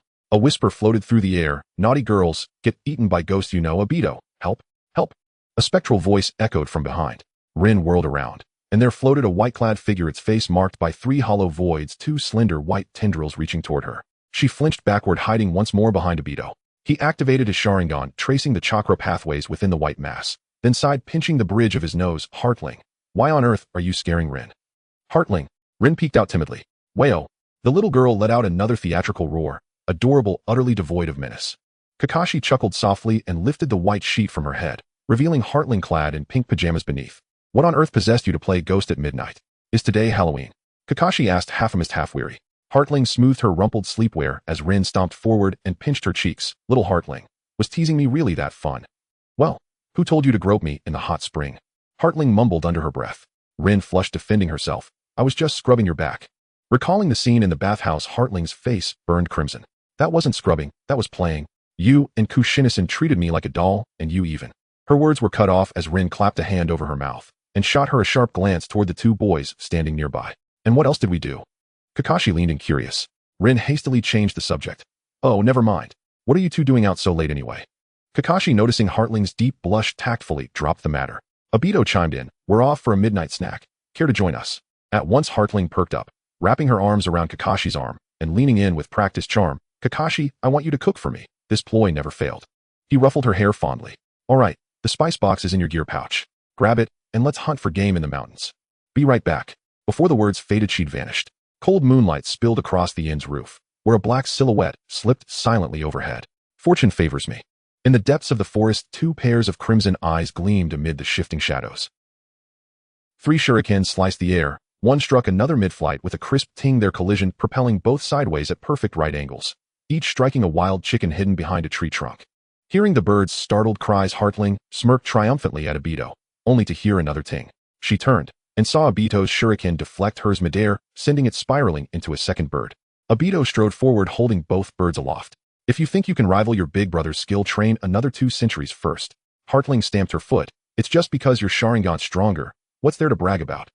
Then practice more instead of making excuses, Obito scoffed. And speaking of eyes, why did I awaken to Tomo the moment mine opened while you? Youch! He yelped, doubled over, as Heartling twisted the soft flesh at his waist. You know exactly why my eyes awakened. Don't you dare bring it up again. Mercy. I beg you, I'm sorry. Obito pleaded desperately. Oomph. Heartling finally released him. Obito rubbed his sore side, grimacing. Brat, you've got quite the grip. Heartling stuck out her tongue and dashed toward the campsite. Beneath the cool moonlight, Kakashi had already kindled a warm campfire. Kakashi, we're back. Heartling bounded over, beaming. Look, we caught 2. Kakashi accepted the birds, deftly gutting and cleaning them as he remarked, only you 2 could manage to catch wild chickens in the dead of night. Then he retrieved the spice box from Heartling's gear pouch and began marinating the meat with practiced ease. Moonlight glistened on his silver hair, casting a gentle, focused glow upon his profile. Heartling sat cross-legged beside him, chin propped on her palms, watching his hands move. Then her gaze drifted upward, lingering on the blue flower crown atop his head. A quiet smile curved her lips. Kakashi noticed her stare and smiled. What are you looking at so intently? At you, she blurted, then blushed, adding shyly, at how much you love the flower crown I made. If you ever want another, I'll weave one for you, anytime, anywhere. Then I hope it's always made of bluebells and forget-me-nots. I adore them. Heartling covered her mouth, delighted that he understood the meaning behind those 2 flowers. I promise, all my crowns will be just like this one. Does that include the hand-delivered service? She smiled softly. Of course. The campfire crackled, its flickering flames illuminating the slowly rotating roasted chicken with an enticing aroma wafting through the night breeze. Kakashi focused on turning the roasting rack, occasionally brushing on some sauce with care. Try it out. He tore off a small piece of chicken, gently blew on it, and naturally offered it to Xin Ling's lips. Xin Ling opened her mouth to receive it, her cheeks puffing slightly, her eyes brightening. It's delicious. On the other side, Obito took the roasted chicken, deftly tore it in half, and handed one piece to Rin while he devoured his portion hungrily. Rin took a small bite, suddenly recalling something, and curiously asked, by the way, during our visit to the hot springs, did you guys not stop the ancestor from peeping? Kakashi's hand paused imperceptibly. Obito nearly choked, both of their faces flashing with a hint of embarrassment. Of course we stopped him. Obito hurriedly swallowed his food. We absolutely abhor that kind of behavior. Kakashi added, the ancestor snuck over when we weren't paying attention. We can't be blamed for that. Xin Ling swallowed her chicken, relieved, and said, thankfully Tsunoda had the foresight to have me and Kushina set up the triggering technique for illusion technique Dark Path in advance. Otherwise Jiraiya would have truly succeeded. Obito exclaimed in shock. What? The ancestor saw nothing and still got beaten up. Kakashi recalled Jiraiya's nearly lifeless state at that time and couldn't help but sigh. It was more than just a beating. 3 ribs were broken, and he also fractured 2 vertebrae in his chest and lower back. If it weren't for Tsunoda, a top medical ninja, the ancestor would have been in serious trouble.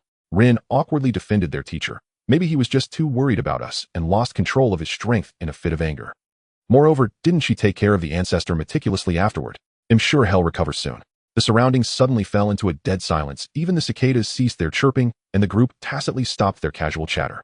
Kakashi keenly sensed a shadow flicker through the woods and called out, something's wrong, stay alert.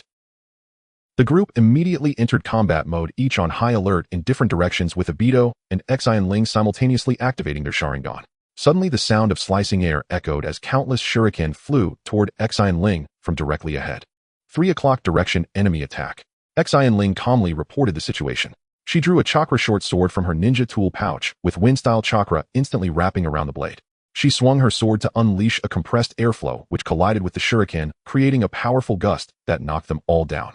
Obito, using his Sharingan, noticed chakra traces in the opposite direction at 9 o'clock, and with a grave expression reported, "There is more than one enemy, be careful." Without hesitation, he formed hand seals and expelled a deep red fireball of 6 meters in size from his mouth. Fire-style fireball technique. A water dragon burst forth from the woods, crashing into the fireball, producing a vast amount of steam, while stones continuously fell from the sky, and earth spears emerged from the ground, targeting the four of them. Kakashi reacted swiftly, forming hand seals and slapping the ground to summon a wall denser than an ordinary earth wall. Earth-style earth flow wall. The doghead wall blocked the incoming earth spears, shaping the wall into a hedgehog-like form, while Rin punched away the falling stones, and Xin Ling sliced them into fragments with her wind-style chakra short sword. Obito noticed a torrent of water surging toward them, laced with faint lightning. His pupils contracted as he decisively formed hand seals, took a deep breath, and his chest swelled, then unleashed a long fan-shaped inferno from his mouth. Fire-style great fire extinguishing. While Xin Ling was clearing the rubble, she formed hand seals with one hand to create a shadow clone, which came to Obito's side, and also formed hand seals to summon 2 hollow whirlwinds. One whirlwind drew in the surrounding air, forming a continuous spiral channel that supplied oxygen to the flames, making them burn even more fiercely, while the other whirlwind streamlined the flames Obito spat out, minimizing dispersion losses. Wind-style whirlwind assistance formation. After completing his earth-style ninjutsu, Kakashi helped the 2 girls clear the rubble, while Obito's side was also nearing its end, successfully fending off the incoming wave of lightning.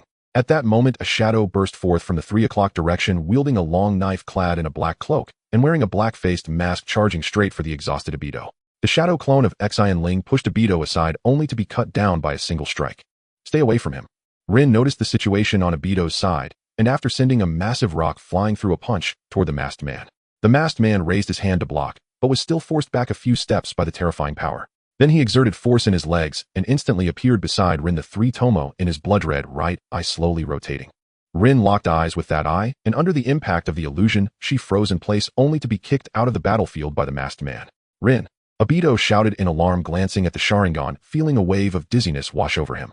He increased the chakra output to the double tomo Sharingan, countering the effect, and hurriedly transmitted information to Kakashi and the others. "Everyone be careful. He has the Sharingan." At the same time, he picked up the shuriken that Xin Ling had knocked down and shot it at the masked man while forming hand seals. Ninjutsu Shuriken Shadow Clone. 100 shuriken shot toward the masked man, blocking his assault, while the masked man's right eye quickly